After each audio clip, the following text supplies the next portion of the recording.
Le Villain Press presents Duplicity, a James Lalonde novel written by A.D. Hay. Read to you by Christopher, an AI synthetic male voice. Prologue. The light, intoxicating aroma of the oil lamp filled the scriptorium of Glastonbury Abbey. Illuminator Brother Giscard dipped his brush into the round wooden bowl next to his easel. A spring evening chill blew through the room. Hunched over, he continued to paint the tiny dragon on the initiums in the commentary on Daniel by Jerome of Stridon. He paused, leaned back on his stool, tilted his head, and gazed at the leather-bound manuscript. His bright green eyes floated across the immaculate handwritten black ink. It was a stunning piece of literature. Pity it would end up in a private collection. The midnight hours were the only time he could dedicate to the secret commission. Peter de Marcy, the newly appointed abbot, would never have approved such a project. Brother Giscard crossed his fingers and hoped he wouldn't get caught. He sighed. Reaching across the book, he dipped the brush into the wooden vessel. After surveying the empty scriptorium, Brother Giscard leaned forward and continued to paint the initium. A creak, putter, putter, broke the midnight silence. Hairs on the back of his neck stood on end. With his hand on his chest, Brother Giscard rested the brush in the small wooden dish as he sensed another monk creep up behind him. He was caught red-handed. Please don't be the abbot. He turned his upper body. In the flicker of light created by the oil lamp was Brother Piers of Damerum. Praise God. Piers, you scared me. Brother Giscard rubbed his trembling hands along his brown tunic, then stared at the manuscript. Brother Piers shuffled up behind Giscard. He leaned over, stared at the masterpiece on the easel, and chuckled. The abbot will not appreciate the symbolism in the initium. With a pinched expression, Giscard sighed and turned to Brother Piers. The initium is appropriate to the context and the theme of the commentary. Giscard, I'm not criticizing you. I'm just preparing you for the inevitable argument coming your way. Brother Giscard shook his head as he glanced at the manuscript. The commentary is a commissioned piece. He doesn't have a say. Brother Piers raised his eyebrows. I know nothing. The monk lifted his hands in the air as he gazed over Giscard's shoulder at the initiums. The two Benedictine monks stood and gazed at the manuscript. The initium is beautiful. Brother Piers patted him on the shoulder, breaking the awkward silence. At that instant, a whiff of acrid smoke wafted into the scriptorium. Brother Giscard gasped as he whirled around on his stool. Do you smell that? Brother Piers ambled towards the dark-stained timber library door on the opposite side of the room. The stench is stronger here. After sprinting across the room, Brother Giscard halted. Smoke streamed out from under the door. Grabbing Brother Piers' arm, Giscard pulled him to the centre of the scriptorium. You must wake the librarian. Only he has the keys. Brother Piers peered at Giscard with a grim expression. I fear it's much too late to save the books. I will sound the warning bell. Save what you can. Brother Piers scurried towards the entryway and disappeared into the abbey. The smoke formed a light fog in the scriptorium. Paralysed with fear, Brother Giscard surveyed the room. His entire life was about to go up in flames. Was the fire deliberate? The smoky atmosphere thickened, jolting him into action. Giscard coughed and grabbed the commentary on Daniel, the only manuscript within reach. Then the flames tore through the library door. The heat burned his skin as the crackling, roaring blaze filled his ears. Brother Giscard sprinted through the abbey's pews. He was moments away from freedom, but Giscard couldn't find Brother Piers. He had disappeared 5 minutes ago and hadn't returned. Maybe Piers had left. The blaze swept through the abbey, engulfing everything in its path. Brother Giscard wept as he ran towards the exit, the flames nipping at his heels. Clutching the manuscript, he sprinted out of the abbey doors, across the lawn, and towards the forest. Brother Giscard shuddered at the terrified voices of his fellow monks trapped in the monastery. Everything within him wanted to run back into the abbey, but he couldn't save them. That moment would haunt his dreams forever. He needed to get help from the nearby village. Brother Giscard dragged his weary body through the woods. It was all up to him. He tore through the woodlands, and up ahead, a simple brown tunic and hood came into view. Piers. Chapter 1. James Lalonde unzipped his navy blue bomber jacket, revealing a pristine white t-shirt as he walked along the high street in Oxford, smartphone in hand. Just ahead, 2 large bay windows with a familiar brown trimming came into view. As he reached the first bay window, he hesitated. For a split second, his reflection stared back at him. how he had aged since he'd last graced the establishment. He was only 29 and his first wrinkles were showing, laughter lines his grandmother Valerie had told him. But he suspected she was telling a small white lie to spare his feelings. Or perhaps that was what she told herself when she looked in the mirror and saw lines on her face. Leaning forward, he peered into the window. The Queen's Lane coffee house was deserted, so that was the place where the man wanted to have brunch. James had read the email a dozen times that morning, and he was running late, a habit James had sworn to correct but at which he had failed spectacularly. That day was no exception. With 2 quick clicks, James stared at the email on his screen. He wasn't hallucinating, he was in the right place. James glanced up from his device and surveyed the tourist-laden streets, looking for the infamous black Bentley. The man always drove a Bentley, not that he drove. He was always driven. A loud tap on the glass behind him caused James to jump. He whirled around.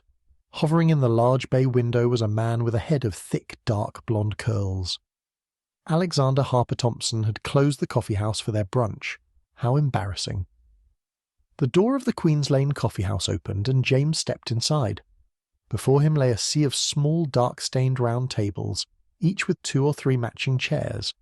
A familiar, comforting menu was etched with precision on chalkboards suspended above the bar and counters.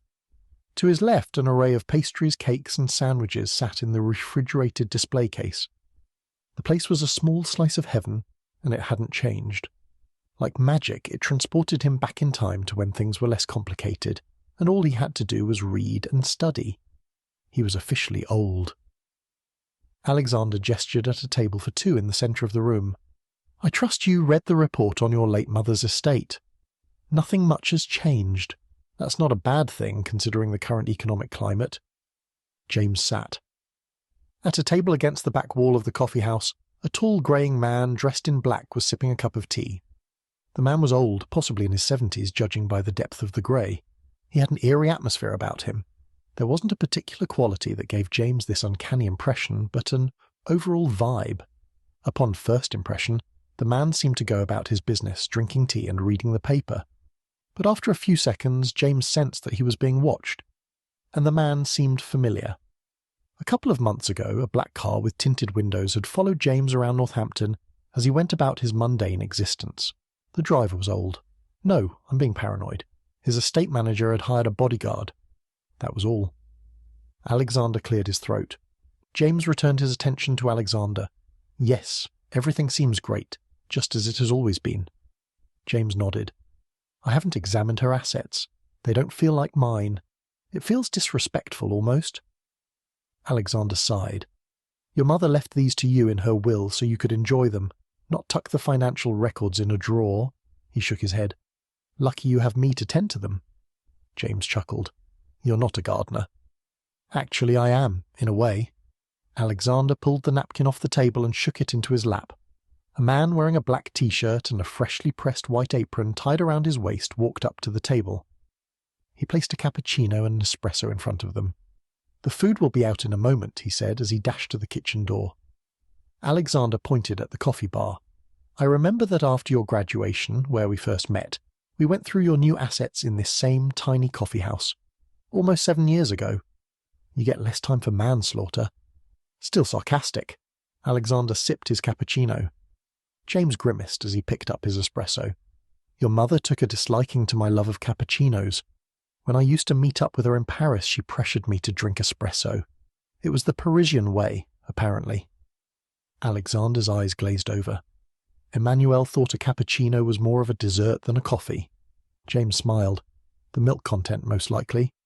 "Sorry, I didn't mean to put a dampener on our brunch," Alexander said as the attendant burst out of the kitchen, slamming the door against the wall. The pristine white apron tied around his waist had bright red and light brown smudges. He sprinted across the coffee house, holding a full English breakfast in one hand and a croissant in the other. "I ordered your usual," Alexander said, ignoring the staff member hovering around them. "That's perfect." "You're so French." Alexander shook his head. "Have you ever tried a full English breakfast?" James rolled his eyes. "It's too much food first thing in the morning."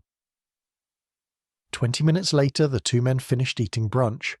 James sat opposite Alexander, and peered over his shoulder at the mysterious greying man still reading the newspaper as before, tucked away in the corner of the cafe. Deciding not to ask about the man, James glanced at Alexander and wondered if he should ask him more questions about his mother.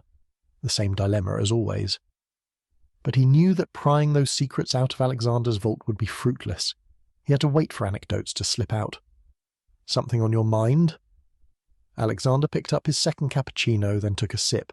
His chest tightened. "No," James lied. Alexander narrowed his eyes. "I guess you're wondering why I moved this quarterly meeting up to August instead of the usual September brunch." James nodded. "I'm a little curious about why you're in town. You rarely leave New York." "That's not true, but of late I've been preoccupied with my companies." Alexander placed his cup back on its saucer. "I'm considering adding to my medieval sword collection. It's for my private exhibit." James's eyes widened. "You have a private exhibit?" The crinkling of paper in the background broke his train of thought. A pair of green eyes glared at him over an edition of the Daily Voice. Wrong question. "Yes, I have a private collection. It's minuscule. Usually I purchase items and loan them to museums for further study. But my collection is a bit lacking of late." Alexander stared off into the distance. "Anything legendary or infamous?" James kept one eye on his elderly stalker. The elderly MI6 wannabe hadn't tackled him to the ground yet. "Interesting. So Alexander has the man on a leash." Alexander laughed. "Isn't that the dream? But tragically, that's just for the cinema.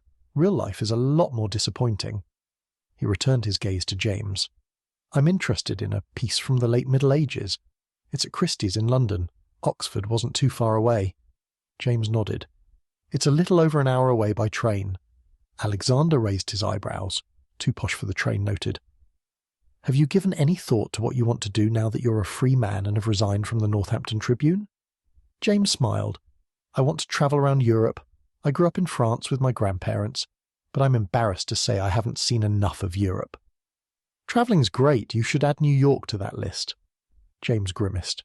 "I want to focus on Europe for now. Maybe some other time." A distant expression formed in Alexander's eyes as he took another sip of his cappuccino. "Your mother dreamed of living in New York. It's all she would talk about." "Really?" "I don't know why, because she lived in Paris, and I thought living in Paris was every model's dream. But not your mother. She was different." The two men sat opposite each other, engaging in further small talk. As the minutes ticked by, James's hope of hearing more stories about his mother faded. With a heavy feeling in his chest, James said goodbye to Alexander and wandered out of the Queen's Lane coffee house and onto the high street. With almost 8 hours until his reunion dinner with Liam and their friends, James had some time to kill, but the tourist attractions of his former home didn't appeal to him. All he could think about was going back into the coffee house and asking more questions about his mother. Would Alexander understand his need to ask? Was he being selfish by asking? Often there was great sadness in Alexander's eyes after talking about her. For that reason, asking felt wrong. Chapter 2. James pressed the doorbell, stepped back from the porch, glanced at the red brick Victorian maisonette, and listened to the chiming as it echoed through the house. The sweet, pungent aroma of the overgrown gardenias in the front garden made his eyes water. The place hadn't changed since he was last there. In fact, Oxford felt as if it existed in a time loop. He listened to the chatter within the house. As James recognised the voices, he smiled. His friends had all graduated in 2008. A few went off to find employment, while others stayed to complete a master's degree. Liam, his best friend, worked for All Saints College, and Liam's girlfriend, Kate, worked for the Radcliffe Camera Library. James didn't understand why people wanted to stay in the same place for a long time. It wasn't his thing. When they'd all graduated with their undergraduate degrees, the friends had promised to keep in touch. It was easier said than done, but 7 years later they organised a reunion dinner followed by drinks. Maybe next time he would take the initiative and do the organising. The door slowly opened. A short, ginger-haired man stood opposite him and chuckled. James lifted a baguette and bottle of red wine into the air. "What? No cheese?" Liam stood aside, leaving room for James to enter. He rolled his eyes. "Not that again. Every time. The joke was never going to get old. I hate cheese." James sighed, then shook his head. Liam chuckled. It's just so weird, and not to mention not very French. James pursed his lips, like an Englishman wearing sunscreen on holidays. Look at me, Liam's hazel eyes widened. My skin is practically translucent and I have freckles. I'm ginger. I have to wear sunscreen. Not everything I do has to be French. Liam stifled a laugh. Next time say that sans baguette and bottle of Bordeaux. James strolled into the maisonette, paused by the stairs and turned around. This is a polite gesture. Besides, you need excellent bread and wine for this meal. Wait. Liam closed the door and slid the chain along its tracks. After a quick peek through the spy hole, Liam asked, How do you know that wine will go with the meal I'm cooking? I texted Kate, James said nonchalantly. Liam yawned. So Kate's still enabling you. I know bread and wine, and this will go well with the meal. James handed over the baguette and the bottle of red. I'll take these and start preparing them. Liam dashed through the sitting room towards the closed white door. Without slowing, he raced to the kitchen, and the door burst open. Standing by the stairs, James yelled as the door slammed shut. Don't refrigerate the wine or the baguette. Propped up against the mantelpiece, Manesh listened to the chatter in the room with a smile. An aroma of garlic, thyme, and onions floated into the sitting room, masking the faint smell of the burnt-out orange blossom candle on the mantel. To the right was a buffet table with cocktail sausage rolls and smoked salmon and cream cheese blinis. It seemed like only yesterday that Liam had been in the kitchen, burning milk in a tiny saucepan. But Liam had been domesticated. Perhaps Owen would find a use for that old whip sound effect app once again. As James strolled towards the fireplace, he waved at Tom and Georgiana, who sat in the cove of the bay window. Tom's usual short black hair was long, scruffy, and desperate for a cut. Tom caressed Georgiana's lips as he snuggled into her. It was out of character for his reserved friend, but Tom was in a new relationship with a woman who, until that moment, James had been quite certain wasn't real. The stories, more like bragging opportunities, had seemed too good to be true. Upon arriving at his destination, James patted Manesh on the shoulder. On the mantel above the fireplace next to the candle was a half-drunk glass of gin and a smartphone lying face up. Easy, Frenchie. He knows what to do. Manesh glanced over James's shoulder in the direction of the bay window. No, he doesn't. James kept one eye on the door. Manesh grinned. Are you trying to tell me you drink wine, eat bread at every meal, and are still shaped like a beanpole? You don't have to drink the entire bottle. Besides, I prefer boxed wine because the tap prevents air from getting in the box, unlike, say, a bottle. A little wine every day is the key to happiness. A snort followed by a series of chuckles came from the room's far corner. Glancing over Manesh's shoulder, Owen held a hand over his mouth and hid a mischievous grin. But his hazel eyes gave him away. That infamous twinkle was still there 7 years later. Some people never leave college. Not this again. James tilted his head towards the mirror and stared at Owen, who leaned against the bookcase opposite Ben. My H wasn't aspirated that time. I said it right. James stared into the mirror as he braced himself for the chaos that was about to ensue. I didn't say happiness. James shook his index finger at Manesh, who had doubled over laughing. It's still too funny, Manesh said as the room erupted with laughter. James pointed at Manesh. You were supposed to be my assistant professor and you laughed at me that day, in front of a packed lecture hall during Freshers' Week.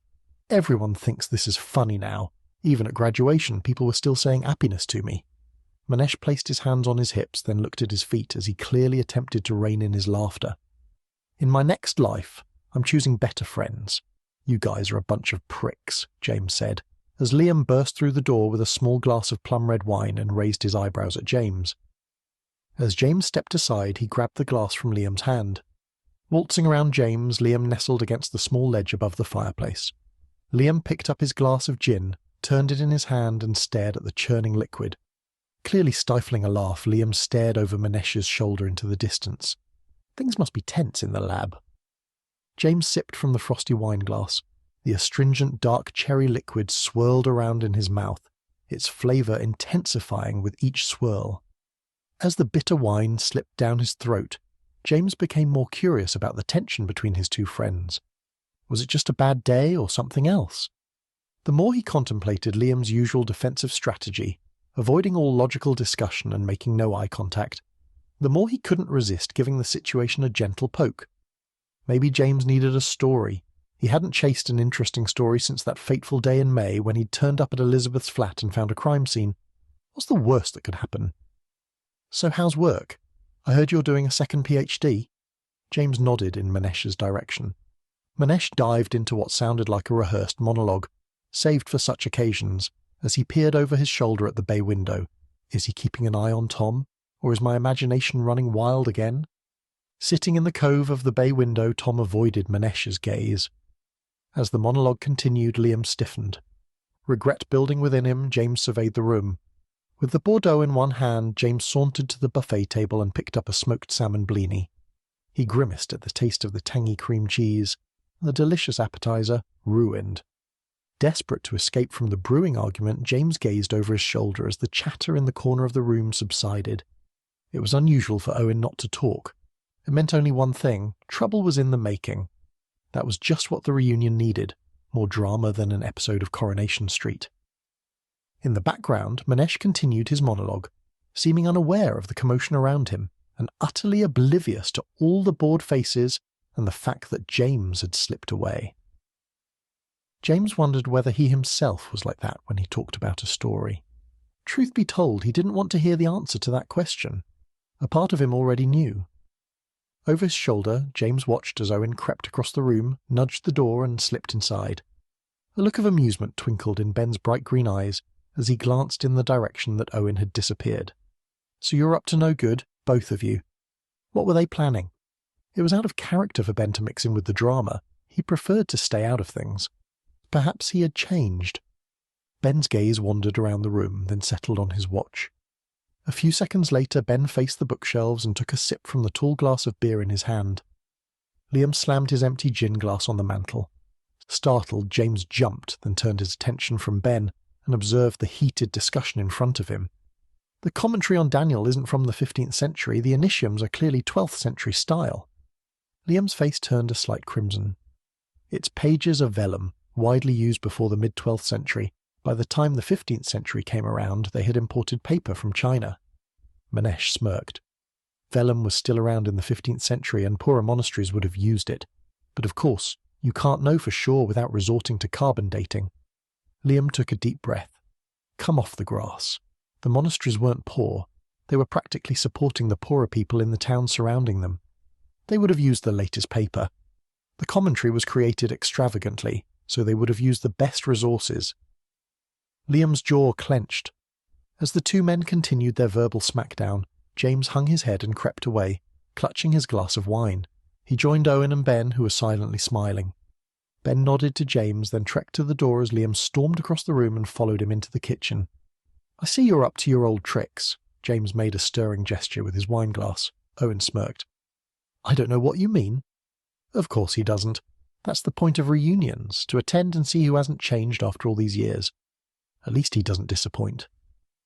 Owen shook his head. Fine. I swapped a few place tags around on the table. Let's just say Ben is now sitting next to Manesh. Merde. James rolled his eyes. Does Ben know? Maybe I led him to believe I put Manesh next to Liam, Owen shrugged. James shook his head. Still have that whip sound effect app? Lalonde, you surprise me. Owen narrowed his eyes. I thought about it after realizing that Liam had prepared all of this. The doorbell chimed, and the kitchen door slammed against the stairs, shaking the trays of food on the buffet table. Liam shot through the sitting room and to the entryway.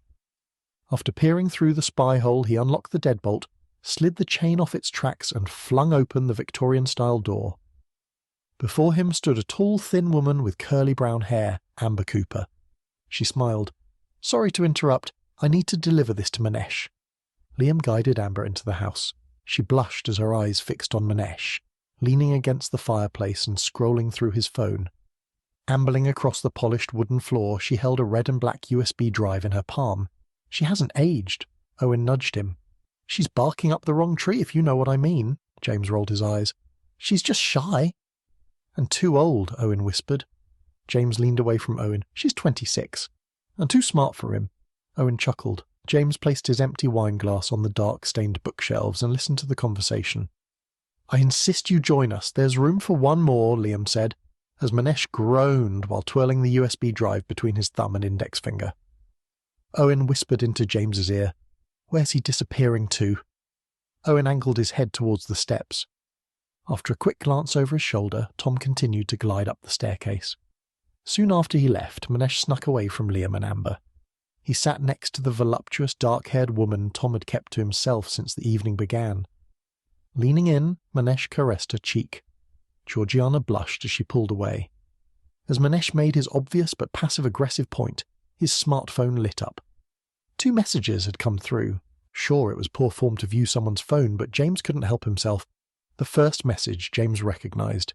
It was from his favourite member of the All Saints faculty, Professor Xavier Watson. Underneath the first notification was a second text sent 2 hours ago from Stanley Whitaker, bearing the simple message, "We need to talk." James wondered why that name sounded familiar. Chapter 3. After 10 minutes of listening to Owen's sarcastic remarks and the odd chuckle from Ben, James meandered into the kitchen. The sweet aroma of beef bourguignon and potato mash brought a smile to his face.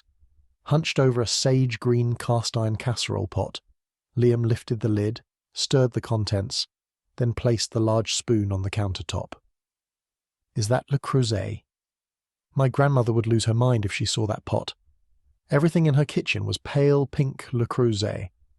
It was that pink colour reserved for ballet costumes and little girls' bedrooms. Behind Liam, high in the sink, were saucepans, frying pans, and other dishes. Liam was actually cooking. No cheating and buying a gastropub meal from the refrigerated section in Marks & Spencer, but instead, cooking from scratch. What's next? A veggie patch in the garden? Should I check? That man burnt milk and porridge, but now cooked a complex and often needy meal that required monitoring and stirring. It wasn't a typical stew that could be left to simmer. James was impressed. Liam lunged and grabbed a purple bottle of eco-friendly surface spray off the windowsill. James sauntered through the kitchen and propped himself against the breakfast bar as Liam tugged at the paper towel holder. With a torn paper towel in his hand, Liam sprayed the sheet. After placing the surface spray on the countertop, he dashed to the stovetop and mopped up the splattering of sauce off the dark green porcelain splashback tiles. James slid his empty wineglass across the dark granite kitchen counter. "Smells great."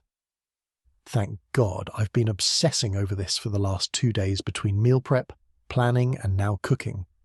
Liam glanced up, then shrugged. James smiled. Things are tense out there. James pointed across the room towards the closed door. Liam closed his eyes and shook his head. "Frenchie, I'm not sure if we're all going to meet like this again. Everyone is on bad terms with someone else. Maybe I can try to smooth things out between people while I'm here." James hung his head and slipped his hands into his pockets. "Or we could deliberately not invite Manesh or whoever seems to cause the most trouble." Liam sighed. "If we don't invite Manesh and Owen, then that's half the group gone, and it feels mean. I don't want to be that guy." The simplest solution was often the best. James nodded as he stared at the simmering casserole pot. "When did you learn to cook?" "Don't you dare start." James held his hands up in mock surrender. "I was just curious because you're quite good." Liam sighed. "I got Kate some lessons because I thought she would enjoy the experience. She took offence at the gift, so I took the lessons to prove a point." Liam placed the scrunched-up dirty paper towel on the bench next to the stovetop. "And I was right. It was fun. Not that she'll admit it, but she was a little jealous of the fun I was having." James shook his head. "Kate has turned you into her own personal chef. You realise that, right? I enjoy cooking, and I'm not her chef."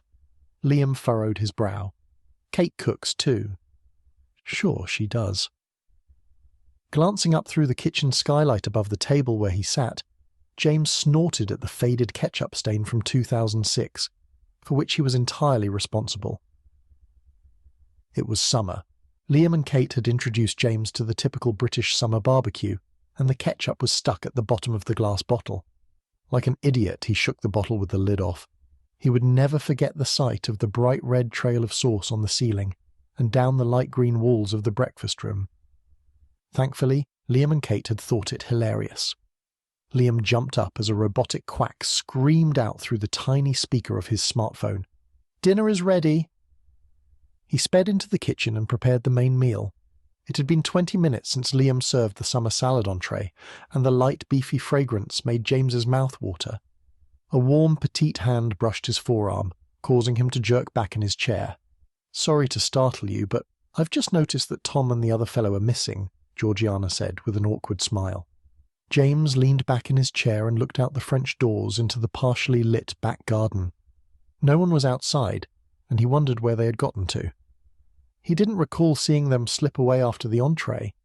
While waiting for the main meal to finish cooking, Owen had made use of his whip sound effect app after noticing Liam jumping up and checking on the beef bourguignon every 5 minutes. James blamed himself for that app.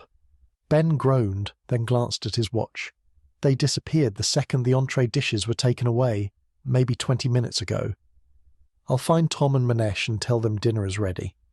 James stood, then sauntered around the narrow space surrounding the table, through the kitchen, and into the empty sitting room. A few moments later, James dashed through the sitting room and ascended the internal staircase. Clutching the newel post of the banister, he caught his breath. As his heart rate slowly subsided, he surveyed the short hall. Only one light beamed from under the 4 closed doors. It was coming from the bathroom. Inching forward, knowing that a loose floorboard was only millimeters away, James listened. Muffled voices came from within the bathroom. What are they up to? Careful to leave room for a quick escape, James crept closer and kept his eyes on the carpeted floor, hoping not to set off the infamous creak. Again, he listened to the conversation. "I need you to pay back the money you owe me." A second voice groaned. "How many times do I need to say this? I need more time." "What about a part payment?" "What part of 'I need more time' tells you I can make a payment? You're ridiculous. I don't have the money." Without warning, the door flew open. James's heart raced. He needed to get to the kitchen. James sprinted down the stairs and through the sitting room, pushed the kitchen door open and raced across the beige tiles. He slipped into his chair next to Georgiana. Gasping for air, James placed his hand on his chest and felt the rhythm of his racing heart. Tom dragged his wooden chair across the tiles. "What's wrong with you?" James gazed down as Liam slipped a plate of beef bourguignon under his nose. "Asthma. Sounds bad. Do you take medication?" James exhaled. "Honestly, I'm fine." James picked up a slice of the baguette, then pulled apart the hard crust and dipped it into the stew, listening to the chatter surrounding him. Hovering around the table, Liam poured James a small glass of red wine, then moved on to Georgiana, who was already holding her glass out for him. "Do you have time off from work over the summer?" Manesh asked as he stabbed his fork into a small piece of beef. Ben's eyes widened at the sound of Manesh's voice. He stared at his plate for a few moments, then peered across the table at Tom. "Are you still working for the British Library?" Manesh glanced across at Tom for the 3rd time that evening. Tom scooped 2 pieces of beef and a lump of mashed potatoes into his mouth. Holding up a finger to Ben, he chewed. "So, Manesh?" Owen wore a sly smile. "Are you still in contact with Bianca? How is she doing?" Cough, cough. Manesh drew his napkin to his mouth as he recovered from his choking fit. Ben glared at the 2 men sitting next to him. For a moment, rage filled Ben's eyes, then disappeared. James shifted in his seat as the tension in the room intensified. Manesh regained his breath. "She's still a freelancing photographer." Ben stabbed another piece of beef with his fork as he stared straight ahead. He thrust the food into his mouth and scraped his teeth against the fork tines. A slight smile formed on his lips. Tilting his head, Ben stared across the table at Tom. "Actually, she's training to be a primary school teacher. I didn't know she liked the little rugrats." Owen leaned forward and gazed down the length of the table. Amber, who hadn't uttered a single word since the meal began, sat at the end of the table between Tom and Ben, eating and avoiding eye contact with her neighbours. Poor Amber. Someone should have told her she was eating with a pack of crazed hyenas. "While we're on the topic, I've been getting into a bit of freelance photography," Ben said as Manesh shifted in his seat and stared at his plate. "Tom, do you remember how we used to do our own photography at night walking events?" "Yeah. We made quite a bit of money for a 2-hour stint," Tom reminisced as he moved the beef around his plate with a fork. "Really? Was this recent?" Amber asked, a hint of curiosity in her voice. "No, we marketed the walks to tourists. It helped me pay for my extracurricular activities, as the Baron would say." Tom smirked. Ben bit his lip as if attempting to stifle a laugh. He peered at his watch. "Do you not enjoy working for the British Library?" Amber asked. "Work is fine. I just miss the creativity and chatting with people." Tom studied the leftover scrap of beef swimming in the burgundy sauce. Georgiana screwed up her face. Chapter 4. Glug glug was the background accompaniment to James's fifth attempt at ordering 5 beers. The handle of the beer tab sprang back as the bartender released his grip, slammed the pint onto the oak bar top, and leaned in towards James. Despite his many years of study in the small university town and his years of learning English, people still struggled to understand his thick French accent. James glanced around the small 13th century pub, the Turf Tavern. It was almost 10 on a Wednesday evening, and the little pub was teeming with locals and tourists. People gathered outside in small groups, drinking and enjoying the summer night, while others gathered next to the bar. The pub had no standing room, and the bar owners encouraged people to enjoy their beers outside in the garden. The small tavern's back entrance was along a quaint cobblestone lane near Hertford Bridge. The pub had a modern British menu with the perfect price for student budgets, and it hadn't changed one bit since James had studied nearby at All Saints. James stared at his best friend, Liam, waving his hand in the air, holding up 5 fingers. Perhaps Georgiana had decided she wanted a beer. It had been 24 hours since he'd packed up his desk at the Northampton Tribune and said goodbye to his position as editor, off to travel around Europe, Asia, and perhaps America. But he wasn't sticking to a strict schedule. Instead, he planned on taking each day as it came. James craved freedom and a break from the wonderful world of journalism and editing, at least for the next few months, plus a Belgian beer. He couldn't wait to get out of Oxford and start travelling. James ran his fingers through his thick, dark blonde hair and leaned over the bar. 5 affligems, he yelled as he rolled his eyes. What bartender doesn't understand what an affligem is? Dave, the bartender, leaned over the counter, cupping his ear with his hand. "What?" he asked for the 6th time. "It's a Belgian beer." James shrugged at Liam, who was still standing in the archway leading to the next room of the pub. Liam frantically pointed into the room behind him, so at least they had a table. "Sorry, I don't understand your accent." Dave gazed across at the next customer, pointing at the 3rd bar tap. "I want 5 bottles of Affligem Blondes." James pointed at the beers inside the small bar fridge. Moments later, James grabbed the beers from the bartender and walked towards his small group of friends in the next room, rolling his blue-green eyes. They were all sitting at a brown wooden table, a rare find. "Cheers," the 4 friends said as they took the beers from his hands, waiting for James to respond. "Santé." He lifted his beer with a slight smile as they all groaned. "Frenchie, you're so stubborn." Liam nudged James. James rolled his eyes, hating the nickname given him by his short, ginger-haired friend. James had first met Liam at Freshers' Week on his first day at All Saints College. His grandparents had taken the trip from Poitiers, France, to Oxford, England, to say goodbye to their beloved grandson. They acted like he was never coming back. Liam was on his own, walking around campus with a giant map, trying to figure out the quickest way to his lectures when James bumped into him by accident. James had called Liam a nerd out of jest. Liam immediately laughed at his pronunciation. That was how his nickname started, and it was there to stay forever. There was no changing it. "Just say cheers, just this once." Owen gulped his beer. "No," James replied. From the corner of his eye, James watched Owen undo the buttons of his thick black hooded coat as he sipped his beer. "What's with the coat?" He pointed at Owen. "What?"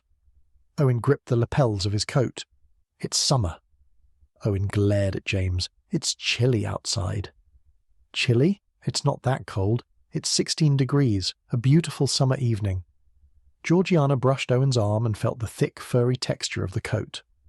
"So, where's Manesh?" "What's his excuse for not being here?" Owen asked, changing the subject as Tom visibly recoiled, then fixed his attention on his smartphone. "Has he traded us in for his usual 20-year-old? "Probably." Liam stared vacantly across the table. "I was hoping he would be here. I wanted to show you this new medieval manuscript we received in the lab." Tom looked up from his smartphone. "Not this again." "I'm not going to your lab. It's supposed to be a fun night out." Owen wiggled his finger at Liam. "Manesh thinks he knows the most about the commentary." Liam turned his attention to Georgiana. "Why are you so obsessed with this manuscript?" James asked. "It's a commentary on Daniel by St. Jerome. It was rescued from Glastonbury Abbey before it burned down in 1184, if the stories are to be believed. It's one of a kind and has these beautiful initiums." "Sounds like a yawn." Tom slipped his phone into his pocket. "I need to make a call." Tom headed for the pub's front door, leaving his girlfriend with his friends. He pushed through the crowd and disappeared into the breezy summer night. "What's with the phone addiction?" Liam pointed in the direction that Tom had gone. "Maybe it's porn," Owen said as he and Liam laughed. Georgiana turned a slight pink as the two men laughed. That night was the first time Tom had brought his girlfriend to one of their occasional get-togethers. There she was, stranded in a small pub in Oxford with her boyfriend's friends. It was strange. At that stage of the relationship, he should have been keen to impress her and show her a good time. Something was up. James shoved Owen before gesturing to Georgiana. Owen gently tapped her hand. "Oh, sorry. I'm sure it's not porn." "Perhaps he's addicted to his job," Liam suggested. "Yes. Tom works long hours." Georgiana leaned over the table. She twirled the beer bottle and stared off into the distance. "He's not cheating on you if that's what you think," James said. Georgiana studied James. "How do you know?" "If he were cheating, he would be more secretive," James explained. "And he doesn't appear to be texting or typing, so he could be addicted to a game." "Liam's addicted to Farmville too. I always see your game updates on Friendspace," Owen said, "but I suspect Tom's addicted to something way cooler than that." "Hey, that's not true." Liam thumped the table in protest. Owen smiled. "It's all over your Friendspace profile." "Where's Kate?" James elbowed Liam. "She should be here keeping Georgiana company." Liam gazed off into the distance as if in a trance. "She's busy. Something about working in London." James grimaced. "Doesn't she work in the Radcliffe Library?" "Supposedly it's a team-building thing. Kate posted an update from a bar in Soho." Liam stared into his half-empty beer bottle. James tapped his fingers on the tabletop. "So a bunch of librarians are hitting a few bars in Soho?" "I got an invitation to the wrong event," Owen said as he scanned the bar. "And where's Ben?"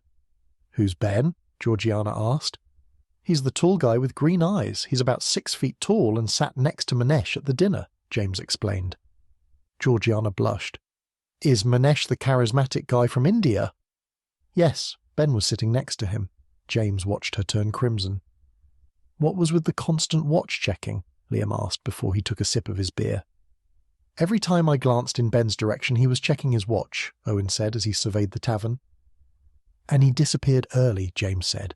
"I remember when you were all fun." James peered at his empty beer bottle. Liam smirked. "You're not that much fun either." "I'm fun." James placed his hand on his chest and stared at Liam. Throughout the rest of the evening, James and his friends sat around the table, taking turns buying rounds at the bar. As the clock on the wall approached 11:30 p.m., James realized he was drunker than expected. After getting up, James made his way through the sea of people and ordered a bottle of water at the bar. As he waited for his order, James searched the bar for Tom. He wasn't inside. James grabbed the bottle, ambled over to the door and peered outside. Tom was gone. The drinks and the reunion dinner hadn't gone as James had hoped, but Tom's leaving without any warning was rude. His group of friends had changed. As James had spoken with Liam about the idea for the reunion, he was excited to see his friends again, and perhaps had built it up in his mind. Was his disappointment the result of unrealistic expectations?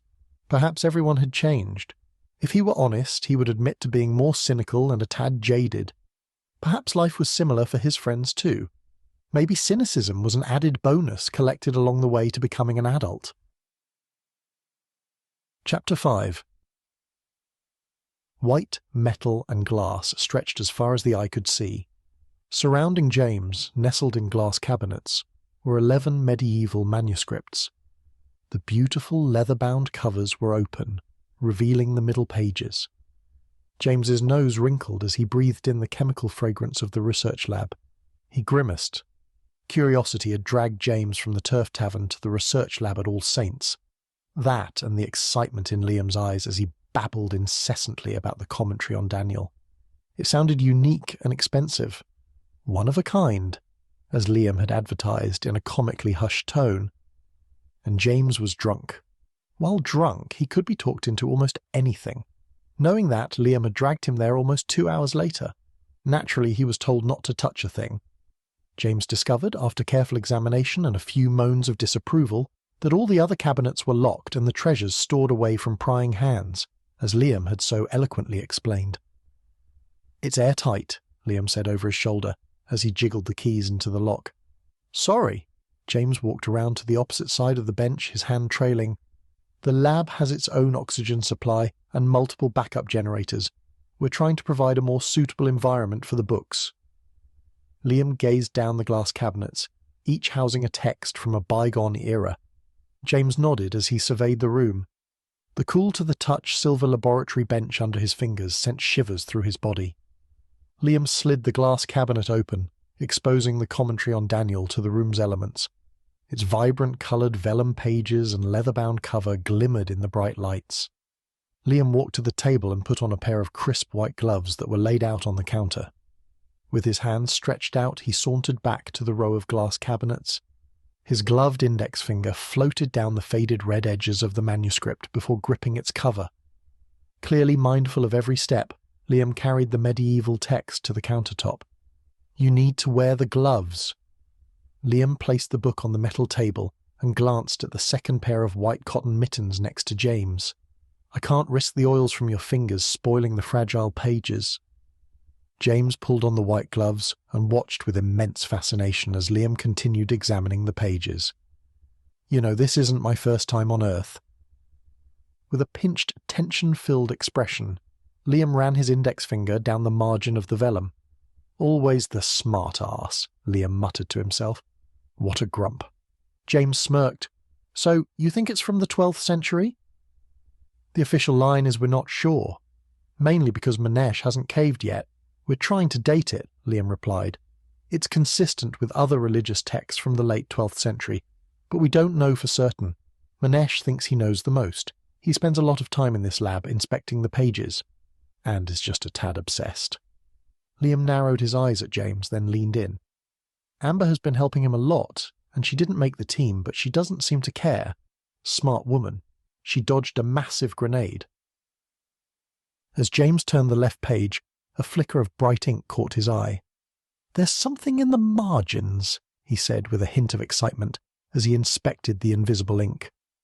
The two men moved closer to the text and stared at the edge of the vellum. A rustling sound disturbed the stillness of the room as James carefully turned the page. Glistening in the bright lights was a short poetic verse. Silence filled the room as James's blue-green eyes widened.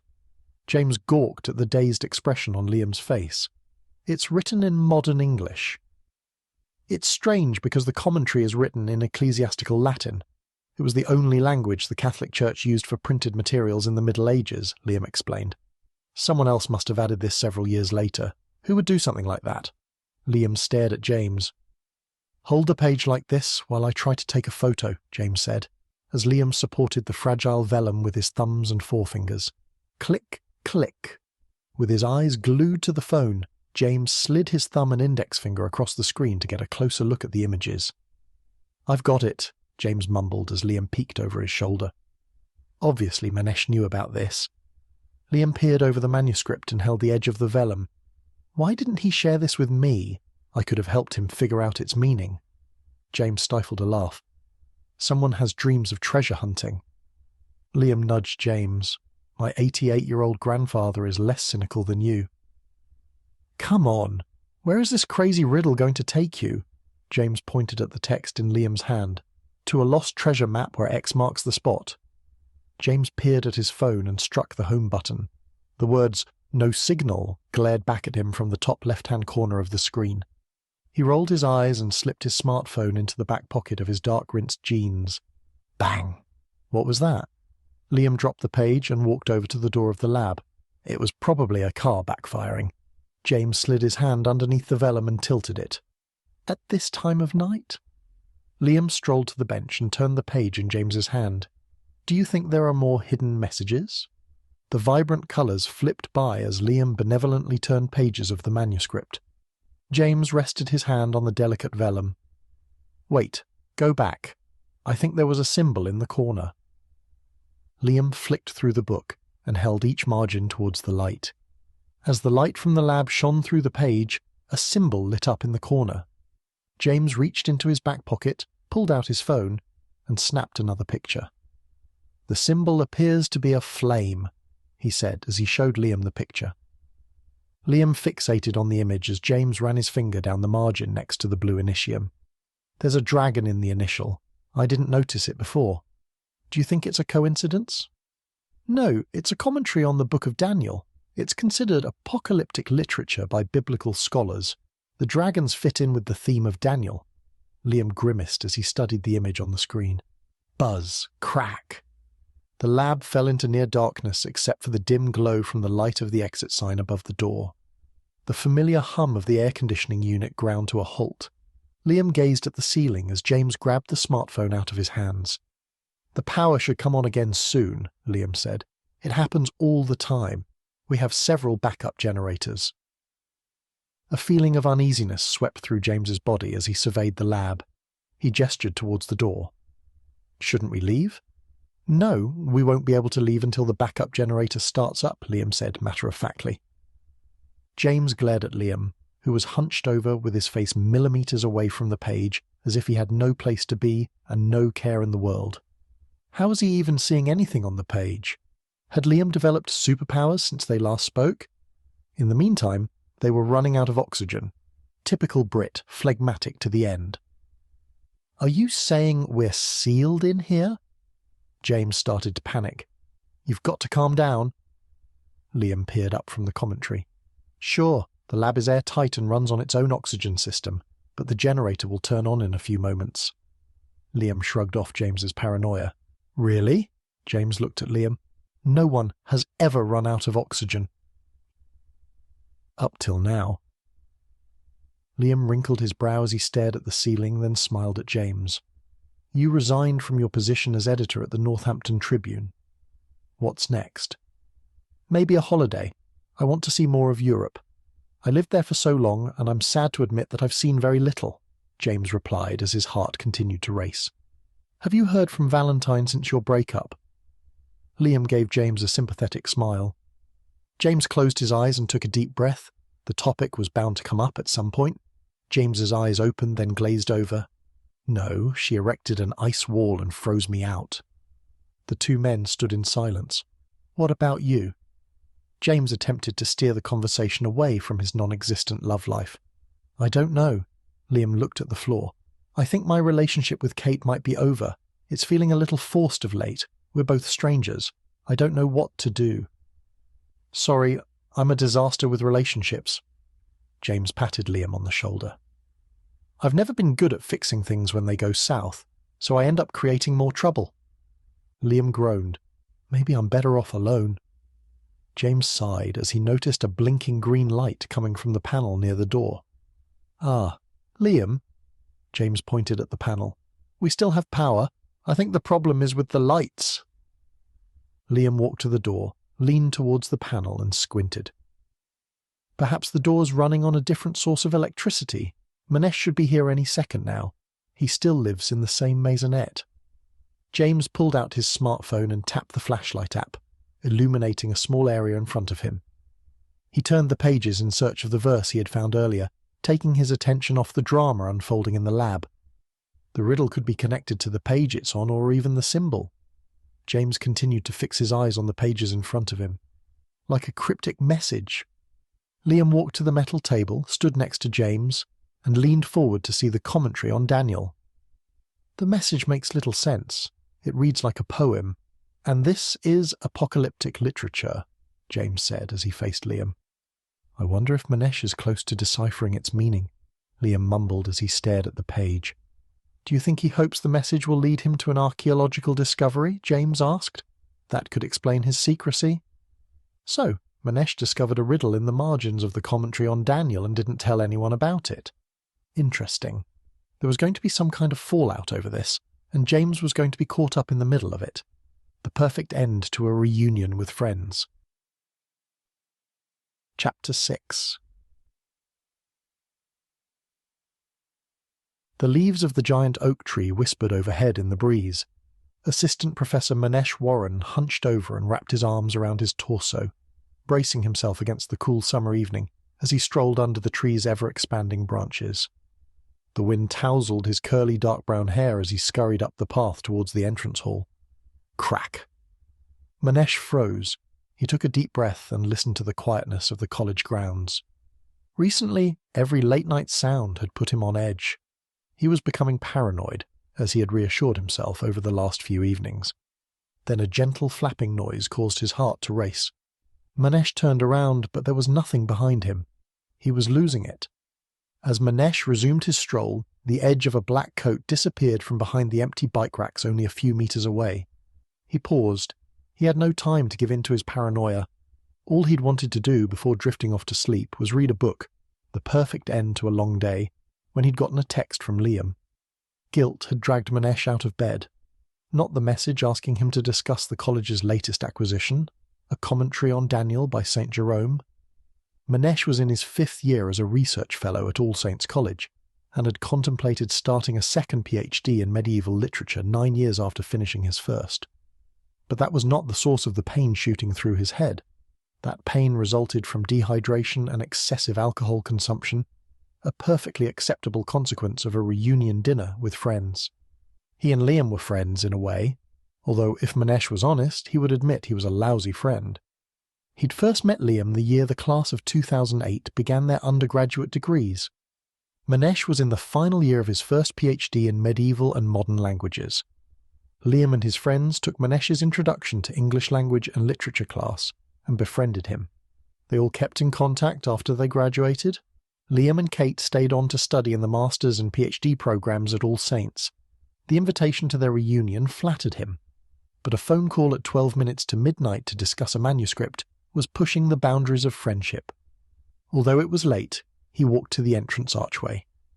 As he passed through the archway and towards the rear buildings, Manesh glanced over his shoulder. He again had that feeling of being watched. A lone figure in black lurked in the shadows under the archway.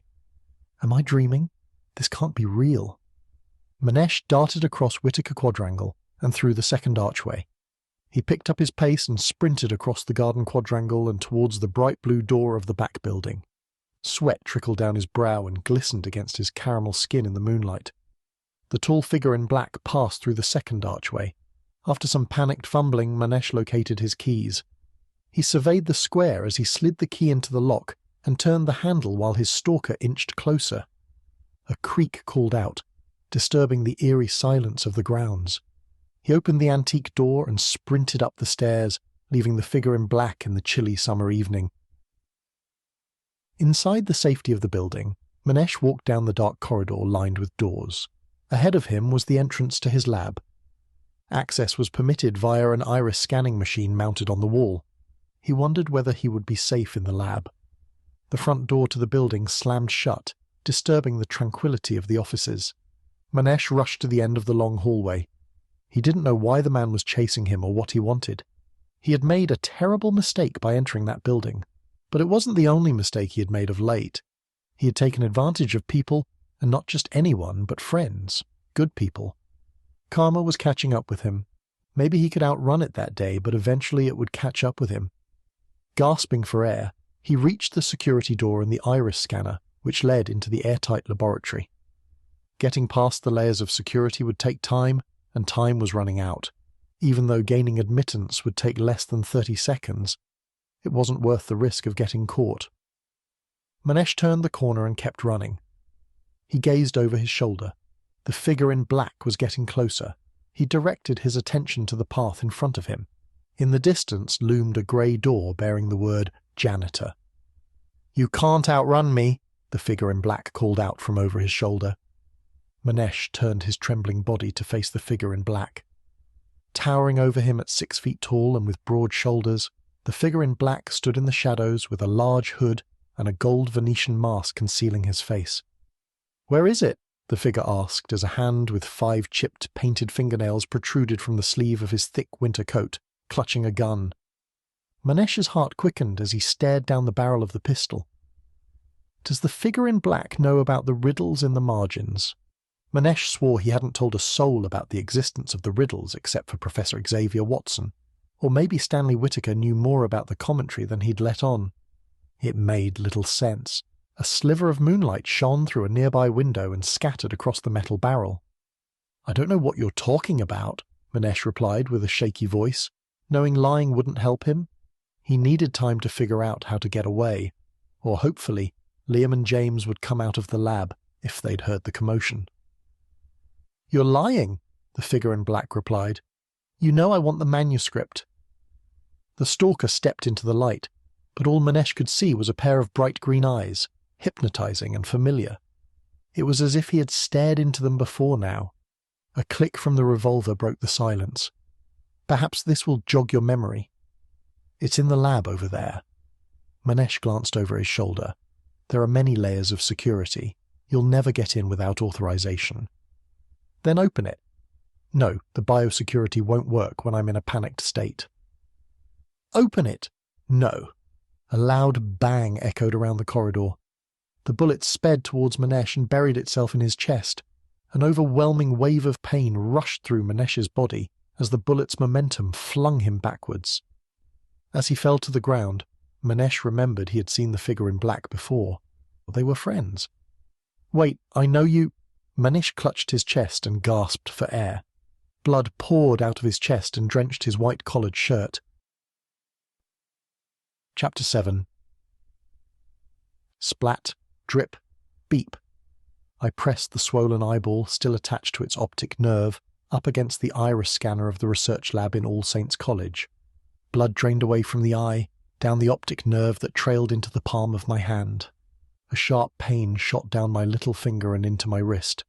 Sweat dripped down my face, a not-so-great side effect from wearing my gold Venetian theatre mask. As seconds ticked by, the pain grew more intense. But worst of all, it spread down my arm and into my shoulder joint. I had less than 30 seconds to go. After that, all I had to do was not move. Simple. Suffering in silence and careful not to move, I waited for the scanner to identify Manesh's eyeball. Pushing through the ever-increasing waves of pain, I focused on my task. The mission was simple. Retrieve, deliver, and leave as little evidence as possible behind. So far, everything had gone to plan. The murdered professor had never been a part of the plan, but he'd complicated the assignment. There were consequences for not fulfilling the mission. As a result, I became a whatever-it-takes kind of person. Manesh Warren, access granted, the security system's robotic voice announced after what felt like an eternity.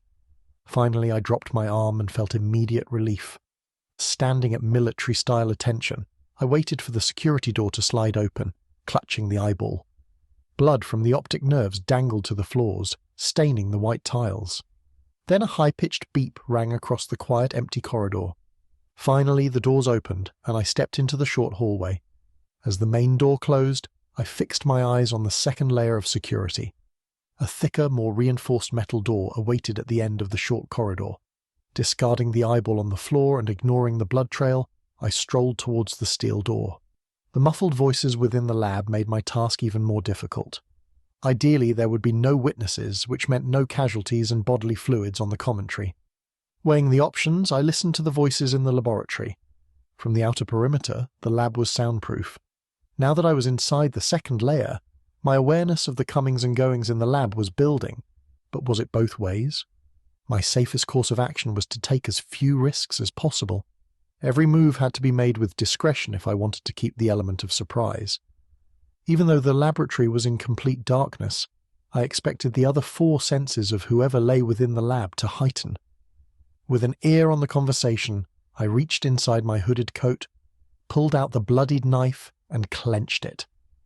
I could hear only 2 young male voices from within the lab, and from the conversation they were research fellows.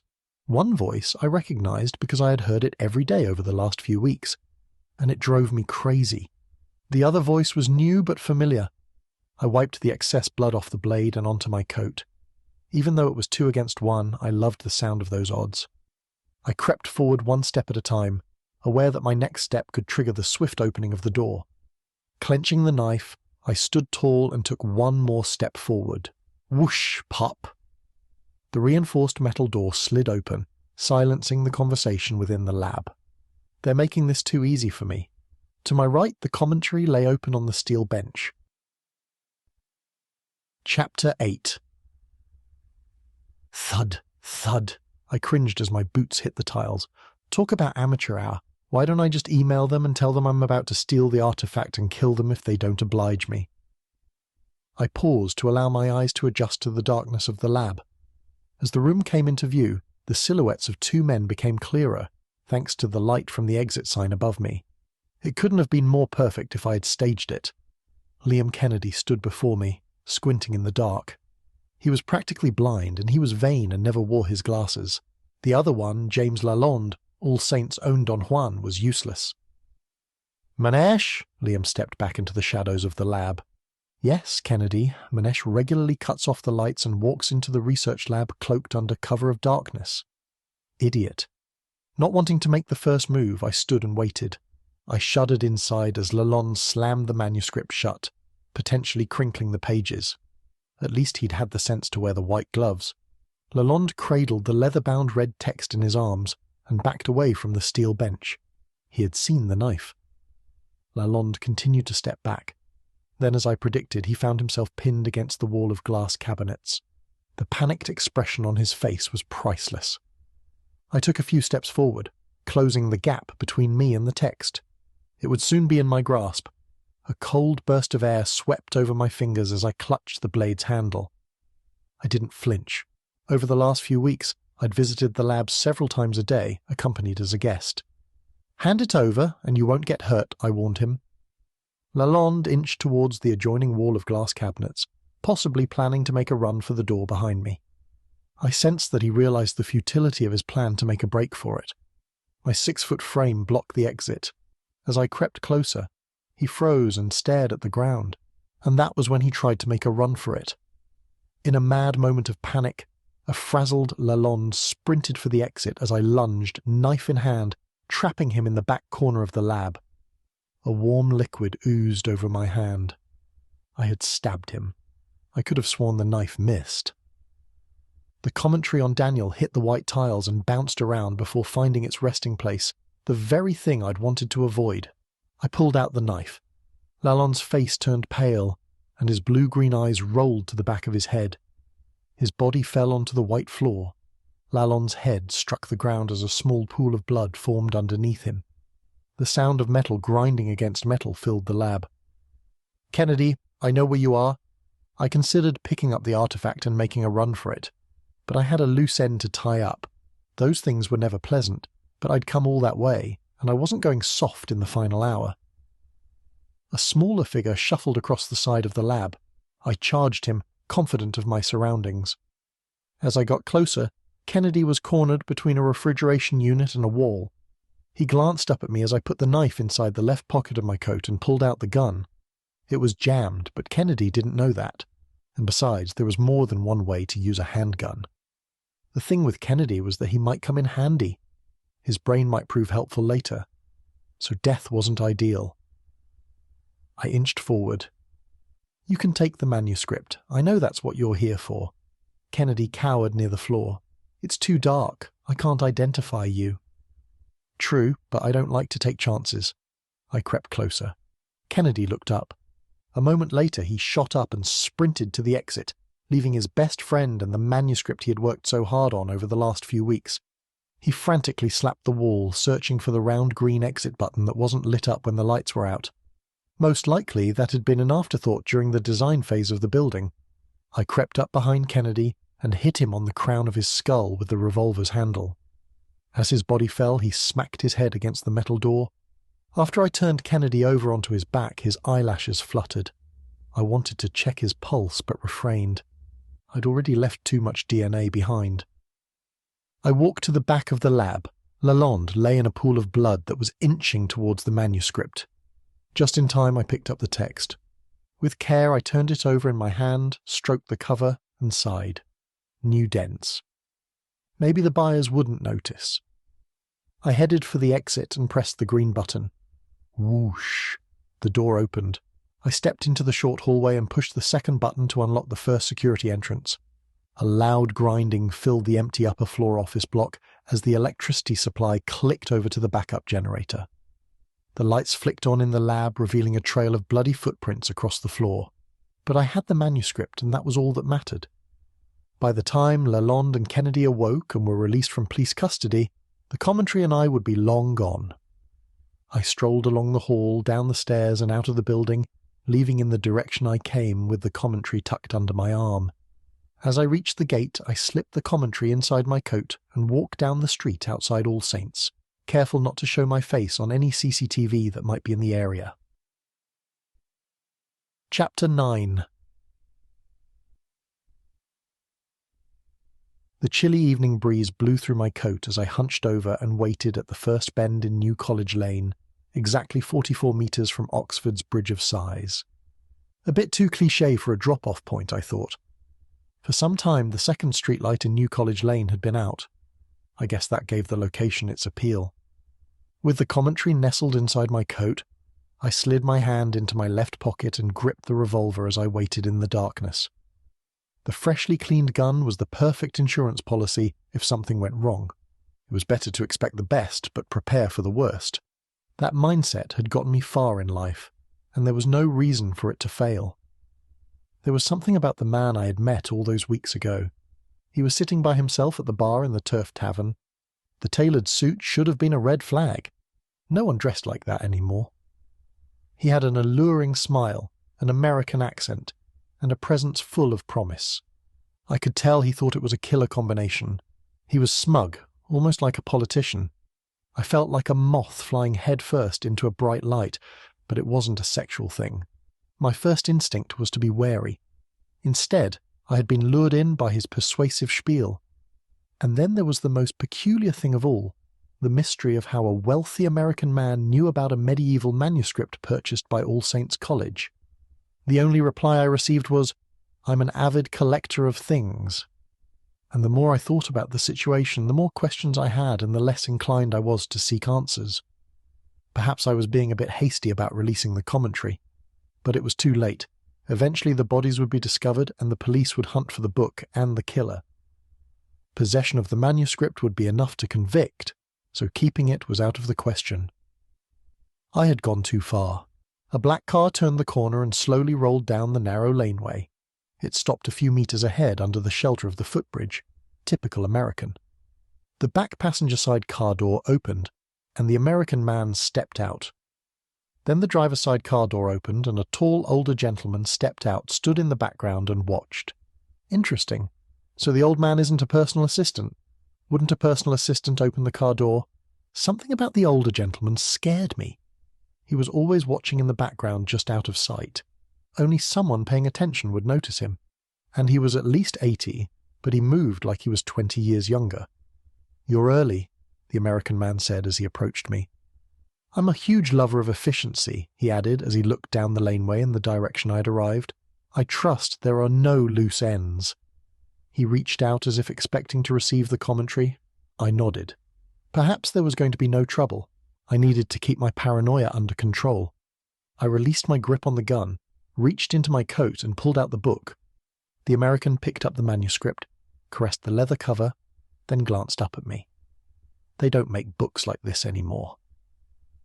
He opened the commentary and carefully turned the pages, looking at the imagery and handwritten Latin text. "It's beautiful," he marveled. "And do you understand its secrets?" He peered at me. "I'm almost done cracking the riddle." "I like you," the American said. "You say little, work hard, and don't leave loose ends." He bowed his head in obvious gratitude. "And the payment?" I asked in a confident voice, just as I'd rehearsed several times. "Yes, I prefer to deal with cash, keep things off the books," the American said. "I think it's the best solution for both of us. I will deliver your payment in a black suitcase, first thing tomorrow morning." It was interesting how all the measures the American took were for his own benefit, and to keep himself out of the theft if anything should go wrong. But I had bigger and more important things to worry about, and one of them was cracking the crazy riddle in the manuscript's margins. It made no sense, but I needed to deliver on my promise. I needed to keep myself useful and valuable to him. Maybe Manesh had left notes. Hopefully they were legible. "As agreed," the American said, We will meet again at the second location in 24 hours. I will provide you with your second payment and a one-way flight to New York with a visa so you can work on this at my company." The man gestured towards the manuscript. "It's been lovely doing business with you. I will keep in touch." Then he turned and walked to his car. Thank God he didn't notice the new dents in the book. The American opened the car door and threw the commentary onto the back seat. I bit my tongue and tried not to think of how the academics working on the manuscript would have a heart attack if they saw it being thrown into a car in that way, even if it was a Bentley. I watched the American and his creepy companion reverse down the narrow laneway. The Bentley turned into Cat Street before disappearing. After a few moments I surveyed the area to check if anyone was watching. Then I walked up the laneway in the opposite direction. Chapter 10. Amber Cooper, a slender PhD student with thick, curly, dark brown hair, ascended the stairs of the research building, hunched over by the weight of the heavy books cradled in her arms. It was 1:18 a.m., and she had been up all night conducting research for her thesis on medieval and modern languages. Her thesis was due to be defended in 2 years, and she had the opportunity to study an original manuscript. Preparation was everything. She had developed a reputation as a student who was prepared to spend hours studying to achieve top grades. Amber had always felt she needed to prove herself as an undergraduate because she was on a scholarship. She wanted to show that the university's money wasn't wasted on her. Because of her conscientious study habits, she found herself alone with very few friends, but she always found her associates in medieval literature friendly and obliging. A few hours earlier, Amber had sent Manesh an email asking further questions about the thesis he had loaned her that morning. Manesh mentioned that he was meeting Liam in the Medieval Literature Research Laboratory and said she was welcome to join them. But time had slipped away, and there she was, 90 minutes later, trudging towards the research building of All Saints College.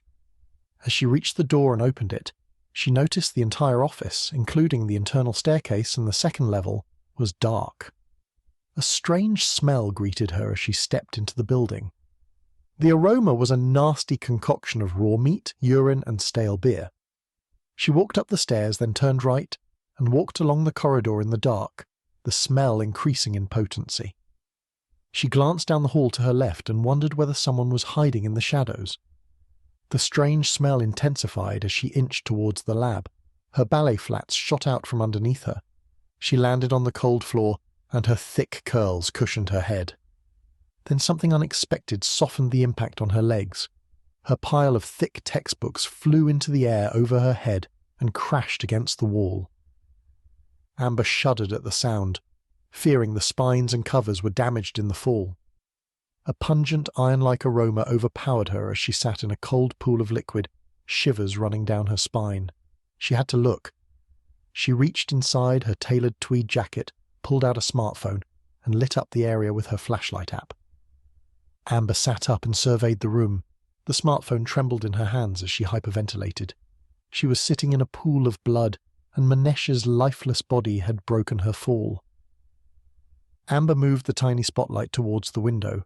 Rocks formed in the pit of her stomach as she stared at the man on the floor. He had been shot and lost an eye, and her hands were covered in his blood. Amber needed to clean up. She had an overwhelming desire to scrub her skin. She needed to go home and take her medication. Then she remembered the lab. She wasn't alone. Amber shot up and dashed to the entrance of the lab and pounded her fist against the door. "Liam!" Amber yelled as she thumped on the cold, thick metal. A dull pain built up in her knuckles. The thick stench from the upper level made her want to gag. Then Amber felt something rise from the pit of her stomach and up towards her esophagus. She turned and sprinted along the corridor, down the stairs, and out of the building. Vomit projected out of her mouth, all over the path, and onto the garden quadrangle. There was no going back inside and revisiting the carnage. With tears streaming down her face, Amber turned off the flashlight and dialed 999. Chapter 11. Detective Alice O'Donnell sipped her coffee as she walked along the path towards the blue iron gate that closed off the garden square. She needed to keep her eyes open. She had been coordinating the crime scene at the university since she'd arrived at 1:28 a.m. Two questions gnawed at her. Why steal just one manuscript when there was a treasure trove within arm's reach? And what was so special about it? Crime scene tape stretched around the perimeter of the building. Two tall police officers stood outside the tape and guarded the entrance to the building. "Detective Alice O'Donnell," she said to the first police constable, who clutched a clipboard. He checked his watch and recorded her name and the time she entered the scene. She walked over to the police vehicle, which was parked at an angle near the tape. Alice put a protective layer over her uniform and a net over her auburn hair. Kneeling down, she put on white plastic covers over her shoes. Then she pulled a fresh pair of latex gloves out of the box and put one on, then tucked the other into a small plastic bag and slipped it into her pocket. She picked up her coffee and walked to the barrier. The second police officer lifted the tape. She passed underneath and walked through the rusted blue gate, down the path to the open door. Alice took a deep breath and shook her head as she walked around the vomit spread across the pavement, then entered the building for a second time that morning. Ascending the stairs, she was greeted by the first attending officer, PC Ellie Trotter, and the fresh chemical fragrance of the upper level. Ellie trailed Alice as she walked around the obstacle course of evidence, marked by a series of numbered plastic yellow markers, and towards the lab and the victim. The pathologist, Dr. Zach Dalgleish, arrived a few seconds after you left for your coffee. He's doing a preliminary exam before he takes the victim back to his lab. Alice nodded. As you can see by the smear, the caller, Amber Cooper, slipped on a pool of blood, which resulted in the body sliding over to the right by 15 millimeters. A few hairs are mixed in with the blood from when she slipped, so there could be traces of her DNA on the victim. I guess I don't have to tell you how irritating that is going to be, Ellie said, as Alice hesitated, assessing the scene. Now, you're going to find this interesting. Ellie walked down the corridor to the janitor's closet, where a pair of bright studio lights revealed a large smudge leading to the victim. We found gunshot residue on the ledge here, so the victim was shot and then dragged towards the lab access point, and then the eyeball was removed. All of this has been touched by the witness. Alice grimaced. Have you got contact details for the caller, Amber Cooper, and an address? Yes, Ellie said. I called Amber, and she mentioned she was at home. Apparently she left because she had Manesh Warren's blood all over her and was scared that his killer could be nearby. So she knows the victim, Alice frowned and nodded at Ellie. Yes, he's an assistant professor and teaches undergraduate English literature classes, Ellie explained. I almost forgot to mention this. According to Amber, no one told her to stay at the crime scene. Nice. So Miss Cooper left a trail of evidence between here and her home. Alice handed Ellie her empty cup. Most likely, Ellie said as Alice pulled the clear bag out of her pocket, removed the second glove, and put it on. I want a copy of the emergency call, Alice handed Ellie the bag. And Dr. Dalgleish just pointed out to me that there are 3 sets of footprints. The interesting thing is that 2 of the sets appear to be the same size. Upon closer inspection, one footprint appears to be from a heavy military-style boot and is half a size larger. The other appears to be a thin ballet flat-style shoe. His sister wears a lot of those shoes, which is why he recognized its pattern. Ellie smirked. And the third? It belongs to the victim, Ellie said, and the mud appears to be from the same place. There's a patch of mud on the lawn beyond the gate. Both the victim and the perp must have walked through it. Alice surveyed the footprints. So they could have followed the victim? Yes, that's what the evidence suggests, Ellie said over Alice's shoulder. Zach would like to share a few observations with you. Alice looked behind her, and the pathologist had already placed plastic bags on the victim's shoes, hands, and head. In only 15 minutes, the man had already completed the initial evidence processing. I'm Dr. Zach Dalgleish. He pulled a pair of headphones out of his ears, then held out his hand. Alice stared at him. Great. A newbie. I've already arranged for crime scene photographs of the victim, and I've recovered a few fibers from the hair. Zach pulled the plastic bag from the victim's head.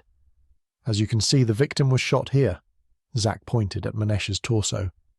I believe the victim was shot first, then the eye was gouged out using a knife, as you can see here by the sloppy work. Zach pointed at the eye socket. Alice leaned towards the gruesome discovery. Is he critiquing the perp's knife skills? A professional did not do this, Zach continued. The victim was killed for access to the lab. We know this because the perp dropped the eyeball once they had access to the lab. Alice walked to the eyeball and bent down to look closer. What about the time of death? Not sure. I need to take the victim to the lab to get an accurate time of death. Zack pulled the bag back over the victim's head and followed the detective to the lab. The two men have been removed because they were still alive but unconscious, not dead. Zack turned around and glared at Ellie. Alice nodded.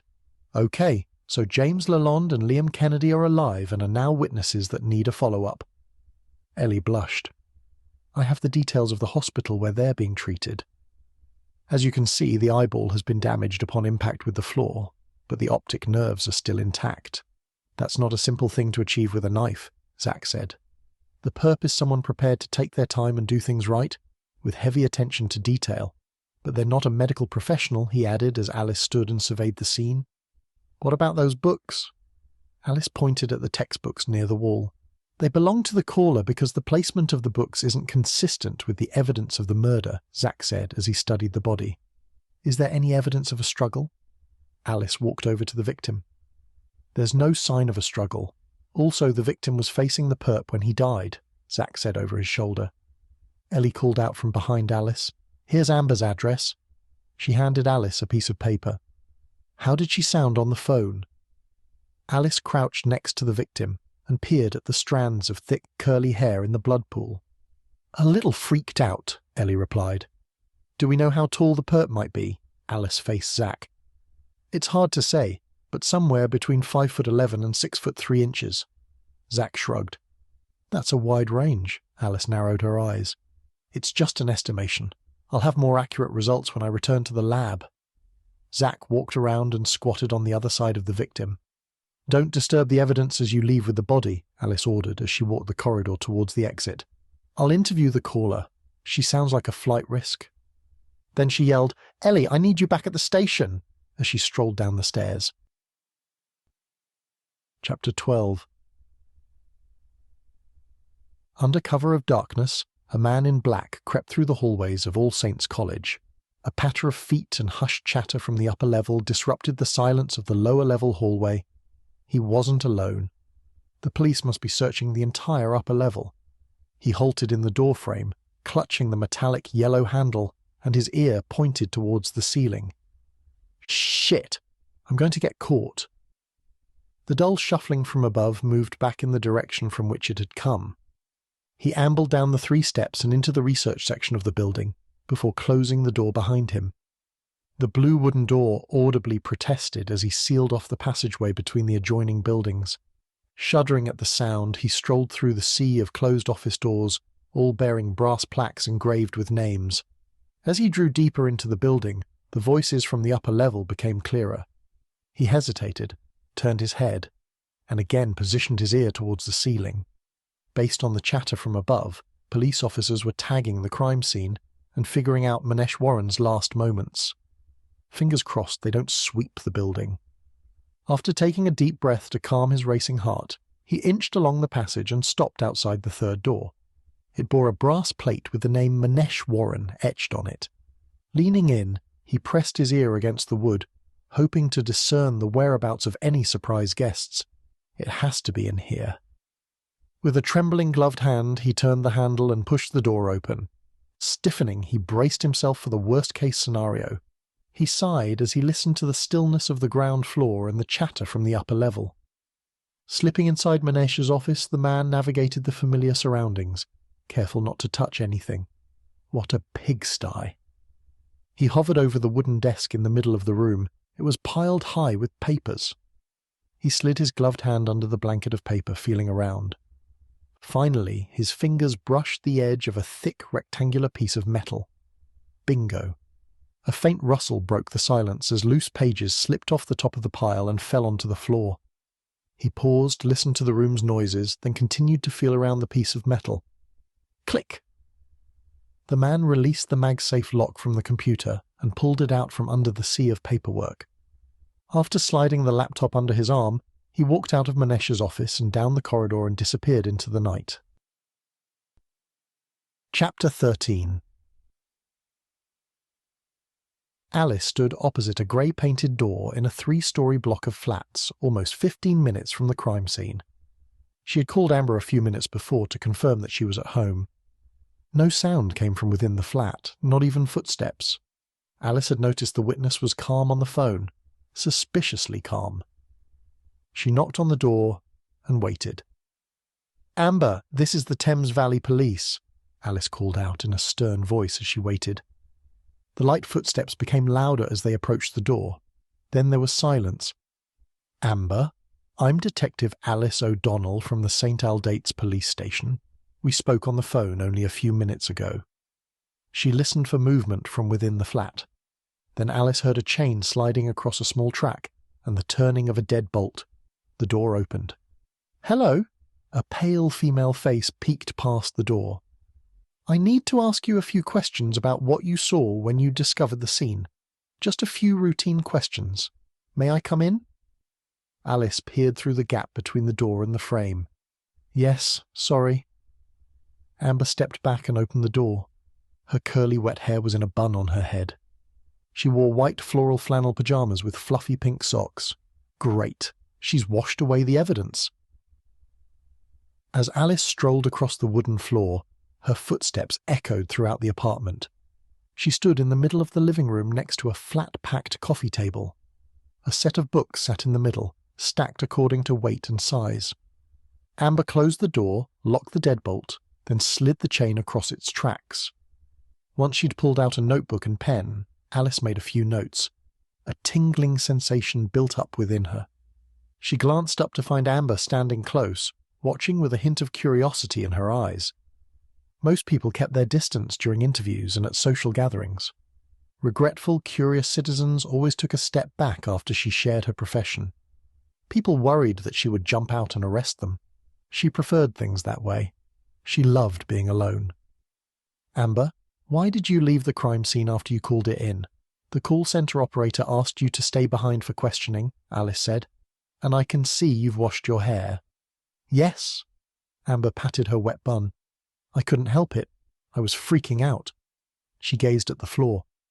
"In what way couldn't you help it?" Alice's pen was poised over the page. Amber ran a finger through her hair. "I have OCD. I was concerned I might contract a disease from the blood. Something incurable."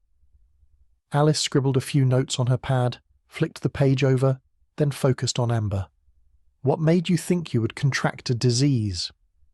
2 years ago, I was diagnosed with obsessive-compulsive disorder. I guess most people would call me a germaphobe." Amber took a few steps back.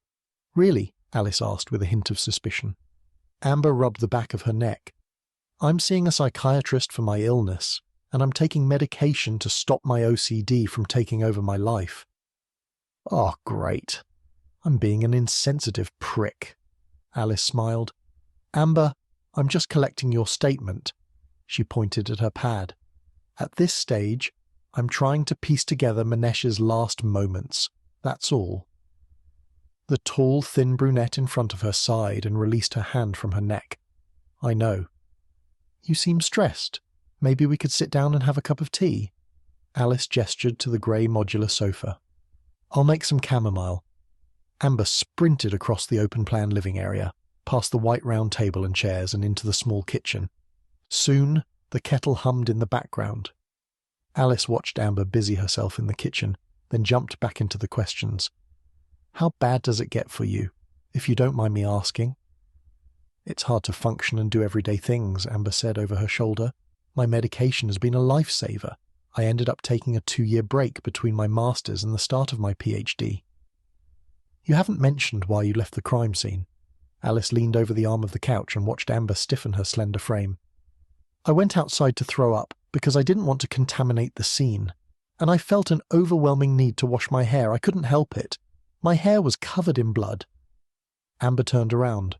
"I ended up washing my hair and body at least 3 times. To be honest, I lost count." Amber rubbed the reddened skin on her neck. "And you're taking your medication?" Alice scribbled more notes and flipped over another page.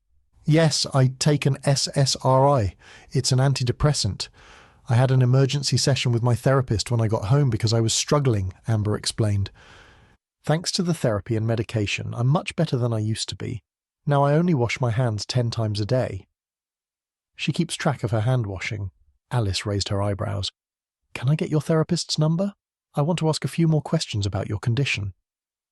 Amber's eyes widened as she swallowed a lump in her throat. Okay. With trembling hands, Amber walked to the kitchen bench. She picked up the phone off the bench and scrolled through her contacts list. Here. Amber headed to the couch and handed Alice her phone. Alice glanced up from her notepad and grinned inside as she considered the potential answers to her next question. What did you do with your clothes? Oh, I have them here. I put on gloves, then put the clothes in a bag, just in case the police wanted them for evidence. Okay. Alice continued to write notes. The forensics team won't like this. I'll get them for you, Amber said as she disappeared down the hall towards the back room. The wooden floors of Amber's apartment had that just-washed shine. Everything in the home appeared to be in place and organised. Alice's years on the police force had made her sceptical. Everyone was a suspect, or at least a potential suspect, but the woman standing before her was different. There's no way she could have done this. As Amber reappeared from the short hallway, Alice wrestled with her thoughts. Finally, Amber smiled and handed over the large transparent plastic bag. Upon grabbing the bag, Alice placed it at her feet. How did you discover the body? I was walking down the corridor to the lab to speak with Manesh Warren, Amber explained. He mentioned in an email that he would be there and said we could have a quick chat. Okay. When I arrived at the building, I noticed an awful smell, so I followed it down the corridor. The odour reminded me of the smell of a homeless person. I suspected someone had taken shelter in the building. Amber walked into the kitchen and tapped the side of the kettle. Has that happened before? Amber opened the cupboard above her and pulled out 2 identical white mugs. During winter, people take shelter in the corridors. Sometimes people forget to lock buildings. What happened after that? Alice's eyes were glued to her pad. Amber walked to the coffee table and set down 2 coasters, then returned to the kitchen. I saw something lying on the ground in the corridor as the building turned to the left. It was dark as I stepped closer. I slipped in what I now know to be Manesh's blood. What made you think the blood belonged to Manesh? Amber picked up the mugs off the countertop and walked to the coffee table. I assumed it after I saw his body. Amber placed the mugs in the centre of the coasters. What happened after you slipped? Alice gazed at her notebook. Something broke my fall. I looked over and it was Manesh. His eye was gouged out. A tear trickled down Amber's cheek. Someone must have wanted something from the lab. I'm not sure why, because the items in the lab are specialised. Alice glanced up from her notebook. At what time did you make this discovery? I think it was around 1 a.m., Amber said. Yes, I arrived at my office, checked my email, read the reply from Manesh, and made my way to the research building. That was at 12:55 a.m., so I must have arrived around 1 a.m. According to our records, you placed the call at 1:22 a.m. Yes, that's right. I ran outside to throw up and then I calmed myself down. After that, I called the police. Amber stared at the ground. Why were you at the university? Isn't it late to be studying? This is the 2nd year of my PhD. I'm hoping to complete the research in 3. I like to be prepared and not leave everything to the last minute, Amber said. My thesis is in medieval languages. Okay, that sounds fascinating. Were you working on this when you went over to the lab? Alice wanted to keep the conversation on track. I was studying at home but needed a few books from my office. About a month ago, Manesh lent me his thesis, and I had a few questions about it. He completed the same course a few years back. And that's when you emailed Manesh? Alice picked up the mug of tea and took a sip. No, I emailed Manesh before I left to go to my office at the university, Amber said. I noticed the reply when I checked my email at my office. That's when I went to the lab. Was Manesh the type of person to work until the early morning hours? Amber paused for what seemed like the longest minute. Not really. He's not an all-nighter kind of person. He's a morning person. Often he's at work first. Alice nodded. Did he tell you why he was going to the lab? Yes, Amber nodded. According to the email he sent me, Liam had summoned Manesh to the lab. He didn't sound too impressed, but Manesh said it was okay for me to come and join them, and we could talk about his thesis then. Can anyone confirm you were present at these locations? There's CCTV in the hall near my office, Amber said. If they turned it on. You seem calm considering your illness and the recent events. Alice wrote a few more notes. I'm on medication. I can't function without it. Amber walked down the hall. She soon returned, clutching a small orange pill bottle, and handed it to Alice. What happens if that doesn't work? Alice peered up at Amber, who was hovering above her. I need to call my therapist and go to the closest hospital. After going through Amber's account of events, Alice slipped her notebook into her pocket and said goodbye with a promise to keep in touch to clarify things as they arose. As Alice left the apartment, she pulled out her phone and sent a text to PC Joseph Abagihab. Chapter 14. As he awoke, a bright light from the ceiling shone directly on his face. It was menacing, like something out of an interrogation scene in a police procedural television show. Instead, he was in an operating room. He closed his eyes. A sharp pain pierced his wrist and he flinched. James opened his eyes again to see a nurse in her late 30s with tight black curls. Her ID tag read, Martine Bianchi. With a warm smile, she inserted an intravenous drip into his arm. Was she enjoying that? He closed his eyes as a sharp pain shot through his left side. The events from the lab flipped through his mind as the pain intensified. All done. James opened his eyes and squinted at the white lights. Martine darted to the door and disappeared. A tall, thin man with caramel skin and thick, dark brown hair burst through the door. He wore a knee-length white coat and a hospital ID tag bearing the name Dr. Kumar Shah, and a photo most likely taken a few years prior. Do you know where you are? The middle-aged doctor asked with a smile. Accident and emergency? James narrowed his eyes as he attempted to read the small print of Shah's ID tag. Yes? You're at the John Radcliffe Hospital Accident and Emergency Department, Shah said. And what year is it? 2015. James lay back on the pillow. And what's your name? James Lalonde, he replied as Shah pulled out a small torch and shone it into his right eye, then his left. No signs of concussion, Shah told Martine, who stood beside him. James peered over the doctor's shoulder at the short, petite Italian woman wearing dark blue scrubs. There's something about you, Mr. Lalonde. Perhaps I've met you before, Shah said. Ah. James stared at the man hovering over him. Not that I recall. Thanks, Martine, Shah said as she passed him a syringe. This will only hurt for a second. Shah injected a clear fluid into the second vacant tube in his intravenous drip. What is that? James asked as Shah pulled the needle out of the tube. It's a local. Shah spoke without looking at James. I'm waiting a few minutes for the anesthesia to set in before I stitch up your wound. He pulled at his gloves.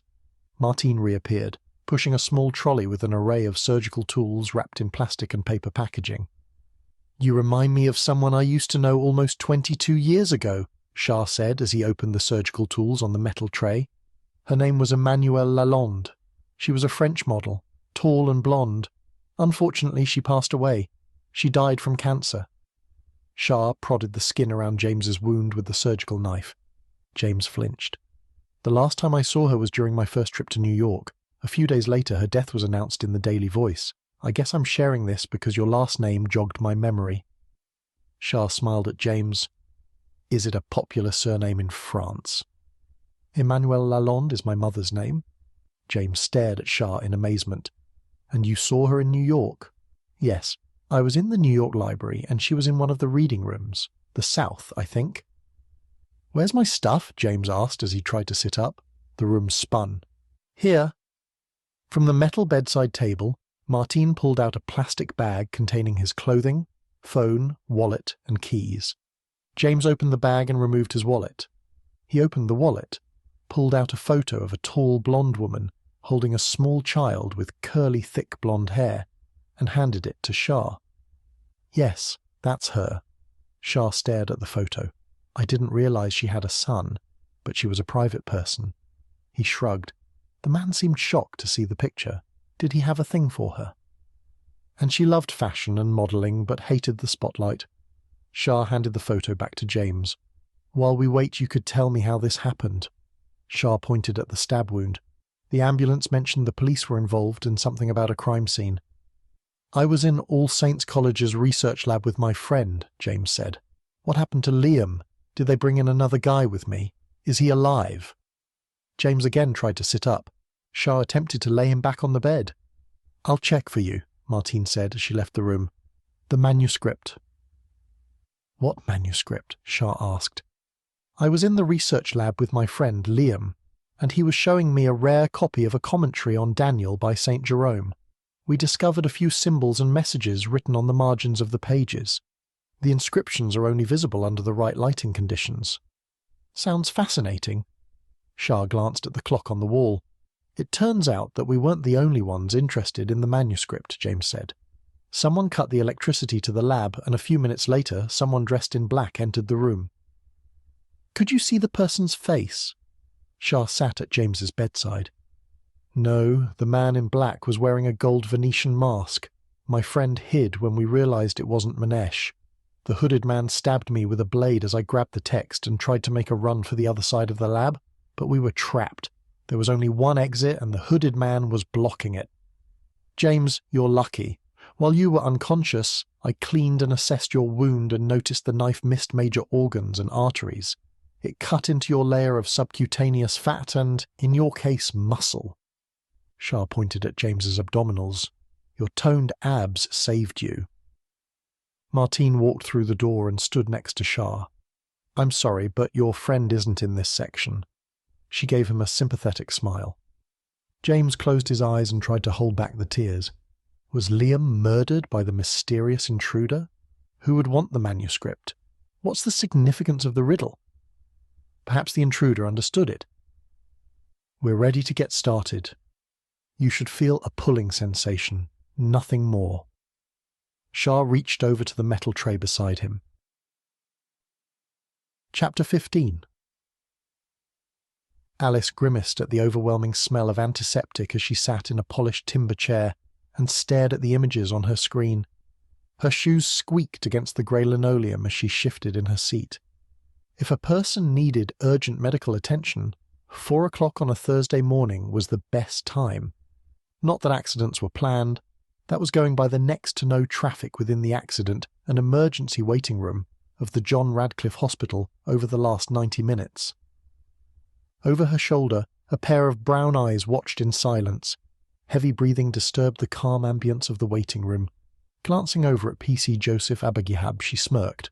A bead of sweat trickled down his flawless dark brown skin. He seemed nervous. Joseph tapped his fingers on his knees and gazed across the room. Returning to her phone, Alice stared at the series of images Ellie had found on Instagram.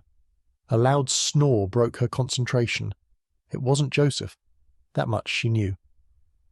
In the far corner of the room, a middle-aged man leaned against the wall with a Red Sox cap over his face, shielding his eyes from the bright lights overhead. His long, lean legs were stretched out in front of him. She hadn't even noticed he was there until then. Maybe he was asleep. Leaning back in her chair, Alice watched the lanky Red Sox fan. Joseph nudged her, then shook his head. Always suspicious. Waving Joseph off, Alice stared at the clock at the top of the screen. They'll let us in when the patient is conscious, not before, Joseph said in a relaxed tone. He was awake when I found him in the room. Alice, you barged into the emergency room and searched for James. What were you expecting to happen when you got caught? Joseph held back a smile. And he was in shock and disorientated, not in a fit state to be interviewed. Know it all, she whispered. Joseph smiled. You missed me. Alice placed her index finger on her lips as she looked at him. No one will believe me. Joseph peered at the smartphone in Alice's hand. I see you've already pulled up all the victim's social media images. She bit the inside of her cheek and took a deep breath through her nose.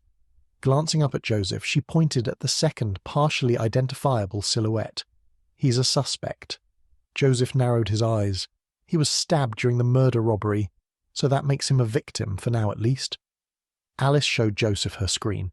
You don't know who this man is, do you? He's an avid art collector. If we were in a comic book, he would be an eccentric billionaire who has money to burn. Which he does, but he also has a thing for the medieval period. Swords, books, armour. Joseph shook his head. So what you're saying is it's a complete coincidence that this man has flown to England and was in Oxford and had morning tea with James Lalonde? Alice stiffened. Then later that evening a medieval manuscript goes missing. Did I mention that it's one of a kind? Joseph pursed his lips as he looked over at the snoring Red Sox guy in the corner of the room.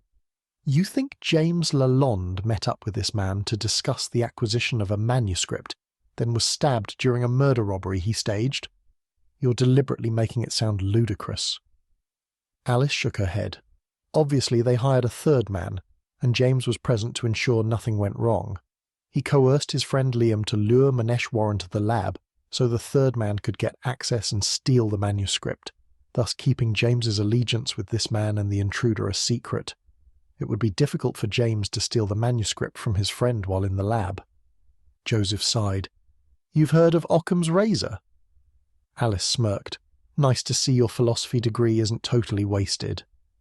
Joseph stared at her with his dark brown eyes. The explanation that requires the least number of assumptions is usually correct. It's our job to consider all the possibilities and create theories. Joseph stood.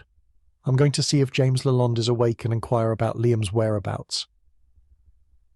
Alice peered over her shoulder as he sauntered to the white reception desk. He waved at the nurse through the panelled glass wall behind the desk. The nurse rose from her table and dashed through the open door. Concerned she would be left out of the conversation, Alice walked to the desk and hovered in the background behind Joseph. The nurse's eyes widened. You're inquiring about the stab victim, aren't you? A rock formed in the pit of Alice's stomach. Yes. Joseph smiled. Is he awake yet? We need to ask him a few questions. The nurse stepped back from the desk. Sorry, I didn't realize you were still here. She peeped over Joseph's shoulder at Alice. He's gone. What? Alice grimaced as she observed fear flooding the nurse's eyes. Now that's suspicious behaviour. Joseph glanced over his shoulder and smiled. I know it's not your fault. We'll catch up with him in his hotel room. A look of relief swept across the nurse's face as a loud siren raged in the background. Then she sprinted to the emergency room's double doors and disappeared. With a sigh, Joseph faced Alice. He's evading my questions. That's suspicious. Perhaps. Alice narrowed her eyes at Joseph. He had been away from the job too long.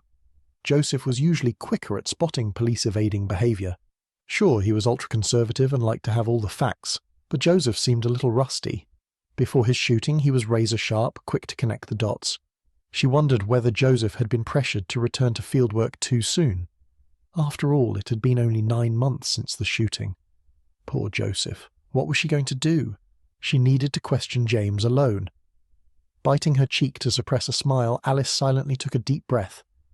If my theory is correct, Alice bit her lip, then he could tip off the other 2 individuals in the photo and the unknown third person, and they could leave the country.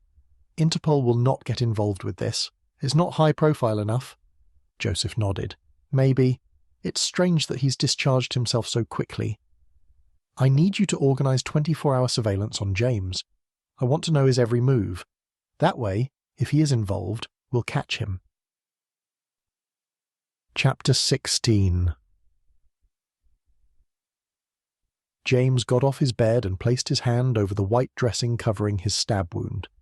An hour after they stitched his injury, he discharged himself from the hospital.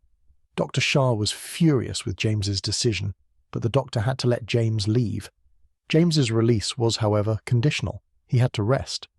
After an hour of being confined to his hotel room on bed rest, James was bored, and sleep wasn't possible. He shuffled across the room to the small desk to the left of the TV. Each step was more painful than the last. He opened his black messenger bag and pulled out a laptop. His hip twinged as he trekked to the bed. James couldn't stop thinking about the news he had received from Dr. Shah. Did my mother die in New York? Are my grandparents lying to me? And why lie about the death of my mother? If they'd lied, there must be something significant about her death. Maybe New York held the answers to those questions. Despite being born there, he had never been back. When he was 6, his grandparents had told him, after his constant questioning, that his mother had met his father in Paris where he was born. But a few months later, James had discovered his birth certificate on his grandfather's messy table. It listed his place of birth as New York. His grandfather was a stubborn old man and stuck to the story about his parents meeting in Paris. His grandfather, François, told James the discovery was a shock to him. The intriguing thing about the details of his birth was that his father's name was unknown. Even at 6, he was skeptical. That day, someone deeply regretted teaching their grandson to read at age 4. James flipped open his computer and searched for flights to New York. Something was gnawing at him. Could he really trust the doctor's recollection of events? A sharp knock at the door of his hotel room put an abrupt end to his search for the truth. "It's the police. Open up," a stern voice demanded through the door. Rolling his eyes, James got up off the bed, wearing nothing but navy and bottle green checked pyjama pants and a white dressing on his lower left side. On the way to the door, James placed his open laptop on the desk. James peeped through the spy hole and noticed a short police officer waiting on the other side. He opened the door and smiled. The police officers in France didn't look like that. Her auburn hair was in a high ponytail. A pair of sharp green eyes and long eyelashes stared at James with a hint of skepticism. The black uniform outlined her petite but curvy figure. Maybe it was the uniform or the painkillers at work, but she was attractive. "She can arrest me any time." "I'm Detective Alice O'Donnell." James gazed at the woman. She smiled, revealing a perfect set of teeth. "May I come in? I need to ask you a few questions about the events that unfolded in the lab early this morning," Alice said with a smile like the cat that ate the canary. "Ah, yeah." James stepped aside and watched her walk into his hotel room. He shut the door and followed her closely. Alice pulled out a notebook and pen. After flipping over several pages of notes, she stared at James, clearly ignoring his chiseled bare chest and stab wound. "I went to the hospital and waited for hours before I was told you discharged yourself. You have a serious injury." Alice raised her eyebrows. "I've heard the same speech from my grandmother," James replied. "The wound is superficial." "Dr. Shah didn't share your point of view. Could you please tell me what happened leading up to your stabbing?" Alice positioned her notepad and pen. "My friend Liam was keen to show me this manuscript dated back to the 12th century. He took it out of the glass case and showed me the pages. That was when we noticed a riddle written in the margins.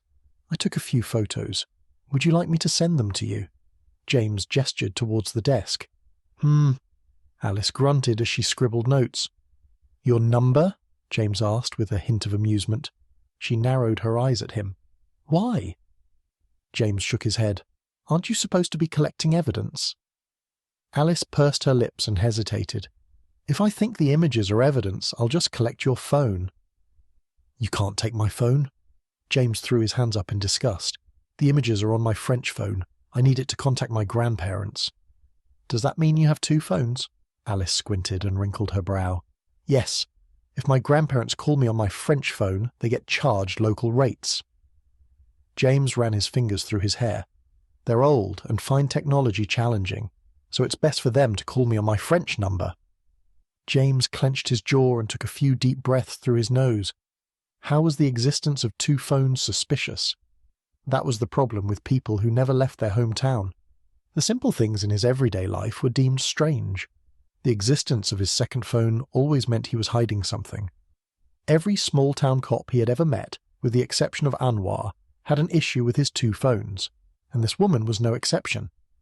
Tilting her head, Alice grimaced. It was as if she was making the decision of a lifetime, like a contestant on the Who Wants to Be a Millionaire quiz show his grandmother watched religiously. "I ought to stick to the correct procedure," Alice said as her eyes lingered on the phone in his hand. James sighed. "It's for professional purposes." Alice reached into the top pocket of her stab-proof vest, pulled out a Thames Valley Police business card, and shoved it into his hand. James smiled as he strolled over to the desk, picked up his phone, and typed. He could feel her watchful gaze as he typed the passcode and pulled up the images. "Are you planning on leaving?" Alice pulled his laptop closer and looked at James. "You're not allowed to leave until this investigation is over, so I'm putting a hold on your passport." James rubbed the back of his neck. "You can't do that." "If you try to leave, you'll be arrested for disrupting the course of justice," she warned as she searched his bag. "Detective, do you have a warrant?" James's hands were on his hips as she pulled out his passport and wrote the number in her notebook. She didn't reply. Alice flicked through the pages of his passport. "I was stabbed, and it was too dark. I saw nothing." James hovered over her as she continued to scribble notes. James isn't a French name, Alice said a few seconds later. She glanced at him as if expecting a reply. Congratulations, detective. If you bothered to notice, I was born in New York. However, my mother is French, and I spent most of my life living in Poitiers, France, with my grandparents. Perhaps that explains my English first name. So, what happened after you discovered the hidden messages? The electricity went out. Liam said it always happens, and the backup generator would switch on, James explained. I turned on the flashlight on my phone, and we continued to examine the book. That's when I realized the control panel for the door still had electricity. What happened after that? Alice glanced around the room as if looking for clues. The second security door to the lab opened. It was dark, and I couldn't see who it was. He was dressed all in black with a hood. James peered at the carpeted floor, trying to recall the events as they'd happened. Did you see the perpetrator's face? No, it was dark. The man was wearing a gold Joker mask, James said, of the Venetian theatre variety. Alice raised her eyebrows. Was the perpetrator male or female? What is this? Guess who? James asked with a hint of frustration. Answer the question, Mr. Lalonde. Alice glared at him. I guess the person was over 6 feet tall, slim build. He was definitely taller than me, James said. And he wore large, heavy boots, military style, most likely male. James threw his hand in the air. I thought you said it was dark. Alice jerked her head up and studied his expression. Yes, but I could still hear. James ran his fingers through his hair. The footsteps sounded heavy, and I could make out the shape of the person. I wasn't blind. My eyes had adjusted to the blacked-out lab. What happened after that? She fixed her eyes on her notepad and continued to scribble notes. I grabbed the manuscript and moved to the back of the lab. Then he charged at me. This was when I noticed the knife. James sat at the desk. I then tried to run to the other side of the lab. What happened after that? Are you serious? James pointed at the white dressing over his stab wound. Worst detective ever. What happened after that? Alice asked again, rolling her eyes. The guy grabbed me, and then I felt a stabbing pain as the knife left my body. It all happened quickly. What about the manuscript? Sherlock, was the manuscript at the crime scene? I think not, because you didn't seem to know about it before I mentioned it, James snapped. How do you know that? She asked, looking up at him with a hint of suspicion in her voice. I'm an investigative journalist. It's my job to notice stuff like that. James got up off the chair, glowered at Alice, and crossed his arms. What was Liam doing while all of this was going on? I don't know. I was a little preoccupied with being stabbed, James huffed. Alice shook her head as she slipped her pen into her pocket, stepped closer to James and stared at him. Remember, I'm watching you. She tapped the centre of James's chest with her notebook. You do that, detective. Chapter 17. After lying through his teeth to bypass the security guards at the giant blue gates along Broad Street, James walked along the path to the entrance archway, just as he had almost every week during the last year of his undergraduate degree. This time was different. Instead of visiting an assistant professor whom he admired, he was investigating the death of a dear friend. Since the riveting news about the block on his passport, the investigation was his only option for using his journalism skills. The gentle morning breeze sent a chill through his body as James strolled under the archway. As he wandered across the Whitaker Quadrangle, he contemplated whether his time as the chief editor at the Northampton Tribune had made his journalistic skills grow stale. What had drawn him to journalism was his innate curiosity, his desire to uncover the truth. His need to expose the truth was born out of the darkness surrounding his past and the questions left unanswered. James hesitated in the middle of the square as a realization dawned. He hadn't thought things through. How would he enter the research building without a key or an appointment? James sighed. He would figure it out. He dashed across the quadrangle and through the second archway. In the garden quadrangle, a group of workers from a local self-storage company were loading archive boxes into a small truck. Bingo. Hunched over, James ambled to the open blue door and slipped behind the second self-storage worker as she exited the research building. The passageway to his left was lined with ivory doors, all bearing engraved brass plates except for one lone door. White and blue police tape bearing the words, "Police line, do not cross," was stretched across the door. James stopped and listened to the chatter outside. Inside, the building was silent. After much deliberation, he sauntered down the hall. Upon reaching his destination, he hesitated. The chatter from outside the building had died down. From his position, he looked out the window. The quadrangle was empty except for a small blue and yellow truck far off in the distance. It's now or never. His hand quivering, James turned the brass handle and opened the door. Ducking under the police tape, James surveyed the notoriously messy office of the late Manesh Warren. Loose typed pages had spilt over the back of his desk and lined the floor. He sighed as a tear trickled down his cheek. This would be the last time he would find the office in such a state. The floorboards protested as James tiptoed through the paperwork and to the front of the desk. James winced as the wheels of the leather desk chair scraped against the polished floorboards as he pushed it to the left. He assessed the damage. One piece of wood had moved back, revealing a gap in the floor. Merde! James leaned over the desk and flicked his fingers through the top pile of pages. Then, after reaching underneath the mountain, James fumbled between the pages and the top of the desk. His fingers skimmed the leather mat that protected the mahogany desk from scratches. It was a long shot, but he suspected the police had found Manesh's laptop. After releasing his hand from the piles of paperwork, James stepped back and slipped on the loose floorboard. As he crashed to the floor, his back struck the lip of the windowsill. A sharp pain shot through his lower back. While he was hunched over in pain, a sharp object dug into the back of his knees. He reached down and pulled out the piece of wood. The floorboard had come loose. A mustard-coloured spine was nestled in the secret nook under the floor. James cocked his head and gazed at his discovery, taking his mind away from the ever-increasing pain in his lower back. It was a worn-out hardcover copy of Dan Brown's best-selling novel, The Da Vinci Code. Not exactly reference material.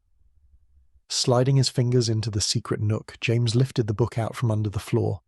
He gently brushed the dust off the jacket. As he grasped the spine and turned the book around, he found the pages were glued together. A faint blue glow shone from under the hardcover. He opened the novel to discover an old smartphone concealed in its pages. Merde. This is the price you pay for snooping around. The discovery of secrets you wish you'd never known. Maybe it was his inner skeptic, but finding a secret phone was never good. James lifted the device from its hiding place and stared at the screen. One message had come through. The details were hidden, but the number was not. A rock formed in the pit of his stomach as he gazed at the familiar sequence of numbers. James tapped the screen to activate the phone. A set of 9 dots appeared. Using his finger, he traced an L shape onto the glass. After he gave it a few clicks, the screen burst to life and revealed 9 applications. Exhaling deeply to calm his building anxiety, James tapped the messaging app and waited for the texts to load. His heart raced as he read the details of the only group of messages on the phone. After taking a deep breath, James struck the group of messages and scrolled through the contents. The last 11 words brought tears to his eyes. "I'm telling Liam about us, whether you like it or not." Manesh was having a long-running affair with Liam's girlfriend. Did Liam know about Manesh and Kate?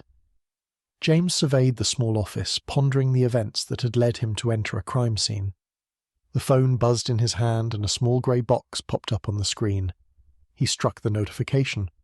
A fan forum materialized on the smartphone. At the top of the screen, a red dot hovered over an envelope. James found a trail of messages between Manesh and another anonymous user by the name of Da Vinci Rules. Manesh discussed the commentary on Daniel by St. Jerome in considerable detail, from its value and discovery to the strange markings in the margins. Merde. Hair lifted on the back of James's neck as he again experienced that feeling of being watched. He peered up and met the eyes of a familiar but unexpected guest. He was in trouble. Chapter 18. The elegant Lady Margaret Charlton sat poised in a leather armchair surrounded by a sea of mahogany furniture. James recalled his first summoning to that feared end of the research building. He was sure an expulsion was in the cards. He soon learned that the President of All Saints preferred to tear him a new one. It was a familiar pattern. That time, her large table was pushed up against the office's only window. Next to her massive desk was a classical French chaise longue, an antique. He was never too sure whether he should pay an entrance fee and observe her furniture from afar or sit. She nodded to the chaise. James strolled over to the couch and sat. He brushed his hands along the fabric. Let the torture begin. Lady Margaret reached across her desk and past a trio of leather-bound books, picked up a teacup, and took a sip before returning the fine bone china to its saucer. She gazed across the room at him. I remember the first time I heard your name. It was moments before I had to fire a seasonal lecturer. James blushed as he listened to her recollection of the events. Then he said, I was 19 and flattered that this older, sophisticated woman was expressing an interest in me. It was an ego rub that I quite enjoyed. James stared at the floor and cringed. Looking back, I would have accepted the love of anyone who offered it. But fast forward 10 years, and I see the inappropriate nature of the relationship, and understand why you dismissed her. Lady Margaret took another sip of her tea. Why are you always in the midst of a scandal? James gaped in disbelief. She held up her index finger. No, that's not up for debate. Shifting in his seat, James stuttered. And I've also had to comfort my distraught daughters over you, Lady Margaret said in a monotone voice. Then she picked up her teacup and took another sip. James grimaced. In my defence, I didn't realise your daughters were identical twins. I legitimately thought they were the same girl. They dressed the same, and Abby was responding to Lizzie's name. Why does she insist on the trip down memory lane? It's worse than going to confession with my grandfather. She frowned. And you're still peddling the same excuses. James leaned forward, rested his head in his hands and stared at the pattern on the rug. Lady Margaret straightened the pens lined up on the side of her desk. Do they still let you in the Turf Tavern? James sighed. Yes, all is forgiven. He glanced up at Lady Margaret. I worked off the cost of repairs with a summer job. Oh, so it wasn't a lifetime ban. Straightening, James took a deep breath and exhaled. I'll go out on a limb and assume I'm here because you found me snooping around Manesh's office. Lady Margaret pursed her lips and moved the teacup around on its saucer with her index finger. James lifted his hand. I know you hate a scandal, but you have one coming your way, if what I've found comes out in the press. James hesitated as Lady Margaret stared at him with her cold grey eyes. Hear me out. I could investigate Manesh's death for you before the police and let you know what's coming your way. That way you can be more prepared and orchestrate the damage control. Lady Margaret's expression softened. She picked up her teacup and took another sip. What's in this for you? A lump formed in James's throat as he nodded at Lady Margaret. The police put a block on my passport when they discovered I was planning on travelling to New York, so I have time on my hands. James smiled at her. And I could sell a scaled-down version of the story with a brief reference to All Saints. It will have information the police aren't willing to share. You can read it first. Lady Margaret got up from her chair and walked to the door. Mad. He'd gotten too cocky. She opened the door and turned her head, avoiding his gaze.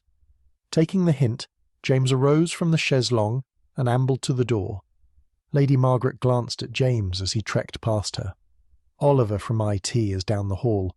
He'll give you access to Manesh's computer and other work-related technology. James paused, then raised his eyebrows at her. Amber can help you with your investigations. Lady Margaret tilted her head down the hall. He shook his head and laughed to himself. Amber Cooper? Yes. She found the crime scene. Amber's experience was traumatic because she stumbled across the gorier elements of the crime. So be kind to her, but not too kind. Lady Margaret narrowed her eyes at him. James grimaced. And she's coping well with her. He shrugged. Condition. Lady Margaret sighed and strolled back to her desk. James, I hope I won't have any regrets, she said over her shoulder. Chapter 19. Grey clouds broke overhead as a westerly breeze blew through his blue shirt and light charcoal jumper. Summer was officially over. James gazed at the lush pale garnet vine that crept out of the neighbour's garden across the red bricks of the terraced houses, thinking of the right words to ask. That wasn't true. James knew the question he wanted to ask, but he wasn't writing a story. This situation was different, regardless of his promises. It was personal, almost delicate. Asking the most pertinent question straight off the bat was absurd, but he could imagine the response. James exhaled, then breathed in the bucolic aroma of the vine. He knocked on the same door that he had 15 hours earlier. A dull grind followed by a rhythmic click-clack was the symphony that cried out from within the house. The door opened. A familiar pair of dark brown eyes with long, thick eyelashes peered at him. "James!" Kate sounded excited as she flung the door open. She lunged and wrapped her arms around his neck, then caressed his cheek. "I'm so glad to see you. It's been such a long time." Grabbing James's hand, she led him into the house and sat in the nook inside the bay window. "How have you been? You haven't changed at all." "Ah," James hesitated, wondering how to explain the last few months and the lab break-in. Kate squeezed James's thigh. "I'll get us some tea." She brushed her hand along her green geometric print dress, then jumped off the bench and darted across the sitting room to the kitchen door. "English rose?" Kate asked over her shoulder, as she disappeared into the kitchen. "Sure," James replied. Alone with his thoughts, James sat in the nook and stared at the back of the grey modular sofa. It had returned to its rightful position in the middle of the room, between the dark-stained coffee table and its matching entertainment unit. Since the awkward chat with Lady Margaret, President of All Saints, James had spent the morning searching for Liam, but there was no trace of him. The police had restricted access to the lab, and that narrowed down the possibilities. Liam wasn't in his office, the old college library, or any of the usual places. The police replied to all of James's inquiries with the standard answer featuring the rules for reporting a missing person. James reached into his pocket, pulled out his phone, and tapped the home button. He hadn't missed any calls and no new messages had come through. Maybe he should call the hospital one more time. Kate burst through the door, carrying the white wooden breakfast tray he had given them as a housewarming present when they first moved in. It held a transparent glass teapot and 2 light blue cups with saucers. James smiled. "You brought us this." Kate grinned as if reading his mind. James nodded. "Yes, that was almost 9 years ago." Kate flicked out the legs of the white breakfast tray and placed it on the light blue cushion next to James. Then she sat down on the nook at an angle. "What's up? You seem a little preoccupied." Kate wrinkled her brow. He took a deep breath. "Have you seen Liam recently?" he asked as Kate picked up the teapot and poured. She paused. "Is everything all right with Liam?" Kate placed the teapot on the breakfast tray. Her eyebrows drew together. "Wow, you don't know," James said in a shaky voice. "An intruder murdered Manesh Warren to gain access to the research lab and stole the commentary on Daniel," James said as Kate's brown eyes widened. "Liam and I were in the lab." He stood and faced Kate. "I haven't seen Liam since." "What?" Tears welled up in Kate's eyes. "Were you or Liam hurt?" Kate stood and walked over to James and wrapped her arms around his waist. "I'm sure Liam hid when the intruder entered. I was stabbed, but the wound was superficial." Kate gazed up at him. Her olive complexion turned white. "Why aren't you in the hospital?" "I was, but Liam wasn't there." She leaned back into his chest.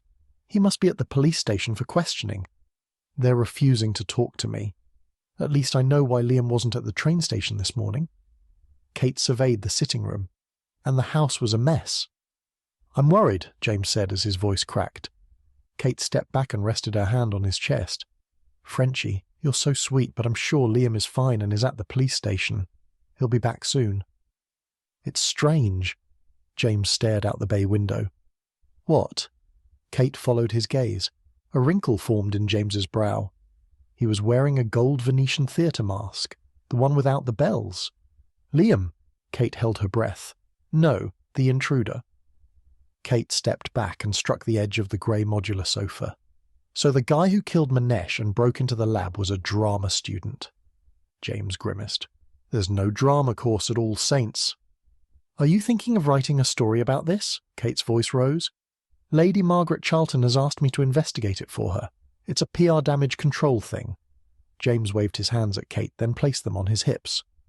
"Wow, you saw her again, and she wanted to speak with you." Kate smirked. James smiled. "Sorry, I shouldn't vent at you like this. It's not nice." "Tea?" Kate walked over to the bench, sat down, picked up the teapot and poured. "I think it might be strong. Sorry." Kate smiled briefly, then bit her lower lip. James sat in the nook. "Where were you last night?" "In London with work colleagues on a girls' trip." Kate picked up the teacup and saucer and took a sip. James picked up his teacup and cradled it in his hands. "Where did you go? I'm planning on taking a trip to London soon." "The 5 of us went in and out of clubs in Soho. I wasn't keeping track." Kate shifted in her seat. "We were out all night, so I took the 6 o'clock train home." "You haven't slept?" James glanced out the window at the thick green shrubs in the front garden. Kate raised her eyebrows. "Planning on hitting a few bars?" "What?" James leaned back. "I'm a single guy." Kate's eyes widened. "Oh," she shook her head. "You and Valentine broke up?" Please don't make me talk about her. The breakup was too painful. With any luck, she wouldn't pry further. They sat in silence and sipped their tea. "I could search through the photos on my phone, view Google Maps and try to create a list for you if you like." Kate peered at him over the edge of her teacup. "Are you sure it's Manesh?" She stared out the window at the empty street. "Yes," James said. "The intruder removed his eye to get access to the lab." "None of this makes any sense," Kate said, avoiding James's gaze. "Why would anyone want to kill Manesh? He was such a kind and generous person." James rolled his eyes at Kate. "Lady Margaret caught me snooping around Manesh's office." Kate swallowed something in her throat as she focused on him. "I found Manesh's second phone." Her brown eyes glazed over, then she glanced away. "You can't tell Liam." "I noticed a few disturbing things about his last text." James cradled his teacup and tilted his head to the side. "Did Manesh follow through with his threat?" Kate placed her cup back on its saucer, lifted the teapot and refilled her cup. "One more?" "Oui." James held out his cup and watched the brown liquid swirl around the blue china. He grimaced as the teapot struck the white breakfast tray. Kate took a deep breath.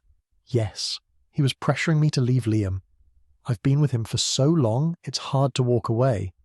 James wrinkled his brow. "Did he ever threaten you in person?" "No way. He wasn't like that." Kate's attention wandered to the floor. He took a sip of his tea, considering his next few words. For once, he hoped to come across as non-judgmental.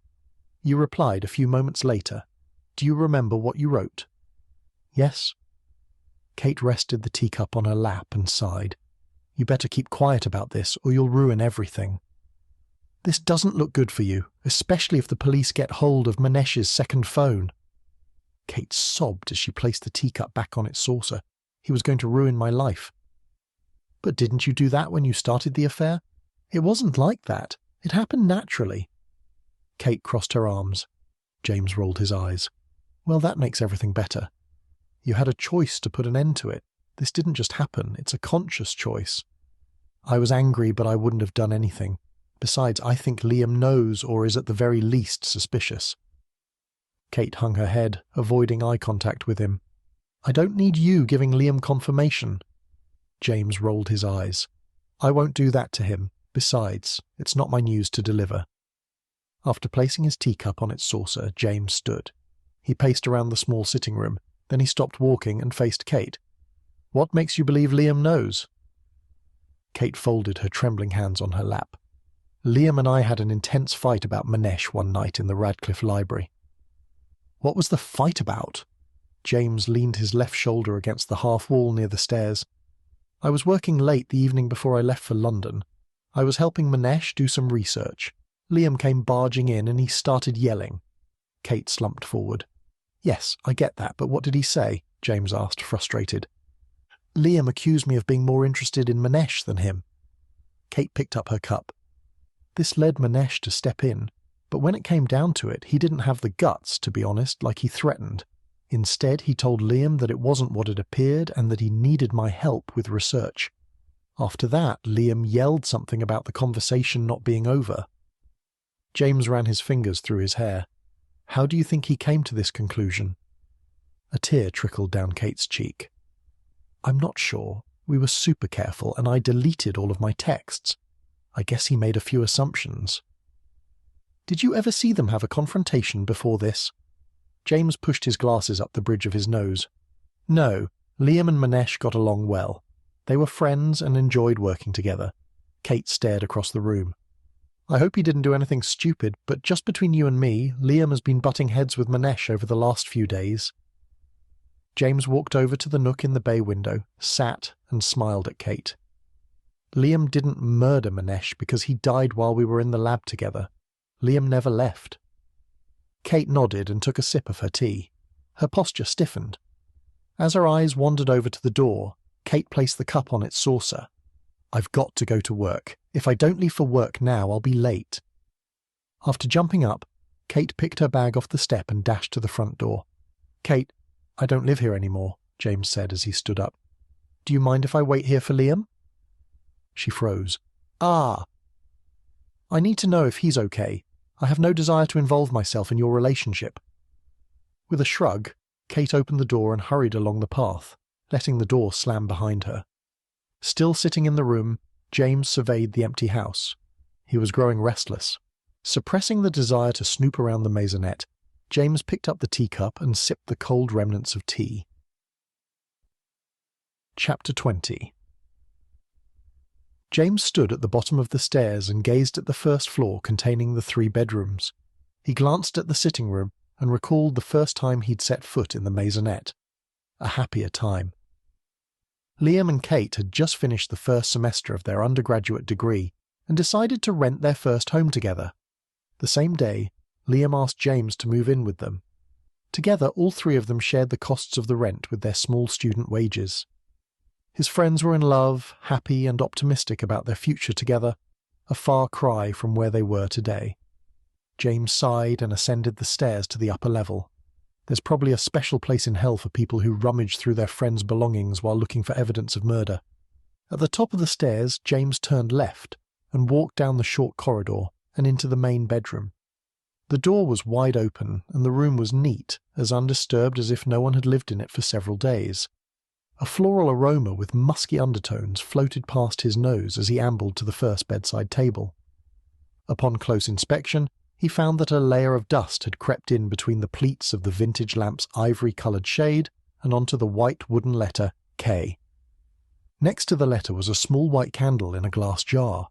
James clutched a tiny dark metal handle and listened to the dull hum of wheels spinning on tracks as he pulled out the drawer. It was deep, full of magazines and books. A small wooden tray rested on the grooves in the drawer. The usual items were present: lip balm, a packet of tissues, a hair tie, and a bookmark. James flicked through the pile. Nothing was hiding between the stacks of material. If Kate was as careful as she had claimed, then she wouldn't have left any evidence connecting her to Manesh in the house. James closed the top drawer and opened the second. Crouching, he pulled out a pile of clothing that was neatly stacked inside. James sighed, dropped the clothes, shut the drawer, and stood. A slight shiver swept over his body as he walked around the bed, running his finger along the mattress, testing its level of support. He stood in front of another bedside table, identical to the last one. That one had a wooden letter L shoved to the back of the table, hiding behind the lamp. A hardback copy of The Last Templar by Raymond Corey rested on the table next to the lamp.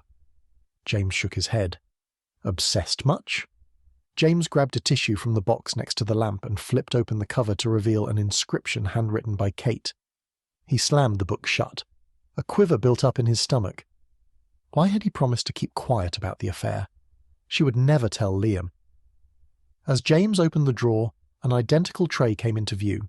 It contained a watch with a worn-out leather band, blue earplugs, and an eye mask from a Delta flight, evidence of their last trip to Miami.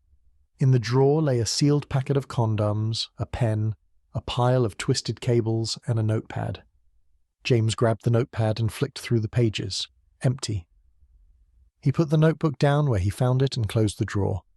As he opened the second one, he noticed it was heavier than expected. It was full of hardback fiction books. James closed the drawer, sat on the bed, and surveyed the room. He sighed, then reluctantly continued on his quest. Unlike the quests of Frodo and Samwise, his would most likely end in lost friendships. James trekked to the small desk near Liam's bedside. It had no drawers, just a transparent magazine file, a plastic box file filled with paper, a silver computer connected to its power cable, and a small pot of pens. He flicked through the box file and pulled out pages of bank statements, HMRC tax statements, and bills. His fingers skimmed an unmarked brown paper envelope that blended in with the files. After much deliberation, he pulled the envelope out of its hiding place and lifted the unsealed flap. James pulled out several pages of life insurance forms. He took a deep breath and placed the documents on the bed. According to the form, 15 days ago, Liam had increased Kate's death and disability coverage by £250,000. Merd! What was he doing? James returned to the desk and flipped through the files again. Blending into the brown cardboard of the suspended files was a mobile phone number written on a torn piece of paper. It read 0753 04 57690. He picked it up and put it beside the insurance documents. If he were honest, James had hoped to find incriminating evidence against Kate, but not his best friend. Instead, he'd found a copy of a life insurance form and a mysterious phone number. Is Liam considering an affair? James stared at the number on the page. Not knowing was getting under his skin. He pulled out his smartphone, then he remembered. He hit the home button and brought up a list of emergency contact numbers. Upon his second trip to Manesh's office, James had found the phone number of the mysterious Oliver from the IT department. It was a long shot, but worth a try. "Hello," said someone with a thick Welsh accent. "Is this Oliver Evans?" "Yeah, it's me." James took a deep breath. "I'm James Lalonde. Lady Margaret said you would help me with my investigations. I was wondering whether you can get me a little information about a mobile number." "Shoot," Oliver replied. "Wow, you can do that." James raised his eyebrows. "Yeah, I have a guy," Oliver said with a cheery disposition. James read him the numbers and grew tense as he listened to the rhythmic pounding of keys. "Ah, Oliver, is everything all right?" James ran his fingers through his hair. "Yeah," Oliver said over the tapping sound. "Do you want a name or everything I can find?" "Yes, name, occupation, stuff like that. I think it's linked to the lab or events leading up to the break-in." "Geez," Oliver said. "I'll see what I can do. I'll call you back." Oliver cut off the call and dead air filled James's ear. He strolled to the tall boy between a pair of wardrobes on either side of the blocked-off fireplace. He opened the top drawer, ran his hand through the clothes, closed the drawer, and repeated the process for the second, third, and fourth drawers. Each time, James came up fruitless. Crouching, he pulled out the last drawer and rummaged through it. As he rifled through the clothing, his hand struck something hard and pulled it out from its hiding spot. A secret notebook. In his hands was a limited edition hardback moleskin. James sauntered over to the bed, sat on the end, and flipped through the pages. It was Liam's journal, and it was almost complete. He skipped to the last entry. It was a recollection of that day's events, with no mention of the fight with Kate or seeing Manesh at the library. Perhaps the entry occurred after the fight. Maybe the fight didn't happen at all. 14 pages later, he came across another entry. He stared at the page and read it several times, hoping he had somehow misunderstood. Liam had walked to the Radcliffe Library to surprise Kate with a bottle of wine and a late-night picnic.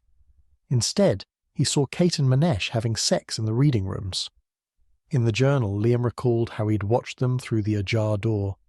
He described how shocked he felt and how he'd walked home in silence, feeling numb.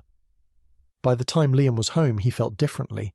The last paragraph in that day's entry detailed how he'd smashed the bottle over the sink in a fit of rage. Mad. James closed his finger in the book and rubbed the bridge of his nose. As a consequence of not wearing his glasses for several days, the strain in his eyes had become unbearable. "Have you seen Liam?" a familiar female voice asked over James's shoulder, causing him to jump. "I need his opinion on a piece of information for my thesis." James turned to find Amber standing at the bedroom door. "How did you get in here?" James placed his hand on his chest and felt his racing heart. Amber pointed over her shoulder. "The door was unlocked. I just pushed it open." "Okay." James stood. Amber blushed. "Sorry, I didn't mean to scare you." James raised his eyebrows. "You're still working even though your colleague has passed away?" She ran her fingers through her ponytail. "Yes, I need to keep working on my thesis. I have a deadline," she said in a high-pitched voice. I don't know where he is." James sighed as Amber ran down the stairs, disappearing from view. He shook his head and glanced around the room. Anxious about Liam's whereabouts, James pulled out his smartphone and typed a text. "Is everything okay? Did you get hurt during the break-in?" James stood and sauntered out of the room and along the landing.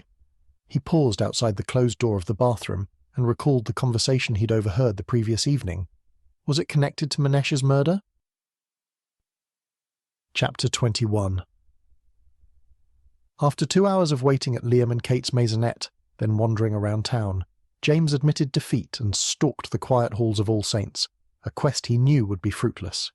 He was about to leave for lunch when a savoury aroma of cooked ham and melted cheese drifted past James's nose as he drew closer to the English Literature Department's lunchroom. He stopped and listened to the chatter between the two female voices. Only one was identifiable: Amber. The tall, slender PhD student seemed to pop up everywhere. After he hesitated, the churning in James's stomach led him up the hall and into the staff kitchen. Did she locate Liam? Leaning against the edge of the doorframe, James folded his arms and watched as Amber and a young woman held piles of thick textbooks with toasted sandwiches wrapped in several layers of paper on the top. His stomach growled. He had eaten nothing since the night before. The two women dropped the books on the table. "I'm starving," the short, dark-haired woman said. Amber pulled a chair out from under the table, sat, and unravelled the toasted sandwich. Wow, she's calm. Is she on a new medication? James uncrossed his arms and tapped on the frame of the door. Silence swept across the room. "Hey, Amber," James waved. "Did you locate Liam?" Amber blushed, then swept a piece of her side fringe off her face and behind her left ear. "I couldn't find him. I checked all the usual places, including his not-so-secret spot in the rad cam." Amber brushed her hand along the waxed paper. James pointed at the sandwich. "Queen's Lane?" "Yes, it's still open. Same owners," Amber said with a smile. "I must pay a visit." James strolled over to the table, pulled out a chair, and sat. "Oh, sorry." Amber placed her hand over her mouth. "This is my research assistant, Matilda Gray. She's an undergraduate student working a summer job until the school year begins." Amber nudged Matilda. The tall, slender woman with elfin features tucked her short brunette bob behind her ears, then shrugged. It was as if Amber had cast a massive spotlight on Matilda, and the young woman wanted nothing more than for the floor to open up and swallow her whole. Amber seemed like more of an extrovert. James smiled, then nodded. "How are you coping with the situation with Manesh?" He pointed at the upper level. "Do you mean the assistant professor?" Matilda asked softly. "If it's the same guy, he taught my introduction to English language and literature class." "Yes, that's him," James nodded. "He was always rushing around, and I used to run into him all the time," Matilda muttered as she teared up. "It feels strange not seeing him walk up and down the staircase between the lab and his office." "It feels strange for me, too. I used to visit him at his office when I was an undergraduate. He was the same back then, always running." James hung his head and tapped the table. "The last time I was with him was at the reunion dinner." James looked at Amber. "You were there too?" She nodded. James's blue-green eyes glazed over. "I wish I had spent more time with him." Amber smiled. "That evening was intense and a few people were arguing." "Manesh?" Matilda asked. "Yeah, and others," Amber said with a pained expression. "I saw him on Wednesday morning," Matilda said. "Yes, yesterday, you remember?" She turned to Amber. "Liam was yelling at him. Something about the library." "At first they were yelling, then they quietened as we walked past," Amber said, as she laid the toasted sandwich on the waxed paper. "I think they knew we could hear them." Matilda finished a bite of her sandwich. It was about something more than an overdue library book. Amber grimaced and inched towards the kitchen wall. James leaned forward and wrinkled his brow. "Why do you say that?" "Well, the last time I forgot to return a book, Kate sent Liam to chase me up. She's strict about that. Most libraries just give you a fine, but not Kate," Matilda said. "I guess that's only if Liam knows you." "To be honest, Manesh can be frustrating. He's messy and careless. It's enough to drive you up the wall." Amber peered at her sandwich. "I'll never have another moment where I get to tell him to tidy up." A clear film formed over Amber's eyes. James reached across and gave her hand a tight squeeze. "Was this the first argument you witnessed between them?"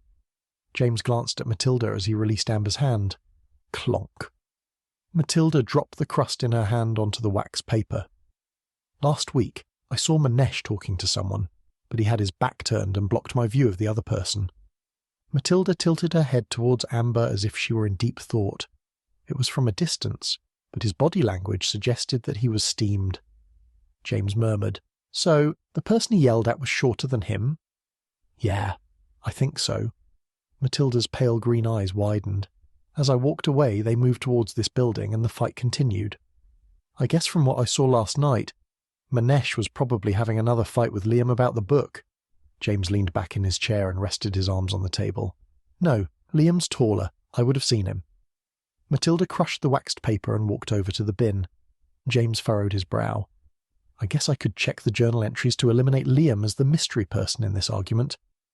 "It could be Kate," Amber said. "She's shorter than Manesh and is the most likely person to pick a fight with him." "Although it could be anyone," James said as Matilda walked out of the lunchroom pointing at the upper level. Amber leaned over the table and propped her head up with her fist. "You seem worried. Do you not think the robbery and murder was an outside job?" James frowned. "No, I don't." Amber's eyes widened. "Are you trying to tell me you think the murderer might walk the halls or grounds of this college?" "Sorry, I don't mean to scare you," James said with a sympathetic smile. They sat in silence as James considered his next question. With Lady Margaret's words floating in his mind, he grabbed Amber's hand. "How are you coping?" James sighed. "Lady Margaret told me you discovered Manesh." Amber smiled. "That's very sweet of you to ask. I'm on a more effective treatment plan that helps me cope with my OCD. I'm in a much better place than when you last saw me." "That's great," James nodded. "Do you mind if I ask you a few questions sometime?" Amber narrowed her eyes. "Are you investigating Manesh's death? Lady Margaret wouldn't appreciate that." "Been there, done that, got the T-shirt." Amber laughed, then blushed. "If you like, I would love to help you. I want to know what happened to Manesh." Then she shrugged. "Maybe it will give me some closure." James smiled. "I'll stop by at 6 p.m. or email you, depending on how my afternoon goes. Chapter 22. James sat on a black ergonomic chair and listened to the photocopier chug away in the background. Calendar printouts of the academic year were pinned on the soft-sided light grey walls above him. A pile of bright blue Ethernet cables was stacked on Oliver Evans's in-tray.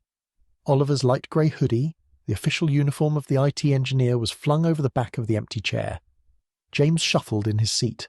A sharp pain shot up his torso from his stab wound. He grimaced. The codeine was wearing off.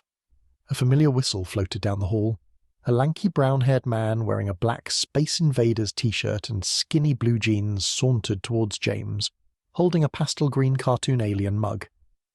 "Are you sure I can't get you a cup of tea or coffee?" Oliver asked as he sat at his desk and sipped his tea. Oliver jumped up from his seat as the photocopier protested with a series of sharp beeps. A few moments later, he came back with a pile of pages. Oliver placed the pages in front of his black keyboard and sat. Facing James, Oliver grinned. "You won't believe what I found. I expected this number to belong to a girl, but it doesn't." James sighed. "It's not good news, is it?" Oliver pursed his lips, then exhaled. "Good news for you, I guess. It's going to be a great story." "Merde." Oliver raised his eyebrows at James. "The number belongs to a guy who operates under a few different pseudonyms, the most popular being Dr. Teflon or Lloyd Waterhouse." James wrinkled his brow. Why does that name sound familiar? It was definitely a name that he had heard before his trip to Oxford. Or maybe Waterhouse was just a popular surname. "He's a former pathologist who worked for MI6 who now operates as a killer for hire," Oliver said as he stapled a pile of pages bearing the MI6 logo. James's mouth hung open as Oliver slid the report across the desk. "How were you able to get all of this information?" James asked as he flipped through the redacted document. Oliver released the stapler's grip from another pile of pages. Lucy Jane Knight was an investigative journalist who wrote a story on rogue MI6 agents for the London Times. Oliver dropped the report onto his desk. Upon discovering information about Dr. Teflon, the chief editor of the London Times killed the story. Several well-respected newspapers around the UK refused to print it. James shook his head. "So she's a freelancer? Did she end up going to print?" "She ended up leaking the files and the story online. Those redacted MI6 files were a part of the leak. Information about Lloyd Waterhouse, aka Dr. Teflon, was among it. Oliver pointed at the report in James's hands. James grabbed his phone and created a new contact. He glanced at Oliver. "What are her contact details? I want to interview her." Oliver's face dropped. James raised his eyebrows. "What?" "That leads us to the interesting part. Lucy went missing 10 years ago." Oliver slid over the next document. "Well, that's convenient. In your hands is a copy of the online forum where she shared the story. It has all the links and replies from the forum's members." Oliver turned to his keyboard and typed his credentials on the lock screen. James rubbed his fingers through his hair as he flipped through the reports.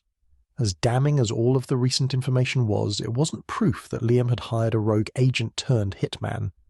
Since James was a journalist, it was his job to uncover the truth. The ethics of his next steps weighed on him. James's chest tightened as he stared at Oliver. "Is everything okay?" "None of this is proof that Liam hired Dr. Teflon, just that he had possession of this number." James arose from the chair and paced the short corridor in front of Oliver's cubicle. James faced Oliver. "It's not evidence that he searched for the number. He could have got it from—" James lifted his arm in the air.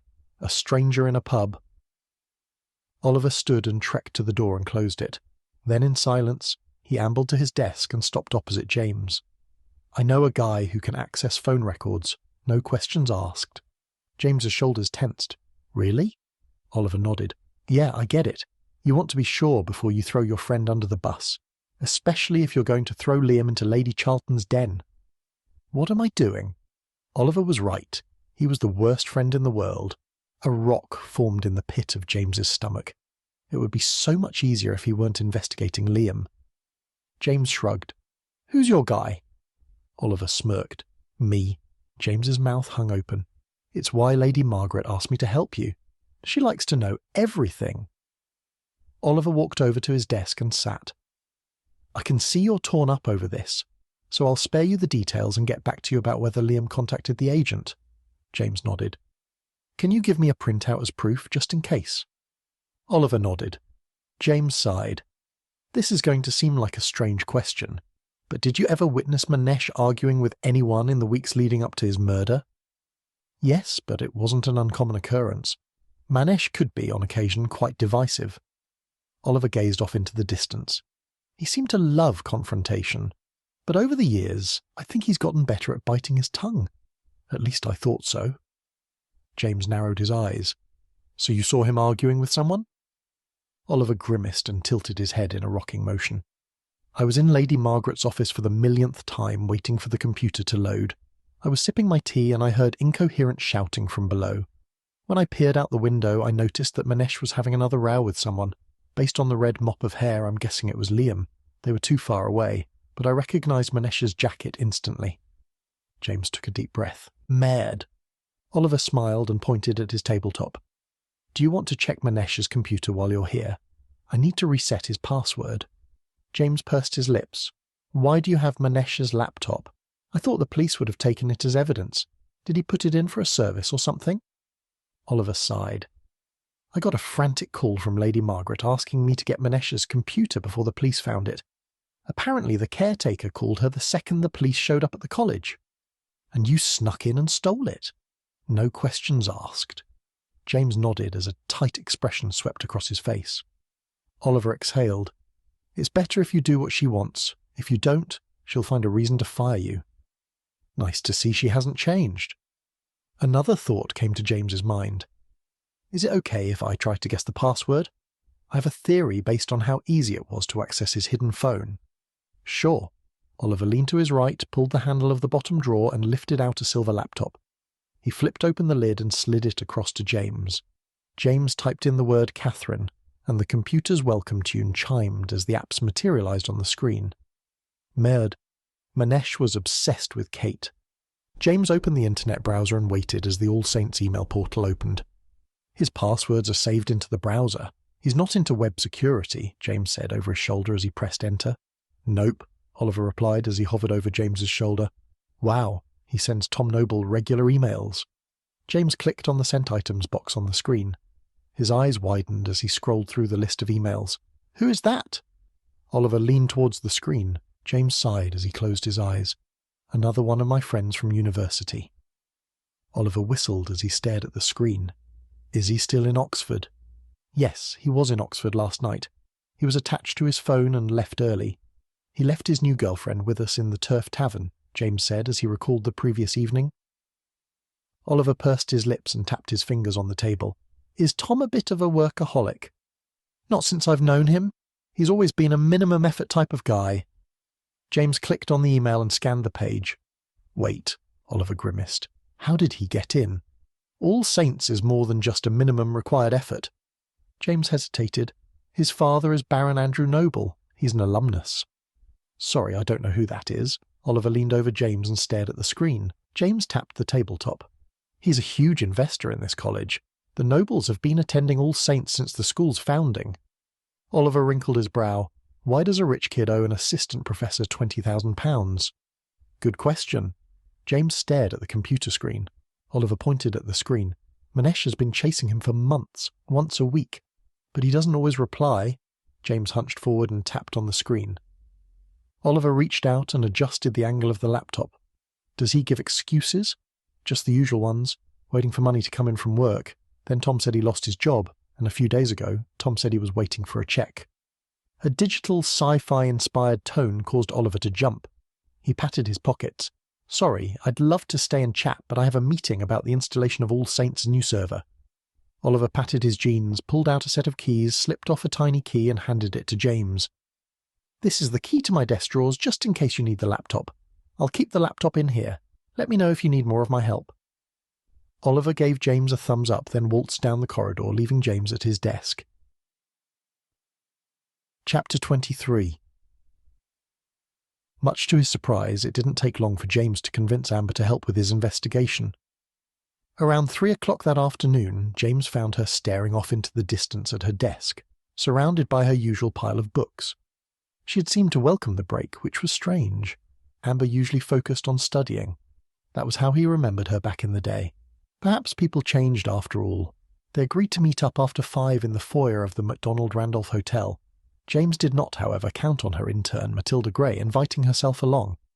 After he mentioned the magic words Lady Margaret Charlton and the request she'd made in her office, Matilda backed off. Despite her sudden change of heart about inviting herself along, Matilda seemed annoyed, almost angry. While waiting for Amber, James conducted 3 hours of research and called many antique dealers around Oxfordshire. It was a fruitless and disappointing 3 hours. James admitted defeat and decided he couldn't put off interviewing his friends any longer. Finding the manuscript at an antique dealer around Oxford was a long shot that would not pay off.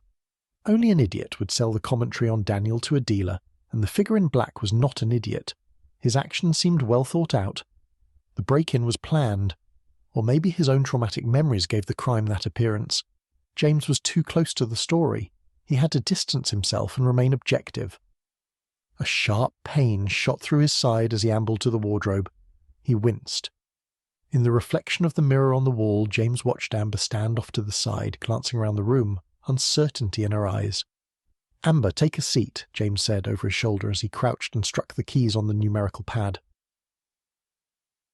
The door to the safe in hotel room 223 opened, revealing the hollowed-out copy of the Da Vinci Code.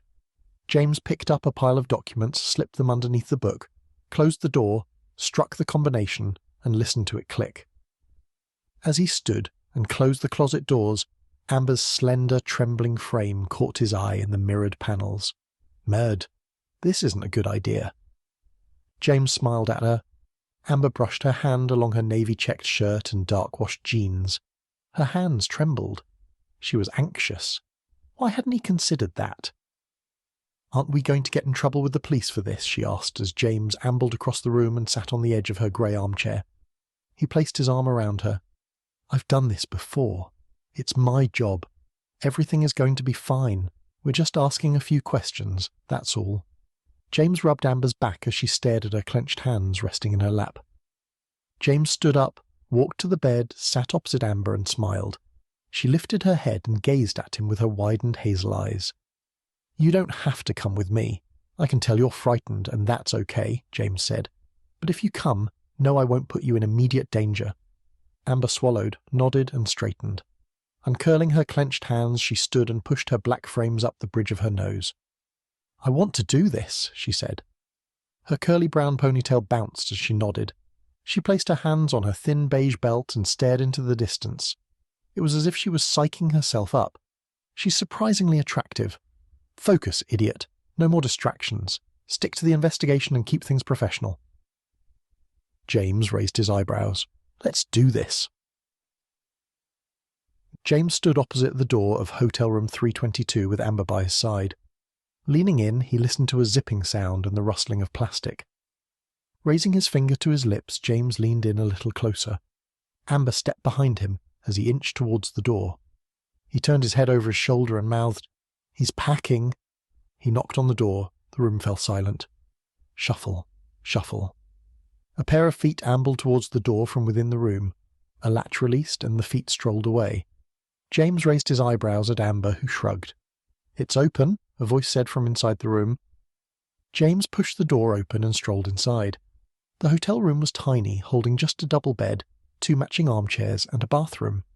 The room was a far cry from the luxury he had expected of Tom Noble. His friend hunched over a small matte gold suitcase with a floral travel label bearing the words, "Georgiana Burke." The suitcase lay open on the pinstriped white duvet. Fastened to the side handle was a brand new JetBlue Airways label. "Where are you going?" James watched as Tom overstuffed his suitcase. Tom sprinted to the open closet. "Georgiana was upset and left for London, and I need to pack and run after her." James grimaced. "What is she upset about?" Tom dashed to the bed with a small pile of clothes. "Maybe the murder. She doesn't feel safe." "Lady Margaret has asked me to investigate Manesh's death," James said as he hung his head, bracing for the inevitable kickback. Tom gritted his teeth, then exhaled. He turned to James. His cold, brown eyes glared at him. "That's perfect for you. You always seem to enjoy sticking your nose in other people's business," Tom said in a calm but aloof tone. "Merde."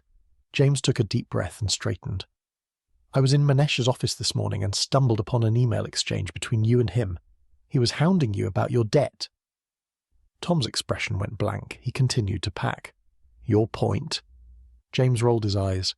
"I'm trying to eliminate you as a suspect. You know how this looks." Tom marched up to James and stopped an inch from his face. The onion flavour on his breath made James wince. Despite James's reaction, Tom continued to stare. "Why should I talk to you? Leave it to the police." Tom sauntered past James, then paused. "What are you doing here?" Tom asked Amber as he made his way to the closet. James shook his head as he saw Amber's eyes glaze over. "Leave her alone," Tom smirked. "Ah, your next victim." He strutted to the bed and dropped a pair of pyjamas on top of the suitcase. James sighed. "What are you going to do when the police like you for the murder? I assumed you would want me to figure it out before it came to that." "Fine," Tom said through gritted teeth. "I'm still going to pay back the money." Amber tilted her head. "Tom, he's no longer with us." Tom exhaled. "I realise that. I'm going to pay it back to his family." "So you have the money for him?" James asked. "Why don't you just transfer it?" "Because I want it to go to his family." Tom's tone was sharp. "I know you don't have the money to pay him back," James said as Tom leaned over the suitcase and sighed. "I have the money," Tom said over his shoulder. "Your luggage is in your girlfriend's name and you're flying JetBlue. They're a discounted airline." James walked up to Tom's bag and grabbed the airport tag. Tom slammed the suitcase shut. "Whatever." "Why did you borrow the money?" Amber asked. "Manesh is worse than a high-interest loan. He's relentless and without remorse." "That's none of your business." Tom pushed down on the suitcase to close it. James sat on the armchair beside the small mahogany table. Tom's small room was almost identical to his. "It's a business investment," Tom snapped at James. "An investment is returned over time. Manesh's father is an entrepreneur. He would know that." James brushed the smooth fabric on the chair. "You don't know Manesh as well as you think you do. Do you know what it's like to have him chase you?" Tom inched towards James. The suitcase flipped open, and the top layer of clothes spilt out on the bed. "What was the money for?" James asked in a harsh tone.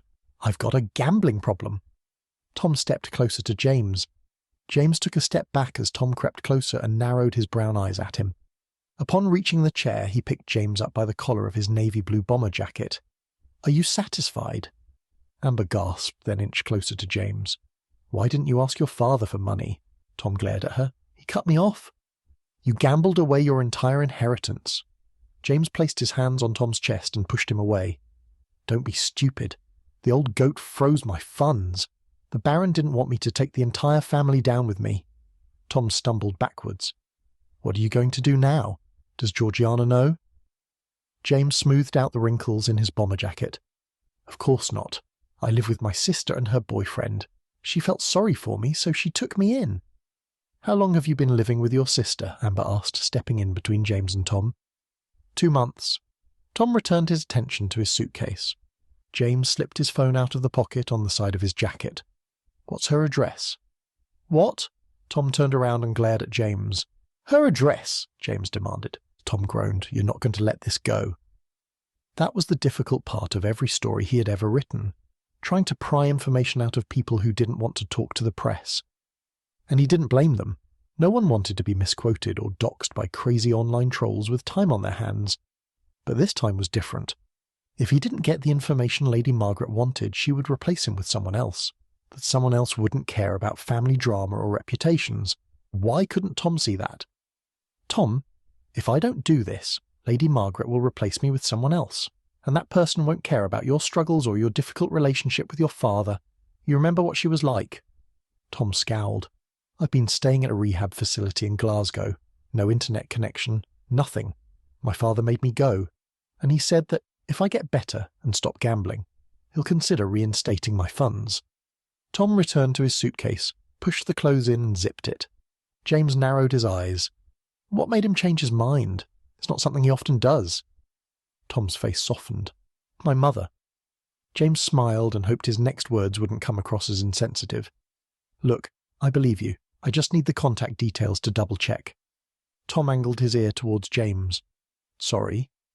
We need to check this out so we can eliminate you as a suspect, James said.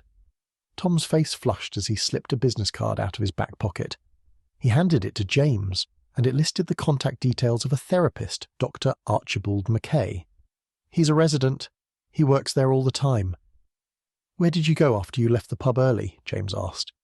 I tried to call Manesh, but he didn't pick up, so I went to his office. He wasn't there, so I went home. James opened the Notepad app. What time was that? Around 11 p.m. What did you do for the rest of the evening? Don't make me say it.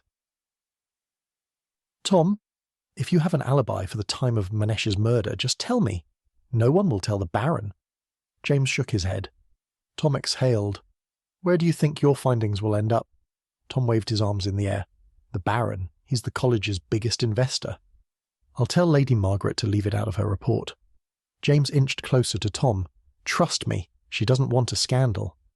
I'm a gambling addict who hasn't had internet access for 2 months. What do you think I did? Amber winced. You were gambling online? Yes, Tom said. All night. You can check with the front desk or check their service provider. It will show you the truth. That's how I got fired from work. I was gambling on work time and using a secure search browser. I was caught by IT and dismissed. James placed his arm around Tom. How long have things been like this for you? Why don't you both leave and spare me further humiliation? Tom pointed at the door. Tears welled up in his eyes and trickled down his cheeks. Tom, I do care about you, James said with a sympathetic smile. I don't care, Tom sighed. James strolled to the door with Amber right behind. He grabbed the handle. 2 years, Tom said as he slid the suitcase off the bed. Chapter 24. Alice jumped as an icy hand rested on her shoulder, almost spilling her cup of cold coffee. She turned to see a set of perfect white teeth smiling back at her. You scared me. Alice, he's been at the station for over 4 hours. You need to release him. It's not right. The short, dark-skinned man glanced through the one-way mirror at the ginger-haired man cuffed to the desk. She stared straight ahead, considering her options. It was important to come across as authoritative and not use a nice cop routine, especially after the events at the crime scene and her investigations into the backgrounds of everyone involved. Alice, Joseph said in a smooth, soothing tone. She turned the knob on the heavy silver door to the interrogation room at St. Aldate's police station and stepped into the room. Without uttering a word, Alice sat, slammed her police logo coffee cup on the table, pressed record and then hit stop. A robotic hissing played over the speaker in the room as Alice hit the replay button. She pressed rewind, then struck record once more. As she sat, Alice pulled the manila folder bearing the police logo out from under her arm and slammed it on the table. The interview with Liam Kennedy is starting at 5:47 p.m. Alice gazed at the clock on the wall behind Liam. "Thank you for agreeing to come down to the station." Liam grunted as his foot bounced under the table. "Please start off by going through your evening in the lab until you came to be at the station," Alice said as she read the open file. "Okay. I was in the lab with James and I had emailed Manesh. I asked him to meet us in the lab to discuss the commentary on Daniel by St. Jerome." Liam stared at the table. "Manesh is the leading expert on the commentary. He's the best person to answer questions and explain its significance." Liam lifted his head and gazed into the distance as if choosing his words. "While we were waiting, James discovered a hidden message in the margin of a few of the pages. Considering the commentary's age, whoever wrote it used lemon juice or something similar." Alice pursed her lips. "Why did you take James to the lab? He doesn't work for All Saints. Did he express an interest in seeing it, for instance?" Liam screwed up his face. "No, I was excited to show him what I was working on. The manuscript is a rare find. I practically dragged him to the lab." Alice peeked at the red numbers on the recording timer. "What happened next?" "The lights went out. There's been a lighting problem, and we put in a request for it to be serviced. We kept examining the manuscript while we waited for Manesh. I heard a faint bang, but I assumed it was the generator." "And how did your guest react to all of this?" "He panicked, but I reassured him it wasn't a big deal." "You could see well without the lights?" Alice peered at the glass panel separating the interrogation room from the observation room. "No. There was a light from the exit sign, but it wasn't helpful. James used a flashlight app on his phone. It was bright enough to see the page in front of us. That's when the intruder came in. James had turned off the flashlight. We both turned around, expecting to see Manesh," Liam said. "I'm finding it difficult to patch together the events. But I'm sure after noticing the black-hooded coat, I ducked down next to the table. Next, I heard some scrambling and a gasp. As I surveyed the lab, I saw James was stabbed, and he dropped the manuscript. While the intruder was distracted, I ran to the other side of the lab. After that, I remember little else." Alice narrowed her eyes. "Could you see the intruder's face?" Liam bit his lip. "To be honest, I don't remember." "Okay." Alice gazed across the table, picked up her coffee cup and cradled it in her hands. "What happened next?" "I woke up in the hospital. The doctor explained that I had suffered a temporary loss of memory, maybe a few hours. I was told that I woke up several times in a row, asked the same thing, and had the same conversation with the nursing staff. They let me go around lunchtime," Liam said. "Once they discharged me, I went to the university because I remembered the book and wanted to check to see if it was still in one piece. That's when I ran into you." A droplet of sweat dripped down Liam's brow. "Why did you want to check up on the commentary?" "It's delicate, and James dropped it on the floor. It's from the 12th century, Liam said. "Do you know what happened to the manuscript?" "The intruder stole it." Liam stared at her. "What?" Alice paused. He wasn't lying. None of the telltale signs were present. Sure, he was nervous, but he wasn't lying. "I'm sorry, but I can't reveal more information than that. It's an ongoing investigation." Alice placed her mug on the table as she considered her next question. "According to your bank record and later confirmed by the insurance company, you increased your girlfriend's life insurance by £250,000 15 days ago." Alice slid a stamped photocopy of the forms across the table. Liam shuffled through the pages, then put them down. The blood drained from his face, his skin whiter than a ream of copy paper. "It's an update to Kate's life insurance policy," he said. "Why did you change Kate's insurance policy?" "Several reasons. Kate received a significant pay rise, and we were planning on starting a family." "Do you recognize this text?" She slid a phone over to him. Liam's eyes widened and his face turned a paler shade of white. "Yes, it's from me to Manesh." Liam took a deep breath and gazed at Alice, who was scrolling through the messages. "As per this text, you're threatening to kill Manesh if he doesn't end his affair with your girlfriend Kate." Alice raised her eyebrows. "And you want to have children with a woman who thinks it's appropriate to sleep with your colleague?" Liam exhaled. "It's complicated. You realize that you've increased your girlfriend's life insurance to £250,000 the day after you caught her having an affair with the deceased. Do you get how this appears?" "Yes." Liam's lip quivered. "I was hurt, but I still love her." Alice wrinkled her brow. Did you talk to her about this before you threatened Manesh? A tear trickled down Liam's cheek. No, I felt numb. It shocked me. Later that day, you contacted a man known as Dr. Teflon. Alice pulled out a printout of Liam's phone records. Who? Liam shook his head. Alice sighed. You spoke on the phone with a killer for hire. Liam closed his eyes and took a deep breath. He told me his name was Lloyd Waterhouse. That was the name he gave you. Alice tilted her head and pursed her lips. Yes. Alice peeked at the glass panel. Where did you get his number? An internet chat room. Liam slumped in his chair. Fascinating. He's talking and not asking for a lawyer. It's not a total surprise considering he has no record, not even an unpaid parking ticket. But most people ask for a lawyer. Should I remind him that he has a right to counsel? Alice leaned towards him. You searched for a killer for hire. Yeah. Liam sighed as he stared at the table. After I filled out the insurance form and faxed it off, I felt angry and cheated. I was emotional and I made a crazy decision. Why? Alice pressed. I was angry. Haven't you ever made a rash decision in an emotional state? Liam pointed at her. Alice leaned back in her chair. Hiring a trained killer seems premeditated and planned, not rash. I didn't hire anyone, I just inquired. Liam straightened. I spoke in general terms. No names or locations were given. The second he answered, I knew it was a mistake. That's why I spoke broadly. I've done nothing wrong. Yes, you have. I can charge you with soliciting for murder. Alice picked up her coffee cup and took another sip. But I didn't hire anyone, Liam sobbed. I'm happy to help you track this guy down and arrest him. Really? Alice slammed the mug onto the table. She was tempted to make a deal with the moron sitting in front of her. It was both unorthodox and out of character. But it wasn't a terrible idea. She pushed it aside. I don't know how to track him down because he told me I'd never hear from him again. Liam hung his head and continued to sob. Alice eyed the file. According to our records, the conversation lasted for 20 minutes. What did you discuss during this call?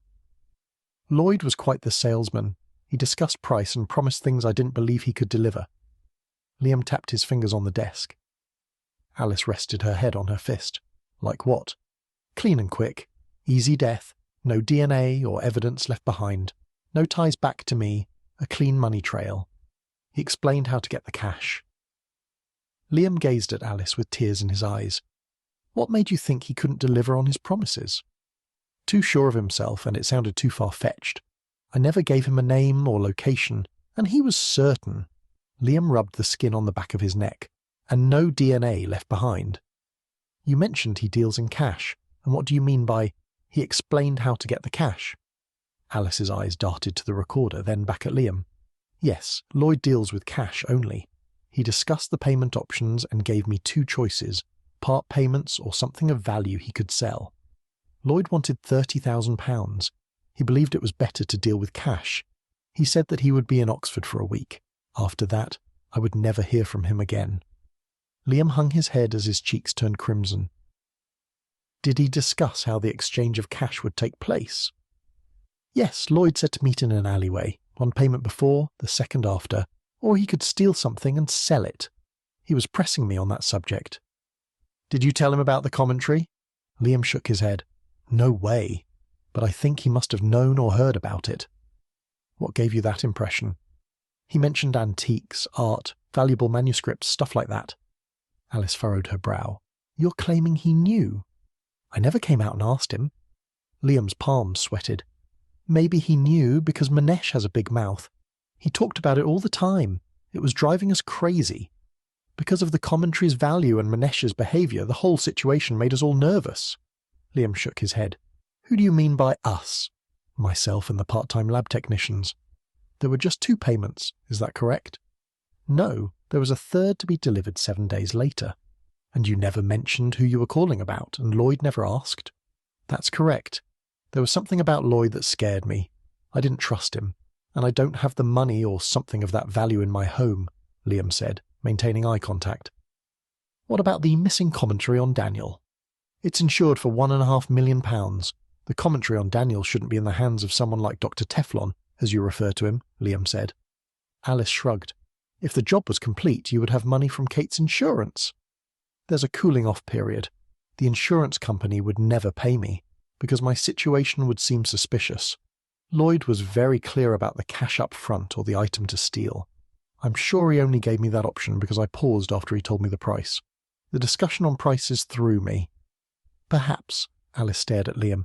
Did Lloyd Waterhouse say anything about what would happen after? Yes, just one thing. What was that? Under no circumstances am I to share this with the police. Did he give a reason? Yes. He mentioned something about a short drop and a sudden stop. He threatened to hang you. Alice leaned across the table towards Liam and peered at the recording timer. Yes. And he let you end the call just like that? You could change your mind. A hint of suspicion lingered in her voice. Yes, that's why he made the threat. He arranged to meet at George and the Dragon on George Street if I changed my mind. The arrangement was to be there at 8:03 p.m. on Monday, and he would only wait 5 minutes, then Lloyd would leave. And if you were late? He would move on, no second chances, Liam said as Alice glanced at the contents of the folder, then focused on Liam. A few people saw you arguing with Manesh on several occasions. What were these discussions about? Alice leaned back in her chair. The first time I spoke to Manesh was about a conversation I overheard him having in Pret-a-Manger. Liam rested his arm on the table. He told the old guy behind the counter about the commentary on Daniel and how All Saints insured it for a crazy price, how it was one of a kind, and how lucky he was to work on it. And what about the second time? The second time, it was about him screwing my girlfriend. Liam stared at his lap, then shook his head. Kate came home Monday evening smelling like his aftershave. The next day, I tried avoiding him because I was angry. No one ever makes brilliant decisions out of anger, but on Wednesday morning, I'd had enough. When I confronted him, Manesh said he tried to call it off, but Kate persuaded him to keep going. But he was probably lying. I'm sure of it. He's wrecked homes before. Alice narrowed her eyes. What do you mean, wrecked homes? Liam scoffed. You've never heard the term home wrecker? I need you to speak plainly for the record. Alice pointed at the display on the tape recorder. A few years back, a friend of mine, Benjamin Brower, was dating a girl by the name of Bianca Webb. They were in love, and he kept going on and on about how she was the one. Liam struck the table with his index finger. These conversations happened while Manesh was present. A few weeks later, he was caught in the Rad Cam having an affair with Bianca, who was a student at the time. This was a couple of years ago. Both Manesh and Ben were present at the reunion dinner. Alice leaned back in her chair as she glared at Liam. Yes. And how did they interact with each other? Liam sighed. There was tension, but there always is, especially between those two. Ben ignored Manesh, and he made it obvious. Manesh brought up Bianca, and Ben acted like Manesh didn't exist. He was cold. I think Manesh was used to Ben's demeanour. Alice spoke to the recorder. The interview is being paused at 6:07 p.m. She stood and left the room, leaving Liam alone and handcuffed to the desk. Would the captain let her use Liam to lure Lloyd out of hiding? Would it work? Chapter 25.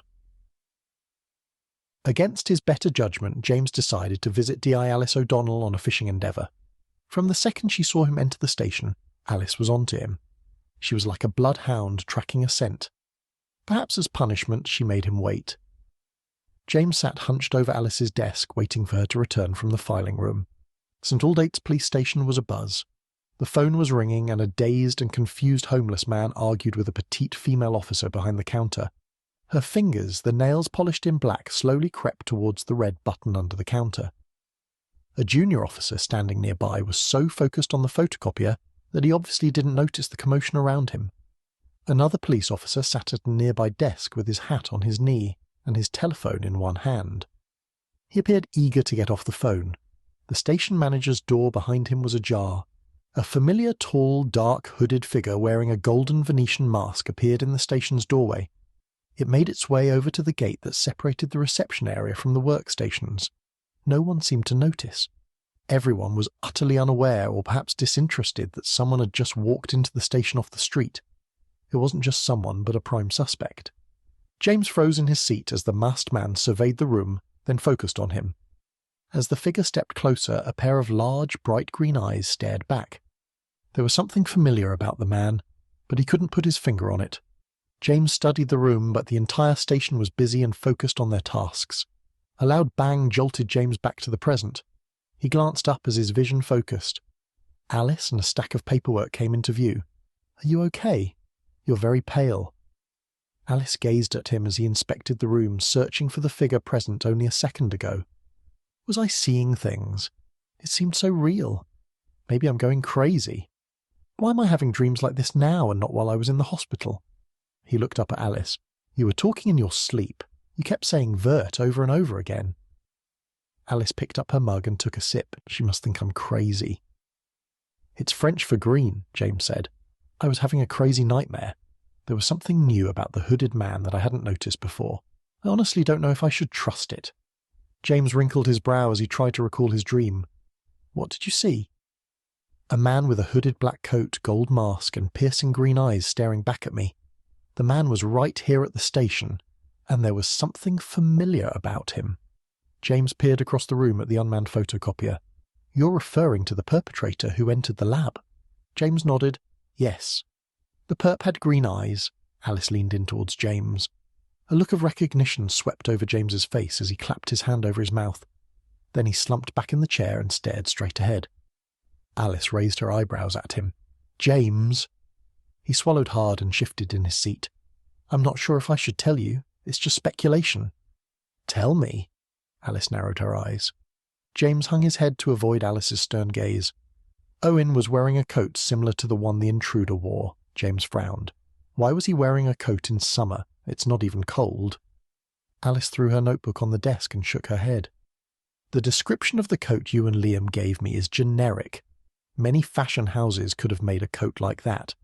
Unless Owen has green eyes, is the same height as the perp, and has no alibi, then you're jumping to conclusions." His right knee bobbed up and down. "To be honest, I don't know the colour of Owen's eyes. I think he's a similar height to me, maybe a little taller." "Med, I just threw one of my friends under the bus. He was officially that guy." Alice grimaced. "This isn't my first murder investigation. My team and I will figure it out." James turned his head and gazed at the reception area as the old man shuffled out of the police station and let the door slam behind him. "Are you remembering something else?" Alice leaned into his field of vision. "No." James sighed. "I can't remember much about the events that unfolded. I feel like I've got missing pieces in my memory." Alice surveyed the room. "I don't think you'll ever get it back, but maybe it will come out in your dreams.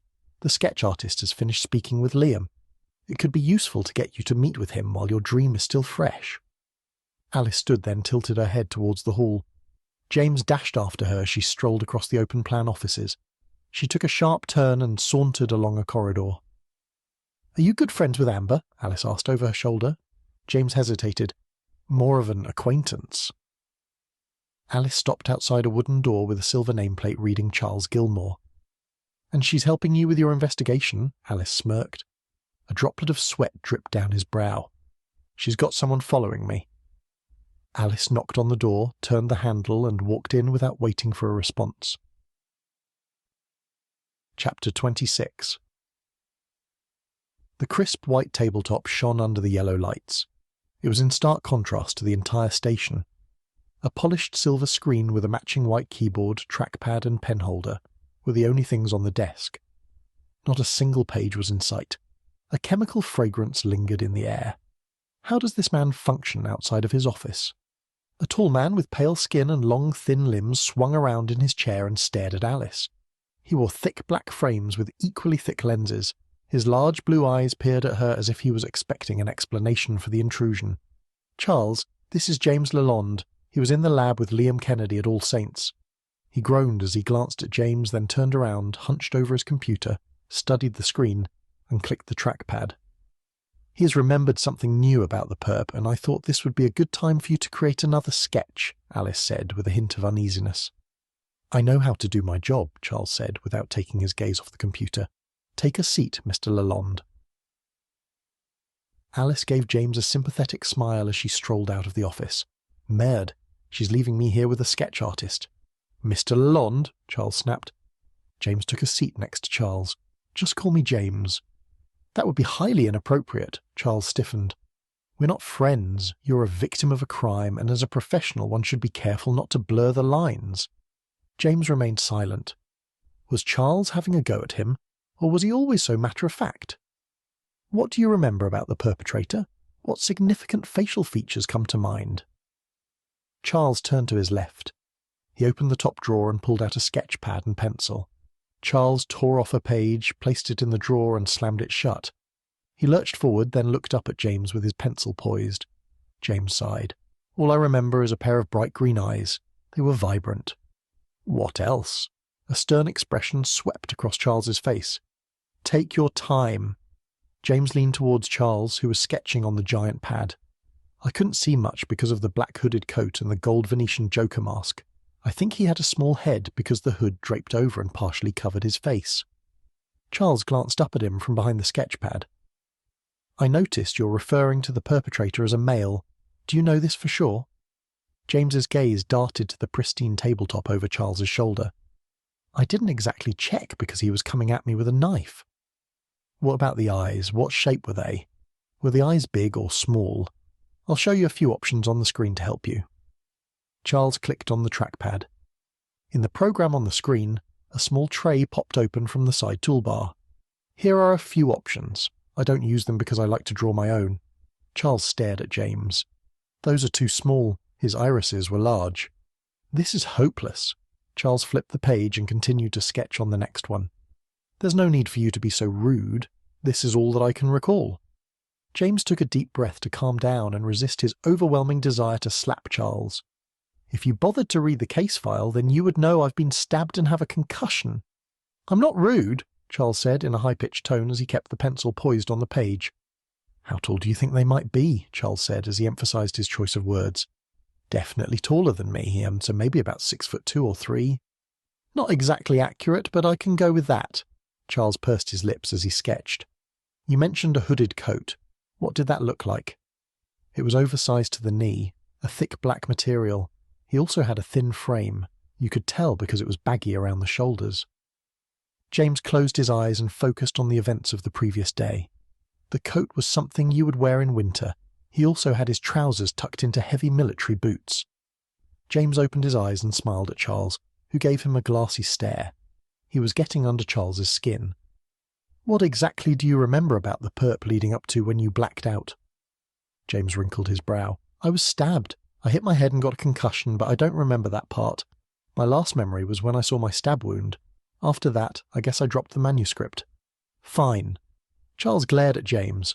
What do you remember about the perp before you were stabbed? All I remember is the knife coming towards me and a pair of green eyes, then the room spun. Charles fixed his eyes on the pad and sketched in the new details. Moments later, he held the sketch pad up for James to see. It's not exactly a work of art, but is this how the figure appeared to you? Charles wore a stern expression as James leaned in and inspected the sketch. It doesn't have a face, but I can fill it in as you remember. Liam remembers a large pointed nose, and you remember a pair of large green eyes. James gazed off into the distance as he tried to recall the events that occurred in the lab. The mask had a nose with a rounded tip. It wasn't pointed unless he unmasked in front of Liam after I blacked out. Charles maintained eye contact for a few seconds, then darted his eyes away. Possibly. I guess that's the guy, James nodded. Charles took a deep breath. Has it ever occurred to you that the perp could be a woman? No, a woman couldn't stab me with that amount of force. And he was my height. Charles exhaled. I thought you said the perp was taller. A woman who's over 6 feet tall, James raised his eyebrows. Actually, a woman of Nordic descent could be over 6 feet. Charles tilted his head. James rolled his eyes. His accent was British. Charles smirked. Maybe your ego can't handle it, but it's a possibility. The perp was definitely a guy. I was there. James spoke with forced restraint. Could the man be any more annoying? Hopefully James hadn't just jinxed himself. It's still a possibility, Charles said with a hint of laughter in his voice. J'en peux plus de cette merde, James said as he stood and marched to the door. I can't take any more of this shit. James, you were most helpful, Charles yelled out as James flung the door open and let it shut behind him with a bang. James stood opposite Alice, who leaned against the wall outside Charles's office. He took several deep breaths to calm himself. I can't believe you left me in there with that socially inept droid. James pointed over his shoulder at the closed door. He picked a fight with me during the sketch. James walked down the hall and towards the workstation area with Alice sprinting after him. "So you got the full treatment," she replied. "Charles doesn't like other officers present during sketches because he believes we'll intimidate the witnesses, and he's not picking fights on purpose." James rolled his eyes. Alice stepped away from the wall and ambled down the corridor towards the workstations.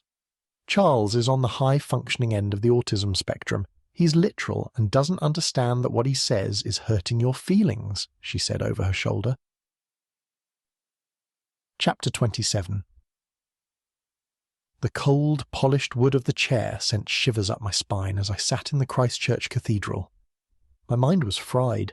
It was defeated by a riddle written in lemon juice on a sheet of vellum in a 12th century commentary on Daniel. Sure, it was a little cliché, but this was my new reality. My mind needed a break from my self-induced chaos and stress. Solitude was what I needed, and the cathedral was the only place where I could achieve that goal. I stared at the intricate vaulting of the nave ceiling, waiting for the anarchy to vacate my mind. My smartphone rattled against the polished wooden chair, disturbing the silence. Please don't let it be him. The last thing I needed was a follow-up call from that creepy octogenarian and his beguiling but dangerous American boss. My chest tightened as I gazed at the screen. I needed to get a grip. Panicking was futile. After several deep breaths, I picked up the smartphone, hit the answer button and brought the phone to my ear. True to their word, my informant got straight to the point. "It's me again. Sorry to disturb you, but James Lalonde is still inside the police station with D.I. Alice O'Donnell." I sighed. Obviously, Mr. Lalonde is adding to his statement. "No, D.I. Alice O'Donnell believes he's withholding information from the police. She's like a dog with a bone. She will not let this one go. And there's one last thing I need to tell you about." My stomach churned as my chest tightened. I took a few more deep breaths. "What?" "His female companion has disappeared. She's not at the station." I shook my head. "Okay, thanks for letting me know." I smiled as I listened to my source hang up. Then I placed the phone back on the polished wooden chair. The police were still no closer to solving the theft and murder. Interesting, but I highly doubted Lalonde was withholding information. I'd been trailing him since 3:15 a.m. that morning, and Lalonde was no closer to figuring it out than when he first started. Typical. I'd anticipated a challenging 24 hours. All the pieces were there. He just needed to put them in the right order. What does he need? An assemble-by-numbers instruction booklet. And to think I'd been worried about getting caught. "Lalonde, should I give you a hint?" Better not tempt fate. I glanced at my phone. Shit, it's him. I struck the home button, waiting for the phone to scan my fingerprint. A series of numbers materialized on the screen, map coordinates. Someone had been watching too much James Bond. It read, 51 degrees, 45 minutes, 30.4 seconds north. 1 degree, 20 minutes, 27.6 seconds west. 20150828 space 1510. Delete after reading. Great. I had less than 24 hours to solve the riddle, prove myself useful, or risk pushing up daisies. Chapter 28. Surrounded by an array of metal shelves laden with identical Cream Archive boxes, all bearing the Thames Valley Police logo and a barcode, the informant stood propped up against the metal frame of a shelving unit in the far corner of the evidence room. The lid of an archive box was cast to the side, and a clear empty evidence bag lay open on top of it. A dull hum from the air-conditioning unit broke the silence of the room as the informant stared at the number of the last call made on the prepaid phone. Should she call her other contact? A familiar shooting, stabbing sensation developed deep within the informant's chest as she slipped the phone into the clear evidence bag, then placed it inside the archive box. While she was securing the lid on the crate, a dull creak caused the informant to almost jump out of her skin. Was someone listening in to her conversation? She had promised Amber that she would keep her identity a secret. Taking a deep breath, the informant listened to the stillness of the room. All she could hear was the hum of the air conditioner. The old CCTV camera was quiet, it was motion-censored. Usually a metallic churning sounded as it moved around. Getting caught in the evidence room making secret phone calls was the least of her problems. James had killed a man, stolen a medieval manuscript, and was slipping away from the police's grasp. Despite what she'd said to Amber, she wasn't sure he would be arrested for his crimes. That was the origin of her anxiety, the secrecy of her source, and the killer roaming around town. Out of nowhere, shuffling footsteps echoed down the evidence room and in her direction. Tiny hairs stood on end at the back of her neck. The informant froze as the footsteps grew closer. "Ellie!" a voice called out from behind her. The informant whirled around to find Joseph standing 4 feet away, peering at her with a hint of curiosity in his deep brown eyes. "Looking into the old Rover Street case?" She shrugged. "Yeah, but it was nothing new. I got a little excited when I saw the tip come in a few days ago." Joseph pursed his lips. Shit, he doesn't believe me. It's hard not to get attached to that case. The little girl has been missing for 7 years, and the parents call Alice every few months hoping for news. Joseph hung his head and slipped his hands into his trouser pockets. "Yeah," Ellie nodded. "Your grandfather is waiting for you outside the station." Joseph glanced at Ellie, then nodded in the door's direction. Her grandfather? Joseph narrowed his eyes. "Did you forget?" Ellie bit her lip, then sighed. "I'm never going to hear the end of this." With a polite smile, Ellie dashed through the maze of shelves towards the door, her head down to keep her face off the CCTV camera. Chapter 29. With trembling hands, James gripped the steering wheel. Amber was in the passenger seat. She hadn't uttered a word since he'd picked her up from her apartment. He hated silence. Part of him wanted to fill the stillness of the car with conversation. Should he tell Amber that the police were watching him? And by extension, her too. How would she react? And how would he bring it up? James peered over at the tall, thin woman sitting in the passenger seat. She smiled at him as his eyes darted to the empty 2-lane road ahead. He groaned on the inside as the hood of his bright yellow Peugeot came into view. Perhaps there was some unwritten rule that all hire cars needed to be a hideous colour. As the car veered along the winding Farringdon Road, James glanced in the rearview mirror for the 10th time in 5 minutes. It was empty, not a car was in sight. Based on Alice's poignant remark, he'd expected to see an unmarked car with a plain-clothed police constable trailing it. It wasn't the remark that hurt, but the knowing look Alice gave him. Deep down, she knew he had nothing but a handful of theories and no actual evidence. How had Alice known Amber was helping him with his investigations? Did she really come to that conclusion based purely on police surveillance? One thing he knew for sure was that Tom was not the source. And Tom wasn't the thief or murderer. He had an alibi. James almost hoped the murderer had conspired between Liam and Dr. Teflon. Honk, honk! Amber reached across and gripped the steering wheel as a rusted pickup truck came into view, jolting James back to reality. With a turn of the steering wheel, the tiny yellow car swerved back to the left-hand lane. Merde. As the pickup truck passed by in the right-hand lane, the elderly driver gave James a one-fingered salute. Amber rubbed her hand along James's thigh. "Are you okay?" James fixed his eyes on the road ahead. "Sorry, I have a lot on my mind." "Did something happen at the police station?" Amber squeezed his thigh. James sighed as her grip intensified. "Focus, idiot." "D.I. Alice O'Donnell asked me the same old questions." James shrugged. "I guess she hoped I would provide extra information about the incident in the research lab." "So the police know nothing?" Amber released her grip. James furrowed his brow. "What makes you say that?" "I guess because the police are questioning victims instead of suspects and corroborating alibis," Amber said. James raised his eyebrows. "Maybe they're doing both." Amber sighed. "I hope so. So what were you doing before you met me at the car hire company?" James turned his attention back to Farringdon Road. "I walked to the Radcliffe Camera Library and spent an hour conducting research for my PhD thesis," she smiled. "It's quite a pleasant 10-minute walk." "Did you see Kate?" Amber shook her head. "James, you never told me where we're going." "Merd. Owen is staying at the Wizard and Ragged Staff B&B. According to Google Maps, it's a 5-mile drive." Amber nodded. "Is he the troublemaker from last night?" He chuckled to himself. "The one and only?"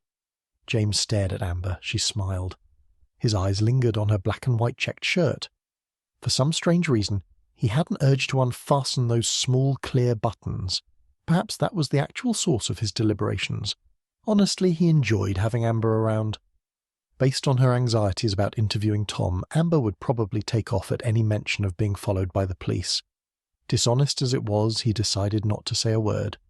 Amber possessed insider knowledge about Manesh's last days, and that knowledge was valuable.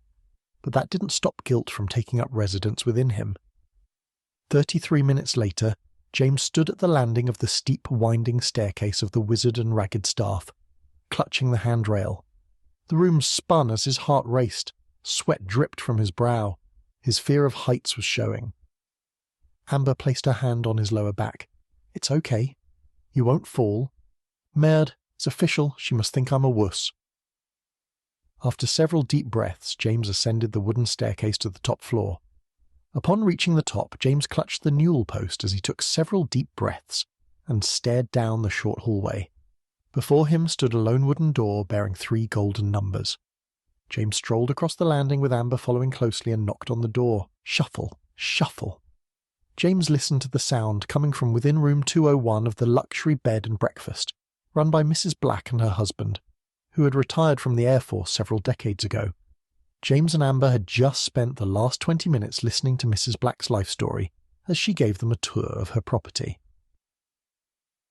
But the impromptu tour felt like an hour. They were finally free of her and waiting on the other side of a door, listening to Owen amble across the room. Sniff, sniff. James grimaced at the obvious signs of a cold coming from within the room. The door handle turned, then opened to reveal Owen with a bright red nose and a pair of matching red tartan pyjamas.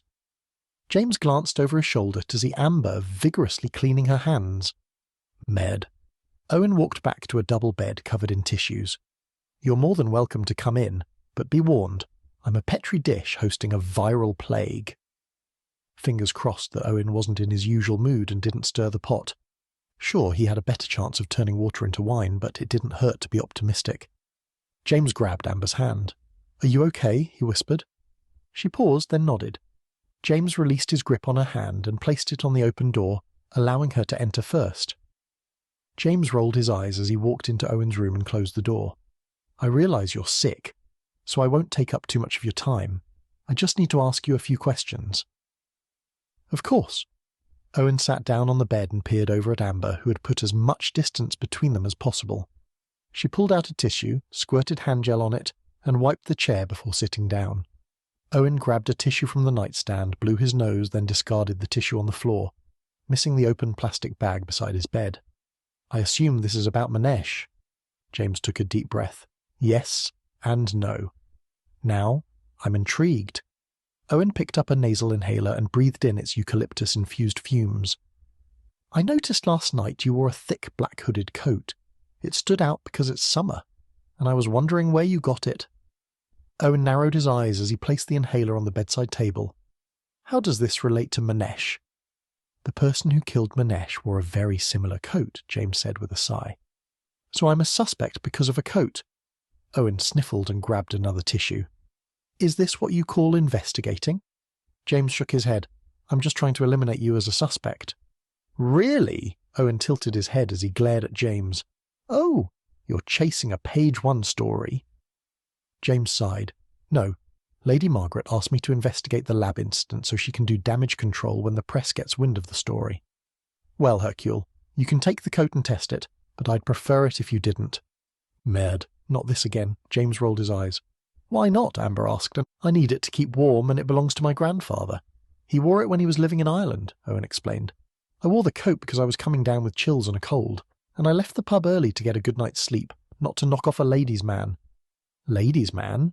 Really? James asked as he felt Amber's gaze linger on him. Owen smirked. Oh, come on. You remember what Manesh was like? It hasn't been that long. He's worse than you. I'm sure Amber will fill you in on his current exploits.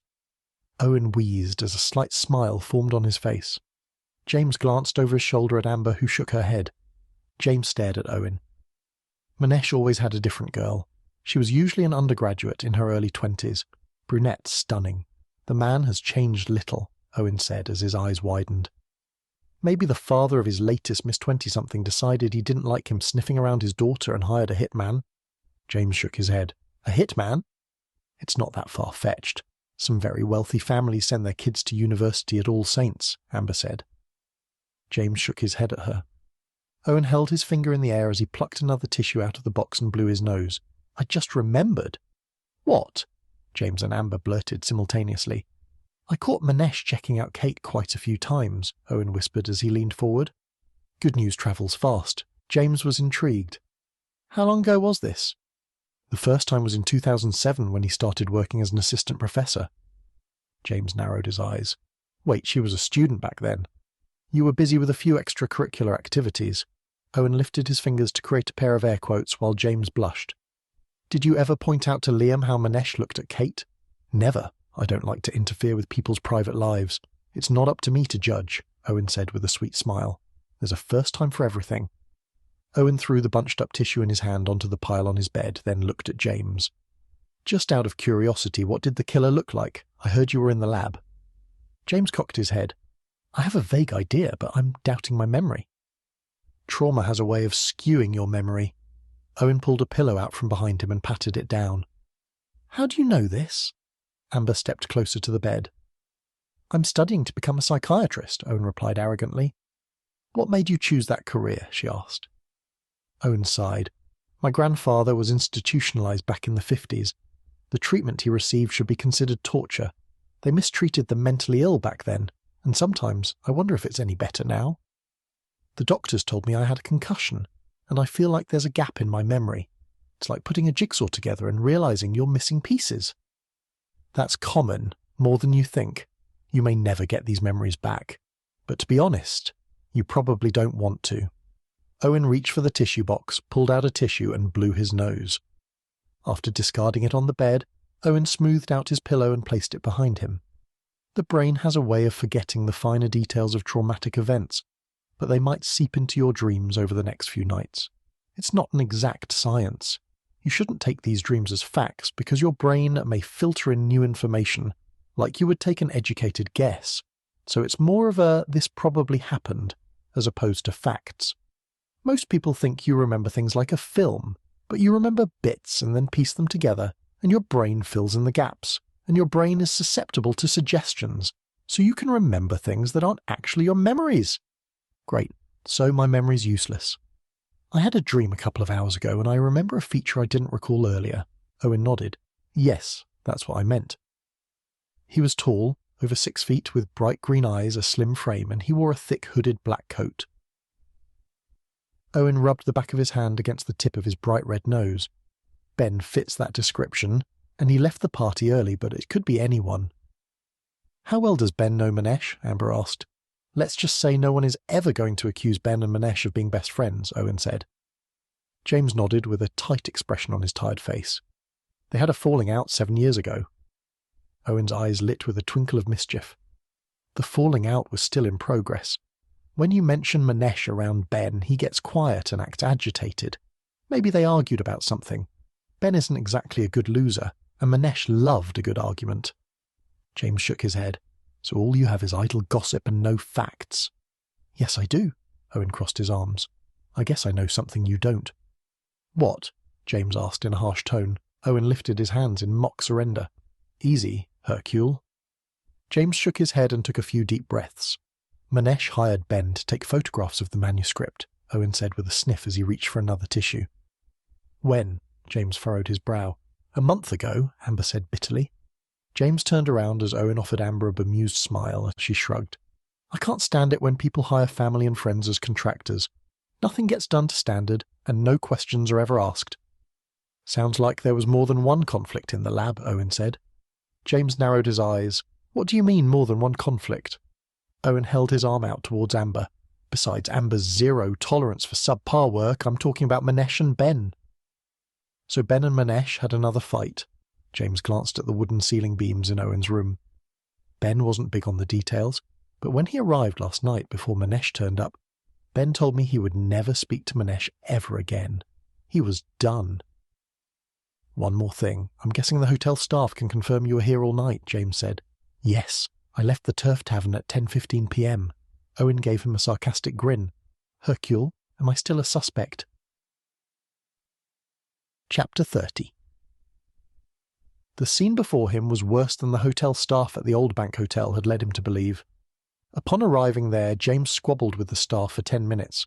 The only thing the concierge admitted was that the evening before Ben had seemed a little pale, so the concierge called a taxi to the John Radcliffe Hospital.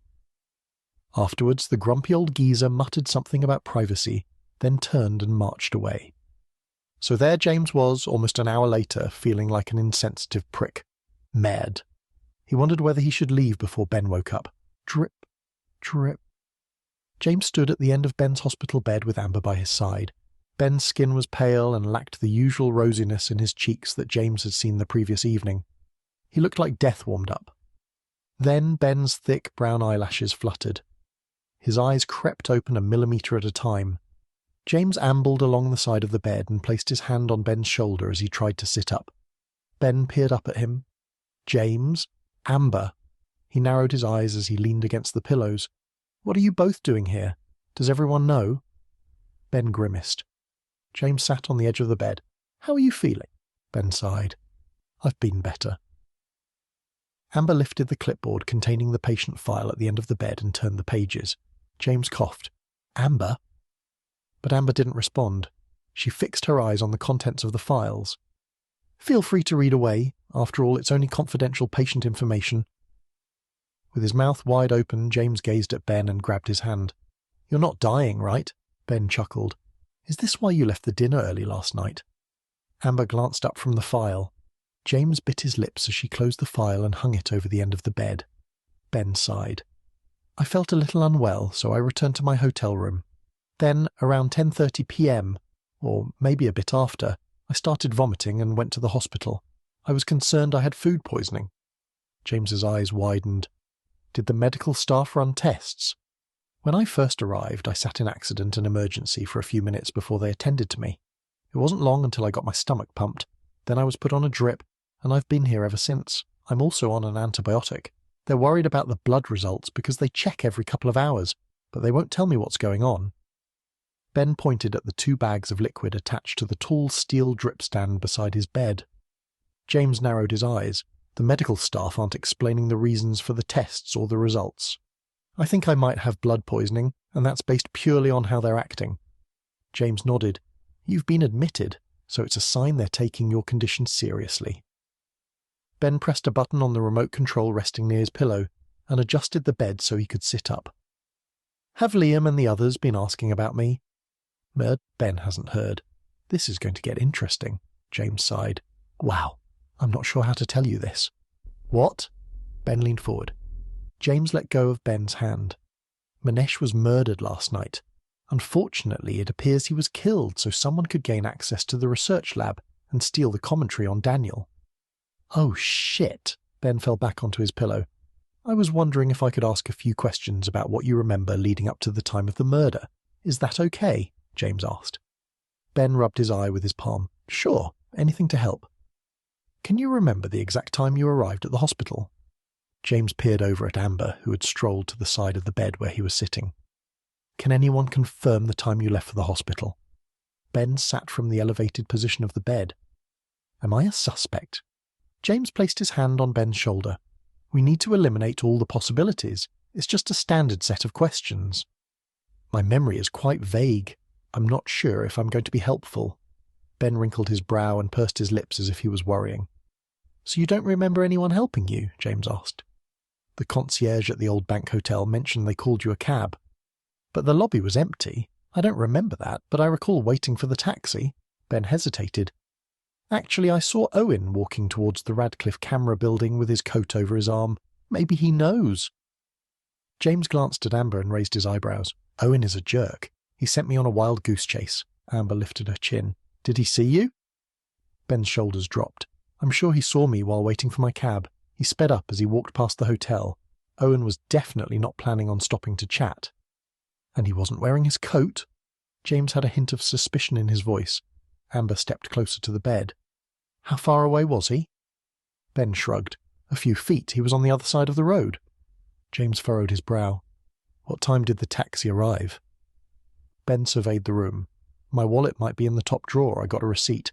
The card machine gave me a printout. James opened the top drawer and pulled out a wallet bursting with pieces of paper. After rummaging through the contents, James found the receipt. The time was 10:59 p.m. What happened after that? James stared at the small piece of paper. Ben replied, The taxi arrived and took me to the hospital. James nodded. I'm sorry. Ben clutched the steel pole of the drip, then leapt off the bed and darted to the bathroom. Bang! The door slammed shut behind him. James sighed. He shouldn't have come here. James felt like a jerk for asking Ben questions, and for once he had someone else to blame for his insensitive actions. James strolled around the bed to the set of drawers on the other side of the room. Upon opening the drawer, he placed the wallet inside just as he'd found it. As he closed the drawer, his smartphone buzzed. It was a message from Lady Margaret. "Are you making any progress?" No text had come through from Liam. 10 hours had passed, so it was official. Liam was ignoring him. Curiosity got the better of James. Reaching in, he grabbed the phone and struck the home button. Ben had no password. What an idiot. Amber watched from across the room as James opened the email app and scrolled through its contents. "You should see this," he whispered, his eyes glued to the screen. His eyes darted back and forth as he scrolled down to view the rest of the page. Amber strolled over to the other side of the room and stood behind him, reading over his shoulder. Mared, James continued to read the text trail. What evidence could Ben have against Manesh? Then he realized something. "But he has an alibi," James whispered to Amber. "He was getting his stomach pumped." "True, there's no way he could have left the hospital in his condition," Amber said. At least he was getting a clearer picture of the web Manesh had spun for himself. James sighed. "Any of these people might have killed him, and I still don't have any evidence." "Yes, but I think we already know where to find it." Amber placed her hand on his lower back. "Don't you think it's weird?" Owen pointed his finger at Ben even though he'd seen him that evening. Ben must have looked ill. James paused. "I know he was deflecting, but what is his interest in the commentary on Daniel?" "I don't know," Amber frowned. Maybe an interested party approached Owen about the manuscript, knowing he knew Manesh. James froze, and his eyes darted to the closed door as he considered Amber's theory. "I'm not saying that's how it happened, but it's possible. The commentary is unique and well preserved. Maybe it appealed to Owen because he had a falling out with Manesh and wanted revenge." "Mad," James sighed. "It sounds like Owen." Creak. The bathroom door opened. A foul odour wafted out of the small space. Ben emerged, gripping the steel pole of his drip, and made his way to the hospital bed. He glanced at James, who was holding his phone. Ben shook his head as he meandered over. Amber darted around the bed and helped Ben get comfortable. James rolled his eyes and placed his hands on his hips. "You realize that what you are doing is blackmail, which is a criminal offence." "Only if you get caught." Ben tilted his head and lifted his right shoulder. "Ben?" Ben shook his head. "When you started working for the student press, I was the only one who wasn't surprised. You really have a thing for snooping around and discovering secrets." James ran his fingers through his hair. "Why were you blackmailing him?" "I've grown tired of watching him destroy lives. He did that to me once." James sighed. "This is about a 7-year vendetta?" "He had an affair with Bianca. That's why we broke up." Ben crossed his arms and glared at James. "I couldn't stand back and watch him do the same to Liam. He deserves better than that. He's a nice guy."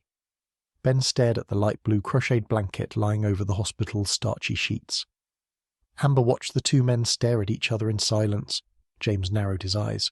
"Why £20,000? "I made a few poor business investments and needed to recuperate the cost somehow.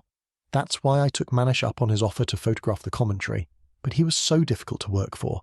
He wouldn't let me use certain pieces of equipment. He kept calling me back to retake the photographs." Ben sighed. "And that's when I first caught them. I photographed the commentary on Daniel at night after work. I came to the Radcliffe Library earlier than usual, and there they were. Getting it on in the lower camera reading room near the photocopiers. They use the same place every time." Amber screwed up her face. Poor thing, she probably uses those copiers every day. "I caught them several times, so I waited for the next time and filmed them. Took a few incriminating photos on several occasions." James nodded slowly. "Why?" Ben shook his head. "I needed several pieces of evidence from different sessions, just in case he pulled an "it was a one-time thing" excuse." "Is that what he did with Bianca?" Amber asked in a hushed tone. "Yes, he explained his way out of it," Ben said, "but I knew deep down he was lying. You know, people rarely change." James grimaced. "How often were they hooking up?" "A few times a week." James gasped. "What happened with the evidence? Did he pay you in cash?" James ran his fingers through his hair. Ben sighed. "He never paid me, and I still have the evidence." James narrowed his eyes. "If you're in debt, how can you afford to live in the hotel you're staying at?" "I had to move out of my home. My brother's company owns and manages the hotel, so I'm living there with his good grace." Ben glared at James. That had probably led Manesh to want to tell Liam about his affair. He had reached the end of the road. James couldn't ask any more questions without risking his friendship with Ben. A tactful retreat was his only option. Then he had a brilliant idea. James bit the inside of his lower lip. "Do you have any antique dealer contacts around Oxfordshire?" "Are you hoping whoever stole the commentary sold it off to an antique dealer?" Ben asked with a quizzical expression. James nodded. "Only an idiot would do that. But I can help you by calling around if you like. I've got nothing but time on my hands," Ben said with a weary smile. James nodded. "Thanks for your help. I'll let you rest. I hope you start feeling better." With a wave, James sauntered out of the room with Amber following closely. Chapter 31. With relief, James handed the hideous monstrosity that he had driven around Oxford back to the hire company and boarded the bus to the city centre. Maybe next time he would get a vehicle that didn't resemble a warning sign. As the stop approached, James jumped up and pressed the bell. Standing, he meandered to the back doors and waited for the bus to stop. 5 minutes later, the doors of the 400 to Oxford closed behind James as he followed Amber off the bus and onto the High Street footpath. Streets were deserted and shops were closed. James furrowed his brow. "Do you think I'm making a mistake by not going back and confronting Owen?" Amber slowed and waited for James to catch up. A wrinkle formed as she narrowed her eyes and stared into the distance for a few seconds. "No, you're right," Amber smiled. "I guess I got caught up in the thrill of the investigation, and if he is Manesh's killer, he would probably kill again if he felt you were close to discovering the truth." James nodded. "It's almost 9:30 and he is sick. Owen won't leave town. He's in no state to travel. I need to talk to him again. I need to wait until he's in a position where he'll let his guard down." Amber bit her lip. "Maybe you should talk to him in a public place, just to err on the side of caution."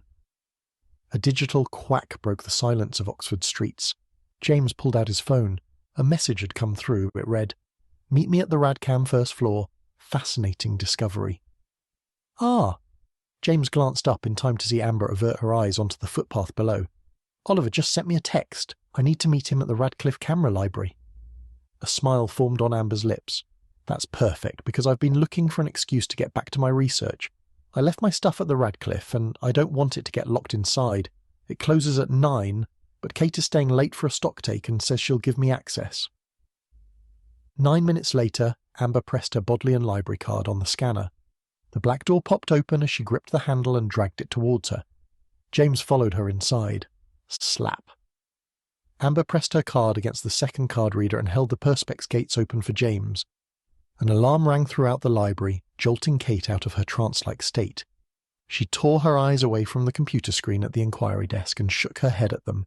Kate took that better than expected. James waved and smiled at Kate as Amber sprinted towards the back staircase through the ground floor level. "I'm here to see Oliver. Unfortunately, I can't stay for a chat," James said as he pointed at the ceiling. Wandering through the sea of bookshelves and around the circular computer desk in the centre of the floor, James inhaled the sweet, musty, bookish aroma. The yellow light of a study lamp flickered in the distance, highlighting the shiny, varnished surface of the reading room's tables.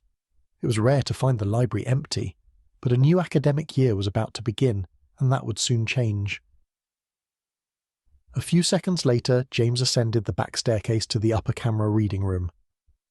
A beautiful sea of mahogany bookshelves glistened under the yellow ceiling lights and lined the walls of the circular building. It had been far too long since James had graced the reading rooms with his presence.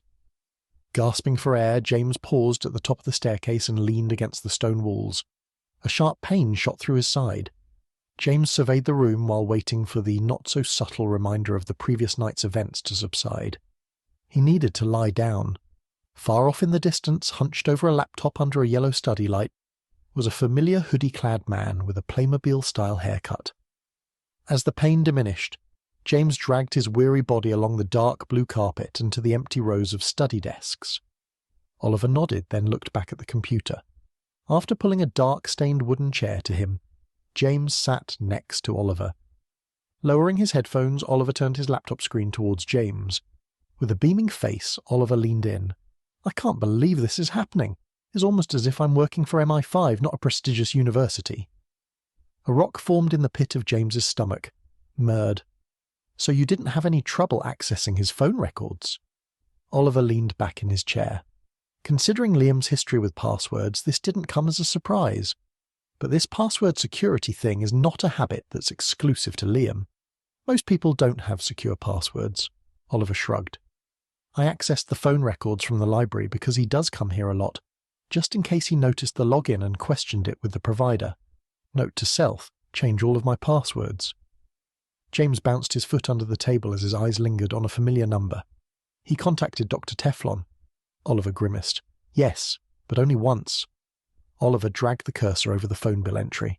On Thursday the 15th of August, at 7:13 p.m, Liam had a 20-minute conversation. It was exactly 20 minutes, which is strange.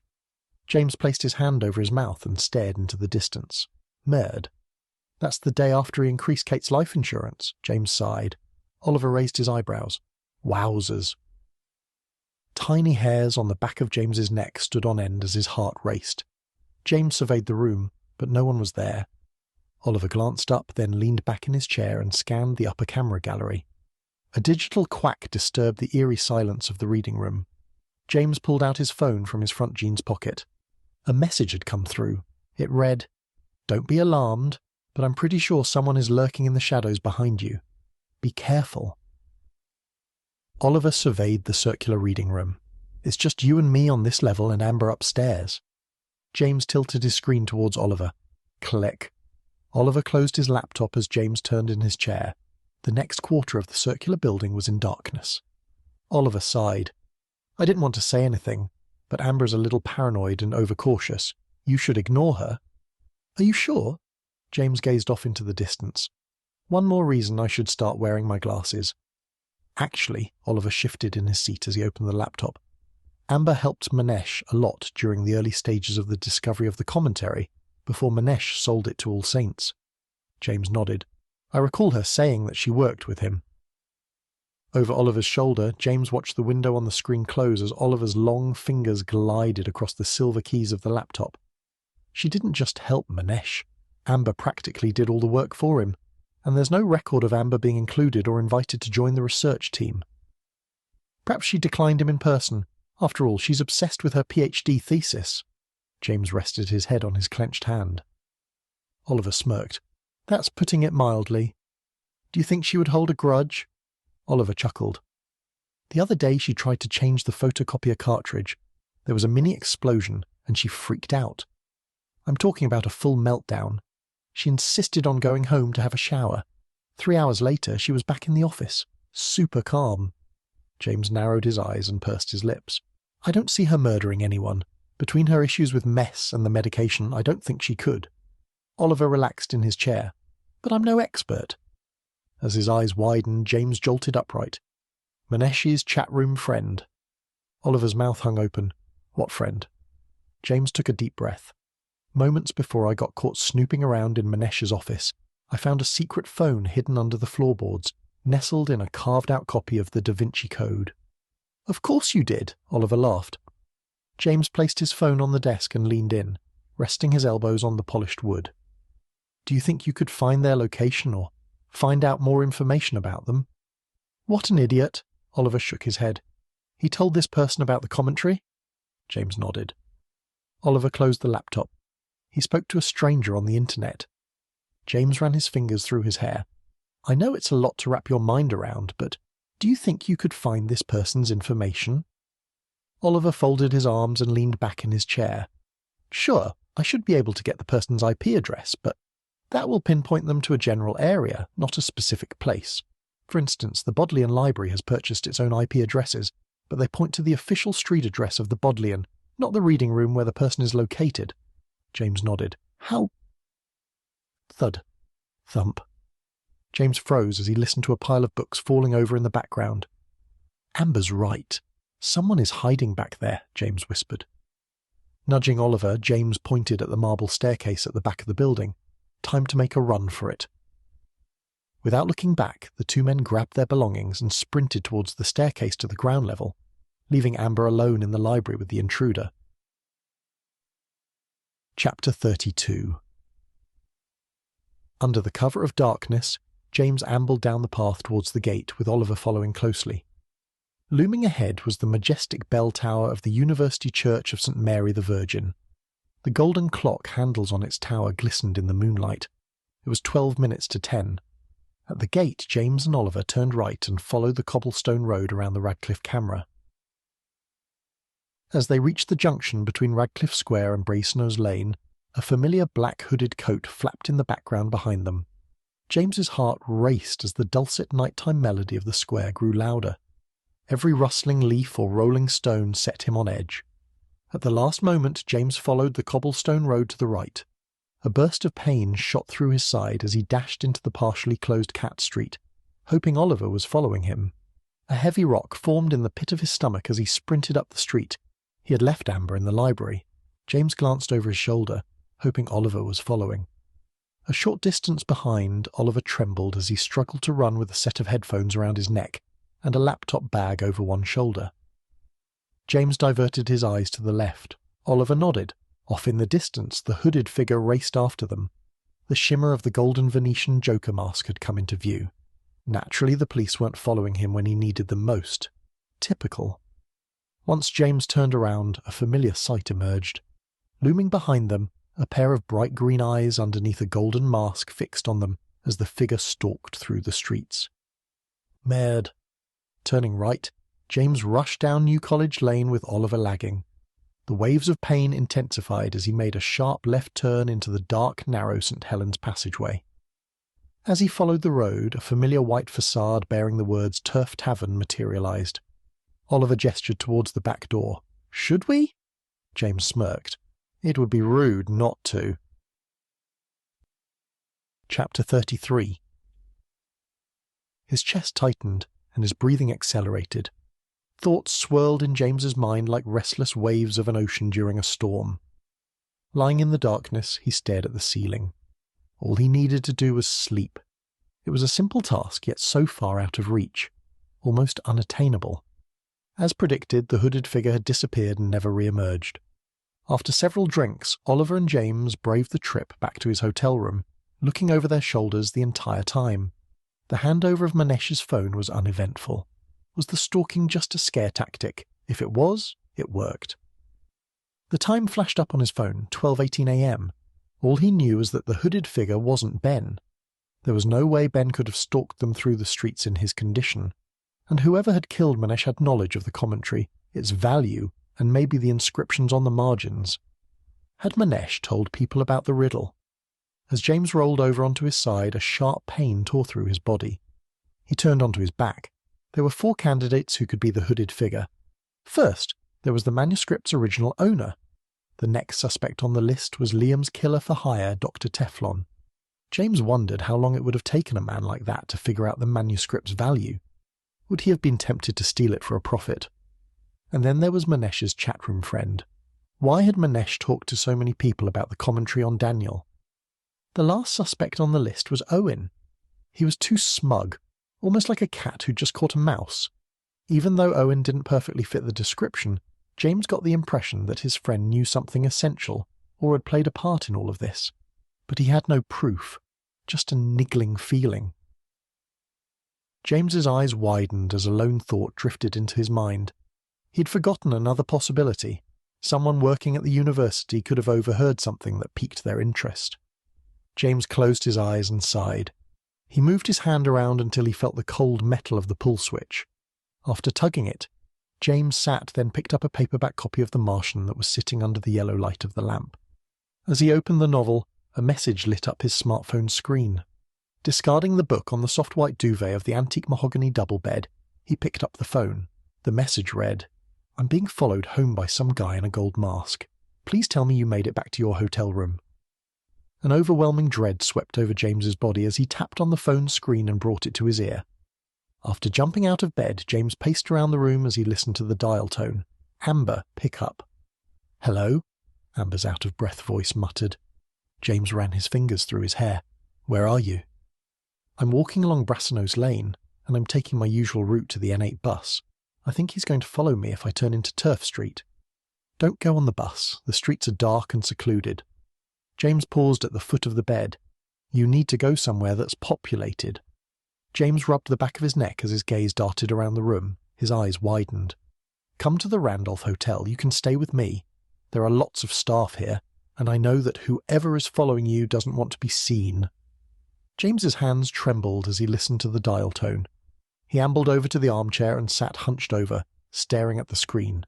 A rock formed in the pit of his stomach as he struck the redial button. "The number you have called is switched off or unavailable. Please check the number and try again," a robotic voice said. The phone fell to the floor as James placed his hand over his mouth. "This is all my fault." 20 minutes later, a light knock at the door jolted James out of his panicked state. He picked his phone up off the floor, arose from the armchair, and ambled across the dimly lit room. James leaned towards the spy hole. Relief swept over him as he slid the gold security chain on its track, then opened the door. Before him stood a tall, thin, trembling woman with reddened, pale green eyes. "Mad," James caressed her cheek. "I'm so sorry. I shouldn't have left you behind in the radcam." Amber exhaled. "I really don't want to talk about it," she said. Then her voice broke. James stepped aside, allowing Amber to enter. As she sauntered in, James felt her gaze linger on his pajama pants. Maybe I should wear a shirt. Letting the door close behind Amber, James turned and opened the glass-panelled doors to the wardrobe. He reached in, grabbed a navy blue t-shirt, and put it on. Amber stood beside the armchair, brushing her hand along the arm of her gingham shirt. James bobbed his head. "Are you cold?" Amber stopped brushing her sleeve. "No, I thought I ripped the arm of my shirt." James nodded and stood beside her, staring at the bed in silence. Then he turned to Amber and smiled. "I'm not sure what you want to do, but maybe we could go to bed." James angled his head in that direction. "Or we could chat first. I usually take the right." Inwardly, James cringed. A comet tearing towards Earth would be so welcome right now. Amber blushed. James turned crimson. "I wasn't suggesting that we—" He held his hands out. "You know." Amber bit her lip. "I don't mind talking for a bit." As James strolled to the other side of the bed, Amber sat on the armchair and removed her shoes. James picked up his novel, placed it on his bedside table, and slipped into bed. Across the room, Amber stood and unbuttoned her jeans, then slid them off her toned, slender legs. Her thin beige belt was already curled up neatly on the side table. While folding her jeans, Amber caught James's longing gaze. James glanced away in an attempt to conceal his smile. "I'm so sorry," James mumbled as he rolled over and faced the wall. He was really into her, and knowing his luck, she probably thought he was a creep. Merde. Anxiety built up inside him as he stared at the wall. The thick white duvet tugged under his arm as the mattress floundered underneath him. Then Amber slipped into bed. When he faced her again, her expression was unreadable. James sighed. "I need to ask you about Manesh's last day before the reunion dinner." Amber smiled. "To be honest, it was a typical day. I said hi to Manesh as he made his morning coffee, and then later that day, I saw him in the Radcam reading rooms. He seemed to spend a lot of time flipping through French history books. It's hard to say if it was for work or fun, but he left the Radcam around 6:30 p.m. James narrowed his eyes. "French history?" "Yeah. He's been using the reading rooms over the last week." Amber rolled onto her side and faced James. "It's easy to get distracted while researching. It's hard to say whether it was commentary-related or just an obsession." James pursed his lips and stared off into the distance. Amber moved into James's line of vision. "What's up?" "It's nothing." James shrugged. "I feel bad for getting you involved in this. I never meant for you to be in so much danger." James leaned closer. "I understand if you've changed your mind about helping me." "No, it's fine," Amber said with a slight smile. "Besides, I'd rather help you than wait for a masked villain to kill me." James sighed. "Look, this is the reality of my job. People don't like me sticking my nose in their business. As a result, I receive death threats, and occasionally, as a fun bonus, I'll be stalked through the streets and threatened in person, but you don't have to put yourself in harm's way." Amber leaned in and gently kissed his lips. As she pulled away, James blushed. "You know, don't you?" "Yeah, it's a little obvious." Amber tossed her hair back. "To me, at least." James's mouth fell open. "How long have you known?" "A while." Amber gave him a coy smile. James stared at Amber's rosy pink lips, longing to pull her closer. His gaze wandered up to her pale green eyes. To his surprise, perhaps for the first time, he noticed the same longing staring back. After all the chaos he'd brought into her quiet, ordered life, She wanted him too. Should he go down this road with her? Was he just making it harder for himself to leave for New York if he got attached? Inching closer, James firmly pulled Amber's slender frame to him. He tilted his head towards Amber and brushed his lips against hers. With a gentle tongue stroke, he deepened the kiss. Entwined, they fell back onto the Egyptian cotton sheet. Amber ran her fingers through James's hair as he kissed her again. Chapter 34. The early morning sun shone through the gap between the curtains and into James's eyes. Just 5 more minutes. That was all he wanted. Squeezing his eyes shut, James rolled over and drifted back to sleep. A whoosh and thud jolted James out of his slumber and into the harsh reality of the early morning. A sharp pain shot through his left side. James grimaced as he dragged his weary, naked body out of bed. As the waves of pain intensified, James sat on the edge of the mattress. Turning to the right, James patted the covers. Amber was gone, and in her place was a ruffled duvet. Interesting. After surveying the room, James located his pyjama trousers. While putting on his trousers, James shuffled to the mahogany desk near the wardrobe. Upon reaching the desk, James opened the small French designer wallet near the phone. He pulled out the keycard for his hotel room. As the card slid out, a small photo of a young woman with ash-blonde hair protruded from the wallet's canvas interior pocket. At the partial sighting of the picture, his heart sank. Maman. As he dropped the keycard onto the desk, James pulled out the photo with his left hand. A tiny, chubby baby wearing dark denim dungarees with a blue stripy shirt lay cradled in her arms. All the photographs James had of his mother were cropped off to the right. He smiled. With his right arm pinned to his stomach, James stood at the desk and stared at the photo. He hadn't given her a second thought, and he'd made no progress in figuring out the truth about how she'd passed away. From age 6, James had received many lectures about going through his grandfather's study and searching for information about his mother after getting caught. Now he had more evidence, another piece to the puzzle, but he couldn't pursue it. The investigation into Manish's murder had proved more complicated than James had first thought. It wouldn't take only a few days. Instead, he needed to stay a little longer and dig deeper. Despite his many failings and bad choices, Manish deserved justice. The truth needed to be exposed, not so Lady Margaret could do damage control, but so the killer could be stopped and the commentary on Daniel returned to All Saints. It was ambitious, but it was the right path to take. James flipped open the small silver laptop in the center of the desk, typed in the password and waited. After clicking on the 4th browser tab, James scrolled through his emails, found the booking confirmation for his flight to New York, and read the cancellation policy. 1 hour later, James sat at a small wooden table in the Queens Lane coffee house, sipping a cup of piping hot green tea, waiting for his avocado and smoked salmon bagel. Opposite him sat Kate Graham. She wore a white cherry print dress, or more precisely a tea dress, as he discovered after receiving a polite reprimand for incorrectly referring to it as a summer frock. Amidst the chaos and drama of the night before, James had received a text from Kate asking him to meet her for breakfast the following day.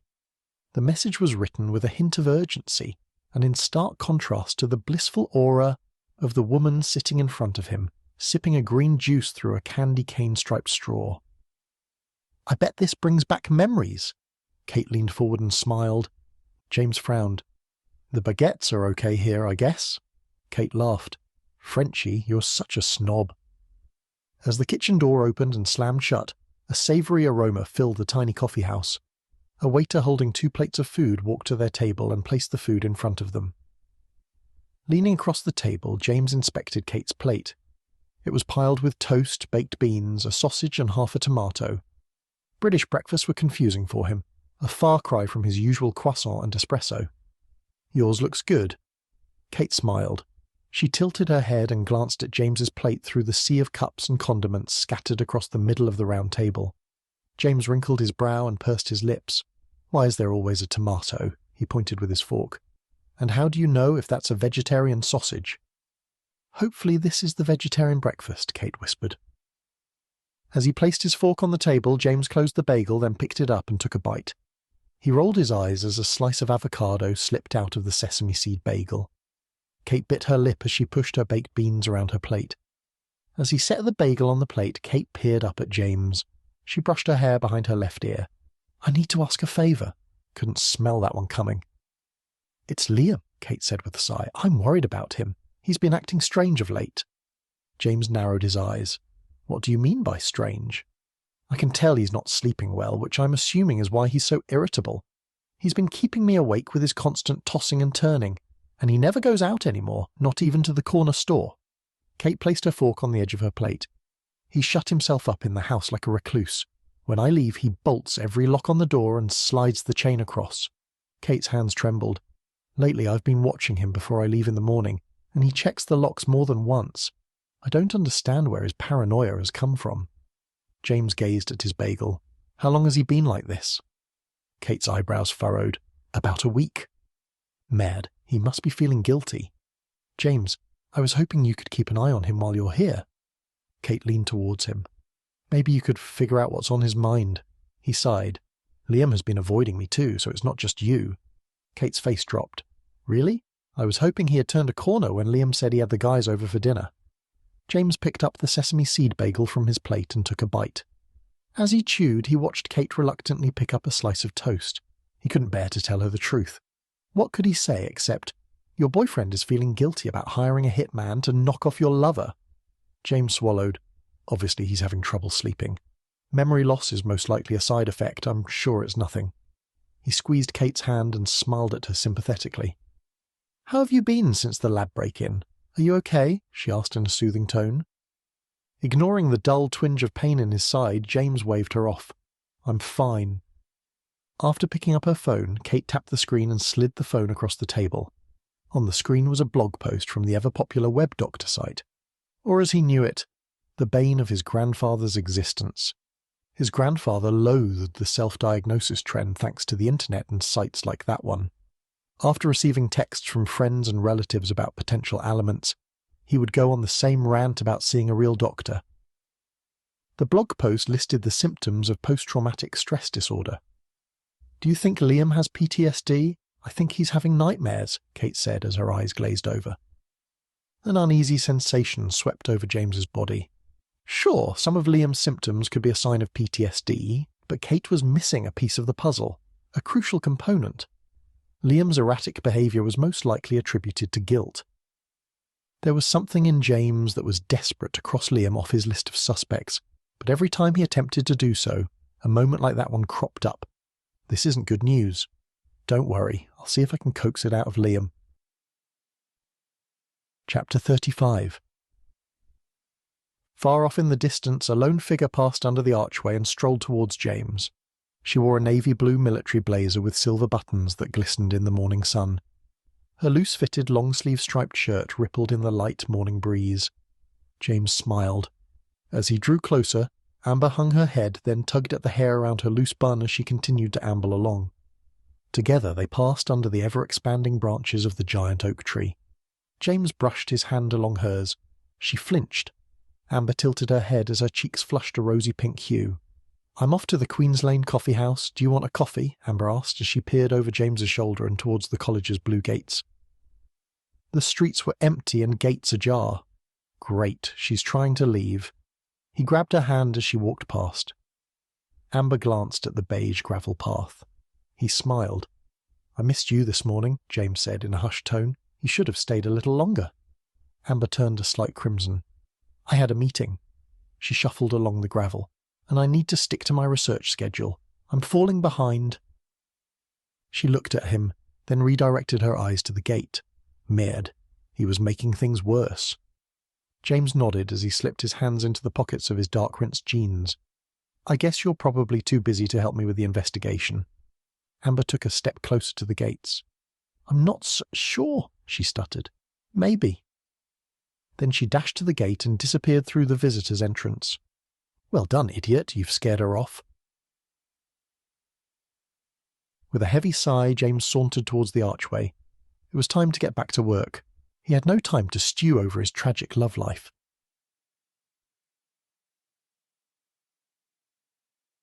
Chapter 36. The warm rays of the morning sun shone in James's eyes as he ambled along the beige gravel path towards the archway. After his eventful morning, his best course of action was to search for Liam. Although he suspected Liam was at home, James checked his office at All Saints while he was in the area. As James approached the archway, far off in the distance, a lone figure dressed in black stood smoking, facing the L-shaped research building. A cool breeze whistled through the archway and straight through his white polo shirt, causing him to hunch over as he strolled along the path. Standing in the Whitaker quadrangle, James squinted at the figure. He looked familiar, another reason to wear his glasses. As James rolled his eyes and ambled along the path, an icy hand crept up behind him and covered his mouth, while a second hand gripped his bicep and dragged him through the large dark-stained wooden doors of the All Saints' Chapel. His head was pulled back, straining the muscles in his neck as James resisted his captor. But his attempts were futile. Then he realized that no one knew he was there. Would Amber look for him if he went missing? With a hand firmly over his mouth, James trembled as he was dragged through the renovated chapel narthex. As James gazed up at the late 18th century stained glass windows, his heart raced. From behind, James's captor pulled him into the nave, where the college founders were buried. While attempting to resist, he was dragged along the black and white tiled floor and onto a pew. As James sat, his captor came into view. "Oh, la vache!" Hovering over him was a frazzled, green-eyed, ginger-haired man. The dark circles and purple bruising around his eyes made them stand out. Liam held his finger up to his mouth. He was a mere shadow of the man James knew. Liam appeared battered, tormented, and crazy. "You never saw me." "We were never here," Liam whispered as his eyes bulged. James took a deep breath as Liam paced up and down the nave. Then, out of the blue, Liam paused and faced James. Hunched over, Liam slid his hands into the pockets of his brown corduroy trousers and sighed. As his racing pulse eased, James stood, then ambled over to his tormented friend. The two stood in silence for a few seconds. What was going on with him? James braced himself for whatever news Liam had for him. His friend had been secretive of late. Prior to that, Liam was always an open book. But James wondered whether he should trust anyone because they all had something to hide. Not just the usual secrets, but something dark. As a journalist, he despised secrets, and felt it was his job to expose the truth and reveal what was hiding in the shadows. But his quest for the truth had alienated his friends, and that was something James wanted to avoid. James hung his head, then looked at Liam. "What's up?" Liam's hands trembled as a droplet of sweat dripped down his forehead. "I know who killed Manesh." He sighed as if an enormous weight had been lifted off his shoulders. "Who?" James stepped closer to his friend. "I'm not sure if I should say anything. I keep changing my mind and wondering if staying quiet is the best thing." Liam's voice broke. "It's okay, you can tell me." James placed his left hand on Liam's shoulder, hoping the gesture would be reassuring. "I won't rest until I figure this out." Liam's chin and lips trembled as he peered over James's shoulder. The Renaissance-era painting of Jesus' burial loomed above the baby grand piano in the chapel's narthex. It was not what James was expecting to see. Was Liam having visions? "I can't say anything." Liam bit his lip, then stared at the floor's tiles. "Why?" James asked. "What if I tell you and that makes you a target? What if talking could get me killed?" Liam mumbled as he paced up and down the nave. James stepped back to give Liam more room. "Obviously you're certain, right?" "Yes." I recognized the person immediately. "Why have you not told the police?" James stared into the narthex through the doorway in the vestibule screen. He couldn't believe his friend was holding back vital information. "Simple. I keep my mouth shut and I don't die." A bitter tone lingered in Liam's voice. James narrowed his eyes. "Has something changed?" Liam glanced at the chapel's stained glass windows. "I keep dreaming about Manesh and the lab invasion. A part of me thinks that if I share what I know, the dreams will stop." Liam sighed. "But I'm terrified of talking. Coming here was a mistake." Liam's shoulders dropped as he sauntered to the narthex. James grabbed Liam's arm. "Is the person still in Oxford?" "I can't say. I shouldn't be here talking to you." James rolled his eyes. The gentle approach was no longer working with Liam. After the most terrifying 2 minutes of James's life, Liam was going to waltz out of there and not say a word. James pursed his lips and glared at Liam. Just knowing and being able to identify a killer would make you next on their list. Keeping quiet won't change anything.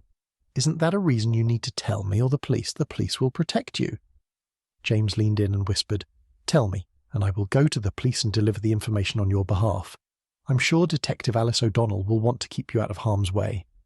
I can't talk to you anymore, it's too much of a risk." Liam grimaced as he headed to the vestibule screen that separated the nave from the narthex. From outside the chapel, the sound of gravel crunching underfoot disrupted the silence of the nave. Liam froze, and a look of panic swept across his face. James maintained eye contact with Liam and mouthed, "It's tourist season." The crunching came to a halt. An eerie silence swept over the chapel. Inching closer to the vestibule screen, James angled his ear towards the wall. Was someone standing outside listening? James grabbed Liam's arm and pulled him back into the nave. "Go directly to the station and make a statement. Don't talk to anyone. Just run. I'll check outside first." On the balls of his feet, James crept through the nave, around the piano, and hid behind the closed wooden chapel door. In the reflection of the windows, James saw the Whitaker quadrangle was empty. Whoever was eavesdropping had just left, possibly by the main archway. James turned around to find Liam standing behind him. "Why are you helping the police?" Liam had a hint of suspicion in his voice. James sighed. "Detective Alice O'Donnell put a hold on my passport.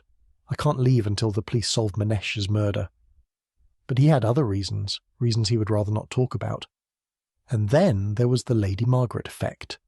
The mere whisper of her name caused all conversation to cease, and joy immediately died.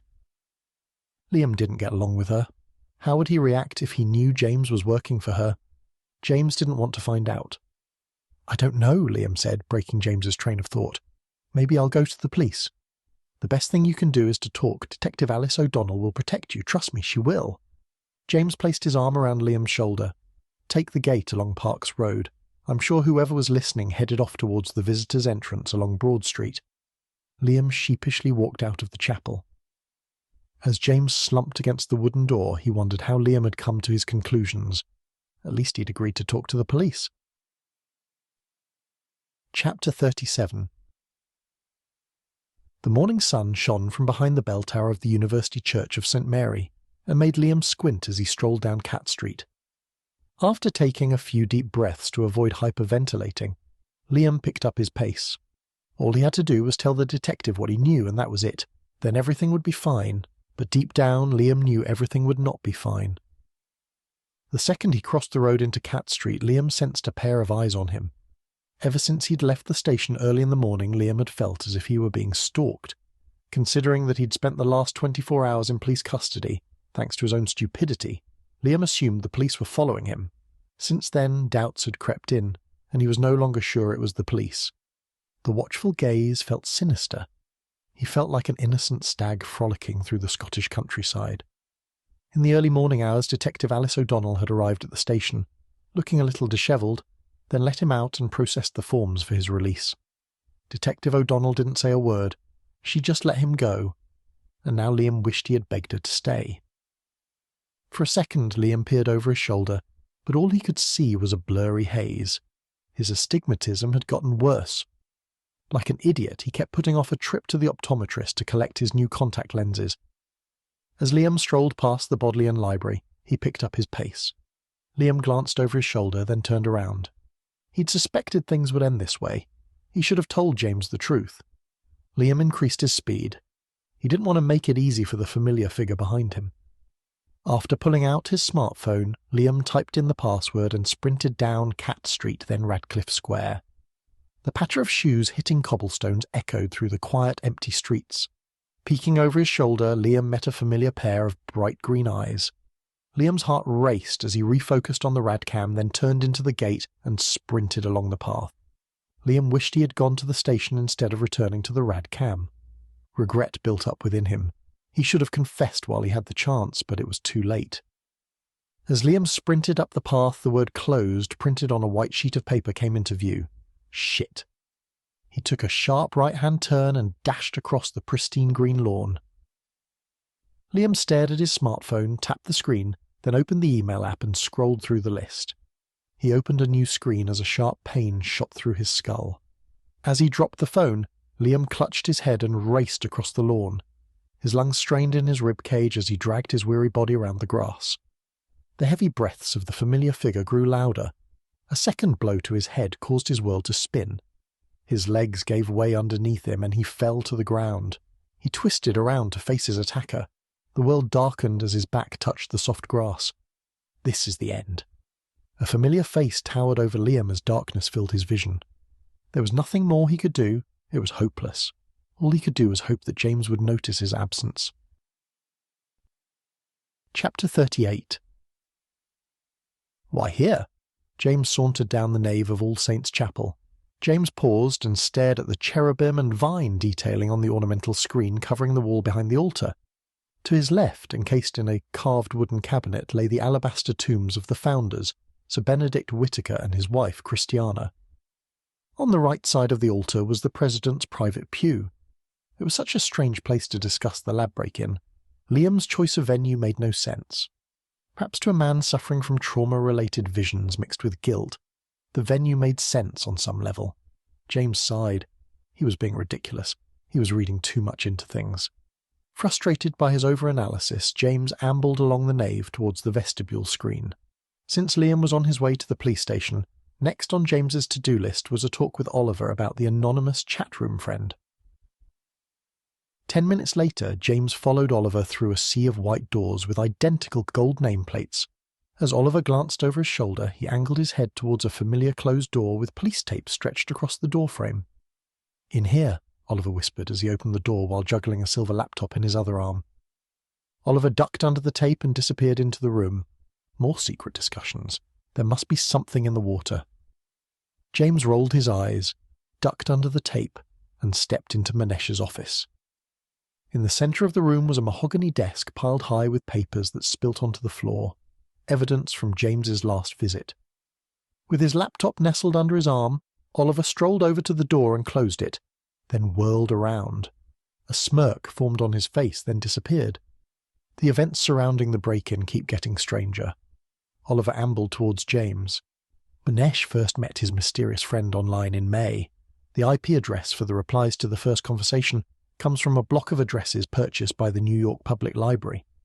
James wiggled his nose to adjust the position of his spectacles. "What?" James ran his fingers through his hair. "I was expecting the address to point to the Bodleian Library or some other location in Oxford." Oliver nodded. "What's fascinating is they disguise their location in all conversations after the initial chat." James narrowed his eyes. Whoever this is wanted to be seen as trustworthy by sharing his location. Oliver nodded. "Yes. To someone like Manesh, who isn't an IT professional, a person sharing an IP address might be seen as more trustworthy, whereas another person who shares very little about themselves online might seem suspicious." James peered out the window. "The other thing I know about the chatroom friend is they want to be perceived as highly educated, as evident by the sea of big words." Oliver nodded. "I'm not sure how far you've read into the discussion, but they knew a lot about the Spanish forger.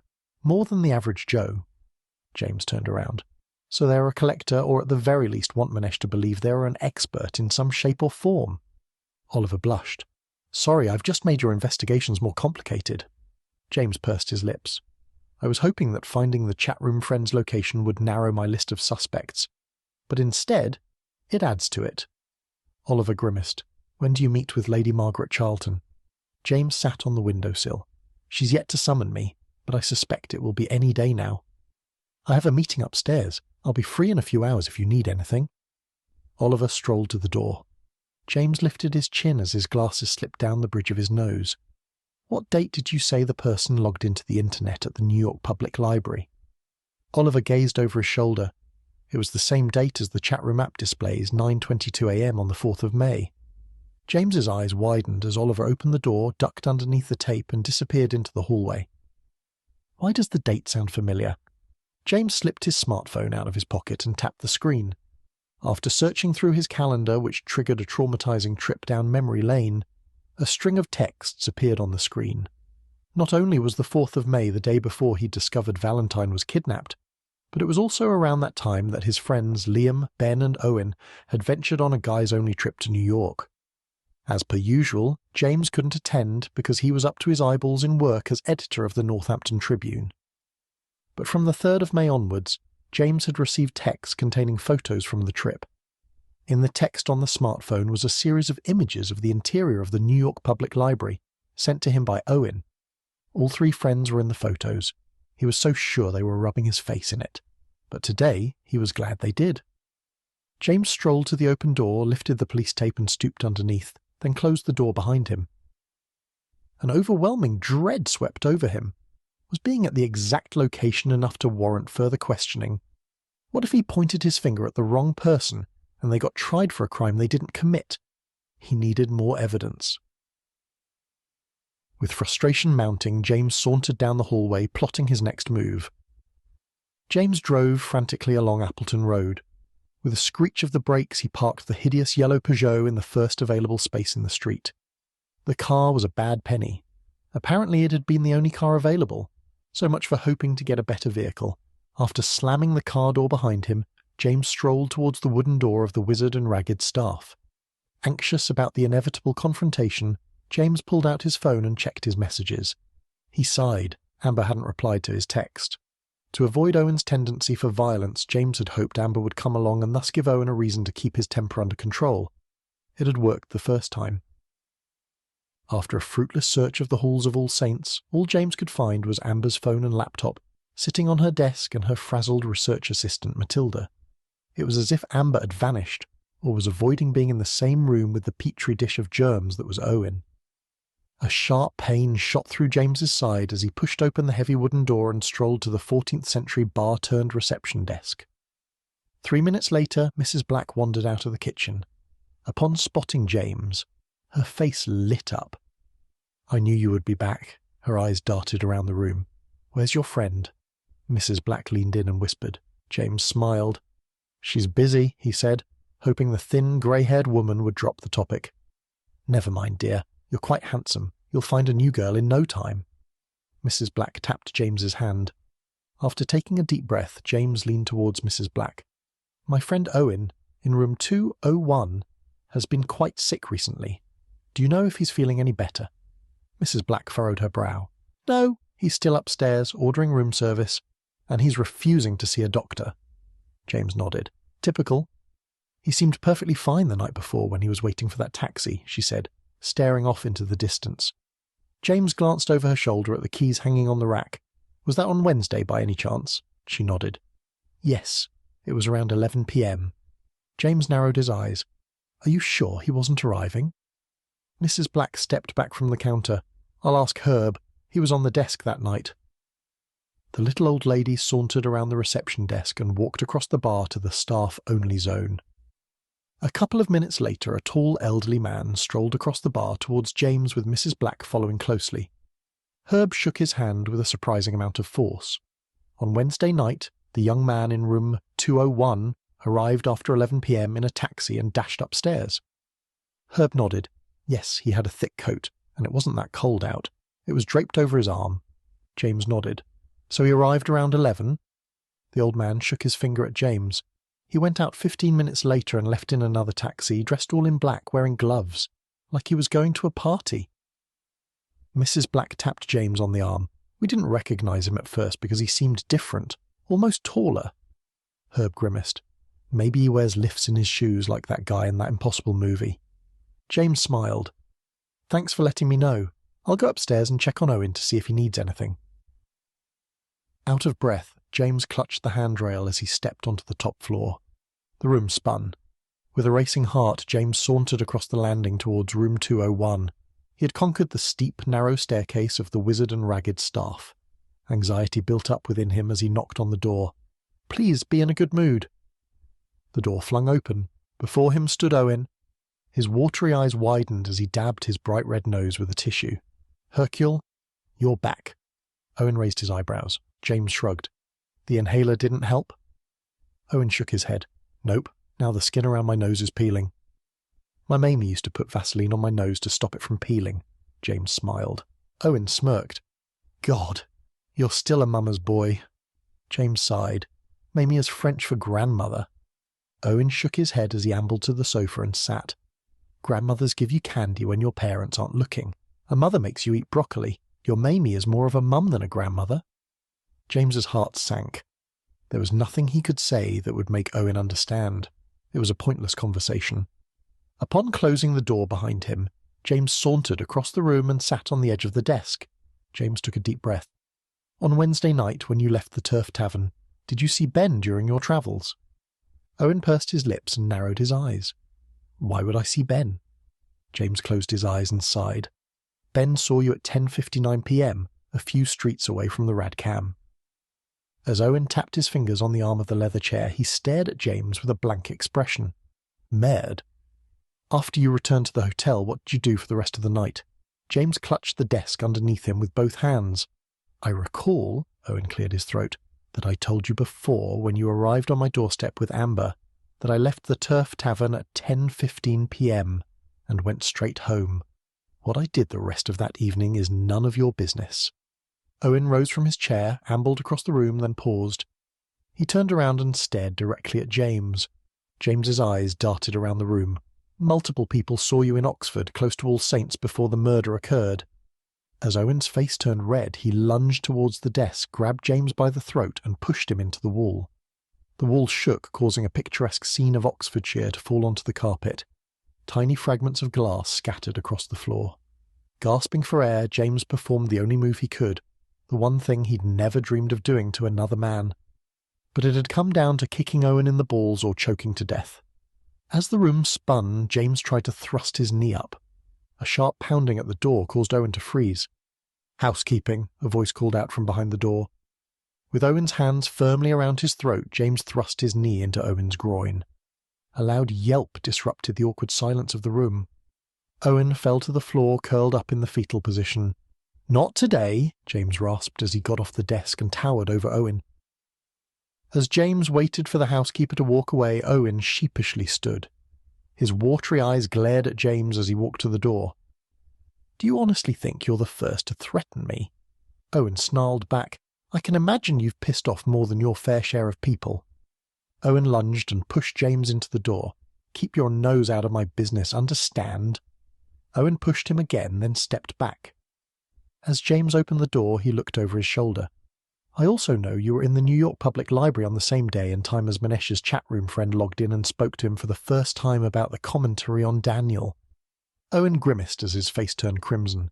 He clenched his fists as James stepped out of the room and closed the door behind him. It wasn't me, Owen yelled. Chapter 39. Alice stared through the viewing room's glass panel at Zack, who was adjusting the transparent shield covering his face. She continued to look straight ahead as she felt the watchful gaze of Crown Prosecutor Ernest Lane. A bright white light suspended from the ceiling cast a round halo over Manesh's blood-stained white-collared shirt as he lay on the surgical bed. Zack's cream rubber boots squeaked as they rubbed against the green linoleum floor of the autopsy suite.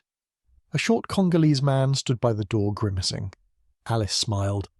After returning to work from 6 months of leave and passing his psychological evaluations, her colleague and friend Joseph had decided 3 months later to do field work.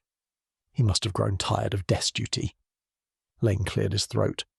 Alice cringed, then smiled in his direction, hoping a simple acknowledgement would suffice. Lane smirked. Queasy stomach detective?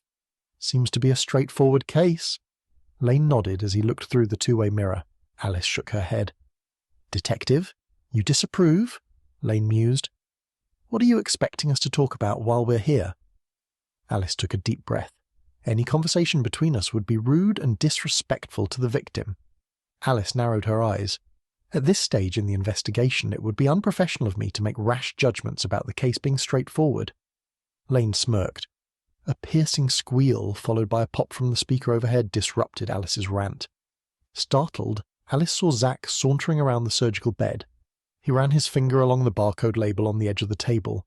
With his back to the two-way mirror, Zack strolled around to the other side of the metal bed and halted as he reached Manesh's wrist. Zack lifted the wrist and squinted as he leaned over and read the number beneath the barcode on the white wristband. Cradling Manesh's fingers in his palm, Zack lowered his arm and rested it on the metal surface. As he turned his head, Zack reached under his transparent shield and adjusted his paper face mask. There were no fingerprints that matched the victim in the database, so I enlisted the help of our forensic odontologist, Dr. Li Mei Zhang, to do a complete dental reconstruction. Zack pointed at Manesh's lips. As a result of the procedure, residue from the dental molds is stuck on the victim's lips.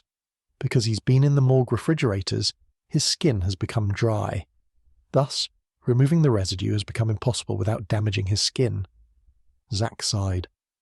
After reaching into her jacket's inside pocket, Alice pulled out her smartphone, clicked the home button, and checked the audio recording that she had set earlier before tapping the screen and opening the Notes app. I can confirm that the deceased is Dr. Manesh Lee Warren. Zack held a finger up at Joseph. Before I let PC Abagihab collect fingerprint and DNA evidence, I'd like to share a few initial findings with you. Lane rubbed the back of his neck.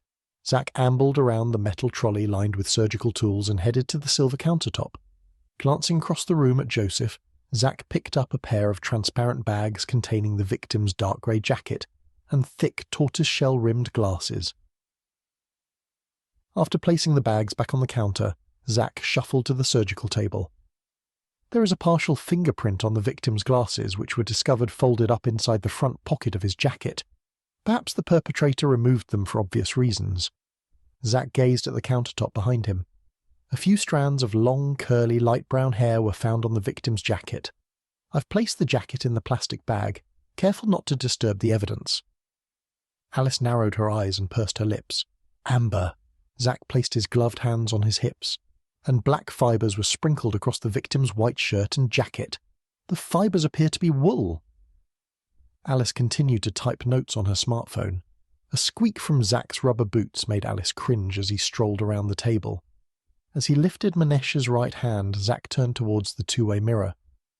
While Freya Anderson, the morgue technician, and I were removing the deceased from the fridge, I noticed a build-up of dead skin cells under the victim's nails on his right hand. Zack placed Manesh's hand on the table, turned and nodded at Joseph. Perhaps he scratched someone, possibly the perpetrator, but that's unlikely because there was no sign of a struggle at the crime scene. Lane raised his eyebrows at Alice. I can't comment. You need to wait for my report, Alice snapped at Lane. Zack murmured to himself. Facing the two-way mirror, Zack paused, then leaned over the victim. A tall, thin woman wearing blue surgical scrubs and a hairnet hopped off the wheeled black leather stool and dashed to the metal trolley. Crouching, she rustled through the supplies on the second level of the trolley. She handed Zack a flat white sponge. 5 minutes later, Zack peered at Alice through the two-way mirror. He's wearing stage makeup to cover bruising under his left eye. Zack scanned the body on the table, then looked at the tall, thin woman. Freya, I need another sponge. He handed her the used one. A mist formed on the outer rims of Zack's spectacles as he sprinted around the table and picked up the new sponge. Cradling Manesh's left hand, Zack dabbed the sponge on his skin. With wide eyes, Zack looked at Alice through the two-way mirror. The victim has bruising on his knuckles, which was also concealed by stage makeup. The foundation is quite thick. Based on the bruising available, both physical confrontations occurred within the 48 hours leading up to his death. Alice studied her screen and typed more notes as Lane tapped his fingers against the far wall of the observation room. 40 minutes later, Tchaikovsky hummed through the tin speakers in the autopsy suite and filtered through the intercom into the observation room. Zack placed the scalpel on the metal trolley and peeled back the flaps of skin. Alice walked to the back of the room with her arms folded, feeling queasy. The last thing she needed was for Lane to notice that he was right. Lane strolled across the room and sat on the table's edge. He picked up the white mug of tea and took a sip. For a forensic pathologist, he shows a significant amount of care, considering at some point he's going to take a circular saw to the victim's skull and remove the skull cap. To be honest, it's kind of refreshing. Sometimes pathologists can be a bit brutal when moving the body. Lane nodded as he took another sip. A grinding sound from the circular saw echoed through this tiny tin speaker. Alice shuddered. I'm surprised to see Joseph here today. It's been almost 9 months since the shooting. Lane put the mug on the table and folded his arms. Has the bullet wound healed nicely? Alice stopped pacing. He doesn't like to talk about it. Despite my curiosity, I haven't asked. I'm almost too scared to bring it up. But he seems fine. He's been back at work for 3 months now, and I'm impressed that he decided to do field work. I'm impressed too, Lane nodded. 10 minutes later, Lane grimaced as he peered over Alice's shoulder. Scared of what she might find, Alice stared into the autopsy suite. Zack lifted Manesh's heart out of his chest and placed it on the scales. A few seconds later, the arrow on the capacity dial stopped moving. Zack picked up the heart from the scale pan and cradled it in his hands. He watched the heart as he moved it around. Still clutching the organ, Zack leaned forward and gazed into the chest cavity. The bullet entered the chest and grazed a rib. After that, it entered the right ventricle and went straight through. It's lodged between the T8 and T9 vertebrae. Any injury to the heart is fatal. There's no way the victim would have survived this. The eye was removed after the victim's death, made evident by the sprinkle of blood on the jacket, trousers and shoes, Zack said as he hunched over the body. Alice turned away as Zack stood upright and walked past the metal trolley and yellow disposal bin towards the countertop, where a tray was lined with organs.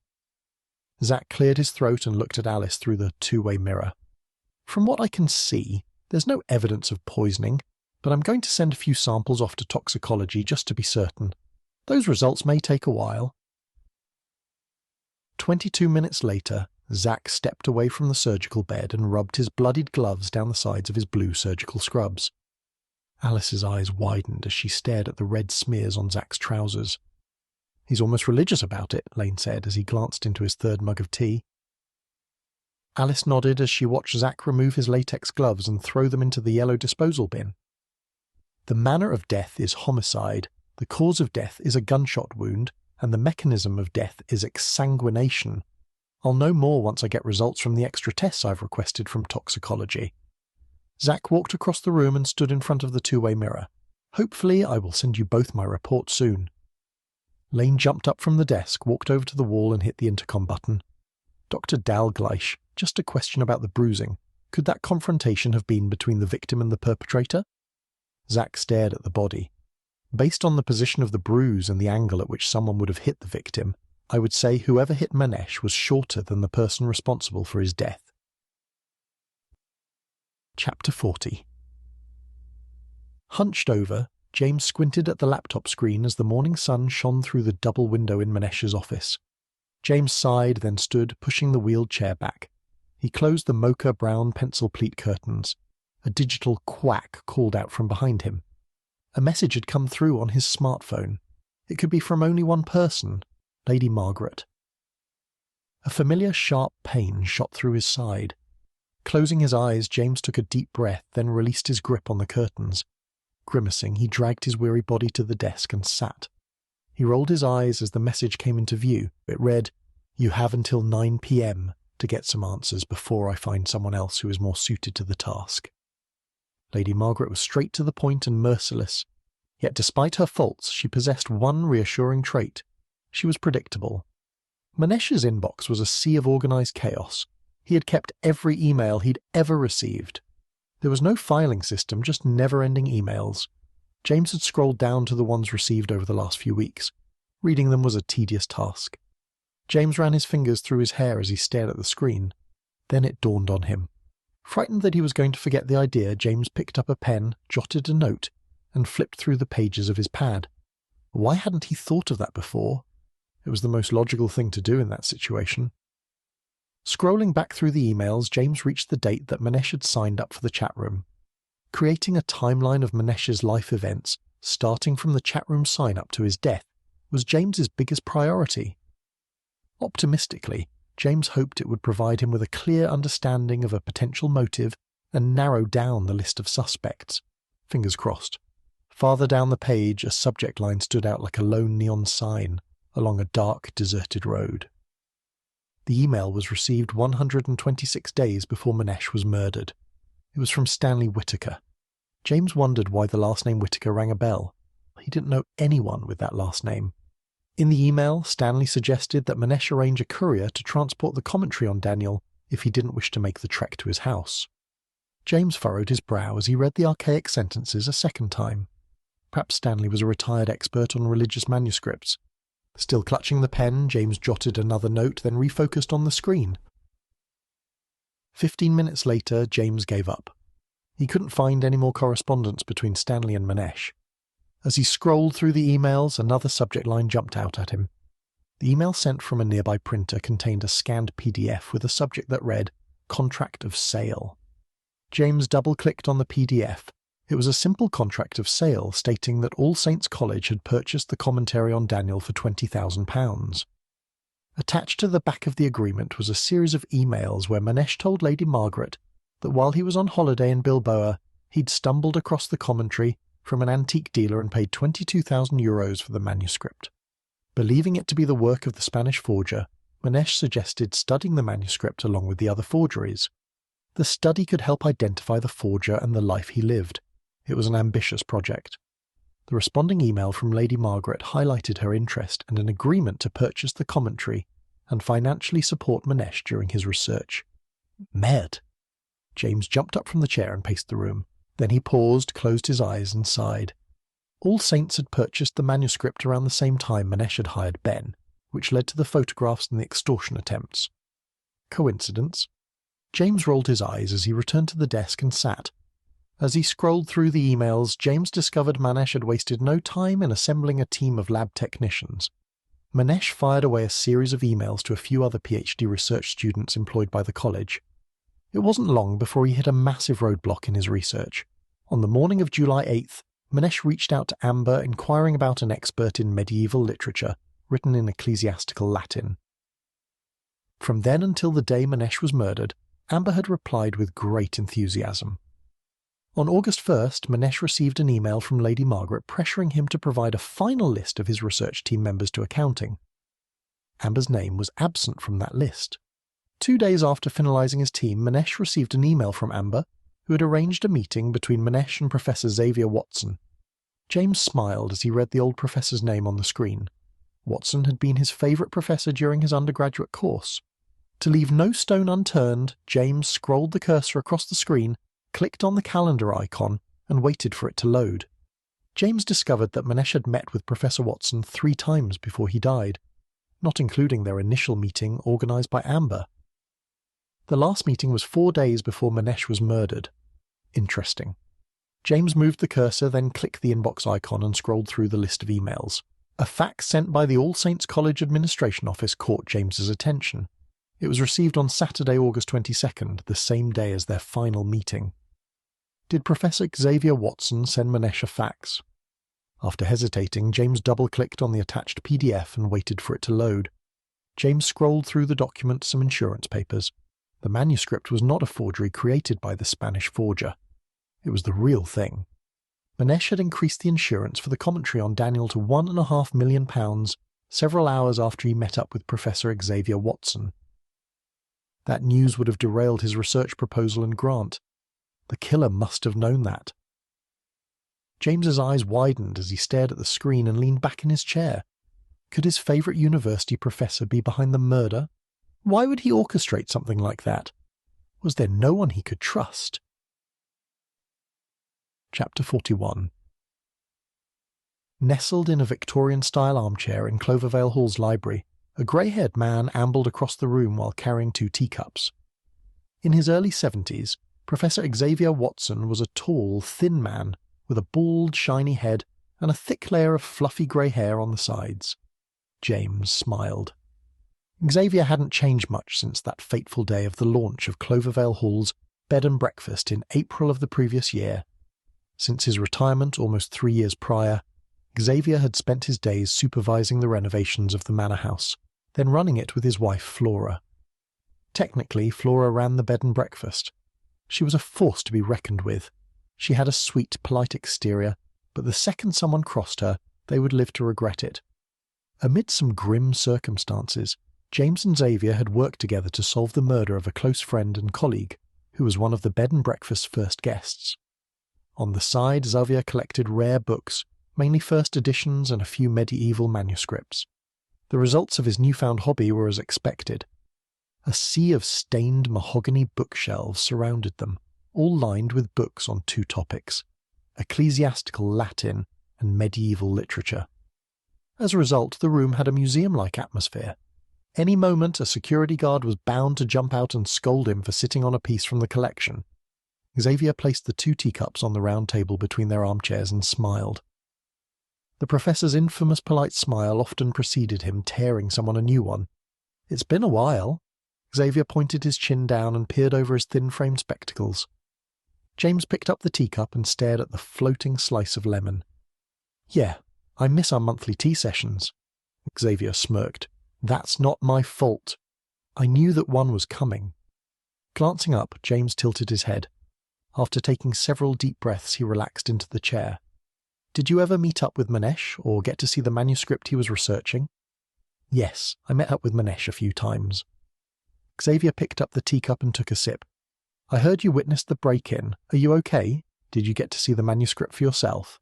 I'm fine, James nodded. The commentary was breathtaking and the dragons were unique. What did you think of the initiums? Xavier smiled as he cradled the fine bone china cup in his hands. Yes, the initiums were quite spectacular and on the theme. James tapped the side of his teacup. Did Manesh ever give you the impression that he thought the commentary might be stolen, or that people were after him? No, it never occurred to him to even ask that question. He was way out of his depth. At first, I believed he didn't know that the commentary wasn't a forgery. Then, as our meetings went on, I was certain he was waiting for me to recognize something in the manuscript, like there was a secret that only he had discovered. Xavier shook his head. His behavior was bizarre, almost erratic. James took a sip of tea. What do you mean by bizarre? Xavier narrowed his eyes and stared across the room over James's shoulder.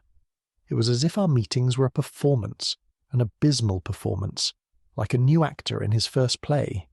Everything seemed set up. Manesh obsessed over the pages with me, the same pages every time. James wondered whether they were the same pages he'd examined in the lab. And you noticed nothing unusual about the pages? A blank expression swept across Xavier's face as he glanced at the empty teacup in his hands. No, I carefully studied the script and the initiums. There was nothing of consequence in the manuscript. However, there was a lot of evidence for the manuscript being dated to the late 12th century, around the time when Glastonbury Abbey was believed to be burned to the ground, and the contents of their library lost forever. He knows something. Why isn't Xavier sharing it with me? James placed his cup on its saucer. Did Manesh say where he discovered the commentary, or hint at how long he'd had the manuscript? Xavier raised his eyebrows. Manesh purchased it for an absolute bargain from the late Doris Whittaker's estate at the end of April. But I first saw the text sometime at the beginning of August. I met him once in the lab at All Saints. I told him it was most likely an original. Either that or the Spanish forger had reached a new level of genius, but that's highly unlikely. James wrinkled his brow. How do you know? The old man leaned back in his chair. That level of genius wouldn't be left in an estate like Doris Whittaker's. That commentary was handed down between the generations and its value forgotten. James picked up the teacup, clutched it, and peered at a familiar stain on the carpet under the round table. So he knew it was real when he sold it to the university? As he sipped his tea, Xavier furrowed his brow as if deep in thought. Glancing up, James watched a look of recognition sweep across Xavier's face, but it lasted only a second. Manesh changed the insurance to £1.5 million 4 days before he died. James took another sip of his tea. Xavier's grey eyes widened. 4 days before, you say? Yes. That was the week he met up with me almost every day. It was rather peculiar. Amber arranged the meetings and he picked my brain about everything from the paper to the Latin, and he was obsessed with the dragons in the initiums. Manesh was certain they were of great significance. It was strange he kept meeting up with me. Then he stopped. Now I know why. Xavier looked out the window. Imagine how Doris Whittaker's family would have felt if they had known about all of this. Xavier mumbled. Doris's great-granddaughter is working at All Saints. What was her name? Xavier furrowed his brow as he stared through James. The man had an exhaustive knowledge of medieval literature and Latin, but couldn't remember a name. James rolled his eyes. Xavier shook his finger. I saw that. You're going to be my age one day, and some little punk will sit in front of you and roll their eyes because you can't remember some insignificant fact. Second scolding of the day? Check. James bit the inside of his lip and braced for another scolding. Aren't you a little jealous that he was researching something that was really in your field of expertise? I would be. Xavier waved his left hand at James as he cradled the teacup in his right. No, research is a young man's game. I'm too old to play Indiana Jones with an ancient text. But Manesh was happy to have me on board and to give me credit. Really? Yes. Manesh had flaws, but deep down he was a good man. Xavier narrowed his eyes and dropped his chin. Why are you so interested in Manesh? So much about the murder and theft makes little sense. I still can't figure out the motive other than theft. I feel like there's more to it than that. It's too simple. Xavier smirked. The dragon lady has you under her thumb. Yes, my interest in the manuscript is not entirely my natural curiosity. I was given an incentive. James sighed. and Detective Alice O'Donnell has put a hold on my passport. I can't leave until the case is resolved." "Where are you planning on going?" James shrugged. "New York." "Why New York?" Xavier sounded suspicious. James slowly exhaled. "It's a long story. I have time." James sighed and gazed at the slice of lemon resting at the bottom of his teacup. The rose-flavoured green tea had become cold and sour. "A doctor from Accident and Emergency told me I reminded him of someone. Turns out that he knew my mother. He said she was sick and died in New York." James slumped in the chair and hung his head. "My grandparents told me she died in Paris. I feel like I've been lied to my entire life. I need to figure this out. Not knowing the truth is killing me. I don't understand where I'm from and who my parents are." James glanced up at Xavier. "All I have is lies and second-hand information. I can no longer tell the difference between the truth and the lies." Xavier shook his head. "You must drop this thing with your mother and focus on your career. I don't see how travelling to New York will help you figure out who you are." James argued. "I need to figure this out. It will only end in heartache." "I don't care," James snapped. "I need to know the truth. I need to understand who I am. One day I'll have a family of my own, and my kids will ask me these things, and I'll have no answers, just lies told to me by people I should have been able to trust. Once you open Pandora's box, it can't be closed."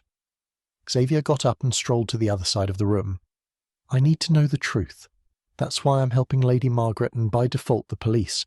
The quicker I figure this out, the quicker I can get to New York." James watched Xavier trek to the desk. "If you must go to New York, I obviously can't stop you. But if you do, I have a contact in New York at the Daily Voice newspaper. I can land you an interview for a position. A friend of mine is always searching for fresh talent." Xavier opened his top desk drawer and pulled out a business card. "You've clearly made your mind up. You've changed, James." "Please don't be mad at me." Xavier walked across the room and handed James the business card. "His name is Patrick Evans. I can give you an introduction if you'd prefer." James shook his head. "Sorry, I have to go. I have appointments to keep." "You're always so busy. You're going to burn yourself out if you aren't careful," Xavier scolded. James stood and hugged Xavier, then walked out of the library. He knew exactly where he was going next. The path before him was becoming very clear and had drifted away from Liam. Chapter 42. A wave of regret swept over James as he peered at the early 19th century portraits of Stanley Whittaker's ancestors that lined the walls of the family's estate. Those manor houses were the same, nothing but gloomy halls lined with images of long-gone relatives from a bygone era. The paintings made James nervous. It was all in the eyes. James often felt they were watching him. Stanley looked over his shoulder. James's eyes darted away from the portrait. Hopefully he hadn't just extended the tour from hell. It had been 19 minutes since James had first arrived. The tall, wiry man with a thick head of snow-white hair answered the door with a groan. He'd stepped aside to let James in, and the customary small talk began soon after. Stanley assumed James worked for All Saints because of his connection to Professor Xavier Watson. Instead, like an idiot, James told Stanley he was a journalist. As usual, James's mouth landed him in a spot of trouble. At least that time it wasn't of the life-threatening variety. James jumped as Stanley cleared his throat, jolting him back to reality. Stanley pointed down the hall. "This is where the proper bed and breakfast begins.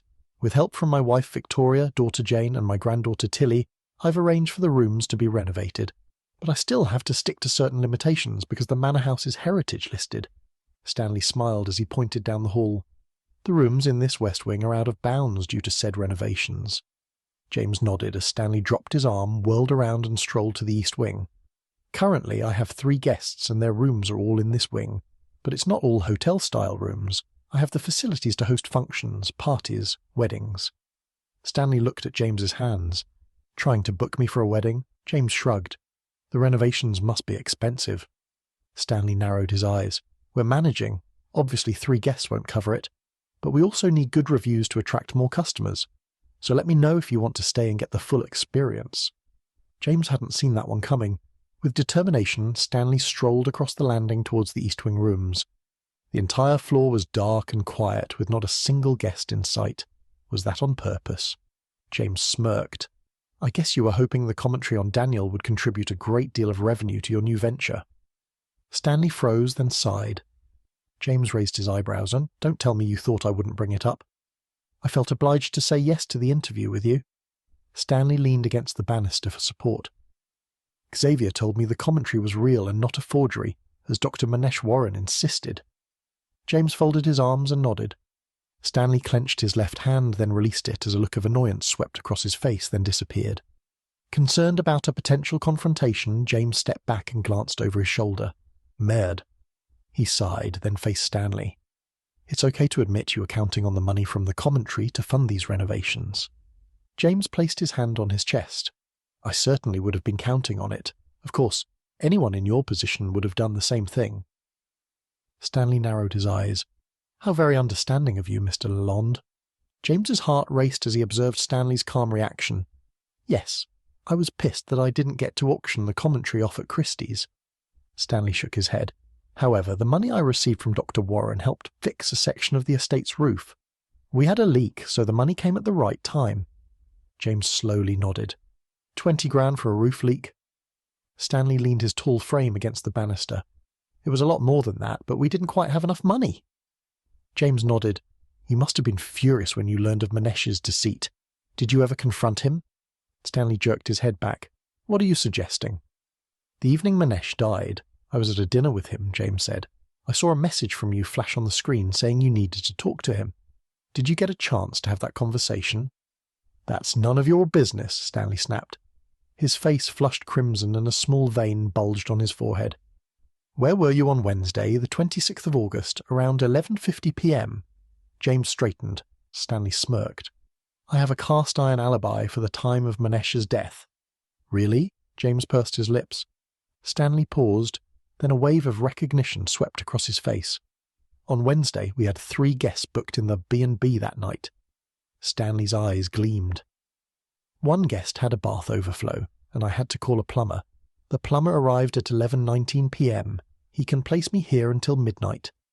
Which plumber did you call? James asked. Stanley gazed over the banister at the ground floor foyer. Why? Do you have plumbing issues, Mr. Lalonde? James wrinkled his nose. I'm sure you're aware of the break-in at All Saints and the theft of the commentary. Xavier told me, Stanley said in a sharp tone. Well, you know that Lady Margaret has asked me to investigate the incident, and I'm sure she'll be relieved to rule you out as a suspect. James watched Stanley tighten his shoulders. He's afraid of her. With a trembling hand, Stanley reached into his pocket and pulled out his wallet. After flipping open the smooth black leather, he paused for a second and removed a business card. Stanley glared at James, then surrendered the card. That night I called Bill Wallace from Plumforce out to the estate. He arrived at 11:19 p.m, he said, peering over James's shoulder. And the guest? Stanley flushed. Room 203, Tim Porter. James glanced at the first numberless door in the east wing as Stanley straightened, then stormed across the landing and down the main staircase. 20 minutes later, James stood opposite a third identical white numberless door. He looked down the pristine white corridor, and an intense glow from the morning sun shone in through the lace curtain draped across the window at the end of the hall. The interior architecture was beautiful.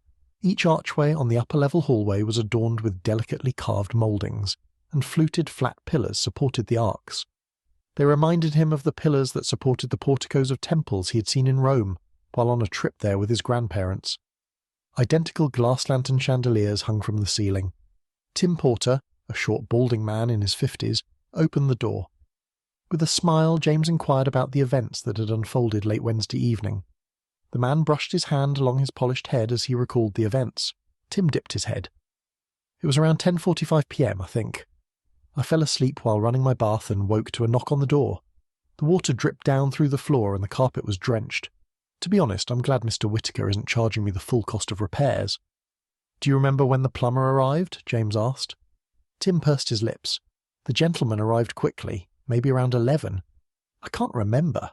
I didn't see Mr. Whittaker again until after midnight. He seemed swamped. James smiled. Thanks, that's all I need for my report. I hope you enjoy the rest of your stay. As Tim closed the door, James sighed. Interesting. Someone has a shaky alibi. Chapter 43. An orchestra of honking car horns was the background accompaniment as James paced his hotel room in a panicked state. Strolling across the room, James threw his sunglasses on the freshly made bed, followed by his unlocked smartphone.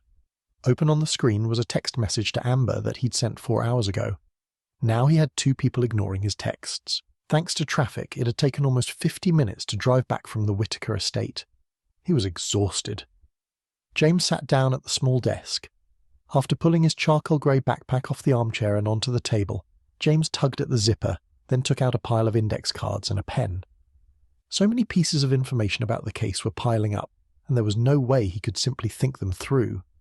He needed to see it all from a visual perspective. Mind-mapping the case, then stepping back would give him clarity. As a journalist, James had done that many times. The technique always came in handy when he had a tight deadline and no idea how to write a story. Mind-mapping would help him discover which of his friends had murdered Manesh, and, in turn, point to the location of the commentary on Daniel.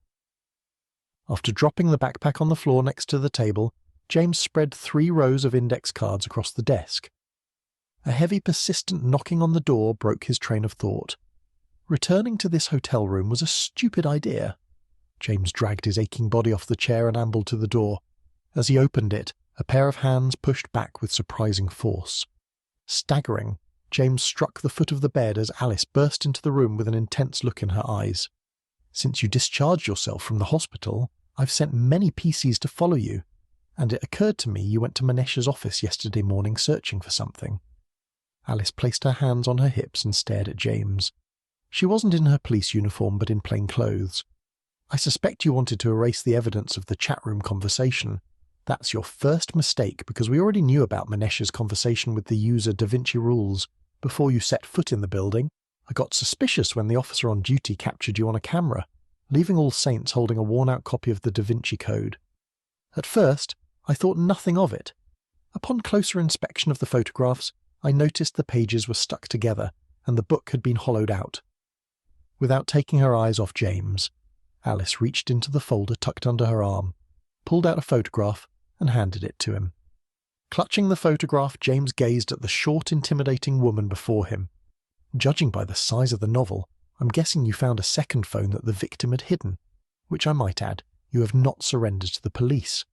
Thanks to the search history supplied by the All Saints IT department, I know this phone exists because Manesh doesn't access the chat room from his personal laptop found at his apartment, or the smartphone found on his body at the crime scene.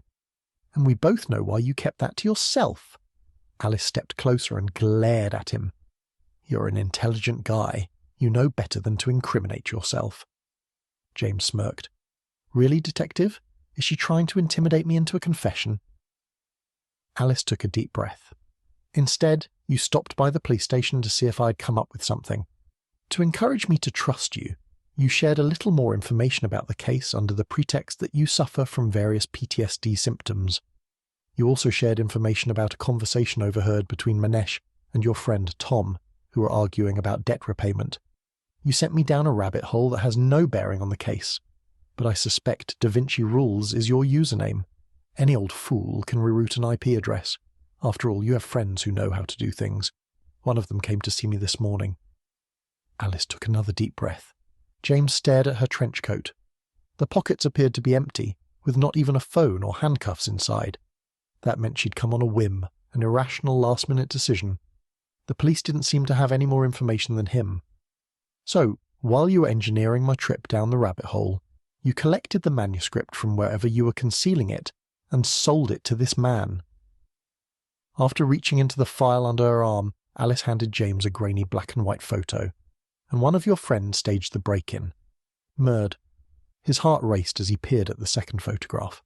Alice was building a conspiracy theory, hoping he would somehow incriminate himself. While trying to conceal his panic, James handed the photos back. Alice pursed her lips. "Yes, I know about your relationship with him. He has a rather unique private collection of rare items. 2 items have gone missing since this man has travelled in and out of Europe over the last 4 months. This manuscript and a sword, Excalibur. On Monday, he arrived in Oxford via his private jet. Did you know he always bypasses customs?" Alice handed James another surveillance photo. It was the image he expected to see. He glanced at the picture and gave it back. "Would you like to know how I discovered your connection to the buyer?" James sighed. "Go ahead. Dazzle me." I did a routine background check, called your work, and discovered you had resigned after the unfortunate incident with the Arthurian sword, and then, by chance, I discovered your actual name. It wasn't a tremendous leap. After that, I discovered your place of birth, the ambiguous nature surrounding your parentage, the chat room, the meeting. So, you're trying to say that you've joined a few dots and come up with a conspiracy? James folded his arms. Alice narrowed her eyes and furrowed her brow. It's not a conspiracy. It was his turn to do what he did best. Call people out on their crap. Despite the lack of physical evidence, you have decided I'm suspect number 1. Alice threw the folder onto the bed and stared at James. I'm collecting evidence. There's none to collect. I didn't do it, and you know it. But that doesn't matter because you've made up your mind. You've rearranged the facts to suit your theory. And I've noticed you haven't read me my rights.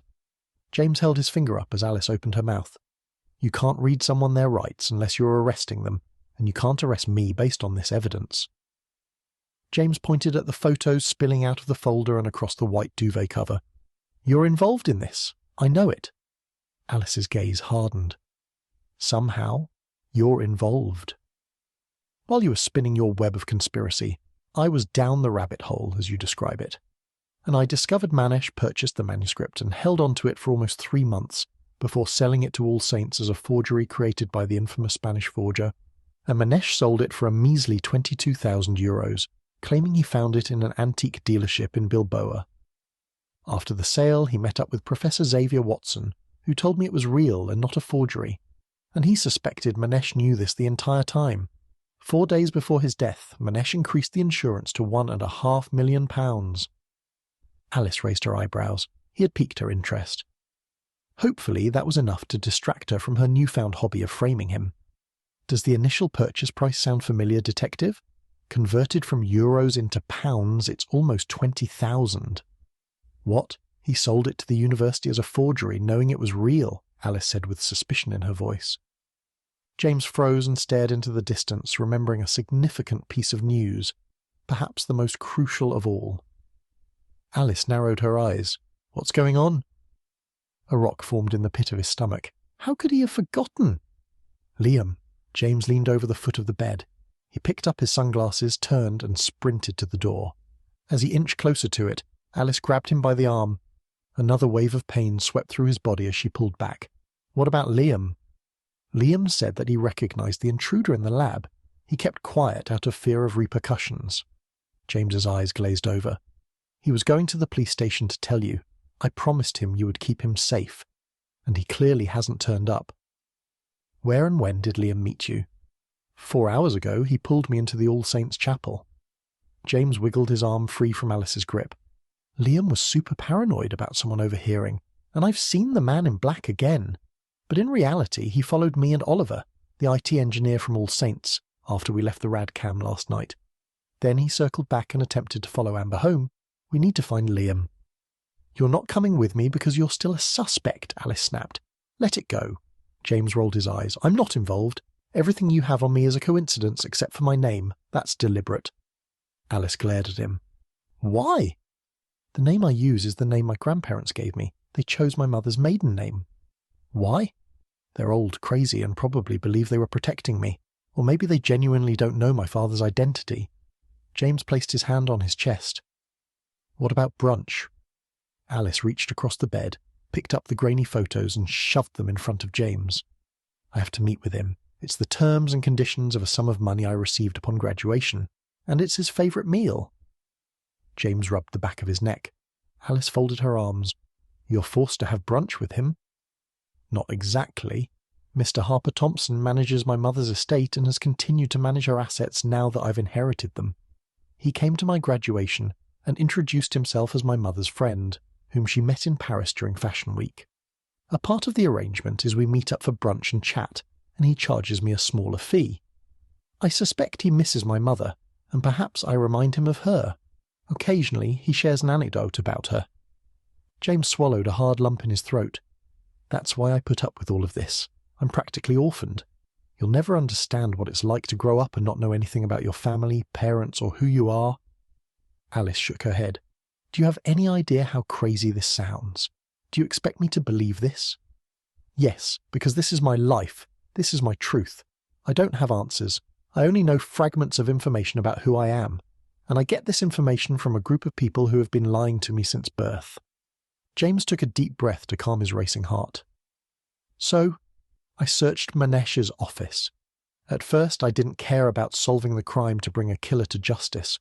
All I wanted was to leave and go to New York, but you put a block on my passport. Now, I can't go to the one place in the world where I need to search for answers and figure out who I am and my past. I'm stuck in Oxford with you in this case. James pointed at the photo. And if he's involved, I know nothing about it. He would never tell me. He's very secretive. If you don't believe me, ask around. Chapter 44. 20 minutes later, James stood in the centre of Liam and Kate's sitting room. As James took a deep breath, he glanced around. Everything was in its place. Well, almost everything. Paperbacks and hardback fiction lined the dark-stained corner bookshelves. 3 remote controls were lined up on the coffee table next to the TV guide. A thick duck-egg blanket was folded and draped over the arm of the grey modular sofa. A bowl of dried-up cereal lay on the edge of the dark-stained coffee table. The afternoon sunlight shone through the bay window, highlighting a trail of dust. Upon James's closer inspection, a crusty layer of milk circled the bottom of the bowl. He grimaced. The 2-bedroom maisonette received a lot of sun through the front window in the summer. That was about 7 days a year. Gloomy grey clouds and chilly winds were the year-round forecasts. Paris wasn't much better. Most people would dismiss such a sight, but it was a bad sign in that house. For as long as James could remember, his friend had been a creature of habit and a perfectionist. Leaving a bowl of cereal on the coffee table would have gnawed at his mind all morning. A loud, persistent knock disturbed the eerie silence of the maisonette. With his stomach churning, James ambled between the coffee table and the sofa, and to the door as the knocking intensified. He braced for the inevitable. "Police! Open up!" a familiar voice yelled through the door. Mad. Twice in the same hour.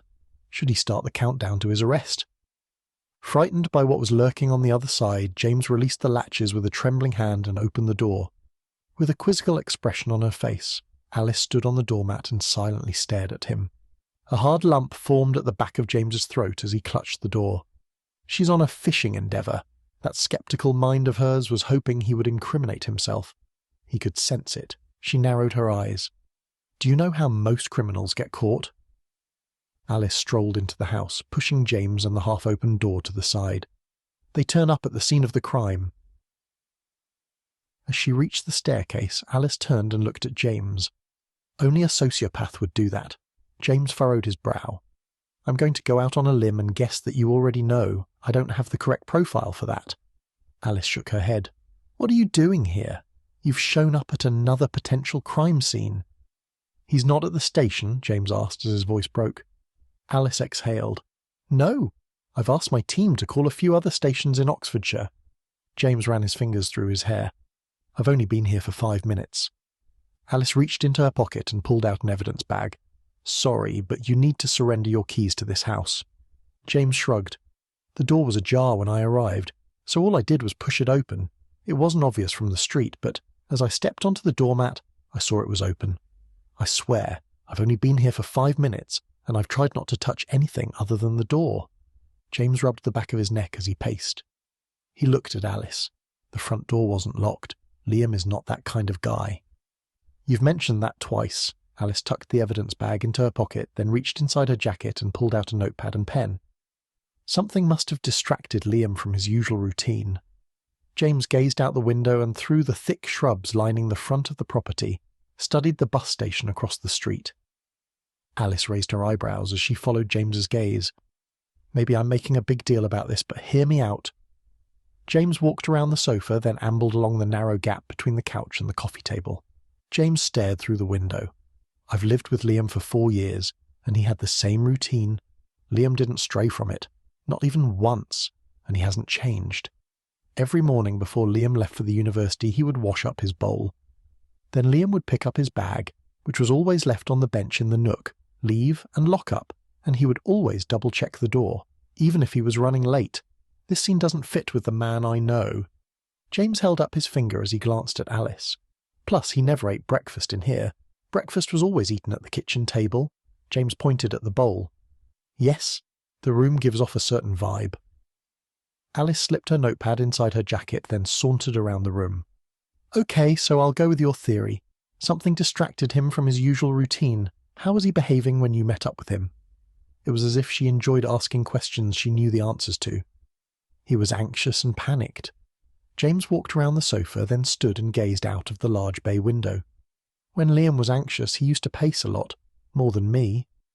James glanced over his shoulder. One morning before exam week, I found him walking around the downstairs area, clutching a cereal bowl, staring. He barely passed an English literature exam the next week. Perhaps he saw someone watching him, which made him leave in a hurry. James pointed at the bus stop across the road. And on the way, he decided that talking to me was his best move, but by the time Liam found me, he had changed his mind. Are you suggesting that someone was watching and following him? Alice strolled across the room, stood next to James and stared out of the window. Did he say something to you? No, but he acted like whoever was in the lab with us would know if he told anyone. It was implied. Okay, how do you think the scene would have played out? Alice looked up at James. Where would this person stand? The bus stop across the road. Liam was sitting on the couch. Maybe he noticed he was being watched. That could explain why he left the bowl here. James pointed over his shoulder at the coffee table. Whatever happened started here. But isn't that too obvious? That's the point. James locked eyes with Alice. Perhaps the person wanted Liam to notice him standing outside, and attempt to scare him into staying silent, just like my experience the night before. It makes sense that if the man in black was following me, Oliver and Amber, he would also monitor Liam. Alice pursed her lips. Stay here. I'm going to check the rest of the house. She headed to the kitchen door and disappeared. Minutes later, the slamming of a door against the staircase caused James to jump. As Alice ascended the stairs to the upper level, James looked over his shoulder. A wave of panic swept over James as a single thought lingered in his mind. No. 10 minutes later, heavy footsteps descended the staircase, interrupting James's train of thought. Alice traipsed across the sitting room, clutching her smartphone. Nothing seems missing from the bedroom since I was last here. Alice surveyed the room. No one slept here last night. Everything is too neat. Alice frowned. He grimaced. The perp followed him to the university. When he observed Liam talking to you, the perp made an impulsive decision. Alice placed her hand on her hip as she scrolled through her smartphone. James whirled around. Do you think Liam is dead? I can't say. I shouldn't be discussing this case with you. You're a victim and a suspect. James rolled his eyes. You expect to find a body somewhere between here and the university? Obviously, if someone was following Liam, they saw him talk to you. Alice took a deep breath. Usually stalking is done out of desperation, leading to a decision made by rash judgment. I can't think of a reason the perp would keep him alive. I'm sorry. I think we should do a reenactment of the scene. Alice shook her head. It won't tell us anything we don't already suspect. Perchance you could stand at the bus stop together. We can figure out whether we can see each other. Fine. Alice headed to the front door. James winced as she slammed the door. She waltzed along the footpath across the street and stood next to the bus stop. Then James walked to the kitchen door, reenacting Liam's possible moves. He paced the sitting room, then paused. At some point, Liam had sat on the sofa. Deep in thought, James sauntered to the couch and sat opposite the bowl. With his face screwed up, James reached into his back pocket and pulled out his smartphone. A tingling sensation swept through his body as he placed it on the table. James glanced out the window. Across the road, Alice leaned against the bus stop. The waist-high brick fence and the out-of-control shrubbery partially obstructed James's view, but he could still see her. Liam must have been terrified. James picked up his smartphone and dialed Alice's number. I can feel you watching. If this is how it played out, it would explain his decision to talk and his last-minute change of heart. Yes, this is a plausible option. Alice peered down the street. I'm going to call for backup and retrace his steps. I'm coming with you. James headed to the front door. Alice sighed into her phone. This is a police investigation. You're not coming.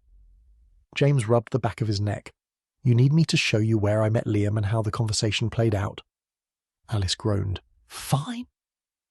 A wave of nausea swept over James's body as he struck the red button on the screen. I've let Liam down. I should have escorted him to the station. Anxious about his return to All Saints, James slipped the phone into his pocket. It buzzed immediately. What does she want now? James yanked the smartphone out of his jeans pocket and stared at the number on the screen. As he struck the home button and brought the phone to his ear, he looked over his shoulder at Alice, who was standing by the bus station. "James, I'm Bill Wallace from Plum Force. I got your message about the Whittaker estate." The thick Scottish accent echoed out of the phone's tiny speaker. "Yes, this is James." Stanley might have been a bit confused about what happened Wednesday night. "I turned up at 10 minutes to 11. At every call out, I log the mileage and the time I arrived in my van's log, which says 10:50 p.m. After I made the initial assessment, I sent Stanley out to purchase a spare part from one of my suppliers. While I turned off the water, he couldn't figure out how to do it. I have a guy who has a 24-hour shop. That was around 11:05 p.m. James nodded. "Do you remember what time Stanley returned?" "It was after midnight. Stanley got lost, apparently, and couldn't find the part." "Thanks for getting back to me," James said. Then Bill hung up. A stony expression swept across Alice's face. She had snuck back into the house and was listening to his conversation. He hadn't heard a thing. Was she proving a point? Or maybe she was plotting his demise as per usual. All he knew for sure was that it wouldn't be too hard to convince her to go to All Saints' Chapel with him. Chapter 45. Standing in the Whittaker quadrangle, James peered up at the large stained-glass windows of the chapel. Then he whirled around and gazed down the length of the quadrangle through the archway. Behind him stood Alice, notepad out and pen poised. She had said nothing for the entire car trip between Liam and Kate's house and All Saints. To top it off, she made him sit in the back seat of the police car like a common criminal. A brief gleam in her eyes told James that she enjoyed seeing him behind the barrier. That glimmer had vanished and her usual icy stare was back. James looked over his shoulder. "Detective, I'm pretty sure I was standing there, looking in this direction, when Liam grabbed me from behind and pulled me through this chapel's narthex and into the nave." Alice raised her eyebrows. "At what point did you realise it was Liam who pulled you into the chapel?" James tilted his head. "It wasn't until he dragged me across the black and white floor and pushed me onto a pew that I realised it was Liam. The entire process took maybe less than a minute." Alice frowned as she scribbled notes. "Not long then." James jerked his head back. "I know this isn't a big deal to you, but I was terrified." "Last time I checked, I wasn't your therapist." Alice glanced up, then strolled towards the large dark-stained wooden doors of All Saints' Chapel. James shook his head as he ambled to the chapel doors. "What did he say to you?" Alice asked, disappearing into the narthex. James grimaced. "He dived straight into a paranoid rant about us never being in the chapel or having this conversation. Liam appeared to be delusional, or suffering from stress related to the break-in." As James walked through the narthex and into the nave, his fingers floated along the polished black baby grand piano. In front of him, standing in the vestibule's archway, Alice surveyed the ornamental screen covering the wall behind the altar. Placing his hand on her back, James squeezed past Alice, sauntered to the pew and sat. "I sat here. Liam was hovering over me." Alice nodded, slipped her notepad and pen inside her jacket, and wandered around the chapel inspecting the artwork. James exhaled. "Liam came out and said he knew who killed Manesh." Alice paused and nodded as she reached the altar rail. Hunched over, she stared at the cherubim and vine detailing on the ornamental screen. "Feel free to enjoy the scenery, detective." James shook his head. Then he became all indecisive and claimed that telling me would put my life in some kind of danger. Gripping the gate, Alice gave the altar rail a shake. She leaned over the railing with a groan and squinted at the founder's tomb. "Mad. We heard footsteps on the gravel outside. Liam panicked. I dismissed it because it's tourist season and visitors can pay a fee to visit the grounds." James ambled to the altar. Alice inched forward towards the founder's tomb. Grabbing her arm, James pulled her back into the nave. She narrowed her eyes at him, then turned and stared at the tomb. "Is that an effigy?" Alice had eyes fixed straight ahead. A bead of sweat dripped down James's brow and his heart raced. Any second now she's going to make the connection between the chapel and the Whittakers. "James," Alice glared up at him, "is this an effigy or a memorial?" James sighed. "No, it's the tomb of the college's founders." Alice pursed her lips and placed her hands on her hips. "You're sweating." Her eyes lingered on the droplet of sweat gliding down his face. "Please don't ask." Alice ambled along the pews on the left-hand side of the altar. Was Liam religious at all? She continued to stroll the length of the nave. James grimaced. Not really. I think his interests were purely academic. Alice froze. Why here? Forcing a smile, James shrugged as he looked down the nave at the biblical portrait in the narthex. She was clearly going to figure out that he was investigating the Whitakers. Alice headed towards him with her notepad and pen. Frightened that he was going to be interrogated, James stepped back. She grimaced. Are you suffering from some type of trauma? No? Maybe he should just tell her. Tilting her head, Alice glanced at the restored ceiling. Was Liam involved in the renovations at all? James shook his head. Alice tapped the end of her pen against her notepad. Is there any connection between Liam and this chapel that you know of? Glancing over his shoulder, James looked up at the cherubim on the ornamental screen. Alice knew. He could feel it. She must have read the emails and was wondering whether he knew too. James, is there something you're not telling me? James rolled his eyes. There's no direct connection between Liam and the location. I don't know whether he was trying to give me a hint or was just taking shelter in here because he heard a noise outside. Really? Alice's furrowed brow hinted at her suspicion. She walked to the vestibule screen. I forgot to ask. Who are the college founders? A rock formed in the pit of his stomach. Sir Benedict Whittaker and his wife, Christiana. Alice froze, then whirled around. Do you know a Stanley Whittaker? Manesh had a few emails from him. It wasn't a flat-out lie, but it wasn't the whole truth either. No one told the entire truth. It was too complex. His ability to withhold the truth wasn't the only thing that surprised James. Perhaps for the first time, a certain detective was agreeable to his suggestion to walk the most plausible route to the station from the All Saints' Chapel, almost too agreeable. Hoping to find his friend hiding in the radcam with his girlfriend, James ambled along the cobblestone streets surrounding the infamous circular library. With Alice by his side, James nodded towards the library. Kate is an assistant librarian at the radcam. We should check that he's not hiding out with her. Alice stopped. You think he's hiding out in the library? A moment ago you acted like Liam might be hurt or dead. James winced. He hoped Liam was hiding or even on the run. But deep down he knew that wasn't the case. That cynical part of him thought Liam was already dead, and James was on the hunt for a body. Perchance out of desperation, James fought back the tsunami of pessimistic thoughts and tried to be optimistic. How do people live like this? A series of digital hoots cried out amongst the sea of chattering tourists with selfie sticks and digital SLRs. Alice pulled out her smartphone. Like magic, the tourists parted as she strolled towards the gates of the radcam with James following closely. That was why she wore the uniform. As James opened the black iron gate, Alice held up her forefinger and answered her smartphone. Standing in the middle of the path, James watched Alice talk. She wasn't within earshot. That was on purpose, no doubt.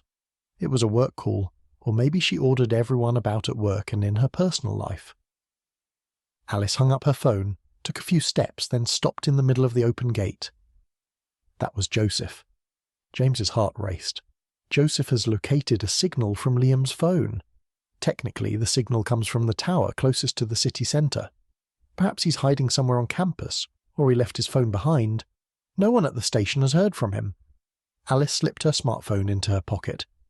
James thought he was going to be sick. I'm sure he had his phone with him. Alice remained silent. And the signal, can you tell if it's moving? The technology isn't there yet, Alice said with a sympathetic smile. When I saw Liam this morning, he said he would walk to the station, James said as he followed Alice's gaze. She stared at the building, then turned her attention back to him. Alice pursed her lips. Did Liam have any places he would go if he wanted to be alone? James shrugged. I'm not sure. He went missing between classes a few times, especially during the weeks leading up to exams and assignment deadlines. But he wouldn't tell me where he was. Do you think anyone else would know? Maybe Kate? I don't trust her, James sighed. You're getting no arguments from me. Alice jerked her head back. Just for laughs. Let's see what Kate says. James strolled up the path as the heat from the midday sun barbecued his skin. He inspected the thick lawn surrounding the footpath and slid his hands into his pockets. Alice was a few steps behind him. Even though there were other suspects, James couldn't help feeling he was on trial. The jury was out, deliberating his fate. That was why he preferred to work alone. No suspicions or feelings got in the way, and no one asked questions about his complicated past and why he knew so little about his parents. It was better that way. Across the lawn at the watchful sea of tourists surrounding the Radcam, a bright light shone from the long blades of grass. James stepped off the path and onto the forbidden lawn. Shielding his eyes from the glare, James stepped closer to the bright light. As he drew nearer, a familiar smartphone lay face up. His heart raced as he crouched and peered at the fingerprints on the touchscreen. A trail of blood droplets was scattered from the phone and along the blades between his shoes. The first droplet was on the corner of the phone. Mad. A lump formed at the back of his throat. He stared at the crimson droplets and tried to fight the tears. "There's blood," James's voice broke. "Don't move, I have to call the forensics team." James stood. "What did I say about moving?" Alice snapped. James glared at Alice. "I just stood, that's all." "Do you think it might be Liam's?" James nodded. "It's his make and model. I know the passcode." "Fine." Alice pulled a pair of gloves from a Ziploc bag and tiptoed across the lawn. "You need to be wearing these." James slipped on the gloves, then picked up the phone and struck the home key, careful not to disturb the blood. "It's numerical. I've got a pretty good idea what the password will be." "I thought you said you knew." "Just a hunch." James typed the combination on the screen and watched as the previous screen loaded in silence. It was Kate's birthday. James looked at Alice. "Can people be this stupid with passwords? All you need is a bit of information about someone, and suddenly you've cracked their passwords and PIN numbers." Alice stared at the grass. James watched as her expression changed from frustration to panic. "Don't move." "I haven't disturbed the blood on the ground or on the phone." Alice's mouth fell open. "You never told me you were right on top of the blood, or that it was on the phone." "Ah!" James showed Alice the screen. Liam was reading a work email from Amber about the commentary before he was attacked. Why was he thinking about work? Does this mean Liam changed his mind about going to the station? He told me he knew who killed Manesh. How is a work email more important than that? Alice folded her arms. "Don't move. This is a crime scene. I'll need your clothes and shoes for testing." "What am I going to wear? I'm pretty sure you have strict laws about nudity." James glanced at the phone, took a screenshot, sent it to himself, and handed it to Alice. Alice cradled the phone in her gloved hands as she scowled at him. "You're not walking around in those shoes. They're evidence. You could have stepped on evidence as you walked across the lawn. You're contaminating the crime scene." James glared at her. "Just me?" "No, you fool me too. That's why I'm so mad." Alice pulled out her phone and called for backup. Glancing at the droplets of blood on the grass, James realized he had made a colossal mistake. He needed to bite the bullet and tell Alice about the Whitakers, the commentary, Manesh, and Stanley's shaky alibi. She's going to be furious. Wearing a bright yellow police vest, Ellie sauntered across the well-manicured, lush green grass, then roped off the area with standard-issue yellow crime scene tape. A short, stocky police constable dragged a second yellow tape across the other side of the lawn, creating a barrier at the gate leading to the black iron fence surrounding the Radcliffe Camera Library. A crowd of tourists formed around the perimeter of the famous landmark. For the last 13 minutes he'd tried to reason with Alice, but he'd admitted defeat. There was no point arguing, and it was a battle he was never going to win. James watched as she sealed an evidence bag containing his shoes. She might be beautiful, but that didn't make up for the fact that she was infuriating. Something about her drove him crazy, and not in a good way. He was furious. The lack of sleep from the night before, which was entirely his fault, was taking its toll. He couldn't understand why she wouldn't let him bag up the bottom of his shoes, then collect them later. Instead, Alice insisted on bagging them up, leaving him to stroll barefoot in Oxford at the height of tourist season. What were the odds that he'd stepped on a crucial piece of evidence as he walked across the lawn? And what about her shoes? There better be some damning evidence on my soles that points to Liam's whereabouts, or there will be another serial killer on the loose. James marched towards the library. "Where are you going?" Alice demanded. James stopped, rolled his eyes, and took a deep breath before slowly facing her. "Isn't it obvious?" he scowled. Alice stared at him as if expecting another response. He rolled his eyes again. That was his new thing. All he ever seemed to do was argue and roll his eyes. Working alone seemed like a dream that was permanently out of reach. "I have a sudden desire to read." He continued to walk towards the library. James loved the library. It represented something he desperately craved. Silence. There was no talking, no questioning, no one taking away his shoes, just silence and books. "You're contaminating the crime scene," she yelled as James stormed off. "Yes, I confess. I killed my best friend." James whirled around. "Also, I found the time to commit a murder amongst everything else I did this morning. In fact, I'm so productive that instead of being behind bars, I should give a TED talk on my productivity hacks." For what seemed like the longest 2 minutes of his life, Alice stood in an eerie silence studying him. Clearly she was trying to figure out whether she could use that as an actual confession. She peered at the blood splatter on the footpath, then glanced up at him. Alice placed her hands on her hips. "And where will you be?" "Upper camera reading room, searching for evidence, the damning variety." James stomped to the closed entry and bashed his fist on the door. Chapter 46.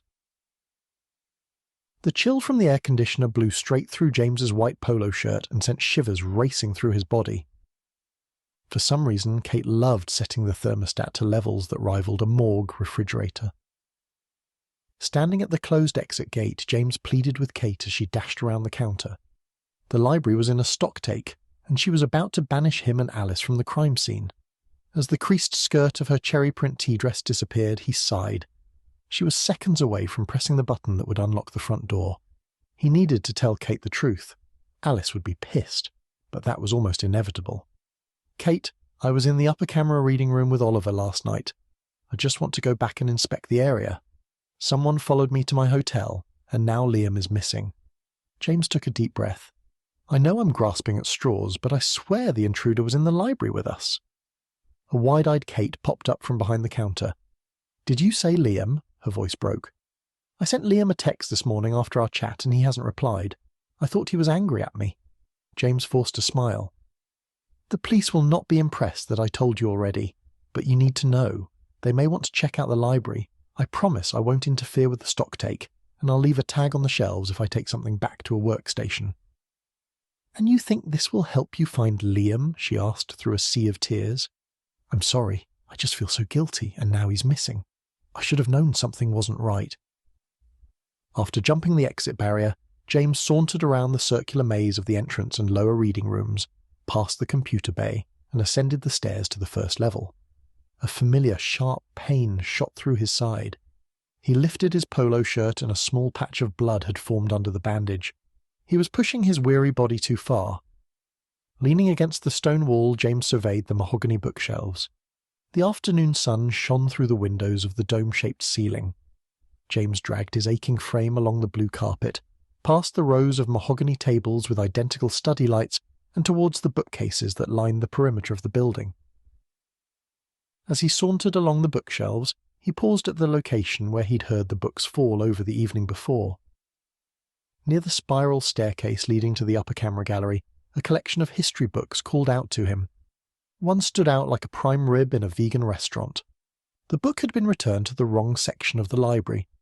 James dragged the 400-page book on the archaeology and history of Glastonbury Abbey off the shelf. Coincidence? Or was he building a conspiracy theory? As he trekked to the nearest study desk, he spotted a few pages of white paper folded into 3 portions and wedged behind the books on the shelf.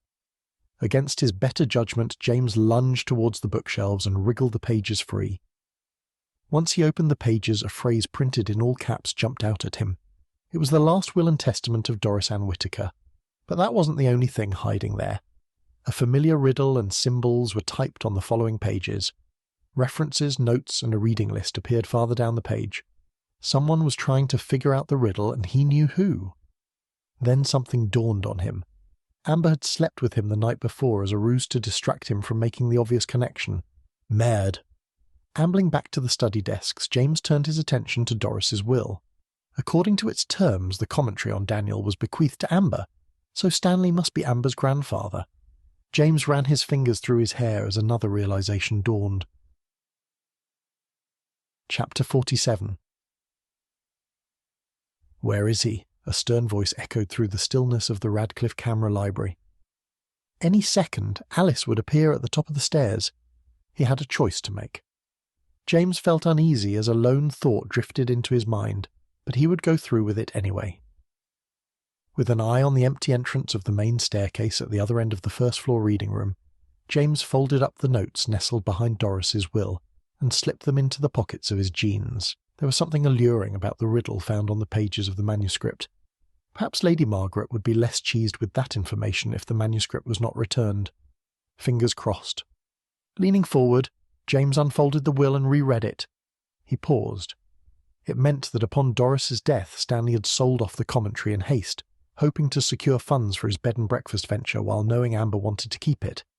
She must have been furious to discover Manesh had purchased it at a bargain basement price. But the murderer couldn't have been her. Amber has OCD and issues with messy situations. How would she have coped with killing Manesh and gouging out an eye? It made little sense. He was obviously missing something. There must be someone else. Earlier that evening, Professor Xavier Watson had had trouble recalling the name of Doris's great-granddaughter, who was working at All Saints. However, based on his ability to remember Amber's name earlier in the conversation, it wasn't her but another person. James gasped as he stared off into the distance. During his interview with Stanley, the older man had mentioned his daughter Jane and his granddaughter Tilly. After reaching into the pocket of his trousers, James pulled out a smartphone and typed a message to Lady Margaret. Just out of curiosity, what's the surname of Stanley's daughter Jane? A second later, a reply came. Why? James placed the smartphone on the polished wooden tabletop. He wondered why she couldn't just answer the question. The phone buzzed. Another message had come through. Never mind. I see why you're asking. Stanley has multiple family members working for the college at many levels, including an intern, Matilda Gray. She's Jane's daughter. Who's Matilda Gray? A familiar voice boomed overhead, causing James to jump in his chair. And where did you find that?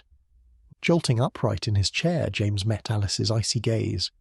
It's the last will and testament of the late Doris Whittaker, the original owner of the commentary on Daniel, and Matilda Gray is Stanley's granddaughter.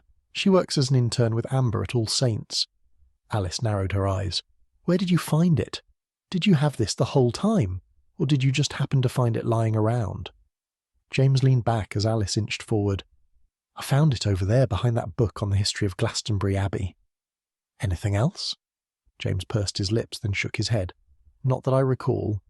Shit, another crime scene, Alice stormed off. I haven't even had lunch. 9 minutes later, James stood outside a 14th-century tavern called George and the Dragon. Predictably, a wooden sign bearing a fire-breathing dragon tossed about in the afternoon breeze. Alice cleared her throat as he peered through the stained-glass windows.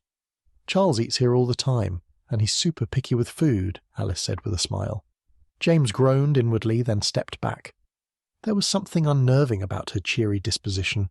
Or maybe she was just a monster on an empty stomach. What? Alice asked us. Charles isn't joining us. There's something I need to tell you.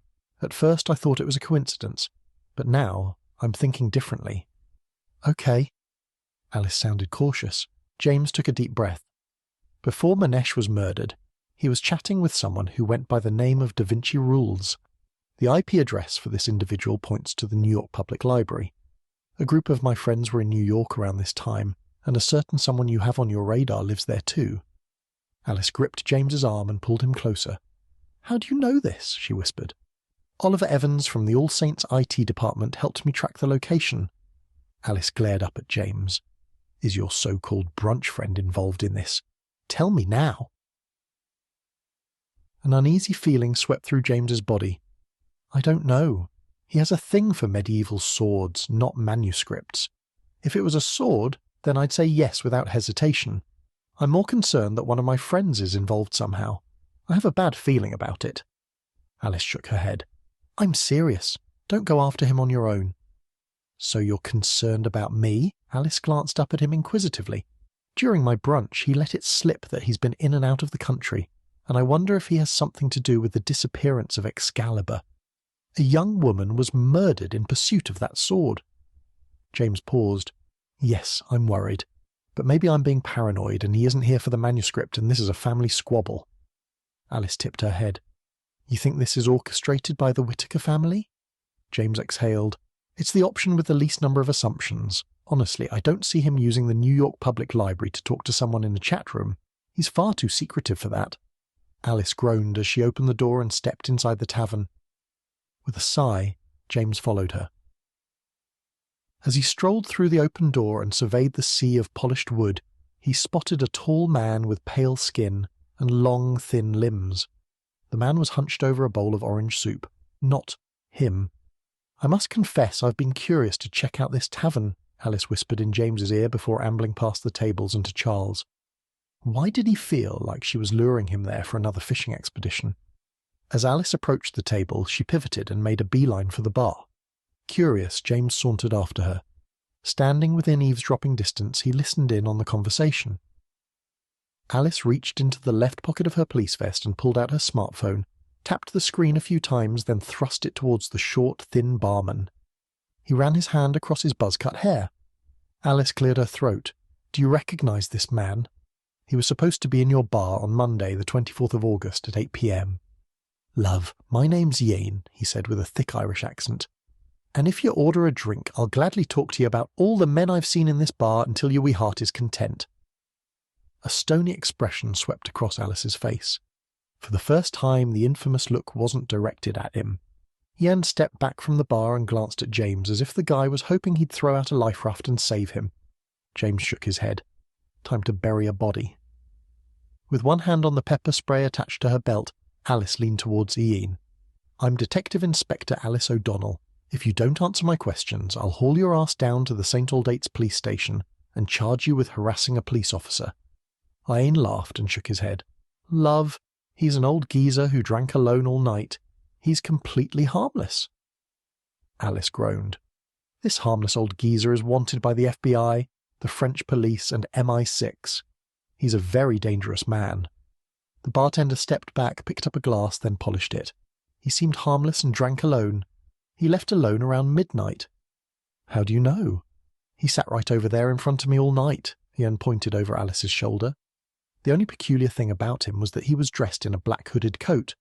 The material seemed quite thick. But he was an old geezer, so maybe he's sensitive to the evening breeze. She released her grip from the pepper spray, then tapped the screen on her phone, turned it round and showed Yane. "What about him? Was he in your bar on Monday night, same time?" "Nah, love. I'd remember him. I have a soft spot for redheads." Ian winked at Alice. "My hair is auburn." Alice marched off to Charles's table as James stood opposite the bar, stifling a laugh. 5 minutes later, after an awkward conversation that started with Charles voicing his preference for eating alone, Alice and James sat at the round table in the corner of the room. Charles clicked his fingers in the barman's direction. Seconds later, Ian waltzed across the room with a pen and notepad in hand. "Your usual?" Ian gazed up from his notepad. "Chicken salad with avocado and beetroot with balsamic vinegar on the side. No iceberg lettuce and no breadsticks." "Yes." Charles gave Ian a polite smile, then turned and stared at Alice. "No bread? How barbaric." While Alice studied the chalkboard menu above the bar, James's phone buzzed. As he slipped the phone out of his pocket, a notification flashed on the screen. James rolled his eyes. The message read, "I suppose the invitation to Manesh's funeral and wake is your doing. Keep your nose out of my business." "I know Owen," Charles announced as he peered across the small round table at James's phone. The room fell silent. James looked up from his screen. "How?" A familiar stony expression swept across Alice's face. "Perfect. She's in Robocop mode again." "Last weekend, I was on a hunting trip in the Cotswolds with my brother Morgan. Owen was with us." Charles picked up the frosty glass of water and took a sip. "He was super handy for repairing the hunting rifles. Mine got jammed a few times." James furrowed his brow. "I didn't realize Owen was into hunting." Charles nodded. "That girl who called in the crime scene also comes with us, but she's more of a beater and looks after my family's beagles. I think she comes along for the dogs. The dogs love her." Alice leaned back in her chair. "Do you mean Amber?" "Yes, that's her name. Owen invited her." James cleared his throat. "How often do you go hunting with them?" Charles furrowed his brow. "Every few months. Are you interested in joining us?" That was what Alice meant about Charles taking things literally. "He thinks that my questions are because I'm interested in hunting, and not purely because of the murder case." So his harsh behaviour in the sketch session was just Charles trying to be professional. Clang. Charles dropped his spoon in the empty soup bowl and pulled out his smartphone. "What's your number? I'll text you and let you know about our next trip. Sometimes we shoot clay pigeons too." "That sounds like a great idea." Go hunting with Owen while he's in possession of a weapon. What could possibly go wrong? Charles stared at him. James sighed inwardly as he pulled out his phone and exchanged numbers with Charles. And the best part was the look of shock that swept across Alice's face. Yes, it was petty of him, but enjoying the simple things along the way wasn't a crime. Chapter 48. Turning into New College Lane, James followed the narrow laneway towards Hertford Bridge. The bright afternoon sun lit the road ahead, causing him to squint.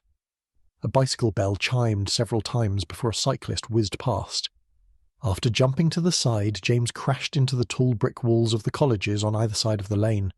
With a minor scrape on his elbow, he ambled to the next bend in the road, shielding his eyes from the sun. The earthy aroma from the foliage in the college gardens beyond the walls made James daydream about summers in France when he was a boy. He wished he was anywhere but there, on the way to an impromptu appointment with Lady Margaret at All Saints.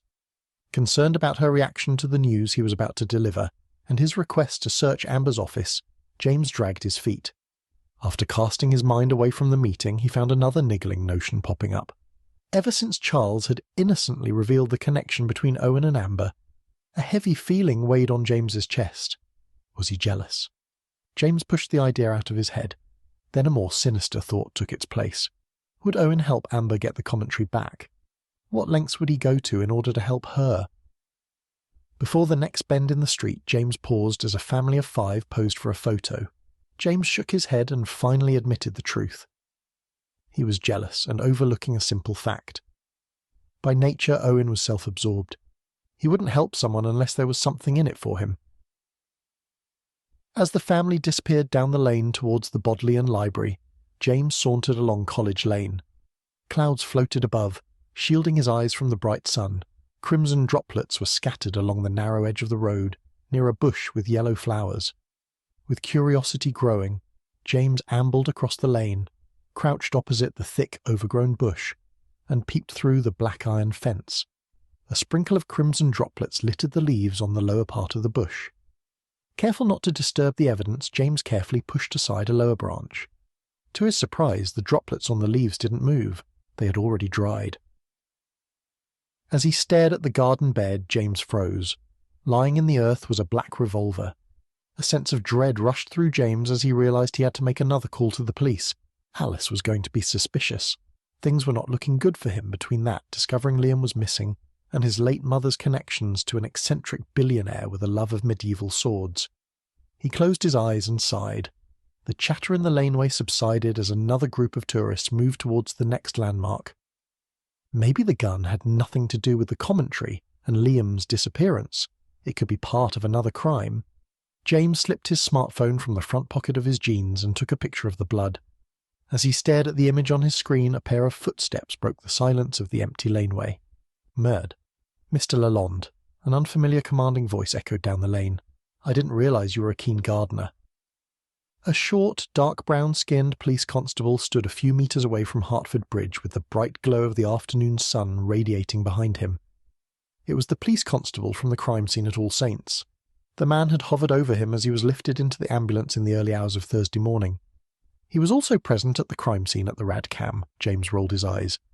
Don't tell me you were naive enough to think that Alice would let her favourite amateur sleuth and potential suspect roam the streets of Oxford unattended? I'm not surprised. James stood.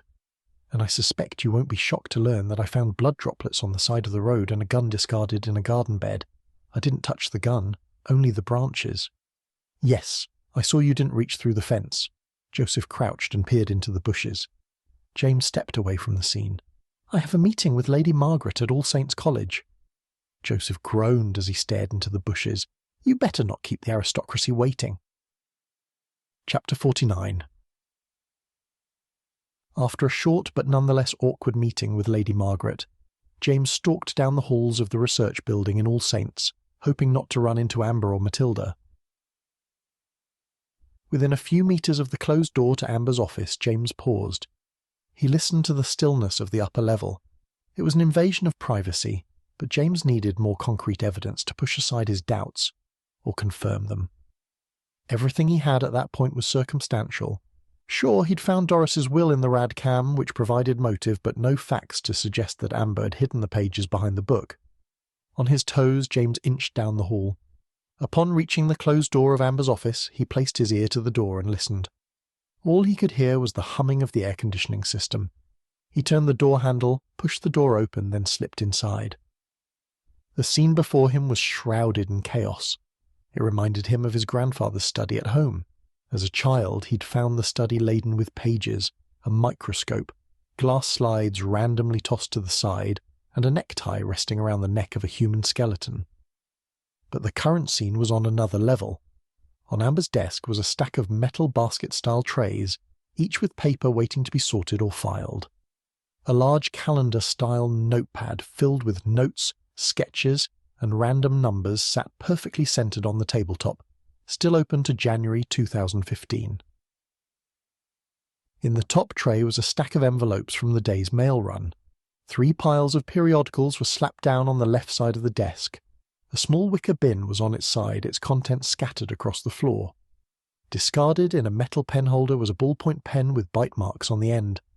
How was she coping with such a mess? Was it a treatment for her OCD? With his heart pounding, James ambled through the obstacle course to Amber's desk, leaving the door ajar. Resting on the second tray was a mobile phone bill with lines highlighted in yellow. He froze as a familiar dial code caught his eye. James tugged on the top desk drawer. To his surprise, it opened. Lying inside was a mobile phone. Could she still be in the building? As he stared at the smartphone, it buzzed. He picked it up, and a series of dots appeared on the screen. He made an L shape on the screen with his finger, and the phone unlocked. Why choose such an obvious passcode? A sharp pain shot through his chest as he stared at the open screen. He shouldn't be snooping. Pushing his anxiety to the side, James clicked on the messaging app. The first group of messages was from him. The second was from Owen. He couldn't resist. A few seconds later, the message trail appeared on the screen. Scrolling through the messages, James discovered Owen had indeed invited her to the hunting trip in the Cotswolds, and she'd confided in him about Stanley's sale of the commentary. In a series of back-and-forth messages, Owen recommended taking legal action. After she admitted that she didn't have the funds to cover the cost of hiring a lawyer, Owen sent another message. It read, "You only have one choice. Help Manesh with his research on the commentary. Trust me, he's lazy. He'll jump at the offer. When he trusts you and gives you access to the lab, steal the manuscript back. He doesn't know that you're a Whittaker and should have inherited the commentary. Too easy." James's chest tightened as he reread the text over and over again. At first, Amber appeared to dismiss the notion. But a few months ago, she'd sent a simple message to Owen. It read, "You were right. He welcomed my input." Discarding the phone to the side, James tugged at the bottom drawer, desperate to see what other secrets he could find in Amber's office. The drawer wriggled free. Inside lay a second mobile phone, a repeat prescription, and 2 boxes of bright green colour contacts. Merde. After slamming the second drawer shut, James picked up the first smartphone, scrolled through the messages, and clicked on the email icon. Halfway down the screen, an email from Stanley jumped out at him. Unsurprisingly, the email exchange was a series of harsh words about the sale of the commentary, being in poor taste and against the wishes of the late Doris Whittaker. Farther down the screen was an email from Doris sent 1 month before she died. Without hesitation, he clicked on the email. It read, "My dear Amber, I just wanted you to know that I've set aside the commentary on Daniel for you, but be warned that my despicable son has his eye on it, and will probably sell it off the second I die to cover the cost of his deplorable bed and breakfast dream. Just think, strangers sleeping in my ancestral home. God bless Doris." But none of that was the most disturbing thing he found in the office. The New York phone number displayed on the mobile phone bill on the second tray haunted him. With a racing heart, he slipped Amber's phone into his empty jeans pocket, then took out his phone and typed the number into the search engine. Sure enough, it was the number for the main switchboard for Harper Thompson X. As his mind spun out of control, a creak from the floorboards in the hallway outside Amber's office caused James to jump. He needed to hide. He inched across the office and hid behind the door and listened. All he could hear was the hum of the air conditioner, a refrigerator, and a second creak of the floorboards. Chapter 50. A slow, gentle drip and a lingering damp smell filled a once-empty warehouse on the outskirts of Oxfordshire. The windowless warehouse was made of iron sheeting, its insides completely shut off from the world. The only way in or out was through a lone door cut from a similar iron sheeting. It was more like a giant shed than a warehouse. Its isolation made the warehouse an ideal location for what I had to do next, or what I had been putting off doing next. Any minute I would get a call from the American or his octogenarian assistant, reminding me why I was there. In truth, I had made a mistake, but there was no turning back. It was too late. A small yellow light bulb with a lampshade and a long dangling cord hung in the centre of the room. Underneath the light, a ginger-haired man with pale skin was tied to an old dining chair. Hours earlier I had tied Liam's arms around the back of the chair, then placed linen around his mouth as a gag. Sitting on the edge of a metal table in the shadows, I waited. Liam's eyelashes flickered as his head bobbed forward. Finally he woke. Slowly lifting his head, Liam surveyed his new surroundings. Then he paused and stared straight ahead at me. Squinting, Liam turned his head and studied the door on the far side of the room. Was he planning an escape? The second prepaid phone I'd purchased that week buzzed on the table. Unlike the other one, the new one had no GPS tracking other than from the nearest cell tower. Liam froze. I picked up the mobile phone, flipped it open and listened to the only possible caller. "Amber, tie up any loose ends and proceed as planned," said the voice on the other end of the line. Before I had time to reply, the line went dead. A beep, then another tap filled the room. The place was silent except for a slow drip. Looking up, I watched Liam lean forward, straining against his bonds. I didn't want to be doing this, but it was too late for me. There was no going back. Although Liam seemed confused about his location, he didn't appear scared. A part of me was impressed. I had underestimated his courage. All of that was about to change. The two men I worked for expected perfection from their contractors, which meant Liam was one of 2 or possibly 3 people I needed to silence before I left the country. I took a few steps forward and watched recognition sweep across his face. As I strolled across the room, Liam's eyes widened. I pulled down his gag and took out a revolver. It was the second one I'd sourced from Owen after I foolishly discarded the other one along New College Lane after the drop-off. I was an idiot. With any luck, I would receive a call from Owen letting me know the weapon's location. Fingers crossed. "Listen," I thrust the gun forward. "I followed you to the All Saints Chapel. I realise this isn't news for you. However, you don't know that I watched you speaking with Lalonde." A blank expression swept across Liam's face. "Wow, I've definitely underestimated you. You're quite the actor." "Your charming French friend," I added to jog his memory. "Tall, dark blonde hair, sleeps with anything with 2 X chromosomes, a giant pain in the arse."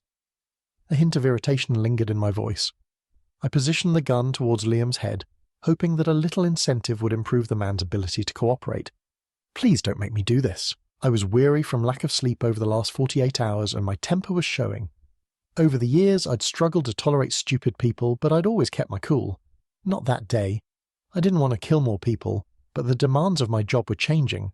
As hard as it was to admit, I was desperate. Then came the surprising realization that once you killed that first person, the rest became a little easier.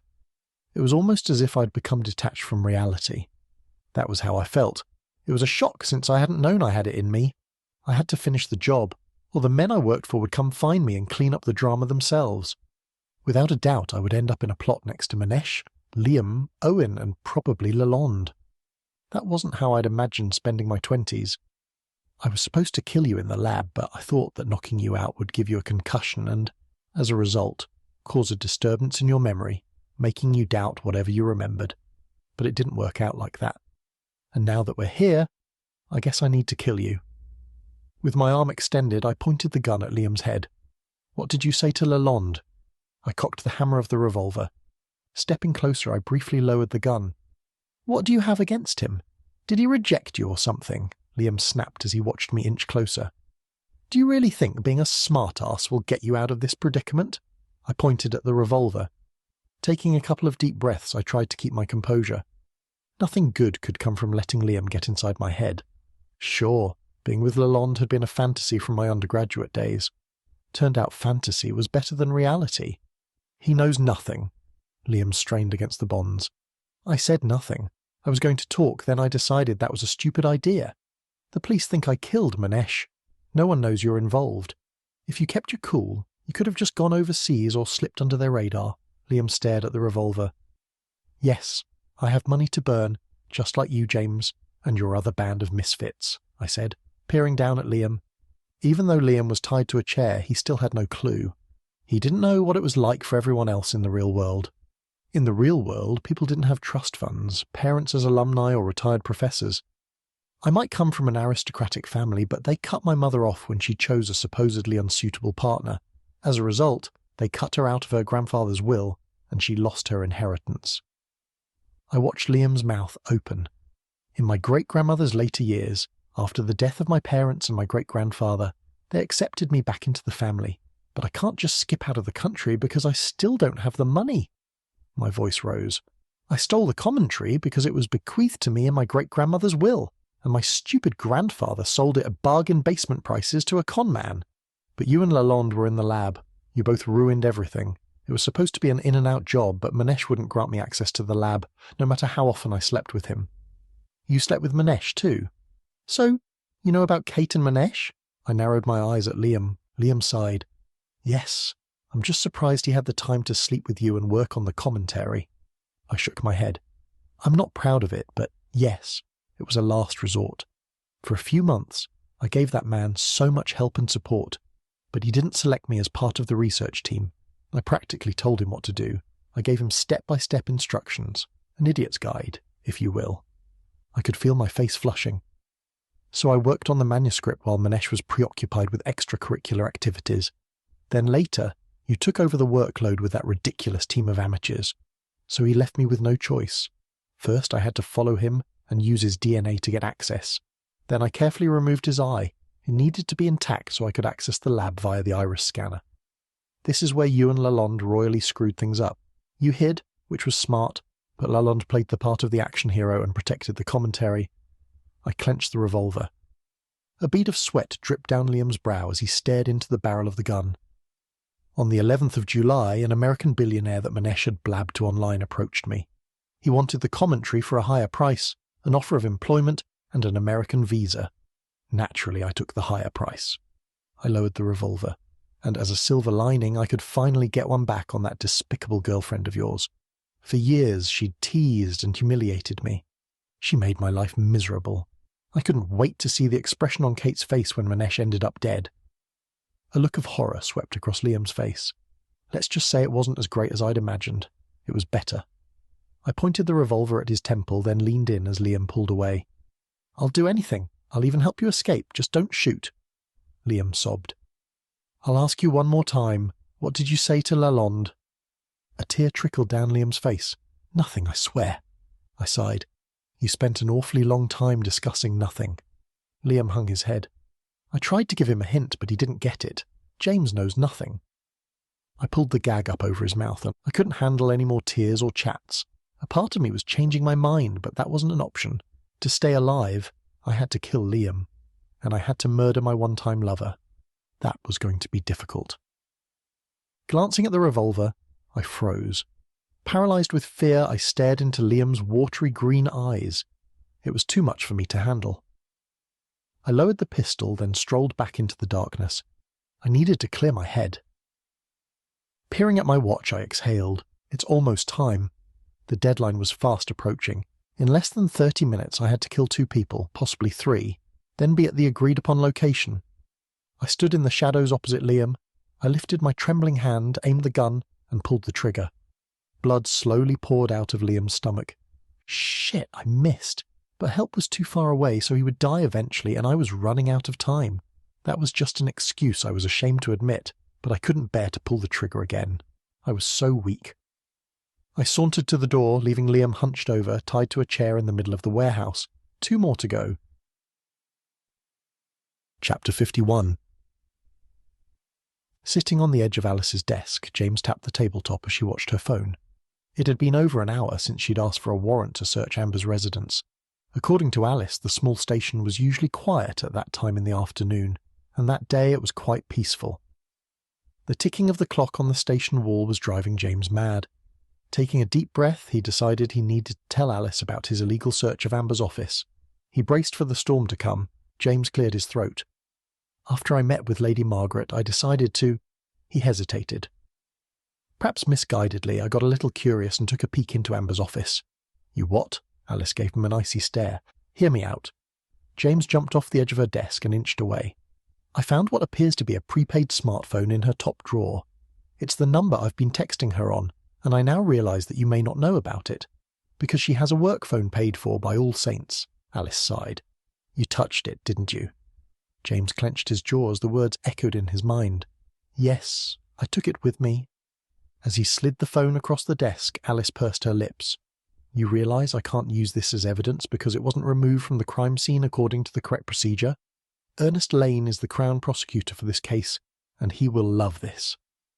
With a sense of dread, James recounted the texts and emails he'd found on the prepaid phone.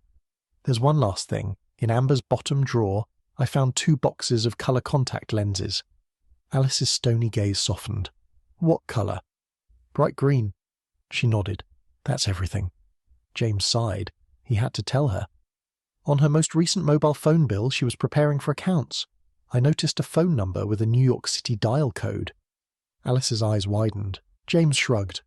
I researched the number and it's the main switchboard for Harper Thompson X. Alice pursed her lips, then looked over at her silent phone. Is that one of your estate manager's businesses? James groaned as he walked across the room and sat on the edge of her desk. Yes, he has an experimental science and technology business that he keeps separate. There's no known address, just a number. It's super secret. Really? A smirk swept across Alice's face. Why are you so suspicious? Alice's brow wrinkled. Let's see. Is it because you're withholding the truth? James sighed. We've received information from a source that you organised the theft of the commentary and the murder of Dr. Manesh Warren. James took a deep breath and held it for a few seconds. He exhaled. And you got this from an anonymous source? Alice narrowed her eyes. I must consider all possibilities and treat the tip seriously until proven otherwise. I'm not involved with Alexander's companies. All he does is manage my late mother's estate. The quarterly meeting is all the involvement I have with him.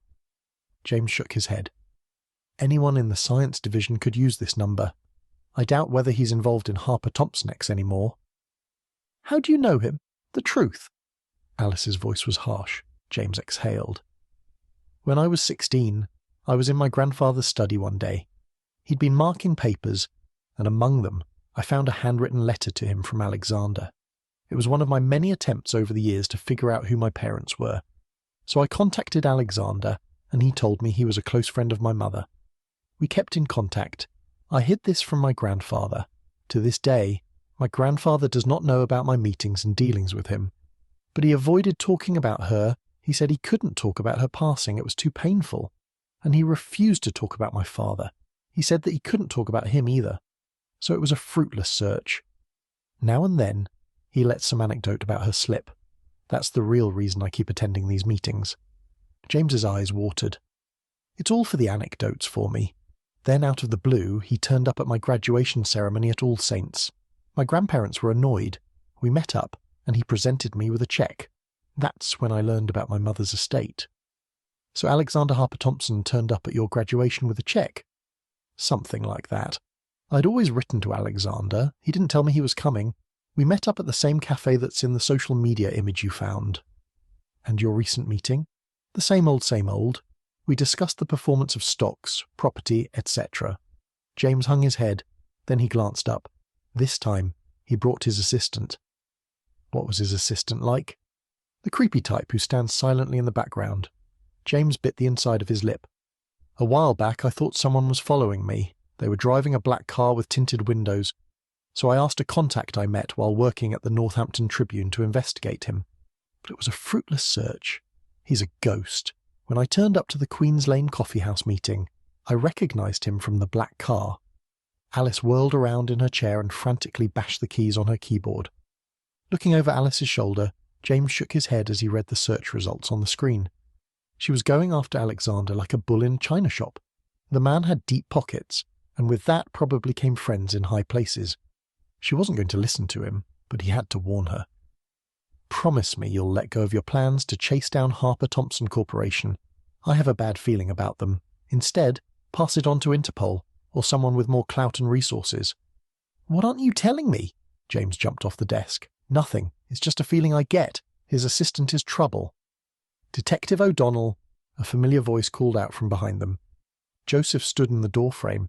His uniform was free of creases and the bottom of his tie lightly skimmed his belt. "This is Joseph," Alice said as she turned around and greeted him with a smile. "This is James Lalonde." "Ah, we've met." Alice narrowed her eyes at James, then softened her gaze. "Oh, that's right. At the Radcliffe Camera Library." James bit his lip.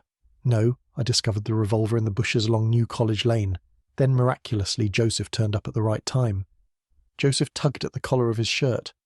Alice raised her eyebrows at James. "He's taking credit for my work," James said as he waved his arm in Joseph's direction. "Excuse me for interrupting." Joseph peered briefly at James, then faced Alice. "I have something you need to see." A few seconds later, Joseph strolled out of the office and down the hall. "Follow me." Alice dashed down the corridor after Joseph. He stopped halfway down the hall, then turned and looked at Alice and James. His eyes darted between the two of them. "I definitely don't feel like a third wheel." "He can't come with us," Joseph said as he peered over his shoulder at Alice. Alice groaned.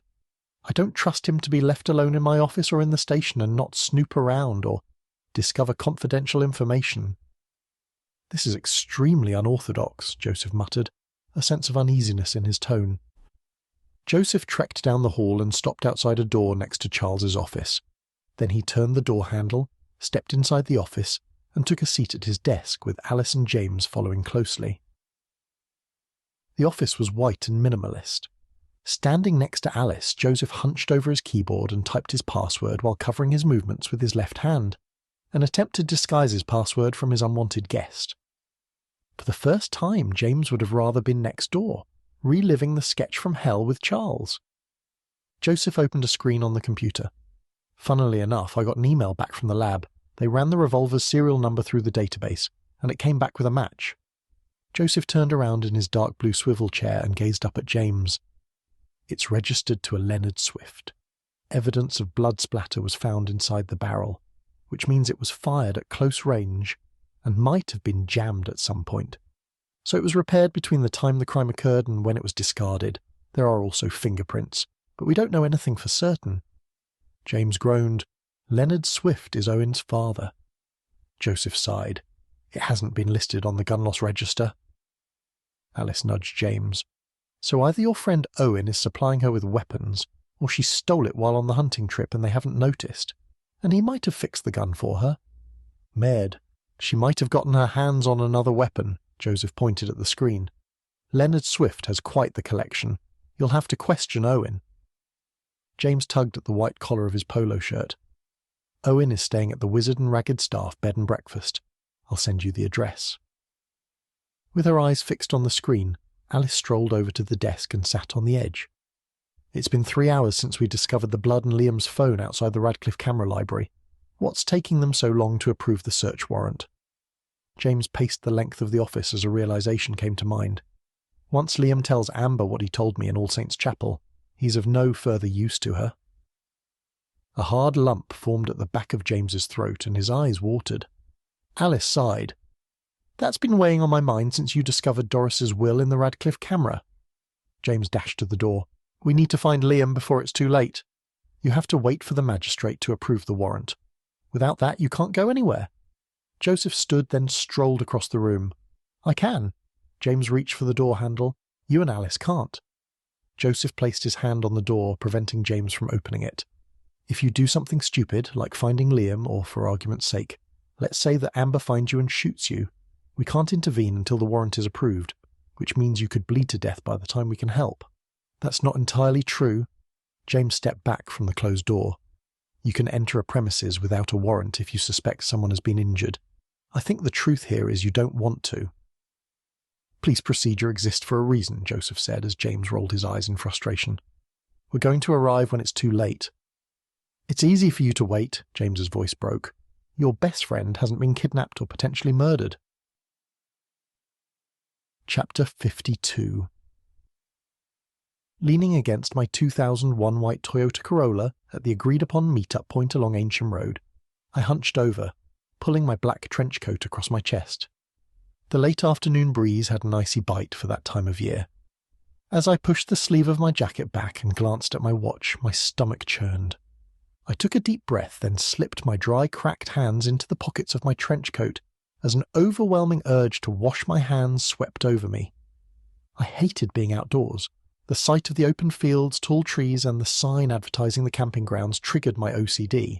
That, and I hadn't quite tied up all the loose ends. Lalonde was conveniently hanging around the police after he'd snooped around my office and stolen my phone. That was only a minor setback, but a nonetheless startling discovery after I returned to my office to retrieve my phone. A few moments later, my informant called and let me know of Lalonde's whereabouts. The issue could be rectified if he stepped away from the police's shadows. I peered down the road, but there was no traffic except for the occasional vehicle driving towards the university. Inside my pocket, my chafed hand brushed across the smooth surface of the archaic flip phone. After pulling it out, I opened the phone and reread the instructions again. Another compulsive habit that I needed to break. I was in the right place. Once I arrived in New York, I needed to find another therapist. My medication wouldn't last very long. They were 51 minutes late. Had the police caught up with them? I dismissed the thought. If that had happened, I would already be in a holding cell. Lalonde clearly had no concrete evidence. I wondered if he'd found my contact lenses. A small black hatchback sailed by towards the next town. The city centre was a 19-minute drive in the opposite direction. Waiting was taking a toll on my nerves, possibly a deliberate move on their part. I sighed with relief as I heard rubber rolling across tar. Glancing up, I observed a black Bentley with dark-tinted windows approaching. It stopped on the other side of the road. Clutching the gun in my left pocket, I watched the American climb out of the vehicle, followed by the tall, older gentleman. My heart sank as they walked across the road. "Amber, I'm incredibly sorry for our late arrival. We were held up by an unexpected turn of events," the American said smoothly. "I trust that you've tied up those loose ends." "Of course," I lied as my hand trembled. The American turned, then waved his forefinger at the older gentleman standing a few steps behind. "Miles, hand over the visa and instructions," he said, walking to the car. He grabbed the handle, opened the door, and slid inside. I could feel the watchful gaze of the older gentleman as he walked towards me. It was sinister, but that was nothing new. "Here is your passport, visa, and your flight details." I sighed inwardly as Miles reached inside his black suit jacket and pulled out a white envelope. "You will receive further instructions upon your arrival. Someone will wait for you at the airport." Miles stared at me with wary green eyes. "How will I know who's waiting for me?" I asked as my voice broke. Miles pursed his lips. "They will hold a sign. It will most likely be someone from HR." Miles strolled to the opposite side of the car and opened the door. "What about the money?" I asked before he slid inside. "Just one moment," Miles said calmly as he reached down into the car. I inched along the side of my white hatchback as the events unfolded in slow motion. The older gentleman pulled out an automatic with a silencer and aimed it at my head. Seconds before he pulled the trigger, I dived behind the car. There was no way I would stick around and see how great his aim was. I somehow knew he wouldn't miss. Despite his old age, he was agile, intelligent, and devious. I would have hired him too. With a racing heart, I crawled through the bushes and across the field, as I heard the gentleman take a few steps towards the Bentley. Then I turned and noticed no one had followed me. That was suspicious. I commando crawled to the road at my front but stayed hidden in the bushes. Upon getting closer, I heard the two men talking. "Miles, don't bother, she's got no money and nowhere to go but home, so we'll ambush her at her house, then finish things off," the American said from within the safety of the car. "You double-crossing prick." Chapter 53. A black Bentley with dark-tinted windows turned the corner into Station Street. Alexander peered out the window at the maisonettes as the car rolled past. Miles sat next to him with his ear glued to his phone, staring out the window in the other direction. Hanging up, Miles took a loud, deep breath. "What's wrong?" Alexander observed his friend and long-time assistant. "I'm afraid we must skip our delightful reunion with Amber and leave immediately for New York." "What a shame. You know I hate leaving loose ends behind. I like everything to come full circle." "Ideally, I share your sentiments, but my contact overheard James Lalonde and Detective Alice O'Donnell talking about obtaining a warrant to search Amber's premises." Miles gazed at the smartphone in his hands. "He's trouble. He's just a boy looking into the death of his friends. He's a giblet, completely harmless." Alexander waved his hand at Miles as he turned and glanced out the window. "You need to leave, sir, unless you want to spend time in a police station calling your lawyer." Miles tapped the screen of his smartphone. I, for one, do not want to get caught. Okay, let's get out of here. Alexander groaned. Is there something you can do about Amber? Yes, I'm so glad you asked. I have a contact who will have no issue cleaning up. Perfect. Make arrangements. I want nothing pointing back at me. Miles dialed a number, then drew his phone to his ear. When the person on the other end of the line picked up, he said, I'm sending you the cash and the instructions. Be discreet. I know you don't like that, but this is sensitive. Fine, a refined English accent said through the tiny speaker. I'll start the job the second I get the money. The line went dead. Miles slipped the phone into his pocket and peered out the window as the driver turned the vehicle around. Chapter 54. With my heart pounding, I ascended the 3 flights of stairs towards my flat. Hugging the wall of the internal cement stairwell, clutching the revolver tucked inside the sleeve of my trench coat, I inched closer to the top, 1 step at a time. On the way home, I hadn't spotted the American's black Bentley parked outside, driving along Station Street, or on any of the side streets. Despite all that, I wasn't taking any chances. Inside the envelope was a new passport with a visa and an airline ticket. They had planned on framing me from the start. I guess after killing me, they'd planned to drop my body off at my flat or leave me where I lay with my new passport, new identity and plane tickets, with a bullet to the head. It was a neat finish for them. I was the fall guy and too stupid to see it. I wondered if they'd cancelled the flight. Why did they get me a new identity and visa if they planned to shoot me on the spot? Did they change their minds? I had only one choice left other than spending time in jail. I had to skip the country and never come back. At least I had a new identity known only to 2 slick criminals who would most likely be out of the United Kingdom before the end of the day. A tear trickled down my cheek as I reached the 3rd level. I strolled along the corridor towards my flat. As I arrived at my front door, I leaned against the wall and listened. No sound came from within my home other than the clock ticking in the living room. I reached into my pocket and pulled out the keys while grasping the revolver in my other hand. With extreme caution, I slid the front door key into the lock and pushed it open. Anxious about what might be waiting for me, I slipped the gun out of the sleeve of my trench coat and ambled around my flat. I tiptoed down the hall, then paused at the first closed door. Scared of what might be inside, I pushed the door open.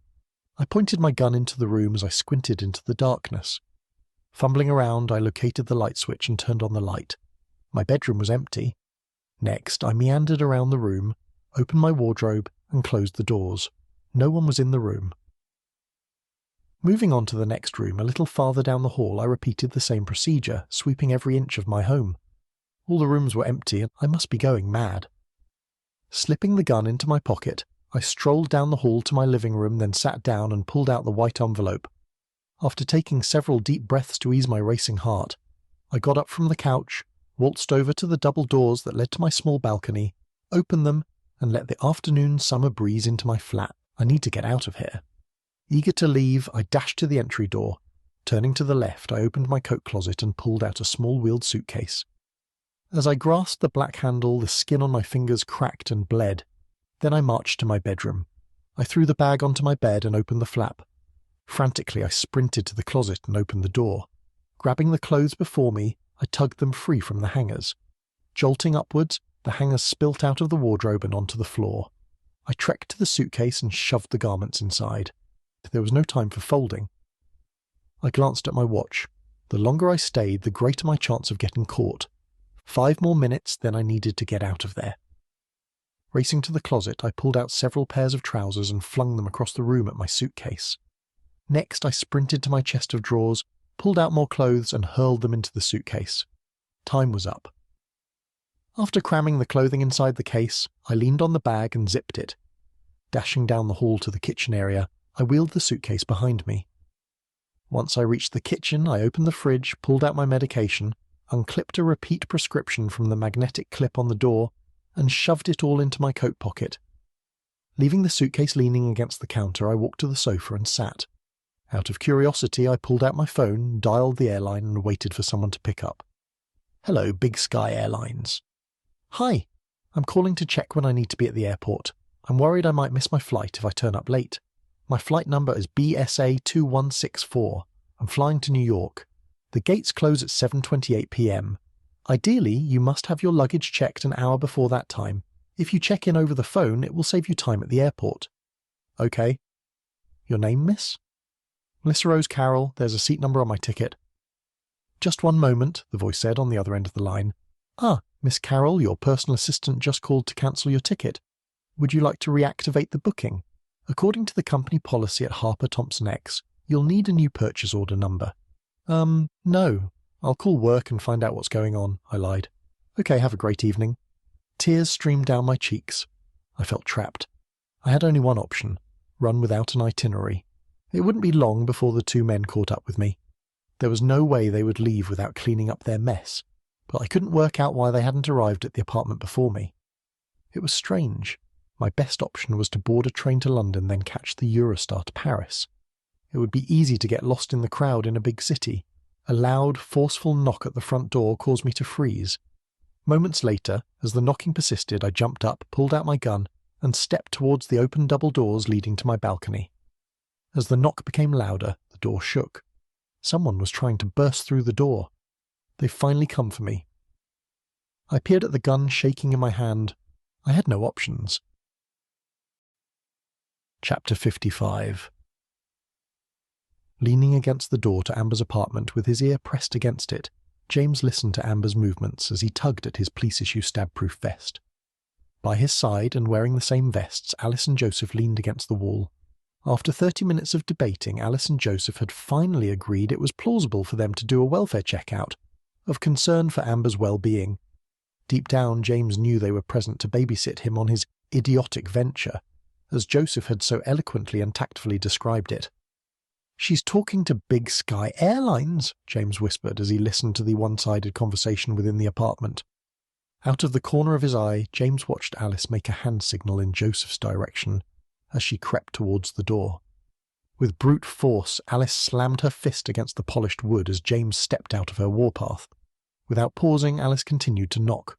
That icy stare swept over her face as the door rattled in response. Waving Alice back from the door, James threw his right shoulder into the wood. After each strike, a sharp pain ran from his left side to his shoulder blade. Squeezing his eyes shut, James pushed through the pain as he fought against the front door. With one final attempt, James rammed his shoulder into the wood and it buckled. She hasn't secured the deadbolt. After taking a couple of steps back, James kicked the door open with his left leg. Those years of playing rugby hadn't gone to waste. "I can do that for myself," Alice whispered behind him as he strolled into the apartment. "Sorry for helping." At the far end of the living room, Amber aimed a gun in his direction. On the inside of her right wrist were two tiny scratches that were 1 or 2 days old at the most. She shook her head at him. As Alice pushed past him, Amber adjusted her aim towards the detective. "Don't move, or I'll shoot." Amber's voice quivered. Alice lifted her hands. Standing behind her, Joseph gripped the radio on his shoulder. After tapping Joseph on his shoulder, James shook his head. "Amber, I'm just here to talk. I'm quite confident we can work something out between us," Alice replied, as she inched closer to Amber. Fear filled Amber's eyes.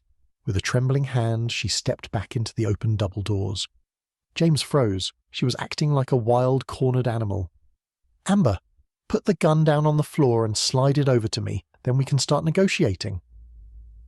Amber took another step back. "It's too late for that." "If you lower the gun, everyone will be less on edge and we'll be able to talk," James said, as he felt Joseph's watchful gaze. James inched closer to Amber. "Stay back," she said. "I told you to stay back." James bit the inside of his lip. "It's just me. I'm not going to hurt you, and I'm not here as a part of the police team. I'm like a go-between. Please trust me. I'm on your side." Amber scowled at James. "I don't need your help." "Really?" James replied.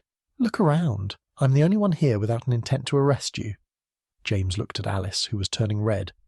"We know you're not doing all of this on your own. The police are after Alexander and his associates, not you." "Thanks for the mansplaining." Amber narrowed her eyes at James. "You realize you're next on their clean-up list? Right now, your best option is to let these two police officers arrest you. That way, you'll be safe and alive, and you'll be able to negotiate a lighter sentence for information leading to an arrest. You can't protect me from them." A tear trickled down Amber's cheek. "The police can protect you," James said. Why don't you tell me what actually happened? Then we'll go from there." "I can't." Amber stepped back. "I'll get you a good lawyer." James placed his hand on his chest. "I promise." She surveyed the room as she gripped the gun. "The commentary was bequeathed to me in my great-grandmother's will, but my stupid grandfather sold it to a conman." Amber's eyes darted to Alice as James inched forward. "After discovering Manesh had purchased the commentary on Daniel for a measly 20 grand, I helped him with his research, hoping he would invite me to join his team. For a few months I gave that man so much help and support." Tears streamed down her cheeks. "I practically gave him step-by-step instructions, an idiot's guide. He knew diddly squat about the commentary. It was all my work. But Manesh wouldn't grant me access to the lab, so I changed tactics. Turns out, no matter how often I slept with him, he refused to give me access." Alice crept forward. "How does Alexander Harper Thompson play into all of this?" "On the 11th of July, the American that Manesh had blabbed to online approached me in a pub, asking questions about the manuscript. He wanted the commentary and was willing to pay its value, offered employment at his company and a visa, so I stole the commentary. I had no choice." Still pointing her gun at Alice, Amber stared at James. "It was supposed to be an in-and-out job, but you and Liam were in the lab. You both ruined everything. And then you played action hero. Why did you have to be there so late at night?" "Did you choose to murder Manesh, or did something go wrong?" James tilted his head. "It was the only way in," Amber sobbed. "The lab is protected by biotechnology. The only way in is with someone who has the bio-credentials. But that wasn't possible. The American kept phoning me for updates about the commentary and pressured me with an excessively tight deadline. He kept saying to do what was necessary and to leave no loose ends," Amber cried. "I had to gouge his eye out because Manesh was never going to cooperate, even at gunpoint. You remember what he was like, but I couldn't do it while he was still alive. That would have been inhuman." Alice narrowed her eyes. "That's when you returned to the scene and called the police." Amber shook her head. "I shouldn't have returned to the crime scene, but I panicked. I thought I had left something behind and wanted to clean up any evidence. That's when I slipped in his blood, and that's when I realized I had to phone it in to the police." Amber sobbed as James strolled across the living room and sat on the edge of her TV bench. Alice glared at him. "I just need to sit down. I'm in pain." James rested his right hand on the white polished wood, then leaned over. As he looked at the view from the balcony, he noticed a tiny red dot on Amber's back. "Murd, the cleanup crew has arrived." With a wave of pain shooting through his side, James lunged, hoping to grab Amber and pull her out of range of the sniper rifle. For a second he peeked at his thin, stab-proof vest. Fingers crossed. "Stay away," Amber warned him as she fixed her gun on Alice. Joseph tilted his head towards Alice. James nodded in response. "Amber, James is right. We know you're not doing all of this alone. If you help us bring in the people you're working for, we can give you a reduced sentence, and we can keep you hidden and safe. We've done things like that before." Alice inched forward. With a wild look in her eyes, Amber shook her head, stepped back, and stumbled over the doorframe. Joseph and Alice froze as the red dot navigated the room and fixed itself at the centre of Alice's chest. The sniper was going to sweep the room and pick everyone off one by one. "Alice, get down!" James yelled as Amber regained her balance. Amber squeezed the trigger and a loud bang echoed through the outside courtyard and into the small apartment. Amber released her grip on the revolver. A darkened patch formed on Alice's police-issue vest. A look of horror swept across her face as she fell to the ground. "I didn't mean to," Amber sobbed as she stepped back onto the small balcony. Joseph dropped to the floor and crawled over to Alice. James bit the inside of his cheek as Joseph placed his hand under Alice's neck and caressed her forehead. Then, glancing over at James, Joseph shook his head. James cast eyes on the balcony as Amber climbed onto the brick ledge. "Merd. Amber, get down off the ledge. It's going to be okay." James inched to her and held out his hand. "This whole thing was a disaster from beginning to end. I just want it to be over." Amber stared at James's hand. A second loud bang filled the courtyard as a tiny blood spot appeared on the front of Amber's trench coat. She clutched her chest as she fell backwards to the courtyard below. After diving to the floor, James crawled into the apartment towards Alice and Joseph. Joseph peered over at James with his watery brown eyes. "She's gone." "What is the point of these vests?" James asked as a tear dripped down his cheek. "Nothing is ever truly bulletproof," Joseph said as he struggled to compose himself. She was the only one who would work with me since I returned to fieldwork. Really? Yeah. Joseph bobbed his head. I've radioed in for backup. They should be here in 5 minutes. I don't mean to be insensitive, but we still don't know where Liam is being held, or, at the very least, what happened to his body. We need to find him. James surveyed the room. The red dot had disappeared. We need to let the police handle the search. We're too emotionally involved in the case. Joseph stared at the pool of blood under Alice's body. Screw the rules, Joseph. Chapter 56. Donning a white crime scene jumpsuit and matching boot covers, James sat on Amber's sofa beside Joseph and watched the forensics team sweep the room for evidence. They both resembled a pair of benched players during a cricket match, all in white, looking bored, while the other players continued on with the game. A sea of yellow cards was scattered across the floor. Ellie was hunched over, attempting to remove a bullet from the wall. A hard lump formed in his throat as he replayed Amber's last moments. How had he not seen that she was involved in everything? The signs were all present. He had to concentrate on finding Liam, but an obstacle course of red tape lay before him. There was no way he was leaving without going through the proper formalities, and Joseph wouldn't bend the rules. After being trapped in Amber's open-plan living area for over an hour, James needed change of scenery. Nudging Joseph's side, James stood. Without hesitation, Joseph pulled James to the couch and glared at him. I can't sit and watch them bag and tag everything, so I'm going to search Amber's bedroom. Just in case you forgot, there's another victim out there waiting for us to rescue him. James dashed around the yellow evidence tags and down the hall, Joseph following. As the open bedroom door came into view, James slowed. Then, stepping into the doorframe, he surveyed the chaos. Closet doors and drawers were flung open, and clothing spilled onto the timber floorboards. A duck-egg duvet had slipped off the double bed and onto the floor. "Joseph, we've already checked the bedroom. You'll find nothing in there," a voice called out from behind. "I know," Joseph said with an exasperated sigh. "He just wants to help. We'll be a second." James peered out of the window. The bright summer sun seemed out of place after the events that had unfolded. After he trekked across the room, James sat on the chair tucked under the small white desk on the left-hand side of the bed. The tabletop was bare apart from a few pens and a black analog clock. "James, you don't have much time. The crime scene officers will be back any second now." Joseph strolled across the room and patted him on the shoulder. "I don't care. I've called every antique dealer in Oxford. Not a single one has seen or has possession of the manuscript. On the other hand, Amber never mentioned whether she gave Alexander the commentary, so maybe she still has it. We need to check if Amber was intelligent enough to not hand over the book and see if anything here will lead us to Liam. Hopefully Liam will still be alive." "That's highly unlikely," Joseph scoffed. "No, Liam could still be alive. I'm not giving up on looking for him," James snapped as he opened the first small drawer in the 2-drawer white unit on the tabletop. "I mean the book. I'm not that much of an arse." Joseph sauntered to the bed, then sat and shook his head as James closed the drawer. Then he opened the second one. Inside lay a brass-bound script for Much Ado About Nothing. After closing it, James stood and stared at the notice board propped against the wall. For a moment he smiled at the photos on her pinboard. Images taken in happier times. She seemed not to have a care in the world. With a sigh, James ambled around the bed and rummaged through the top drawer of her bedside table. He closed it, then pulled the next drawer open. Joseph sighed. "Do you even know what you're searching for?" "Anything that leads me to Liam or a clue where she might have hidden him.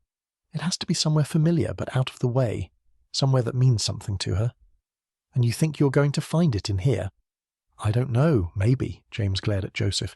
"You loved Amber, didn't you?" "I think love is a strong word. It was just a brief fling." James blushed and continued to rummage through the drawer. Joseph raised his eyebrows. "It's obvious that you feel more than that." "Obvious to whom?" James asked as a lump formed in his throat. "It's okay to admit you loved or were at least falling for her. It's normal to develop an attachment like that." Joseph brushed his hand along the smooth surface of the small white desk. "Fine." James's gaze dropped to the floor. "There was a part of me that hoped things would work out with her. But I wasn't thinking clearly.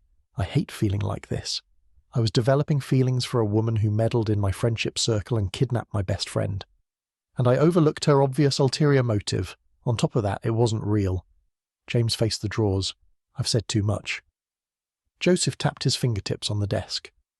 Why do you think you quickly made an attachment to her? James rubbed the back of his neck. I just told you, it was her plan.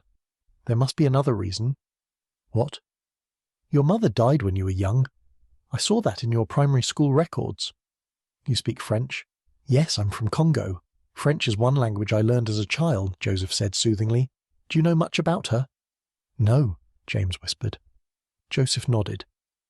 Were you aware that Amber lost her mother when she was 13 and spent the last few years living between foster homes before aging out of the system? A shared experience can be pretty powerful. A look of realization swept across James's face. Yes, I had a long chat with her in the dining room one evening during the final year of my undergraduate degree, but that was 7 years ago. Joseph slipped his hands into the pockets of his jumpsuit. Still, a shared experience can form quite a bond. Perhaps on some level, you felt connected to her, even after all these years. Wait, you researched my mother as a part of this investigation? James clenched his jaw. Yes, Alice was determined to check your claims, and we were hoping to find a connection between you and Alexander, or at least your family. James rolled his eyes and slammed the drawer shut. I can give you what I know. Joseph stood, strolled around the bed and placed his hand on James's shoulder. Why? James narrowed his eyes. I escaped the Congo as a child with my grandmother. I spent years living in refugee camps before settling in the United Kingdom. Until this day, I don't know what happened to my parents or my brothers. I have no way of knowing. I recognize this in you because I've had a similar experience. Joseph glanced at the floor. You should be a therapist. You'll make a fortune. James opened the third drawer and rummaged through its contents. So, Amber kidnapped Liam, is that correct? Joseph peered at the drawer. Where is he going with this? Why state the obvious? James sighed. Yes, he went missing after he told me he knew the intruder's identity. I think you might be onto something when you mentioned earlier that Amber might hold Liam in a part of Oxford with sentimental value. The problem I'm having is that Amber always kept to herself. She was always studying. I only spoke to her a few times, apart from our recent fling. But there was one time at All Saints between classes. What happened? James closed his eyes and sighed. She asked me if I wanted to go for a drink at a nearby pub, but I couldn't. I was banned from the pub for some time. Joseph jerked his head back. You were banned from a pub? I was 21 and accidentally started a fight with a drunk Belgian tourist. I ran into him and knocked his beer flying. He was super mad. It's a side issue. The pub is still open. What else did she do during her spare time? Apparently she took part in an amateur drama society. In one photo on the board, they're holding a newspaper article from the Oxford Chronicle.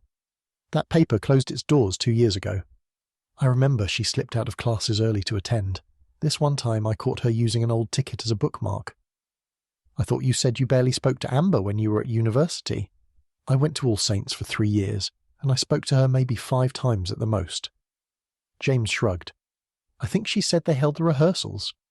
James's eyes widened. After unzipping his white jumpsuit and pulling his smartphone out of his jeans pocket, he tapped the screen and opened an internet browser. I think I know where he is all making sense. Joseph frowned. The Gold Venetian Theatre Masque, the Drama Society. I remember way back in 2008, she was in a production of Much Ado About Nothing, and it was located here. James pointed at the screen. I don't think she planned on hiding him here, but the location means so much to her, and it's somewhat remote. No one would witness her coming and going. James waved his arm around. Joseph scanned the room. I see your point, but it could be a long shot. Amber might be keeping Liam somewhere remote. That's plausible too. James rolled his eyes.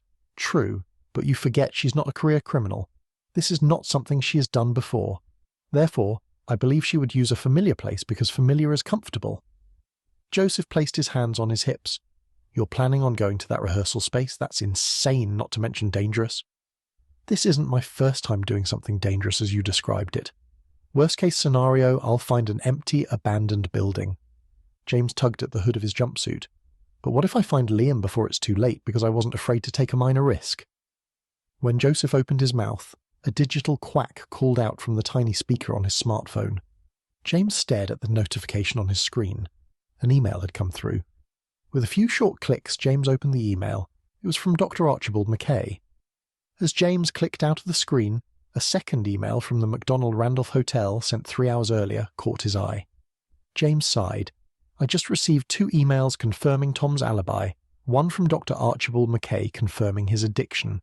The doctor is also asking me to support Tom through his rehabilitation, and the other is from Tom's hotel confirming his internet usage, which started at 30 minutes past 10 in the evening through to a little after 3 in the morning.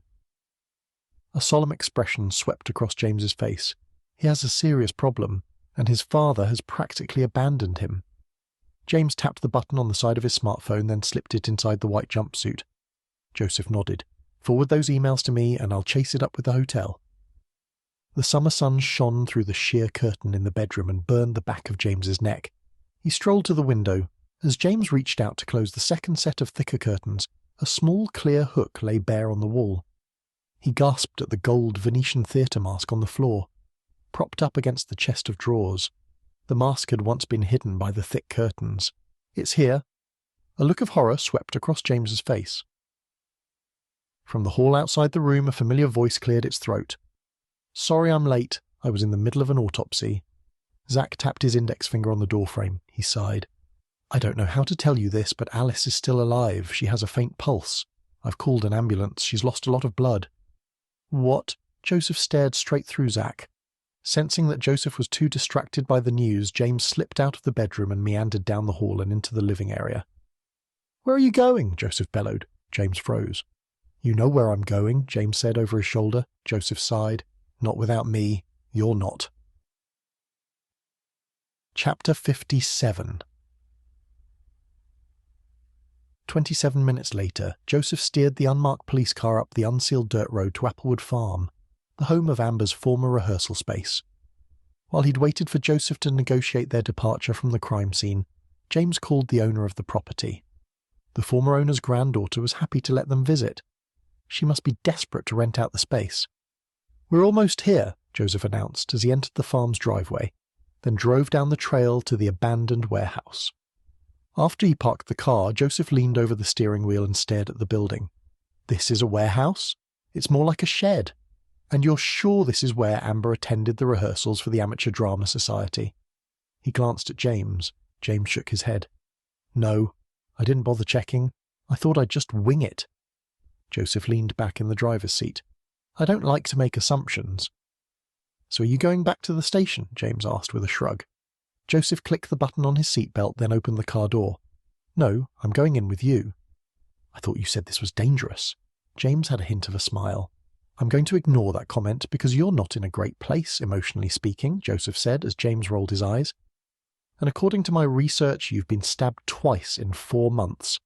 So you're hardly an action hero who runs from town to town saving the day. Geez, you're very judgy, Joseph. James opened the car door and strolled towards the warehouse. This doesn't seem like a safe rehearsal space. It's clearly violating a few health and safety codes. Joseph slammed the car door and slid the keys into his pocket. Apparently, the old man who used to run Applewood Farm was a huge theatre fan and used to direct all the plays, but he died in 2013, shortly after the closure of the Oxford Chronicle, and the club stopped running. That's what his daughter said on the phone. James squinted as he gazed up at the corrugated iron shed. She was under the impression that Amber would restart the club. I know, I was eavesdropping. James nodded. And that's why you get along with Alice so well. Joseph groaned. The building's unsafe. I'll let you call a building inspector when we return to the station. James peered at the police constable. Please tell me you've completed more fieldwork than just traffic control. What's wrong with traffic control? You seem a little scared, that's all. I've been shot in the line of duty, and I'm about to enter a premises with an amateur who has a habit of getting stabbed. Joseph tensed. Also, we don't have a plan. The plan is, we open the door and check if Liam is inside. If Liam is alive, then we call for an ambulance. James walked to the warehouse. What if someone is in there? The 2 men who paid Amber to steal the manuscript are most likely on a private jet to New York. I realise that, but what about the sniper who shot Alice? He could be waiting. If he wanted us dead, we wouldn't be alive right now. James took a deep breath. I want to know what you plan on doing if he's in there. We're making so much noise that if there was someone inside, we would know about it by now. James pointed at the empty fields of overgrown grass surrounding the warehouse. The worst-case scenario is that the building is empty and we must continue the search for Liam. I get that you're scared, but I'm not waiting for news about a dead body and finding out that if we'd found him earlier, we could have saved him. You're welcome to stay in the car, but I'm going in." James strolled towards the closed door of the iron warehouse, hoping for no surprises, hoping that his friend was alive and well. Joseph had made some excellent points, none of which had crossed James's mind until then. So why did the sniper shoot Alice and Amber but not everyone else? Then he realised the answer. James whirled around and stared at Joseph. They have an informant at the police station. That's why Alice was shot. She was meant to die because she knew too much and discovered the truth. Ergo, she was considered a liability. A look of recognition swept across Joseph's face. "What?" Joseph peered at the dirt path. "Nothing. Just an unsubstantiated theory." James stepped back. "It's not me." With a slight tremor in his hand, James turned the handle. To his dismay, the door was locked. It shook violently as James jiggled the handle. The small clumps of dirt in the path crunched underfoot as Joseph sauntered up behind him. Glancing over his shoulder, James watched Joseph slip his hand into his police-issued stab-proof vest. "Do you have a toolkit in the car?" James continued to jiggle the doorknob. Joseph shook his head, pulled out 2 paper clips, then held them in the air. "I have something better." Within seconds, Joseph straightened the paper clips, then nudged James to the side as he inserted them into the lock and shimmied them around. "Stand back. You're casting a shadow and I can't see." "We need a torch." James reached inside Joseph's pocket, pulled out the keys, then ambled to the car and opened the boot. Only 3 things were in the trunk: a blanket, a first aid kit, and a flashlight. James picked up the flashlight, closed the boot, and strolled back to Joseph, who slipped the lock off the door. "It's open." Joseph flashed a couple of rows of perfectly straight white teeth, the most perfect teeth James had ever seen. James turned the handle, then pushed open the door. With anxiety building, he scanned the room as the torch in his hand flicked. In the middle of the warehouse was the very sight he'd hoped to see. His ginger-haired friend was strapped to a chair. Liam's head and shoulders were slumped forward. From where James was standing, his friend appeared to be napping, but something else caught his eye. James's heart pounded as he fixed the flickering torchlight on Liam. A dark crimson stain covered Liam's abdomen. James was too late. A droplet of blood dripped from Liam's side and added to the pool between his feet. James wept. It was not the reunion James had imagined. He'd expected to spend a weekend in the pub, drinking with Liam and whoever else joined them. For months, James had been looking forward to the evening. Even as the events of the last few days had unfolded, he still held on to the possibility that his friends would be back in the pub, just like they had always been. His uncharacteristic optimism had proven futile. All that was left was regret.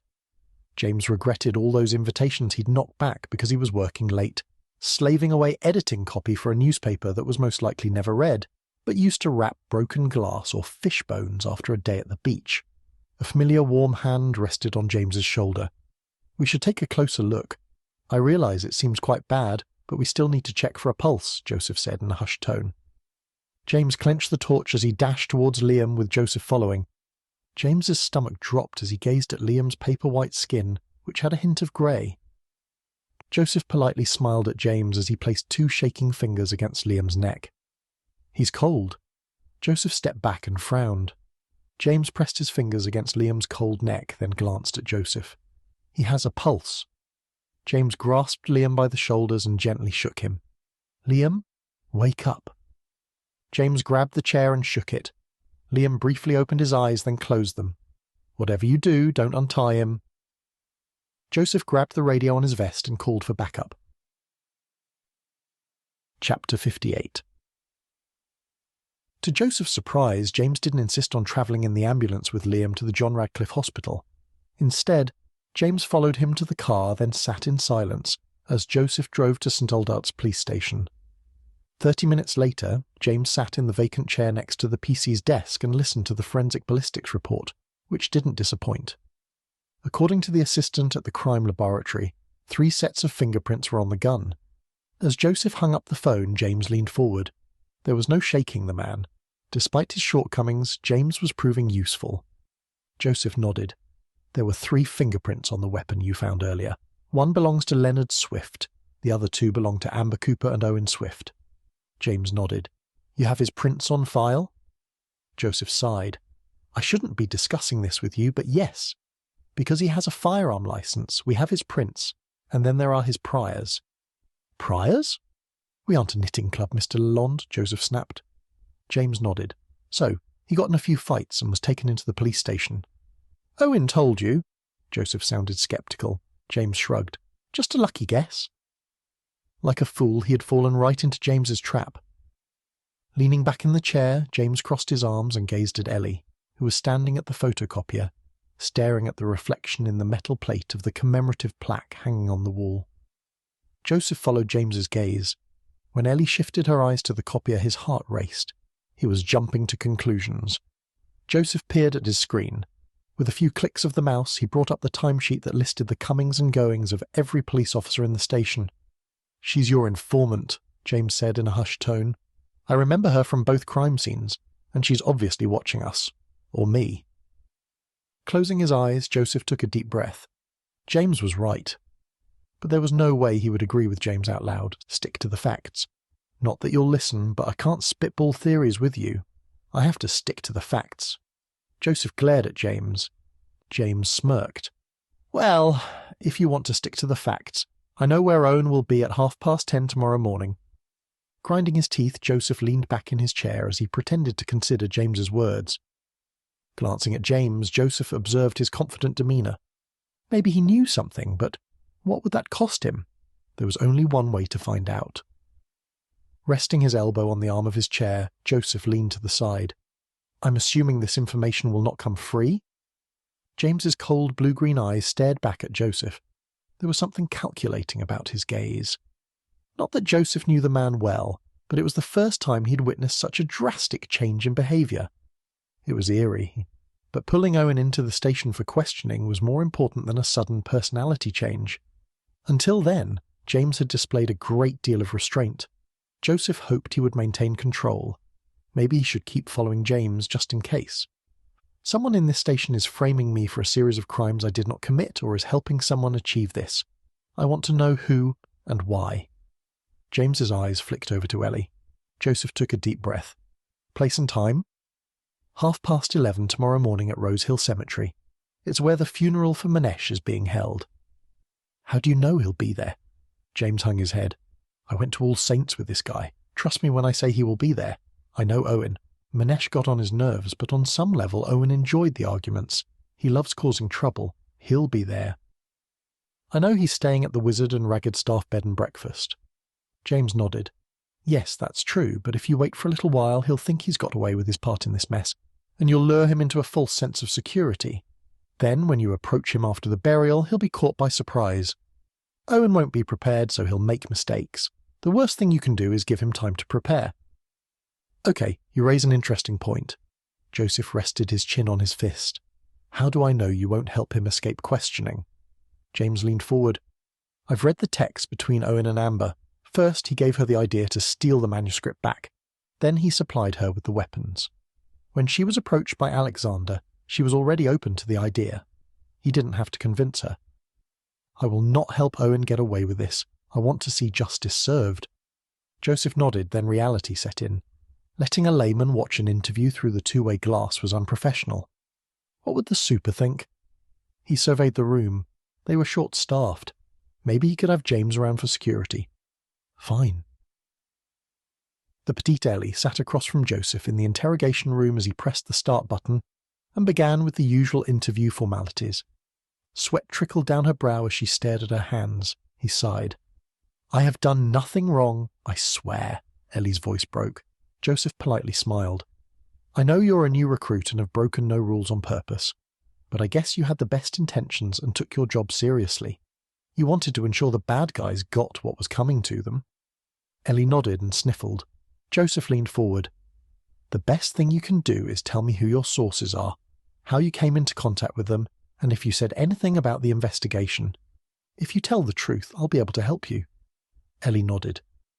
It was close to 3 a.m, and I was at the station alone working on a few things after the crime scene at All Saints, when Detective Alice O'Donnell's phone rang. A young female voice was at the end of the line. At first, I didn't realise it was Amber. She said that she turned up at the crime scene to witness James turning off the generator, murdering Manesh, removing his eye to access the lab, and then leaving with the manuscript. It seemed plausible. After all, he had time to return to the crime scene and stab himself. Towards the end of the call, I realized it was Amber. Then she told me she was too scared to say something to Detective Alice O'Donnell. She wanted to remain anonymous. I kept calling Amber to talk her into going on the record, but she refused. And you believed her? Yes, it seemed to fit. When I left at 6 in the morning, as the morning staff came in, an older gentleman was outside near the bus stop. The gentleman said he was an investor at All Saints and funded the research on the commentary on Daniel. He too was worried about the crimes that had taken place. Then he let it slip that a journalist, James Lalonde, had inquired about the manuscript. At the end of the conversation, he gave me his business card and wanted to be kept up to date with the investigation. Please tell me his name wasn't Lloyd Waterhouse. Ellie screwed up her face. Don't you mean Miles Waterhouse? Joseph narrowed his eyes. Alexander Harper Thompson's personal assistant. Yes, Ellie cried. He kept waiting for me outside the police station, wanting to talk to me, taking me to expensive dinners. That's why I believed his story about being an investor. I didn't tell him anything other than Alice had suspicions about James. That's what he wanted to hear. I promise I said nothing confidential. Joseph sighed. Ellie, the fact that James was a suspect was technically confidential. Alice believed he was working for Alexander. Joseph hit the pause button on the recording, then left the room.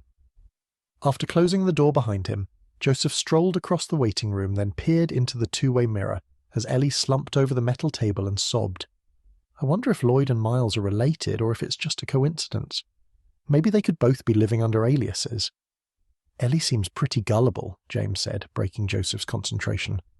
I have to tell my boss about this, and Ellie will probably get suspended, or maybe he'll make her do more training.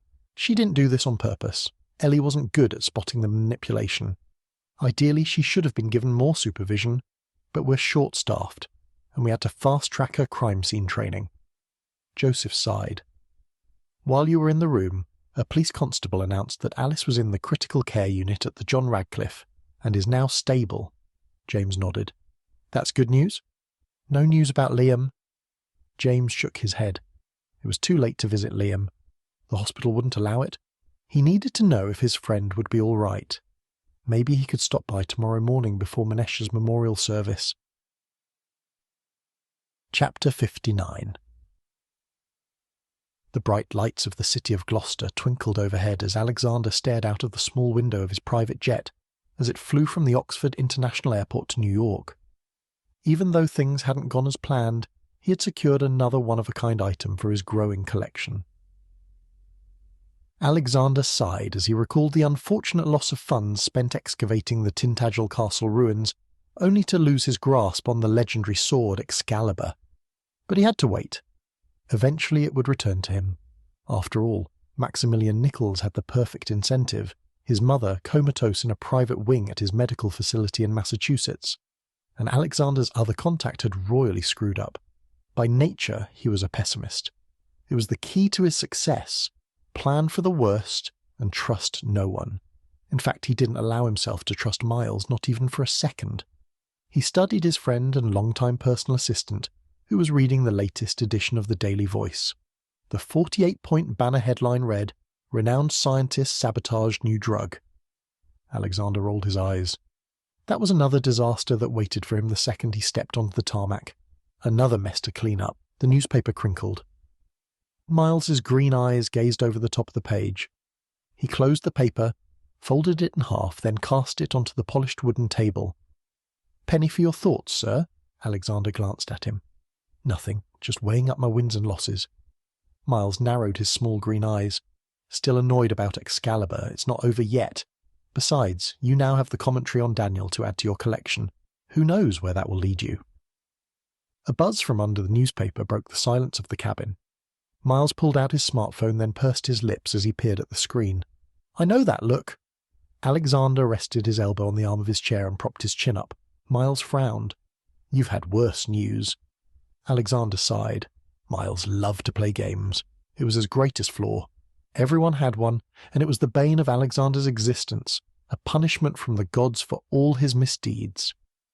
I've just been informed that you've been added to an MI6 watch list, so for now you cannot enter the country, even under the radar like we've been doing for the last few years. Miles placed his smartphone screen down on top of the Daily Voice. Welcome to the club. Alexander straightened. Surely we can take one more trip. It's a shame because I've got word of an early 15th century illuminated edition of Divina Commedia with a commentary in Latin, believed to be created in the workshop of the Mezzerata in Bologna. Miles gazed over Alexander's shoulder. But there is one person who might retrieve it for you.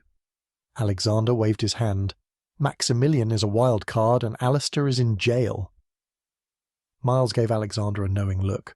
Not Mr. Nichols, my contact. Chapter 60. Strolling up the corridor, James grimaced as his polished black dress shoes squeaked against the grey linoleum. His heart raced as he approached the ward where Liam was staying. Nervous about the state in which he might find his friend, James took several deep breaths. While he put off seeing his friend, James listened to an anxious voice in the ward. "You're making a huge mistake." The grinding of metal rings along a track brought the conversation to an abrupt end. He needed to stop eavesdropping. With guilt growing within him, James continued his trek to the partially open door of the ward. As he stepped into the doorframe, James ran into a short middle-aged woman with a bob. A look of frustration swept across her face. "And who are you here to see?" James swallowed a hard lump in his throat. "Liam Kennedy." The stare in her hazel eyes intensified. "Good. You can start by talking some sense into that ignoramus." Stifling a laugh, James stepped to the side and let her pass. As he regained his composure, James ran his hand down the front of his dark grey suit jacket and fastened the button. James surveyed the empty ward. There were 3 empty beds and a closed blue curtain to his left. James tilted his head as he listened to the ruffling of fabric from behind the curtain. "Liam?" A familiar mop of ginger hair popped out from behind the fabric. Large bags had formed under Liam's eyes, and his skin was more pale than usual, but it had lost that greyish hue from the last time James had seen him. As Liam drew the thick blue curtain along the rail, relief washed over James. To his surprise, Liam wore a black shirt, trousers, a tie, and black shoes. Mad. Now the ignoramus comment made sense. James sighed. "Save it," Liam groaned. "I'm not listening."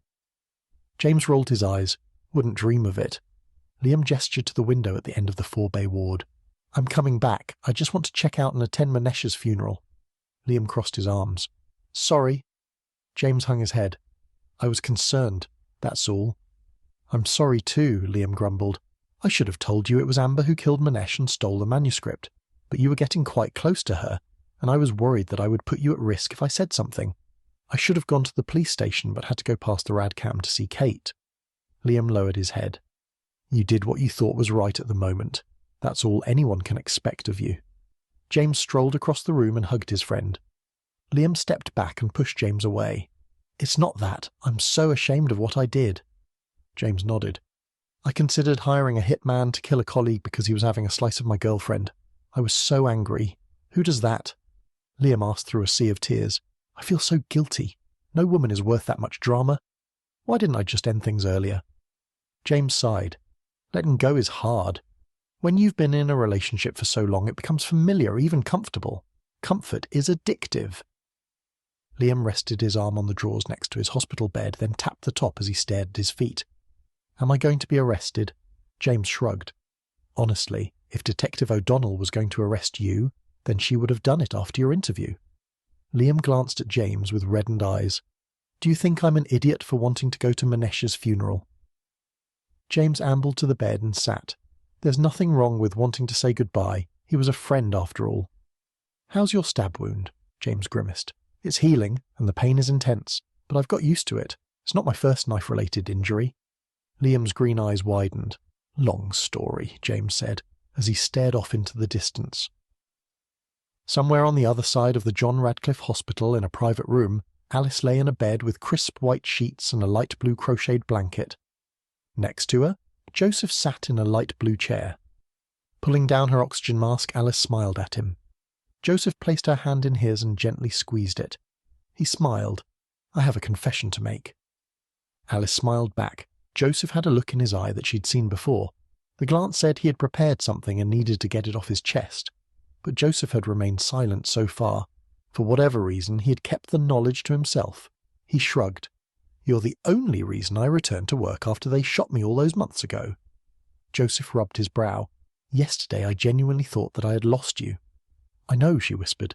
"Things weren't the same without you. I'm glad you came back." Joseph stroked her hand. "It's more than just missing you at work. I love you." "Me too," Alice smiled. "You're not so bad." He caressed Alice's hand. Closing her eyes, she took a deep breath. Joseph won't like this. A couple of seconds later, she opened her eyes. There was no use putting it off. She had to tell him. "There's a file in my top drawer at the station." Alice took another deep breath. "You need to give it to James. He needs to know what he's getting himself into. I must warn him about Miles and what might await him in New York.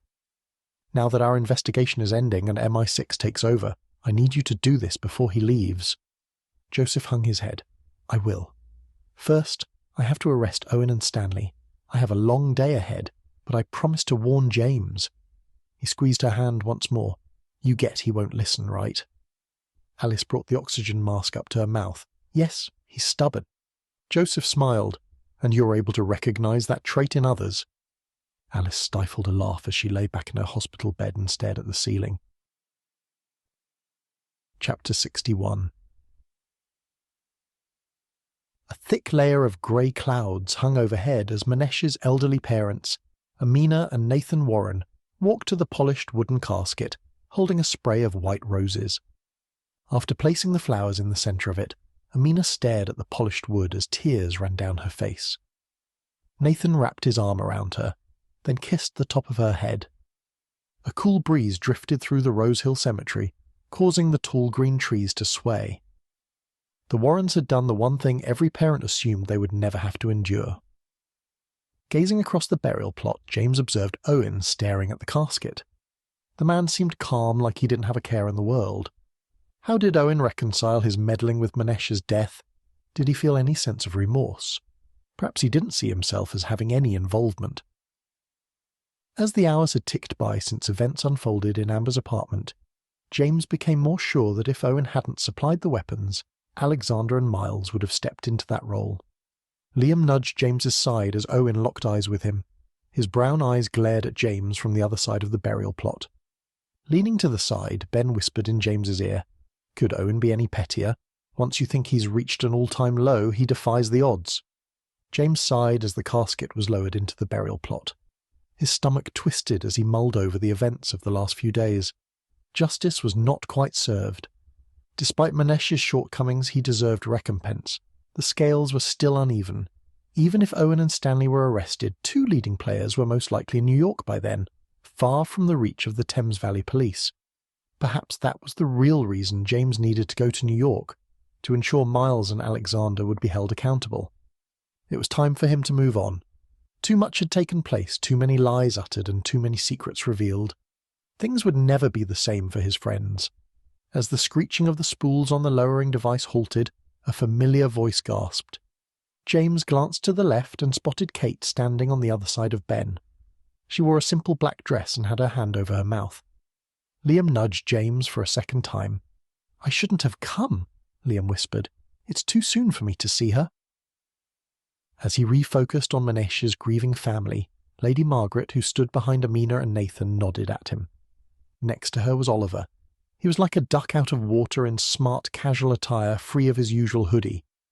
That was a meeting that James was not looking forward to.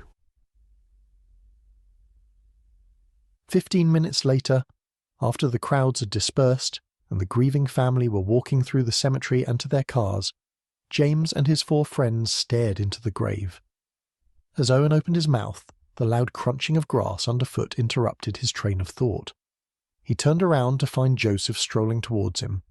James bit the inside of his lip as Owen wiped a bead of sweat off his brow.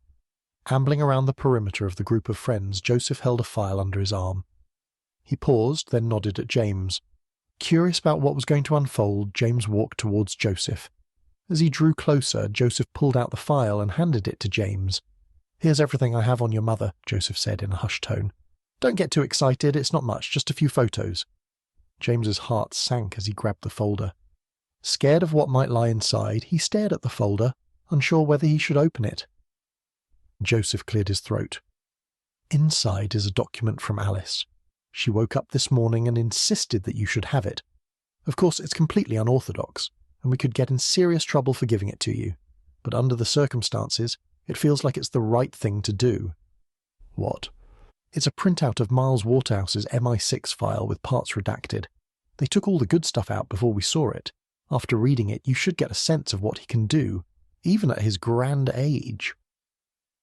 The hairs on the back of James's neck stood on end as he peered down at the file. Without uttering a word, Joseph dashed after Owen, who had begun the trek to his car. In seconds, the short Congolese man had grabbed Owen, wrestled him to the ground, then secured cuffs around his wrists. Liam patted James on the shoulder. What's going on?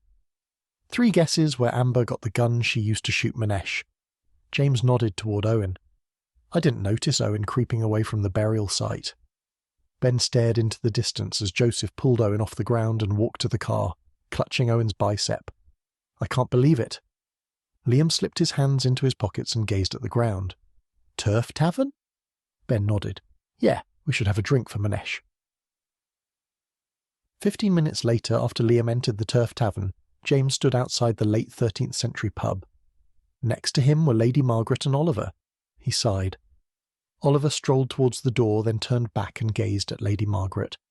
Oliver nodded. I'll go inside. James smiled at Lady Margaret. Before he had time to speak, she held up her index finger to silence him. This was not the outcome I had hoped for, but you kept me up to date and let me know about the insurance increase, its value, and the drama with the Whittaker family. She nodded. James shrugged. A friend of mine, who is in the tavern, assisted me in searching the antique dealerships in the area. Unfortunately, we couldn't locate the commentary. I'm pretty sure it's on its way to New York. Getting it back will not be difficult. Lady Margaret raised her eyebrows. You're going after the manuscript. James sighed. That and other things, it will take a while. Technically, the manuscript was never supposed to be sold to All Saints. I know, Lady Margaret said in a hushed tone. If it ever makes its way back to me, I'll return it to Matilda. She's Amber's cousin. The two stood quietly as James contemplated his next words. A digital quack broke the silence. James pulled his smartphone from the inside pocket of his grey suit jacket. After tapping the screen, James brought up the message. He stifled a laugh. What's going on? Lady Margaret peered over the top of the screen. James smiled. I've received a text from Charles. He's a sketch artist for the Thames Valley Police. The message is super long, but I'll paraphrase it for you. Apparently, after arresting Owen, Joseph brought Stanley in for questioning. Charles hopes they will charge Stanley with selling off part of Doris's estate, but he's not holding his breath. MI6 are taking over the case because of the involvement of a couple of individuals, and they found fingerprints belonging to Amber on Manesh's spectacles. Lady Margaret sighed. It's a pity she was shot before she could name her associates. James nodded. I'll leave you to your thoughts. You were too quiet on the way here. I could tell you have something pressing on your mind. Lady Margaret placed an air kiss on either side of his cheeks, then strolled towards the door. À bientôt. She disappeared into the tavern, closing the door behind her. After turning around, James stared through the glass windows at his friends inside. He had made up his mind. It was time for a change. Much to the dismay of Professor Xavier Watson, James had decided to take him up on his offer to secure an interview at the Daily Voice in New York. After a couple of clicks, James typed a message to Xavier and pressed send. Epilogue. The pain in his right side intensified as James lifted his suitcase into the luggage rack in carriage L. It was the last rail car on the train. Lifting that suitcase was a huge mistake. With a grimace, he sighed at the medium-sized suitcase on its back on the lower level of the luggage rack. The only other occupant in first class had scored prime real estate. Typical. James hobbled down the short, dimly lit aisle to seat number 25 and sat. It was his favourite seat, single, with a table by the window. He hated the 4-seat dining table arrangement. Nothing was more awkward than avoiding eye contact with a complete stranger for an entire 75-minute journey. First class wasn't extravagant, like on an airline or the Eurostar. It was a simple higher-priced ticket with a larger seat, a table, and a free coffee. Nothing to write home about. Standard was perfectly fine, but that day he pushed his penny-pinching ways aside and bought the higher-priced ticket. His weary, injured body needed extra space, and so did his legs. The owner of the medium-sized suitcase smiled at him from seat 41, situated towards the end of the carriage. With arms like those, he couldn't put his bag on a higher level. James forced a smile. He glanced out the window as the train pulled out of the station. For once, he was on time and hadn't missed the train. Not that anyone would believe him. A few minutes later, a woman in a Great Western Railway uniform wheeled the snack cart up the aisle. "Coffee, tea, juice, snacks?" she asked with a polite smile. Caffeine after 5 in the evening. He was turning out to be quite the risk-taker. "A black coffee, please. No sugar."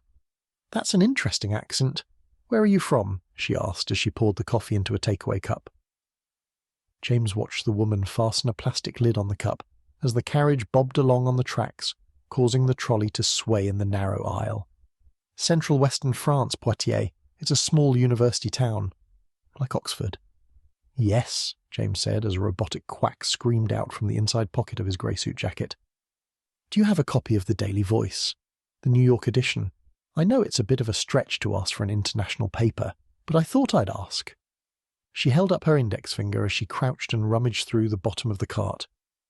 Moments later, she sprang up holding a newspaper and handed it to James. "I know this is super unprofessional, but this is my last trip for the day," she said in a hushed tone as she blushed and swept a lock of auburn hair behind her ear. "And I was wondering if you wanted to go for a drink later once we reach Paddington Station." James smiled. "Okay." He shrugged, opened his wallet, pulled out a business card and handed it to her. "I'm going to New York in a few days, but I'd still like to go out for drinks. I'm Charlotte, by the way." She clutched his business card and wheeled the cart down the aisle towards the next train car. James reached into his pocket and pulled out his smartphone. A message had come through from an unknown number. It read, "Do not come to New York." Curiosity grew within him as he stared at the blunt message. Coincidence? It must be, or is it a prank from Liam? He dismissed the thought. Liam wasn't in a joking mood. He was somber and terrified that he was going to be arrested. Amid his sea of thoughts, the phone in his hands rang. Someone who didn't want to disclose their number was calling him. Is it the same person? He struck the red button on the screen as he pulled the phone to his ear. "Hello," James said cautiously. "Hyde Park, 9 p.m. Come alone. It's about Lucy J. Knight," a digitally disguised voice said. Silence filled James's ear as he opened his mouth. The unidentified caller had just hung up with no further details or clarifications given. After leaving a question about the articles Lucy J. Knight was trying to peddle to newspaper editors in London on Reddit, someone had gotten hold of his number. Had Oliver given it out? James fired off a message to Oliver, placed the phone on the table in front of him, and gazed at the scenery that zoomed by as the train hurtled towards London. A massive part of him was considering turning up at the meeting point. But that would be insane, right? Thank you for listening to Duplicity, a James Lalonde novel written by A.D. Hay, read to you by Christopher, an AI synthetic male voice, copyright 2022, all rights reserved.